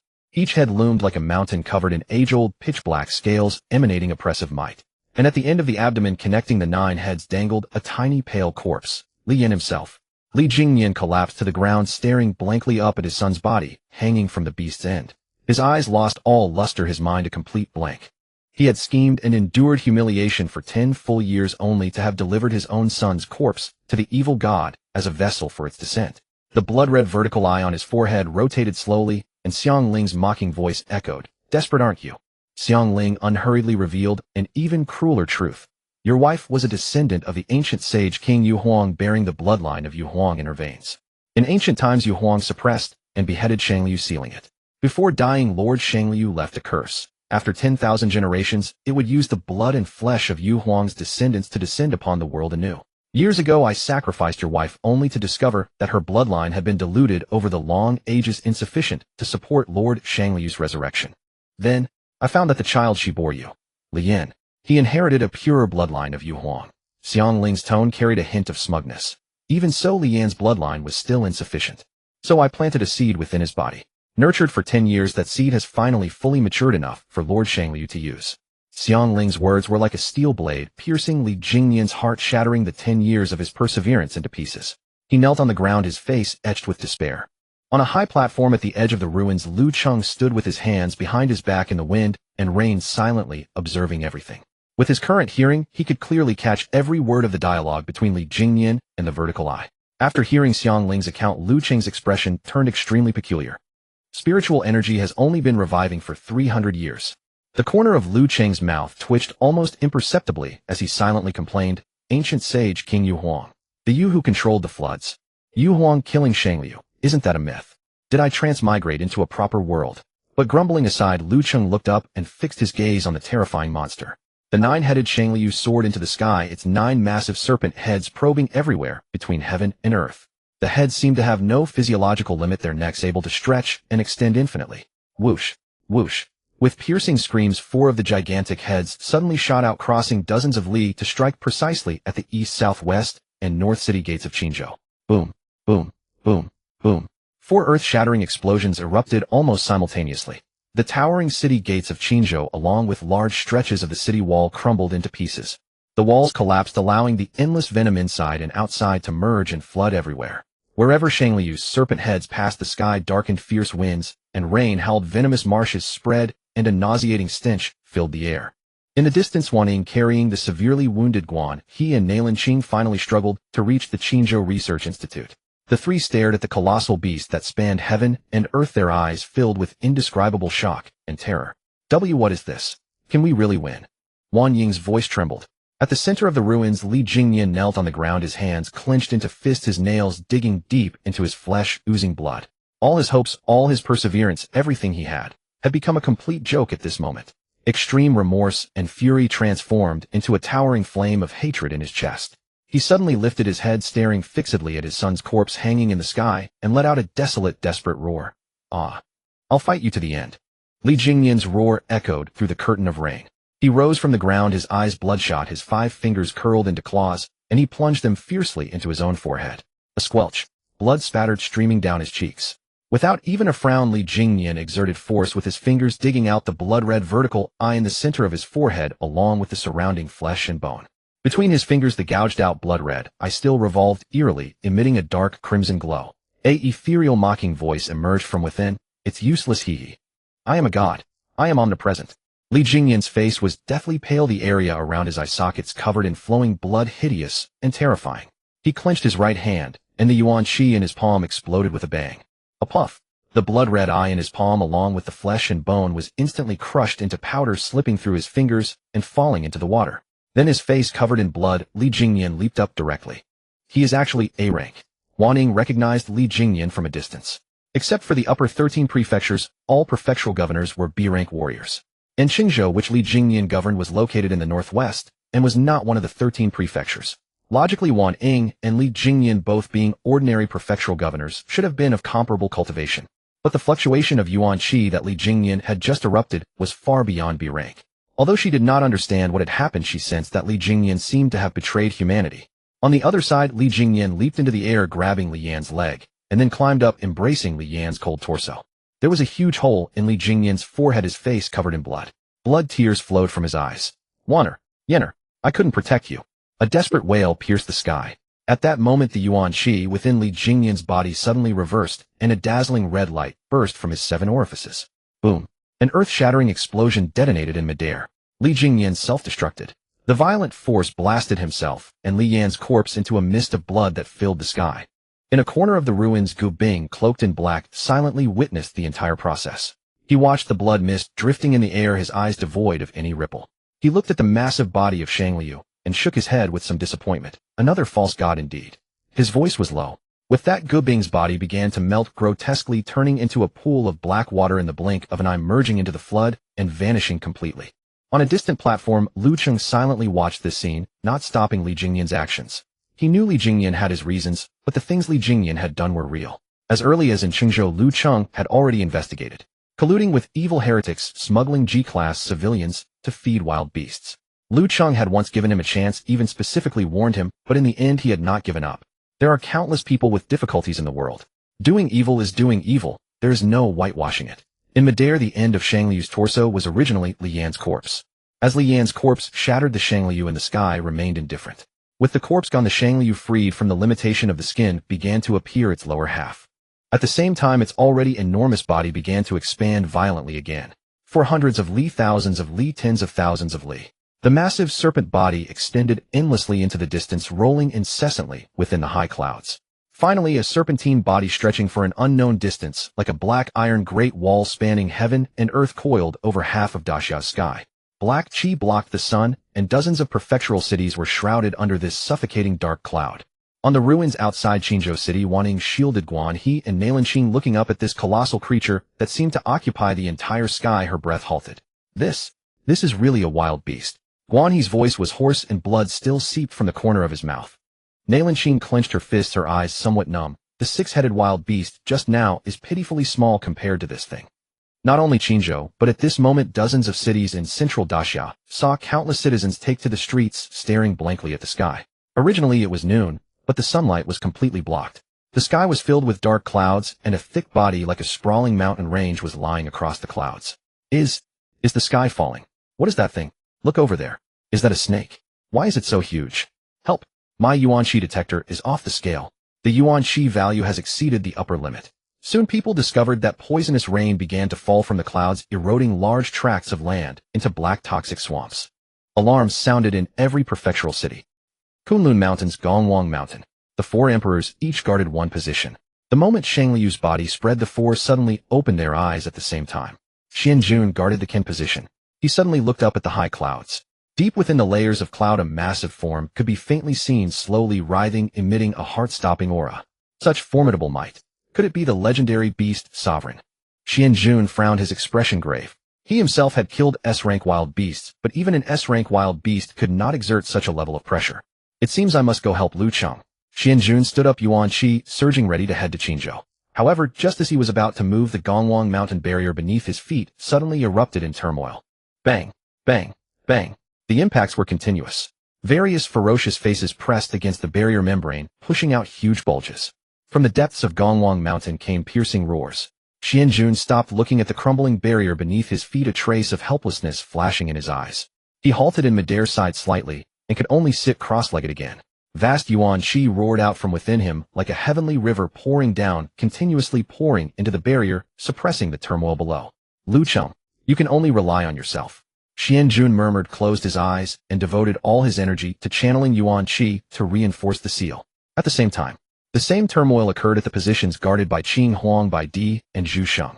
All four emperors were trapped at Gongwang Mountain, unable to spare themselves to rescue Qingzhou. The entire Daxiao was in peril. Chenlao Mountain Sinkhole. An icy, bone-piercing wind howled in the sinkhole. Xiangyi stood on the middle head of the nine-headed serpent corpse, slowly raising his head.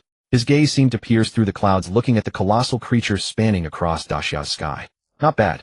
Although it is a false god constructed from the concept of Shangliu, it has already far surpassed S rank and reached the level of a beast sovereign. Xiangyi murmured to himself, his tone carrying a hint of approval, but then he shook his head slightly. Pity, after all, it is not the true Shangliu. He sighed, and with a stomp of his foot his figure turned into a plume of black smoke and vanished from the spot. After he left, bang, the nine-headed serpent corpse immediately shattered. The fragments of the serpent corpse turned into even finer dust, drifting away with the wind. The fierce wind howled and a torrent of poisonous rain poured down. Above Qingzhou City, the colossal serpentine body spanning 10,000 leagues stretched across the clouds, blotting out the sky completely. 9 heads as massive as mountain peaks emerged from the clouds, their 18 scarlet vertical pupils reflecting the devastated land below. The malevolent presence, far surpassing that of an S-rank beast, erupted indiscriminately. Wanning, Guanhe, and Nalanqing had already relocated to a high ground, but even standing required all their strength. Merely from the aura it naturally exuded, the space within 100 li began to warp slightly, and the toxic flood below responded by surging into towering waves. Guanying's breath came in rapid gasps. Behind her, Guanhe and Nalanqing were even paler, their vital energy shields flickering under the violent pressure on the verge of collapsing. This is simply not a power that humans can contend with. Guanhe, still severely wounded, could sense that this creature was even more terrifying than the 6-headed Jiaolong from before. Despair flooded his eyes. Could a legendary martial saint defeat such a beast? Nalanqing trembled, her voice steeped in helplessness. Suddenly Wanning looked up and pointed at the sky. Look over there. The two followed her gaze. A figure wreathed in violet light slowly ascended into the sky. Lu Cheng. Nalanqing recognized him. She had last seen him at the northern gorge of the capital. Later, when she heard of him again, he had already become a martial saint. There is still hope. Recalling Lu Cheng's strength even before reaching martial saint, he could effortlessly obliterate a gorge. Now that he had attained the realm of martial saint, how terrifying must his power be? High above, Lu Cheng stood in the void, violet aura rising around him. Facing the awe-inspiring presence that spanned heaven and earth, his face betrayed no trace of panic, his expression calm as still water. Though his apparent realm was still martial saint, his true power had long surpassed that level by an immeasurable margin. He could sense that Shangliu's strength far exceeded that of the Fungus Lord and the 6-headed Jiaolong. Could this be what Xianjun called the Beast Sovereign? Lu Cheng lowered his eyelids, slightly sinking into contemplation. After a moment he extended his right hand, and a wisp of azure light glimmered at his fingertip. In an instant the ubiquitous toxic water flooding the ruins below seemed to be drawn by an invisible force, surging upward in a thunderous reverse flow. Dozens of water tornadoes, each hundreds of meters in diameter, tore through the air. The water compressed and condensed violently in midair, transforming in the blink of an eye into hundreds of colossal ice crystal swords, each hundreds of meters long, their tips aimed directly at the nearest serpent head in the sky. Go! Lu Cheng flicked his finger. Whoosh, whoosh, whoosh. Hundreds of ice crystal swords streaked across the sky, their piercing whistles splitting the rain curtain as they shot forth. Though this strike seemed casually unleashed, the power contained within it was enough to instantly slay countless A-rank beasts. Is this the mystic condensation ocean art? Wanting, watching from below with wide eyes, was filled with awe. The magnitude of that vital energy is simply inconceivable. Guanhe nodded. The mystic condensation ocean art is only a Xian-grade technique, but in his hands it has surpassed Earth-grade. The ice crystal swords flew straight toward their target. However, the massive serpent head did not even blink. Facing the incoming rain of ice swords, Shangliu simply opened its mouth wide and exhaled softly. Puff! A dense cloud of emerald poison mist erupted outward. The moment the ice crystal swords touched the mist, the frost on their surfaces rapidly turned black, then dissolved inch by inch, scattering as black toxic water. High above, Lu Cheng took in this scene without any change in expression. Attacking Shangliu with water is indeed like showing off one's skill before an expert. Legend had it that Shangliu was a subordinate of the water god Gong, turning every land it passed into a poisonous swamp. Though Lu Cheng still doubted that this giant serpent was the real Shangliu, its strength was indeed extraordinary. He lightly tapped the void, and the 9 revolutions thunder art within him roared into action. Violent purple-blue lightning surged from his body, enveloping him like a thunder god descending to the mortal world. Lu Cheng formed a blade with his fingers and slashed through the air. A raging thunder blade 1,000 meters long materialized, sweeping across with a deafening roar, its target aimed directly at the neck, where Shangliu's 9 heads converged. Thunder arts are supremely young and strong, specially effective against evil and poisonous beings. The momentum of this strike was several times greater than that of the ice swords, and the wild thunder might instantly vaporize the surrounding poisonous rain into white steam. Below, Nalanqing's eyes widened, and she exclaimed, "Such domineering thunder energy! Is that the 9 revolutions thunder art? The power of this thunderblade must be comparable to a heaven-grade technique." Wanning also stared intently at the sky, a flicker of hope igniting in her eyes. But the next moment that hope was shattered once more. Facing the 1,000-meter thunderblade, another of Shangliu's heads lunged forward, opened its gaping maw, and caught the blade directly in its mouth. With a crisp crack, the thunderblade, which could have swept away everything, was bitten cleanly in two. The serpent casually chewed a few times and swallowed it. A trace of derision glinted in Shangliu's eyes. It actually ate it. Even a thunder art of this level was devoured alive. Wan Ying's face turned pale, and the faint hope she had just kindled vanished completely. In 2 exchanges, Lu Cheng's probing attacks had both been effortlessly neutralized by Shangliu. Suddenly, one serpent head elongated in a bizarre manner, its neck like a streak of pitch-black lightning crossing several li of void to appear silently behind Lu Cheng's side. The enormous mouth snapped open, reeking of poisonous wind, and bit down. This ambush was so swift that even Wanning below only saw a blur of black shadow. "Watch out behind you." Wanning couldn't help crying out. Boom. The jaws clamped shut, violently shaking the space, and even producing a series of crisp cracking sounds. Below Guan, he and Nalanqing's hearts sank, thinking Lu Cheng had been caught off guard and swallowed whole. But the next second, a leisurely voice rang out from hundreds of meters away, not bad by force, but far too slow. Shangliu's mouth slowly opened, revealing several broken teeth dripping with venom. The head, stung with pain, let out a sharp hiss. Lu Cheng stood with one hand behind his back, having ascended to an even higher layer of clouds. Shangliu seemed thoroughly enraged. Its hissing roar shook the heavens. For colossal heads opened their jaws, simultaneously aiming at Lu Cheng, and gathered 4 different attacks in their mouths: poison, mist, black water ice spikes, and wind blades. The 4 forms of power intertwined in the sky, carrying an aura of world-destroying might. Then the heads changed direction and hurtled downward toward Qinzhou City. This attack covered the entire city. No, if this lands, the whole Qinzhou City will be finished. Wan Ying's face twisted in shock, and a desperate resolve flashed in her eyes as she prepared to throw herself forward. "Prefect Wan, don't go." Wan Yi grabbed her, his voice hoarse. "Against an attack like this, we wouldn't even leave ashes behind." Facing this cataclysmic strike, despair gripped the group. But Lu Cheng, high in the sky, remained unperturbed. Its defense is indeed far beyond S rank, and its speed is extremely fast for such a massive body. He murmured to himself, a cold smirk curling at the corner of his mouth. However, the probing phase is over. Against the 4-pronged annihilation, Lu Cheng flickered and appeared directly in the path of the attack. He slowly raised both hands. Inside his body, the divine elephant suppressing hell art accelerated its circulation. Boom. A divine elephant phantom condensed in the sky above Qinzhou, towering to the heavens, radiating the ancient tyrannical might that could suppress the 8 directions. Boom.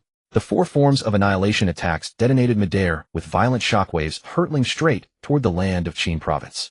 The venomous mist, black water ice spikes, and wind blades, like 4 roaring turbid dragons, slammed violently against the towering divine elephant phantom.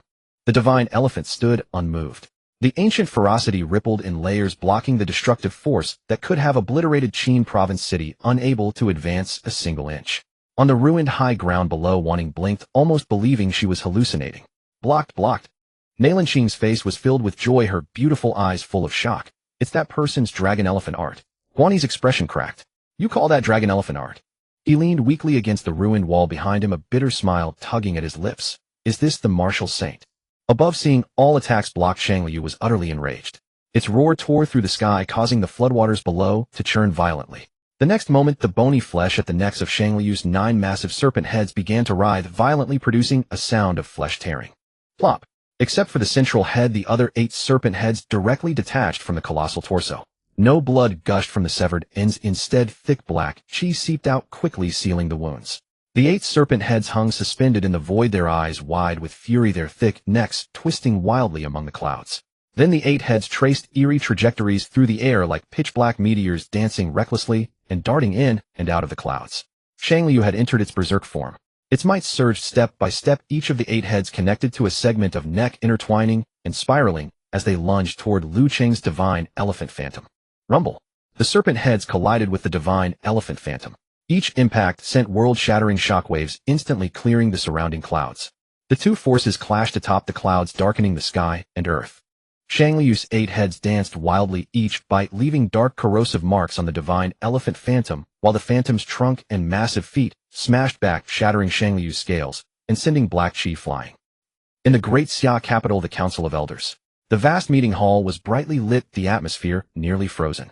On the central screen, red alarms flashed incessantly. On the holographic map, Qin province and dozens of surrounding prefectural cities were completely covered in glaring blood red. Everyone. The massive life form shrouding half of Great Xia has been confirmed. It is an existence beyond S rank. An elder spoke in a low voice. Currently, a super high energy level battle is erupting over Qin province. The fluctuations in primal chi have already broken the upper limit of our monitoring instruments.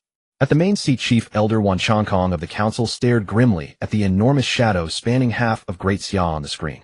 Any word from the 4 emperors? Wan Chongkong asked in a deep voice.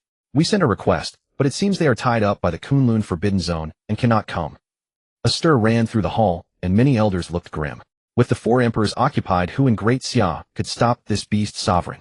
Everyone calm down. Wan Chongkong slammed the table. That beast in the sky, Mr.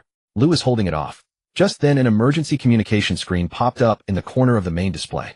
In the image, the defense line of Yu province adjacent to Qin province was in shambles.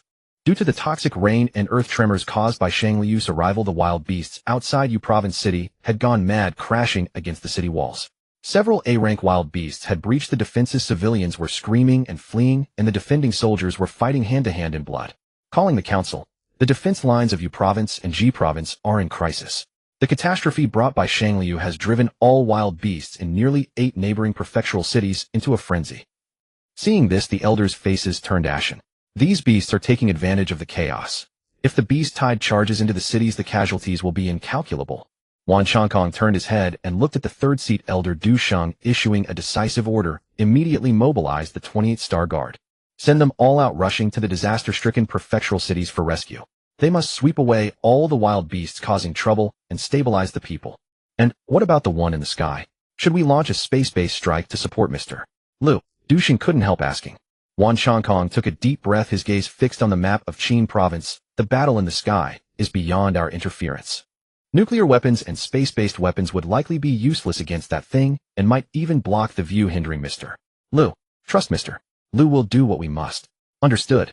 With the order given, all departments in the capital went into full operation and the 28th Star Guard dispersed to the various disaster-stricken prefectural cities. In Great Xiaoyu province city, a 2-headed tiger-faced rock bear over 100 meters tall opened its massive maw, lunging at an armored evacuation vehicle packed with civilians. The soldiers on the defense line had run out of bullets and exhausted their primal chi, despair in their eyes.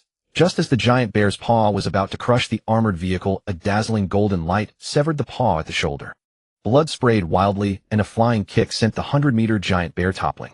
A figure in dark armor landed gracefully, eyes cold. 28th Star Guard, Kongjin Dragon here. Now I take over the battle. Everyone fall back. Similar scenes played out one after another in the disaster-stricken prefectural cities of northern and central Great Xia. Every member of the 28th Star Guard was an A-rank martial artist. They quickly pinned down the A-rank wild beasts and with coordinated efforts swiftly eliminated them. Soon the crumbling defense lines of the various prefectures were stabilized. Meanwhile, high above Qin province, the battle had reached a fever pitch. Hundreds of exchanges had already taken place. The berserk Cheng Liu unleashed its ferocity, elongating its 8 serpent heads to coil around the divine elephant phantom. Hiss, hiss, hiss. All 8 heads hissed simultaneously. Then they suddenly constricted. The golden light on the surface of the divine elephant phantom flickered violently, and dense cracks spread like a spider's web. On the high ground below, Wan Ying's pupils contracted sharply. The divine elephant phantom is being crushed. Nalan Qing's heart leapt to her throat. Senior Liu. Boom. A deafening explosion rang out, and the towering divine elephant phantom, unable to withstand the crushing force, finally collapsed entirely, dissolving into countless specks of light scattered across the void. Shang Liu lay coiled in the clouds, its 8 serpent heads flying back to its body held high, its crimson vertical pupils brimming with smugness. In its eyes, that move had been Lu Cheng's ultimate technique. This insignificant human before it had run out of tricks. Yet amidst the drifting light particles, Lu Cheng's face still showed no trace of panic. To crush the divine elephant phantom, you truly are a beast sovereign. Lu Cheng slowly raised his head, his gaze calm. The next second, a pair of purple rays burst from his eyes. Boom. A pressure hundreds of times greater than before erupted from his body. Primal chi surged like a raging volcano suddenly erupting. Boundless purple chi saturated half the sky. Purple cloud from the east for 30,000 miles. The sky, once covered by dark clouds and poisonous gas, was now dyed purple. The gloom over half of Great Xia was instantly swept away by this vast purple chi. The toxic mist evaporated in an instant, and the raging wind ceased abruptly. Lu Cheng stood in the void surrounded by swirling purple chi like a supreme deity ruling the heavens and earth. He slowly raised his right hand, fingers forming a claw, and grasped the infinite void above him from afar. Rumble. A deep booming sound echoed through every corner of Great Xia from the 9 heavens above. Even civilians in prefectural cities tens of thousands of miles away could clearly hear the vast rumbling overhead. In the capital, at the Great Xia Astronomical Monitoring Center, dozens of researchers who had been closely monitoring space were now frozen in their seats. The hall's alarms erupted with an unprecedented sound. Alert! Alert! Gravitational anomaly detected. Unidentified flying object approaching Earth at light speed. Trajectory locked. Predicted landing location within Great Xia. The center's director lunged at the main screen, both hands pressing down on the desk, his eyes nearly popping out. Phobos had actually broken free from Mars's orbit and was flying toward Earth at light speed. How is this possible? High above Qingzhou, Shang Liu's 8 serpent heads had returned to their original positions, once again assembling all 9 heads. As they writhed freely, their vertical pupils fixed intently on Lu Cheng's movements. It flicked its forked tongue in bewilderment. Lu Cheng's aura was astonishing. After raising his hand toward the sky, he made no further move. Shang Liu's several heads exchanged glances, nodded to each other, and prepared to crush this blustering human. Suddenly, it sensed a deadly threat from above. An unprecedented crisis of life and death instantly enveloped its entire body. The sky abruptly darkened. All 9 of Shang Liu's heads lifted simultaneously, trying to discern what the threat above was. The entire canopy of heaven was completely blocked by an unimaginably massive object. Though the celestial body was not as large as Shang Liu's full size, the aura it carried was incomparably more formidable. The atmosphere began to friction violently, the scorching heat instantly ionizing the high-altitude gases, presenting an eerie purple-red hue. A colossal celestial body tens of miles in diameter pierced through the atmosphere, carrying an aura of utter annihilation, crashing vertically toward Shang Liu. Shang Liu attempted to flee, but the surrounding space had already been completely locked by an ineffable boundless force. Its long torso seemed trapped in a quagmire, unable to move. Strangely, such a terrifying celestial body falling should in theory reduce the entire city of Qingzhou to dust with its mere descent shockwave. Yet within Qingzhou City, Wan Yingguan, he and Nalan Qing, aside from seeing the massive sky-obscuring sphere growing larger above, felt not the slightest pressure. Even the ordinary civilians scattered outside simply looked up stunned at the falling celestial body, experiencing no discomfort whatsoever. The surface of Huawei was covered with a thick layer of purple chi. This purple chi confined all the downward pressure shockwaves, heat waves, and even nuclear-level impact forces generated by the fall of Huawei within 10 meters of the celestial body itself. This level of ultimate control over power transcended the understanding of mortals. Is that a meteorite? Wan stared blankly upward, her mouth agape, as if it could hold an egg. Her delicate frame trembled slightly, her eyes holding nothing but shock. Wan took a deep breath, his throat dry, unable to utter a single word. Pulling a meteorite to smash a wild beast. This was no longer something a human martial artist could accomplish. High above, Shang Liu let out a despairing and mournful shriek. All 9 of its serpent heads rose high at once, frantically spewing out all the yuan qi accumulated within its body, attempting to block the crashing celestial body. Boom. A dull explosion resounded 10,000 meters up. Huawei with irresistible force crushed all of Shang Liu's defenses. The massive celestial body, its surface wrapped in purple chi, smashed solidly into Shang Liu's enormous serpentine form. Bang! Before the absolute mass of the celestial collision, all of Shang Liu's heads burst apart like paper.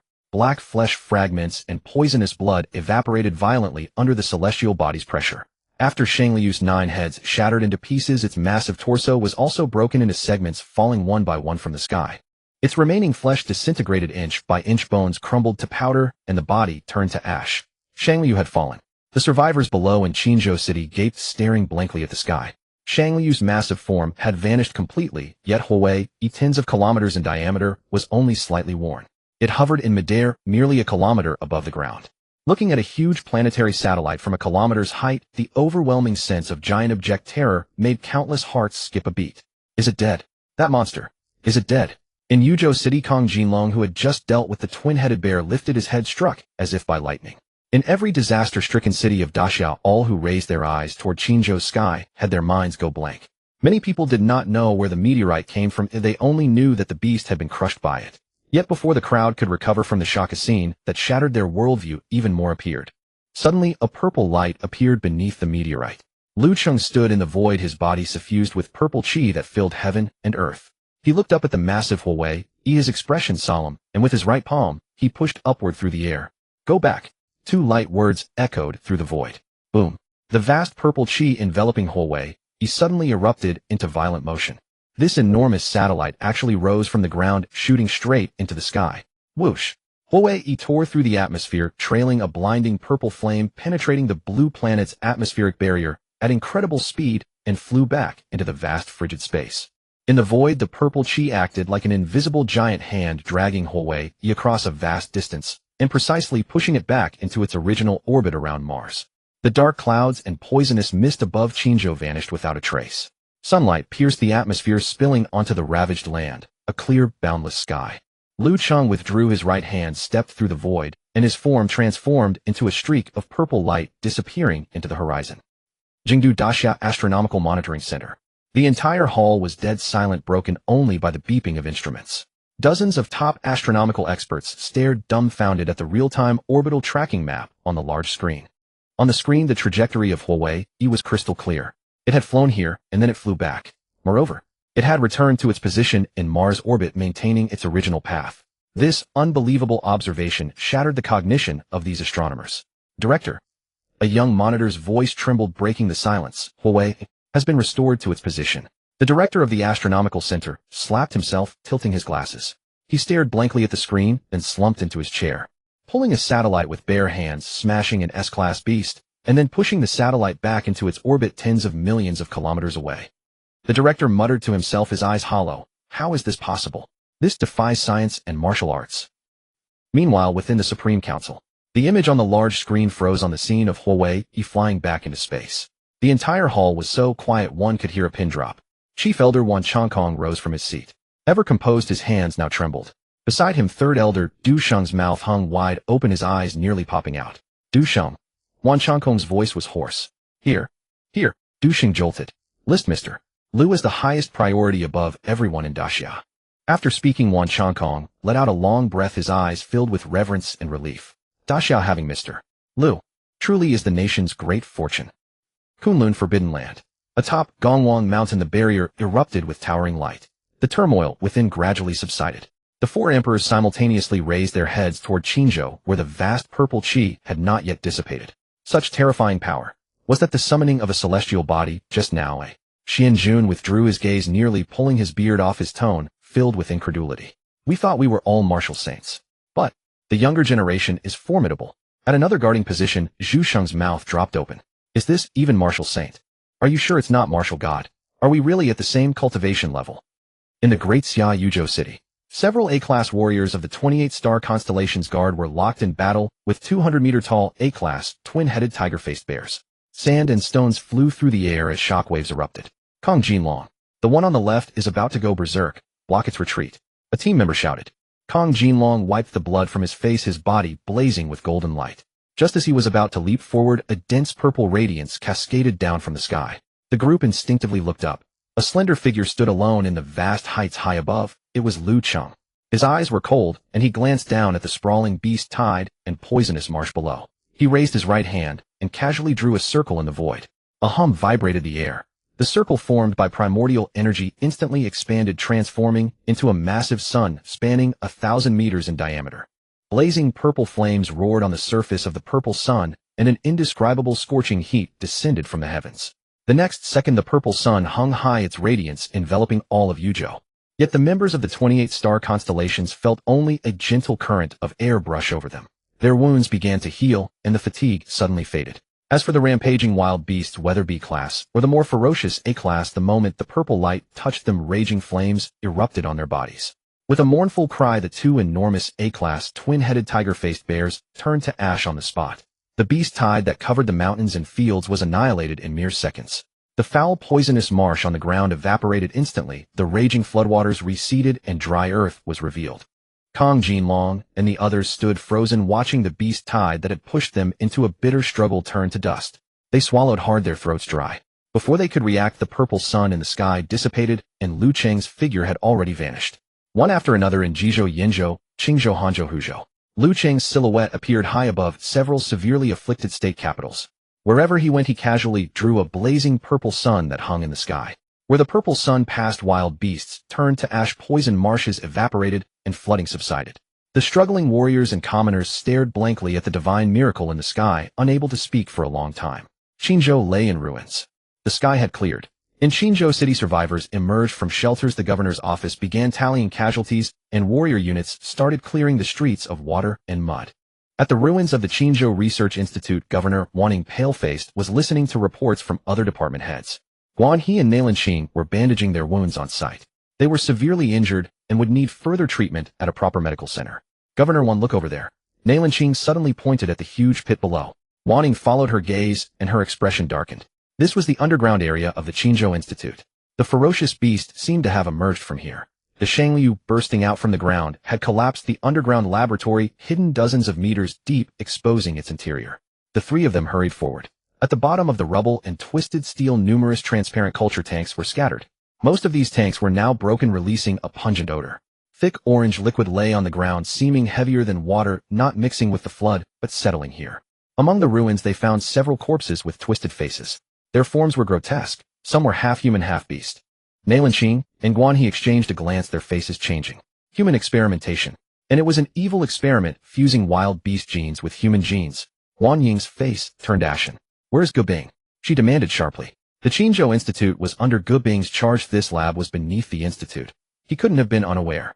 Behind them, Secretary Wang, wearing a damaged pair of glasses, ran over, sweat pouring down his face. Gee, Governor. He panted. Dean Gu, he's missing. Missing. Guan Ying's teeth ground together. He was at the institute before the disaster struck. How could he disappear at a time like this? She forced herself to calm down. This was too huge. Why had a ferocious beast appeared in Qingzhou? And when had this secret human laboratory hidden underground been established? Could he be the planner or participant behind this catastrophe that had plunged half of Great Xia into crisis? This was beyond her authority as a governor. Secretary Wang, immediately seal off the scene. Wanning ordered coldly. I will report this to the Supreme Council. With that, Wanning turned to Guan He and Nailanqing, her tone apologetic. Directors Guan, Nailan, I'm afraid I cannot spare the time. I'll have Secretary Wang arrange a car to take you both to the base for treatment. Guan He looked at the culture tanks in the ruins, his eyes grave, and nodded. Governor Wan, no need to be polite. This is a serious matter. Handle your duties first. Nailanqing also nodded slightly. Both were astute enough to guess most of the truth from the broken tanks and corpses alone. The implications ran deep, possibly involving various interest groups. As they secretly shuddered, they resolved to return to the capital as soon as possible. This place was too dangerous. They had thought this mission to Qingzhou was just routine support. Who would have expected monsters beyond S-class to appear? They had come within a hair's breadth of meeting their ancestors. Chenlao Mountain, more than 500 kilometers from Qingzhou. Lu Cheng stood in the air. Phew. He wiped the sweat from his brow. Grabbing Phobos really was exhausting.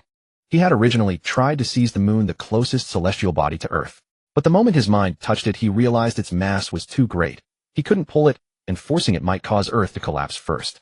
In comparison, although Phobos was much farther away, its mass was just right, enough to crush the Shangliu without destroying Earth. But the cost was huge. I'll have to use this move sparingly in the future. He checked the system's kill record. Aside from the minor wild beasts, the biggest prize was the Shangliu. Killed demigod-level creature experience, 10000. Lu Cheng shook his head and looked down at the chasm below. After dealing with the disaster-stricken state capitals, he had sensed a familiar aura. Following it, he arrived at Chenlao Mountain. Lu Cheng frowned. The chasm held nothing but residual energy. It fled quickly enough. He snorted, a hint of regret in his eyes. That fleeting aura just now was unmistakable. It seemed to be that big-eyed one. Li Jingyan called him Xiang Ling. What a pity it escaped. Lu Cheng clicked his tongue in frustration. I was hoping to catch it for some XP farming. Meanwhile, in an unknown space, a blurry colossal figure sat cross-legged in the void. Its body seemed formed of dense mist, and in the center of its face was a single enormous vertical eye. At that moment, the eye's pupil contracted violently, filled with lingering fear. Damn! Damn! A voice neither male nor female roared through the space. It had only poked its head out of the Chenlao chasm, and yet that terrifying human had detected it. If it hadn't reacted instantly and withdrawn its projection, it would have been discovered. The vertical eye was bloodshot, filled with dread. That human is definitely not a martial saint. Humans are indeed treacherous and despicable. The massive shadow writhed wildly in the void. That Xinguang back then was the same. He clearly possessed Wu Zun-level terrifying power, but pretended to be a martial saint to fish for prey. The human race has bullied us too much. The roar echoed in the dead space for a long time before gradually fading into nothingness. Daxia Jingdu, the presidential court. The meeting hall was thick with tension. On the screen, a video sent from Qinzhou was playing. Broken cultivation tanks, orange culture fluid, and those twisted-faced, half-human, half-beast corpses were laid bare before the eyes of all the elders. Bastard. Du Sheng slammed his palm on the table, his face ashen. Establishing an underground laboratory without authorization, using Daxia's people for live human experiments. This Ge Bing is utterly insane. Wan Chongkong's face darkened. The Shangliu's appearance in Qinzhou is no coincidence. Report to the elder.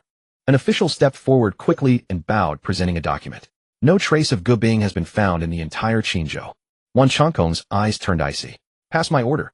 Revoke all of Ge Bing's positions and honorary titles. List him as a top-level fugitive of Daxia. Send to all 81 prefectures. Deploy Tianyan to track Ge Bing with full force. Dead or alive, anyone who harbors him will be punished as an accomplice. Yes, sir. The order was swiftly transmitted to all departments of Daxia, then issued to every prefecture and city. A nationwide manhunt for Ge Bing erupted in full force. On the coast of Daxia Haizhou, there stood an ancient winemaking estate named the Count Kush Manor.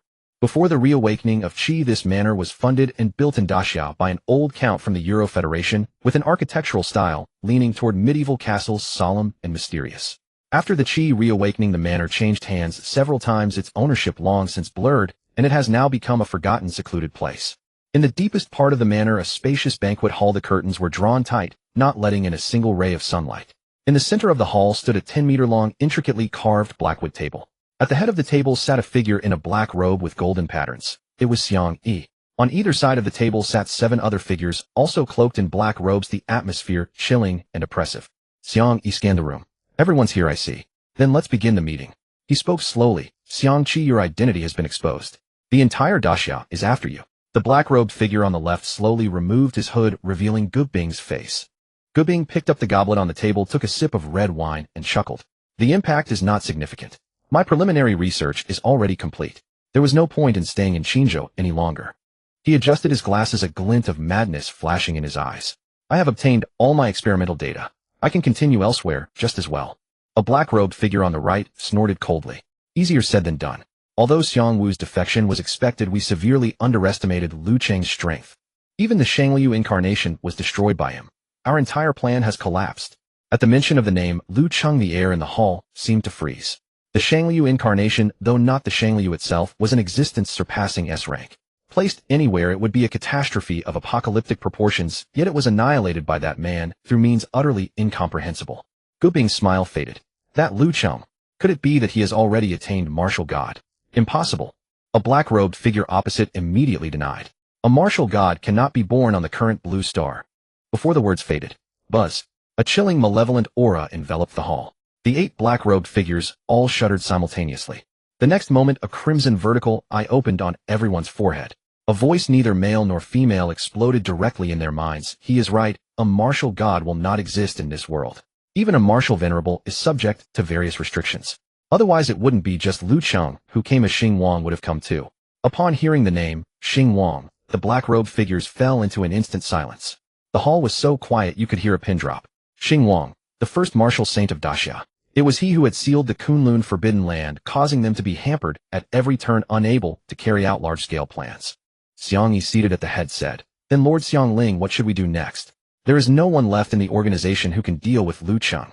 In the void, that vast will slightly paused, clearly also deeply wary of Lu Cheng. The pupil of the vertical eye contracted sharply. Destroy the Kunlun seal. Release all the wild beasts. Meanwhile, in Jingdu, the Daxia Martial Medical Center. This was the highest standard top-tier medical institution in Daxia dedicated exclusively to martial artists. After the battle in Qinzhou ended, most of the medical facilities in Qinzhou City were paralyzed with water, electricity, and gas cut off, utterly unable to meet their treatment needs.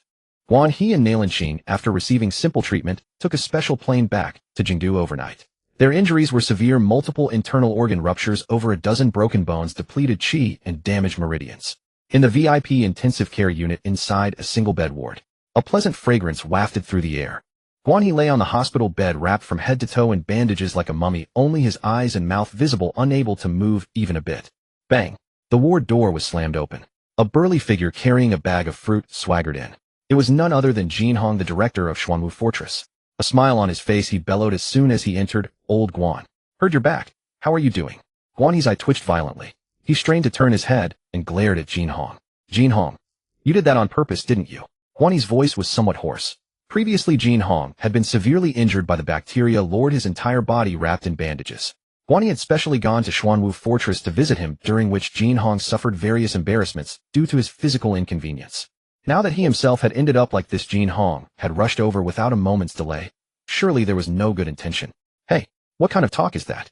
Jin Hong pulled a chair over beside the bed, sat down, and casually placed the bag of fruit on the table with a loud thud. "I'm just showing concern for my comrade in arms. I heard you almost died in Qinzhou, so I rushed over from the fortress to visit." Guan He snorted coldly, completely unwilling to acknowledge him.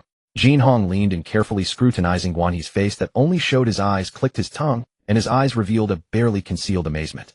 "But seriously, old Guan, you're still amazing." Jin Hong gave a thumbs up. "I read the battle report from Qinzhou. I heard you just went head-on against that six-headed flood dragon. That thing is an S-rank wild beast, right?" Upon hearing Jin Hong's words, Guan He's face flushed red. He felt a surge of anger rush to his head. How was he supposed to know that six-headed monster was S-rank at the time?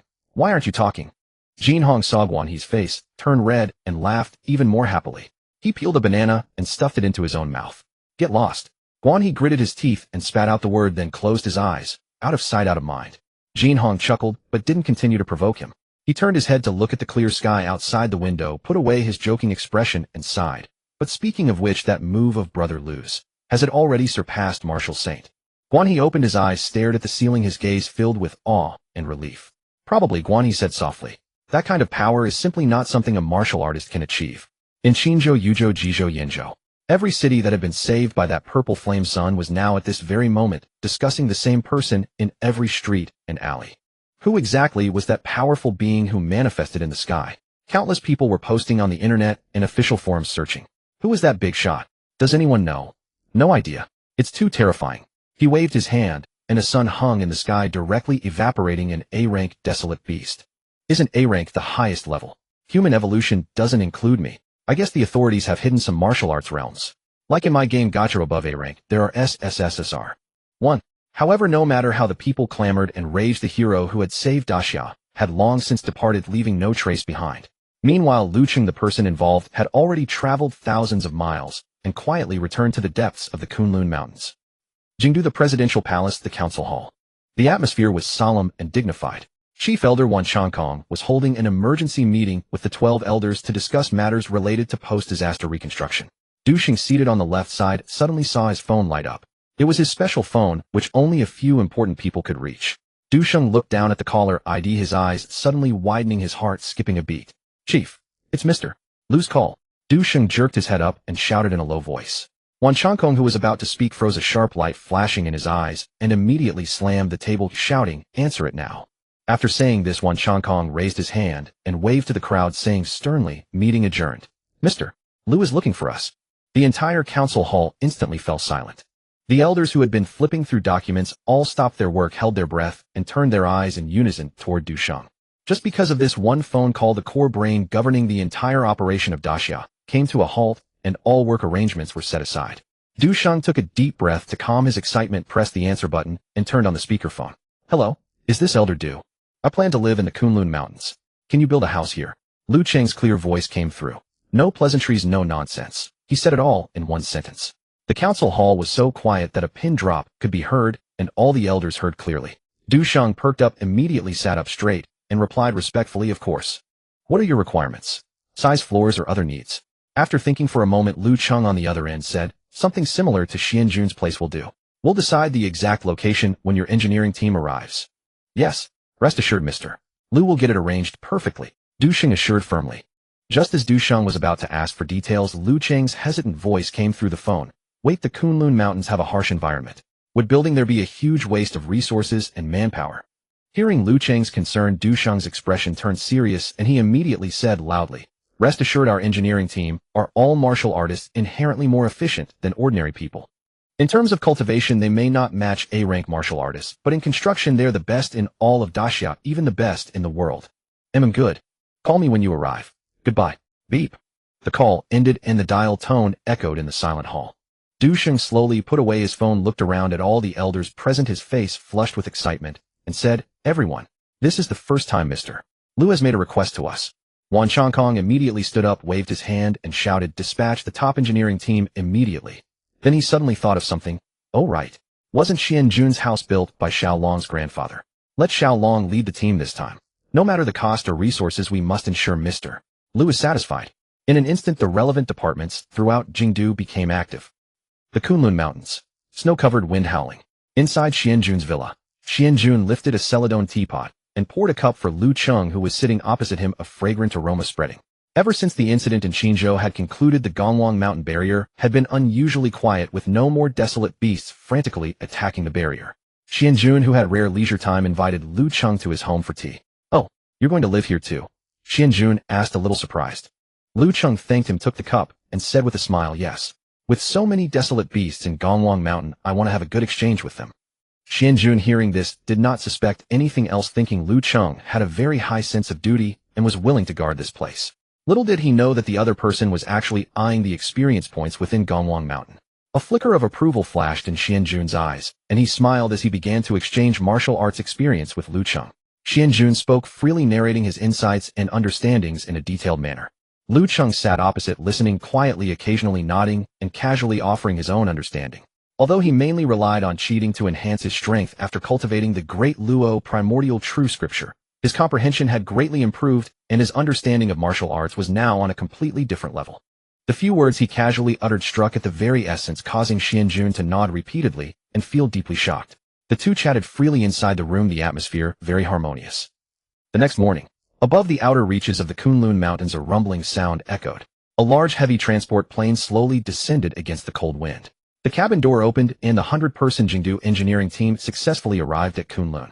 These 100 people were uniformly dressed with vigorous vitality and sharp eyes, all at least C-rank martial artists. Yet they were specialized in infrastructure engineering. The leader was a man with a sturdy build and dark skin. As soon as he got off the plane, he saw Lu Cheng appear, instantly walked quickly over and saluted. Mr. Lu, I am Xiao Long, head of the Jingdu No. 1 engineering team. Lu Cheng waved his hand, indicating he need not be so formal. Xiao Long lowered his hand and said respectfully, Mr. Lu, we will draw the design on-site according to your requirements. All materials will be airlifted from Jingdu and machinery will be sourced from nearby Qingzhou. Good. Let's go select the location first. Lu Cheng nodded slightly. Half an hour later, Lu Cheng, Xiao Long, and a few designers explored along the mountain range. Lu Cheng stopped among the overlapping peaks and surveyed the surrounding environment. The spiritual energy here flowed smoothly, and it was at a good distance from the Gongwang mountain barrier, an excellent location. There, Lu Cheng raised his hand and pointed to a steep mountain peak ahead. Xiao Long quickly took out his portable telescope and looked in the direction Lu Cheng was pointing. That mountain peak was rugged with jagged rocks, extremely steep, with a slope close to 80 degrees. Let alone building a house, there wasn't even a flat piece of ground to stand on. Xiao Long put away his telescope and said hesitantly, Mr. Lu, the terrain there is steep with no flat ground. However, if it's your requirement, we can still build it, but it will take longer. Hearing Xiao Long's words, Lu Cheng chuckled lightly. No need for that.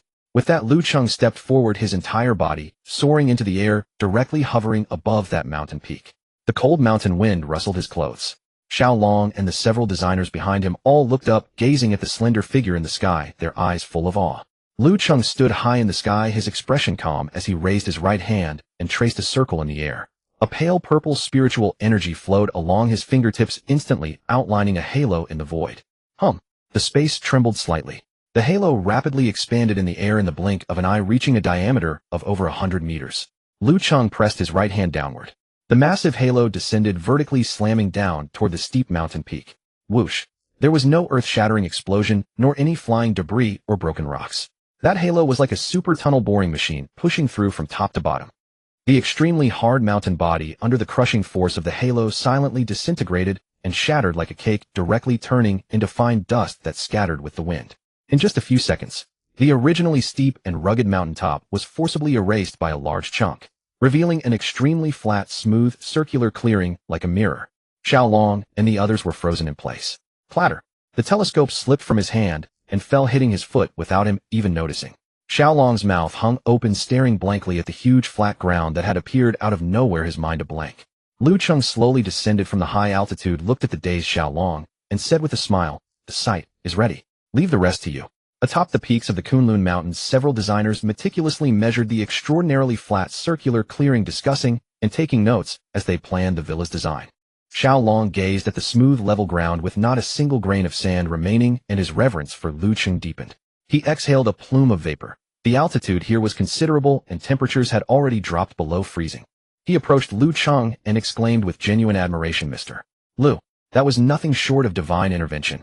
This perfectly level ground will save us an enormous amount of time." Patting his chest with confidence, he added, "All 100 of our team members are at least C-rank martial artists, swift and efficient in our work. I guarantee the main structure and interior finish will be complete within a month. You can move in immediately." A month. The efficiency was impressive, though Lu Cheng didn't seem to be in a rush. "Take your time and proceed methodically," he said with a gentle smile, his expression calm. Xiaolong, decisive and thorough, immediately took out his phone and began coordinating with both Jingdu and Shenzhou. Over the following days, this long dormant peak on the outskirts of the Kunlun Mountains became busier than ever before. Shenzhou lay closest to the Kunlun Range, and trucks laden with heavy machinery and specialized construction equipment roared into the valley, carving paths where none existed and bridging streams as they went, while transport helicopters circled endlessly overhead. Jingdu supplied the materials, delivering continuously by air the finest shockproof and temperature-regulating polymer compounds from the greatest facilities in Daxia. The 100 C-rank and above martial artists serving as construction workers created a scene of unprecedented spectacle. Several martial artists hoisted multi-ton alloy steel beams on one shoulder and moved with astonishing speed across the ridgelines, their construction hammers striking the steel and sending showers of sparks flying. Within just a few days, a remarkably impressive framework rose across the once empty peak. A week later, the villa's main structure stood complete, its steel frame walls fitted with perfect precision, the entire building's silhouette sharply defined against the sky. That morning, the mountain wind whipped fiercely. Lu Cheng arrived at the construction site to inspect the progress, and Xiaolong came running toward him. "Mr. Lu, the main structure is now fully complete. Next comes the planning for the walls and interior spaces." Xiaolong pulled out the architectural plans and pointed to the back page for Lu Cheng to see. "According to our original blueprint, we plan to construct an outdoor swimming pool in the backyard area. Would you like to keep this design?" Lu Cheng glanced at the blueprint and looked at Xiaolong with some confusion. "Xiaogong, this is the Kunlun Snow Mountain. Thousands of meters in altitude with sub-zero temperatures. Building an outdoor pool, won't the water freeze solid the moment it's filled?" Xiaolong chuckled and explained, "Mr. Lu, you're overthinking this. It's not a problem at all. We'll install a compact elemental core reactor within the building, utilizing the most advanced nuclear technology, with all energy needs independently powered by it. We'll equip the pool with a custom temperature-controlled circulation heating system that draws continuous power from the reactor. It won't freeze, not even in a level 12 blizzard. The water will stay at the most comfortable temperature throughout." Lu Cheng listened in amazement, once again witnessing the bold approach of the Daxia authorities. Using a nuclear reactor to power a single residence was something he hadn't anticipated. This went beyond simply using a sledgehammer to crack a nut. If Lu Cheng had to handle the heating issue himself, he'd likely resort to slaying an A-rank hell dragon, extracting its elemental core and burying it beneath the pool for sustained heat generation. However, the energy contained within an elemental core is volatile and chaotic, nearly impossible to regulate. A single misstep could evaporate the pool water entirely, or even flatten the backyard, making such precise control fundamentally unfeasible. "All right then, if the reactor can handle the power supply, let's keep the pool design." Lu Cheng nodded with a smile. "Excellent. I'll get the construction team to run the wiring and lay the pipes right away." Xiaolong responded and hurried off to coordinate the equipment deployment. Over the next half-month, Lu Cheng stayed temporarily at Xianjun's residence and enjoyed a particularly leisurely period. When Qin Huang and Zhu Sheng learned that Lu Cheng intended to make the Kunlun Mountains his permanent home, they also stopped by Xianjun's place to visit. As fellow top-tier experts guarding different regions, their conversations flowed naturally, and when things got lively, Lu Cheng accompanied them to tour their respective residences. Qin Huang chose to build his residence at a relatively low altitude. Nestled deep within an exceptionally secluded canyon, the area escaped the blanket of snow due to its unique topography. The valley enjoyed spring-like conditions year-round, lush with verdant trees and blooming flowers creating breathtaking scenery. Cheng Huang constructed an exquisitely elegant ancient-style pavilion within this setting. In contrast, Zhu Sheng's residence was far more unusual and utterly captivated Lu Cheng's attention. Zhu Sheng built his home directly atop a towering millennium-old tree, a massive treehouse rendered in an extremely rugged style. According to Zhu Sheng, this ancient tree was originally an immensely ferocious S-rank beast from the plant domain, known as the Pine King. He struck it down and shattered its elemental core back then. After its core was destroyed, the Pine King lost all mobility and sentience, devolving into an immobile ancient tree. Seeing how massive the trunk was and how the canopy blotted out the sky, Zhu Sheng simply built a treehouse atop it and made it his home. Lu Cheng had essentially visited the residences of all these martial saints guarding Kunlun, even sampling the fruit wine brewed by the medicinal spirit monkeys at Zhu Sheng's treehouse. The only place he hadn't visited was White Emperor's residence. Lu Cheng reflected that White Emperor was still essentially a young woman of only over 100 years old. As a grown man showing up unannounced to tour a young woman's living quarters seemed rather impolite, so he never brought it up. Several more days passed before a fierce blizzard swept through the mountains. In the afternoon, the wind and snow outside Xianjun's residence grew increasingly intense. Inside the cozy living room, the underfloor heating was running strong, radiating waves of comforting warmth. Lu Cheng lounged alone in the plush sofa, aimlessly scrolling through his phone. Even with the resurgence of spiritual energy, the entertainment options in Daxiao remained just as diverse. He gave a casual thumbs up to one of the Gourd sisters. Suddenly, a notification popped up on his phone screen. It was from White Emperor. Surprised, Lu Cheng tapped to open the chat. He found it was actually her messaging him privately within the Sacred Pavilion group. White Emperor, why haven't you come to my place? Upon seeing this message, Lu Cheng raised an eyebrow. He ignored the emoticons at the end. White Emperor's emoticons were typically random and couldn't be used to gauge her true feelings. Lu Cheng quickly tapped out a reply on his screen. Lu Cheng, what do you mean? The moment he sent it, she replied, almost instantly. White Emperor, you visited everyone else's place. Why not mine, eh? Seeing her response, Lu Cheng immediately sat up straight on the sofa. Upon seeing Bai Di's reply, Lu Cheng immediately straightened up from the sofa. Send me the coordinates, I'll come over when I'm free. Though he said that, Lu Cheng was already on his feet and heading out.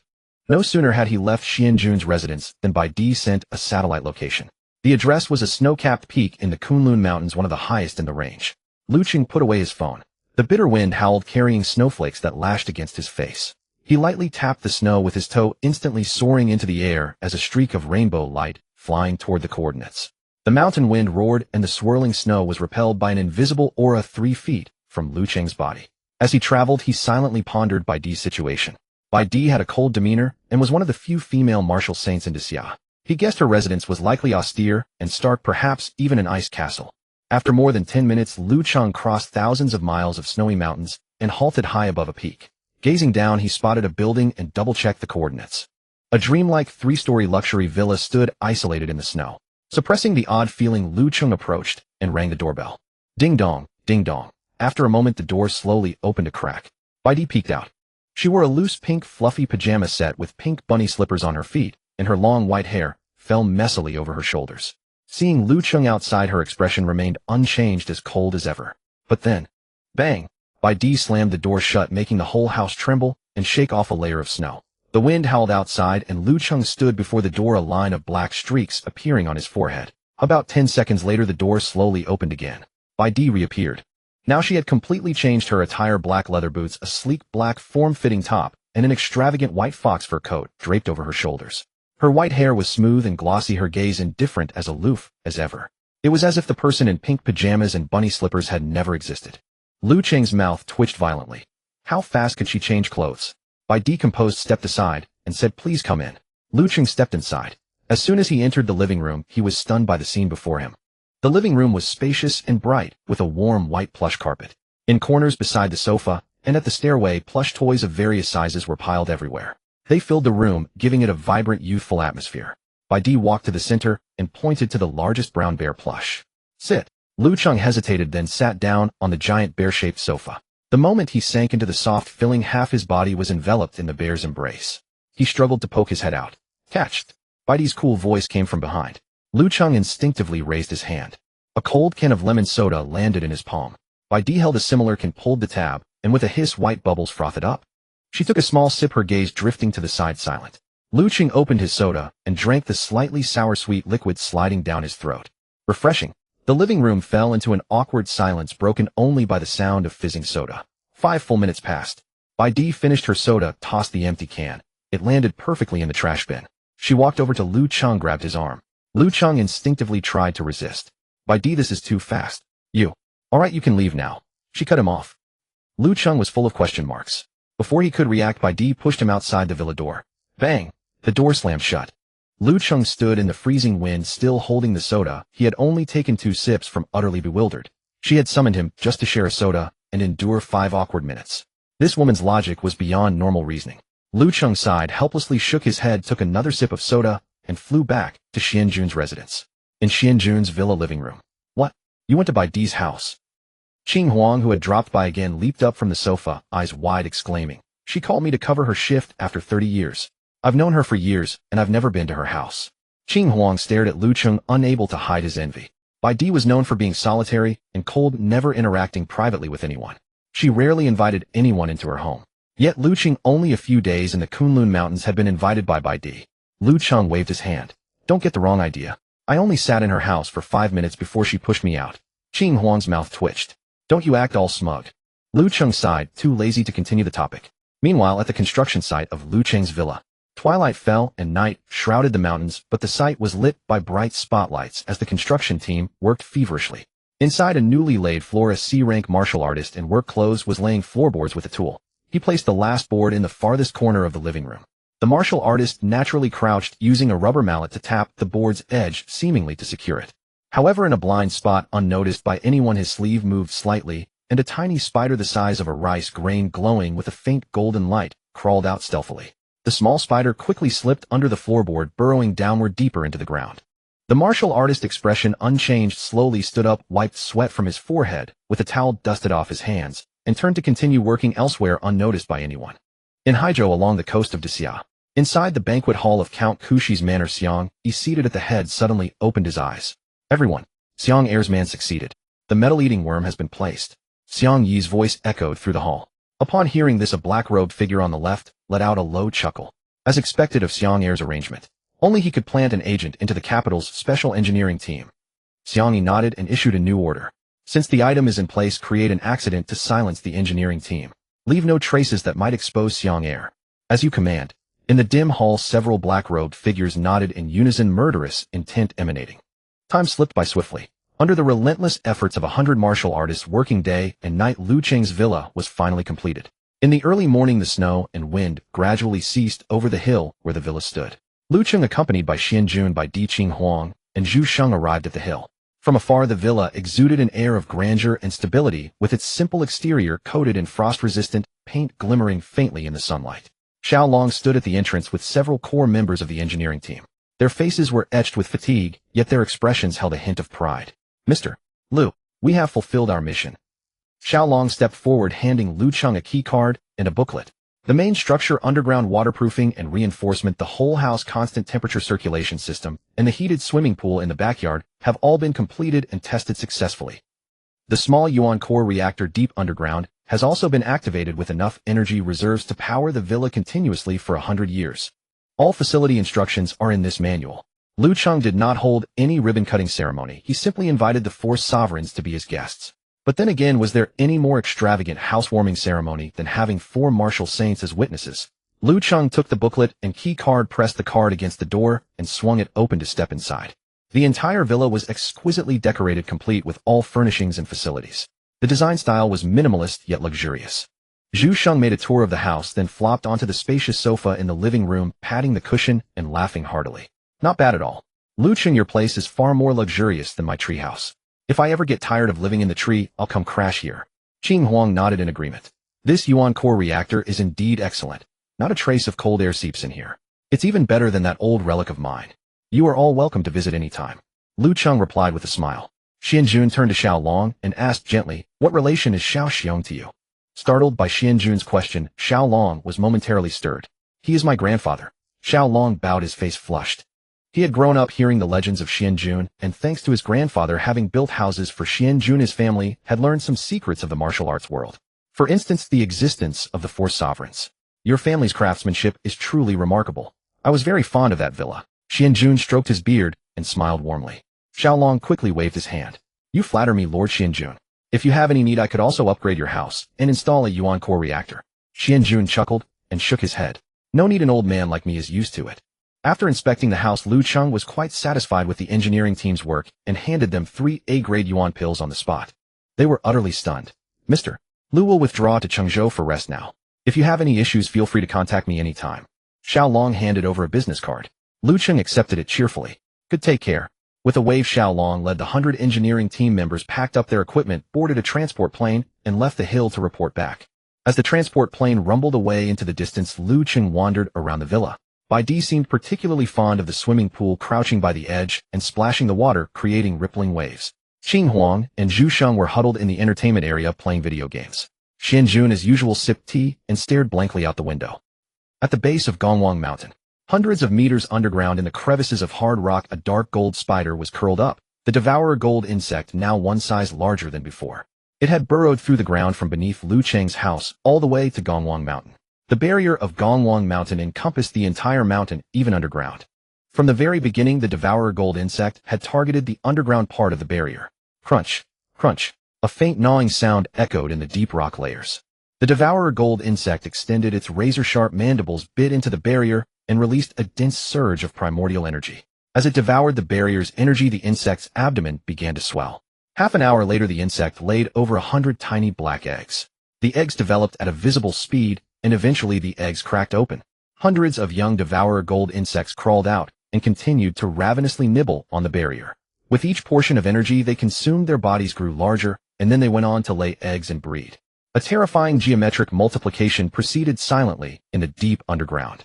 1 became 100, 100 became 10,000. In just half a day, deep beneath Gongwang Mountain, a spine-chilling golden tide of insects had gathered. Dense swarms of devourer gold insects gnawed bit by bit at the barrier. Haijiu, in the dim banquet hall of Count Kushi's manor. A few candle flames flickered gently on the walls, casting long shadows of the black-robed figures around the long table. Xiang Yi sat at the head, expressionless, as he stared at the smoke screen floating in the center of the table. In the haze, a vague image of Gongwang Mountain appeared. Gu Bing sat on the left, his face somber. Xiang Yi, there's something I'm not sure if I should say. Xiang Yi glanced at him. Speak if you have something to say. Gu Bing adjusted his glasses. Can we turn on the lights? The candles are too dim. Xiang Yi, understand, Count Kushi's manor has been abandoned for too long. The wiring is old and needs to be relayed. Sensing that the other members were also looking at him with strange eyes. Ahem. He cleared his throat. The devourer gold insect is a wild beast that Lord Xiang Ling found specifically to deal with barriers. It can reproduce infinitely on its own. Given enough time, the sealing barrier of Gongwang Mountain will eventually be gnawed to pieces. Gu Bing shook his head and interjected, don't get too excited just yet. That barrier was set up by Xing Wang with an immensely profound energy. Even if the devourer gold insect reproduces quickly, it will take a considerable amount of time to completely gnaw through the barrier at the base of Gongwang Mountain. Xiang Yi opened a vertical eye on his forehead, swept his gaze around the group, and his low voice echoed through the hall. Xiang Qi is right. The devourer gold insect's gnawing process will take some time, at least several months, at most half a year. During this period, no one is to disturb the situation around Kunlun Mountain, and we must not let Lu Cheng or the others discover any clues. Xiang Yi suddenly spoke. Has the person who released the devourer gold insect been dealt with cleanly? A black-robed figure sneered and replied, rest assured, Xiang Yi. The engineering team members were all temporary transfers and have already returned. Afterwards, Xiang Yi will find a reason to send him on a mission, and he will accidentally die in the line of duty. Xiang Yi nodded with satisfaction. Good. The vertical eye on his forehead slowly closed, and he concluded, stay low-key during this time and wait for the right moment. Understood. 1 month later. In the early morning, the thick mist among the mountains slowly dispersed in the wind. Lu Cheng, wearing a neat sportswear, pushed open the back door of the villa and walked into the yard, breathing in the crisp air of Kunlun Mountains. Before he had taken a few steps, his gaze fell upon the open-air swimming pool in the backyard, and his footsteps halted. There, sitting by the poolside, was a familiar figure. White Emperor was sitting by the pool, her fair bare feet splashing in the water, holding a towel to wipe her wet, snow-white long hair. Water droplets dripped from the tips of her hair onto the stone slabs, leaving faint wet marks. Lu Cheng's forehead immediately beaded with black lines. White Emperor, why are you here again? Lu Cheng was speechless. Hearing his voice, White Emperor merely cast a faint glance at him, continuing to silently wipe her long hair with the towel, completely ignoring his words. Lu Cheng shook